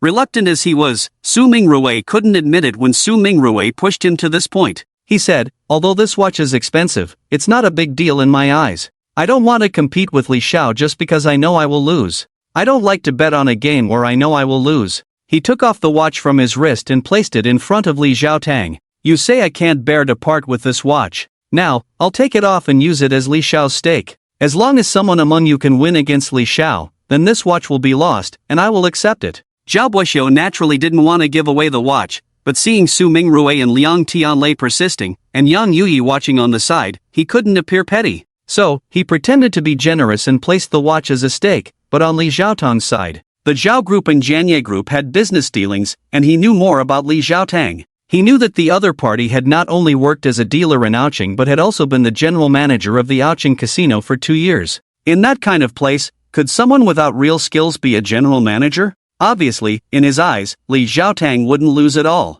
Su Mingrue and the others were not aware of Li Xiaotang's abilities, but since they had all lost to him before, they also understood his prowess. Seeing Zhao Buxiu placing the stake on that side, it was clear he was confident they wouldn't win. Everyone was indignant, and although they knew their chances of winning were slim, no one backed down for the sake of their pride. You say we will definitely lose, but I don't believe that. Su Mingrue, full of youthful arrogance, was about to step forward to challenge, but before he could finish his words, he was pulled back. When he turned around, he was surprised to see that the one pulling him back was Fong Chen. Let me handle this, Fong Chen said calmly and then walked forward. Fong Chen had no interest in these young masters' games and had no intention of getting involved. But when Zhao Buxiu stepped up to the opposite side, he suddenly became interested. Who is this person? Which family's young master is he? I've never seen him before. Many people standing behind Liang Tianlei and Su Mingrue found Fong Chen unfamiliar and looked at him with confusion. This is Fong Chen, my buddy. Liang Tianlei was surprised that Fong Chen had stepped forward and, at the same time, introduced him to everyone. So, he's Fong Sha. Fong Sha is impressive, courageous. Regardless of who Fong Chen was, daring to step forward made him a hero in the eyes of all the young masters in Jinling. So, they all cheered him on. Brother, are you sure about this? Although Su Mingrue admired Fong Chen's courage, he wasn't very confident in his dice-throwing skills. After all, luck played a significant role in this game, and no one could guarantee a win. So, he asked nervously, do you have confidence? Liang Tianlei also approached, looking serious. Do you two have confidence? Fong Chen glanced at them, and both shook their heads. If they were confident, they wouldn't have lost just now. Then let's not talk anymore, Fong Chen said and sat down at the gambling table. Yang Yuyi never expected Fong Chen to sit down, and while surprised, she couldn't help but feel anxious. She had been in a relationship with Fong Chen for 2 years and knew that he never gambled and had always had bad luck. She wanted to advise him, but Fong Chen had already sat down, and with her status, she couldn't easily intervene, so she could only worry silently. Zhao Buxiu was also surprised by Fong Chen's self-recommendation, but then found it amusing. Fong Chen didn't even know who Li Xiaotang was, yet he dared to sit down and compete with him, showing a lack of understanding of the situation. Fong Chen sat at the table, and all the young gentlemen of Jinling placed their hopes on him. Their eyes were fixed on him. Just as Fong Chen was about to announce the start, the other party suddenly raised an awkward question. Where are your chips? This question caught Fong Chen off guard. Indeed, he had no chips. He wasn't in the habit of wearing a watch pendant, and he had nothing on him except his clothes. He couldn't possibly take off his clothes to use as chips, could he? Even if he was willing, others wouldn't agree. Seeing Fong Chen sitting there without chips, Zhao Buxiu couldn't help but sneer, you dare to compete with others without even having the capital. I don't know if I should call you brave or ignorant. That's still better than you, a two-faced coward. Just as Zhao Buxiu's words fell, Su Mingrui immediately retorted, leaving his face livid. If you don't have chips, you can borrow from your teammates, Li Xiaotang said to Fang Chen. Fang Chen turned to look at Liang Tianlei, who patted his pockets and said, I'm out. He turned around to ask others. We're also out, all lost. Before Fang Chen arrived, the gambling had been going on for a long time. Everyone had lost everything they carried except for their phones, which couldn't be used as chips. If you don't have chips, you better leave early and not waste time. Seeing Yang Yuyi's eyes fixed on Fang Chen, Zhao Buxiu felt awkward and couldn't wait to leave with her immediately. Who says we don't have chips? I'll go buy some now. Su Mingrui didn't want to admit defeat and declared loudly. That won't do. We agreed to use personal items that no one is carrying. Buying now is out of the question, a young gentleman behind Li Xiaotang objected. None of them were short of money. A little money meant nothing to them. Instead, they valued the accessories they wore, which is why they used them as stakes. If they were to buy something now, no matter how expensive, it would defeat the purpose. Seeing the opposition, everyone on Fang Chen's side felt dejected. This scene amused Zhao Buxiu. What's the point of comparing without chips? Hurry up. Use mine. Zhao Buxiu was about to urge Fang Chen to get up quickly to avoid embarrassment, but Yang Yuyi suddenly walked up and placed a string of bracelets in front of Fang Chen. I've worn this bracelet for over 2 years. It's very important to me. Can it be used as chips? She said this to Li Xiaotang. Li Xiaotang obviously knew Yang Yuyi and smiled. If Miss Yang has worn this bracelet for over 2 years, it must be extremely precious to her. Of course, it can be used as chips. Upon hearing this, Yang Yuyi nodded and stepped back. What are you doing? Zhao Buxiu didn't expect that just as he was about to mock Fang Chen, Yang Yuyi would offer her cherished bracelet to him as chips. As his fiancée, this move undoubtedly slapped him in the face, making his expression extremely ugly in an instant. What am I doing? Can't you see? Yang Yuyi didn't bother to explain to Zhao Buxiu and simply said indifferently. You. Zhao Buxiu was furious and wanted to curse, but Liang Tianlei and Su Mingrui, along with a group of people, were all looking at him with disdain. Even a woman knows how to unite her own people to resist outsiders. Look at you, shame on you. They didn't know about the relationship between Yang Yuyi and Fang Chen. They thought she was willing to offer her personal bracelet to help their own side, so they all admired her. In contrast, Zhao Buxiu, who openly sided with outsiders, appeared even more shameful. Hearing this, Zhao Buxiu almost spat blood out of anger. He knew very well that what Yang Yuyi did had nothing to do with uniting their own people. She just wanted to help Fang Chen. Thinking about this, he felt even more frustrated, unable to utter the words he wanted to curse. Looking at the bracelet lying quietly on the table, with most of its paint worn off, Fang Chen was momentarily lost in thought. This bracelet was a cheap one he had given to Yang Yuyi, costing 25 yuan, and it had been over 2 years. He never expected she still wore it. Although a ripple stirred in Fang Chen's heart, it quickly passed. He didn't know why Yang Yuyi had taken out this bracelet, nor did he want to know. Soon, his focus shifted to the gambling table. How do we play? Fang Chen asked. Li Xiaotang pointed to a girl standing on the other side of the long table. She was the dealer. She rolls the dice, we guess big or small, whoever guesses right wins. This method was fair, but Fang Chen was not entirely satisfied. Li Xiaotang had won so many people in a row, clearly showing his skill, and his willingness to gamble indicated his confidence in guessing right. Fang Chen could see through, so of course, he could also guess right. After the dice were rolled, if both called big or small, what should they do? If they called it a tie, they would have to keep comparing, which was too time-consuming. Fang Chen had no intention of sitting here for long. He had more important things to do. This way of playing, if I want to win back all those watches and pendants, it will take too long. Let's change the rules, Fang Chen suggested. Li Xiaotang made a gesture of agreement, and Fang Chen continued, you roll the dice, I guess big or small. Roll 5 times, if I miss once, I lose. If I get all 5 right, I win, and those things will be mine. Wow! After hearing Fang Chen's words, everyone was amazed. This is too arrogant. How can you guess right all 5 times? This kid thinks too highly of himself. Although these comments came from the opposing camp, there were still many in Fang Chen's camp who shared the same thoughts, finding Fang Chen's proposal outrageous.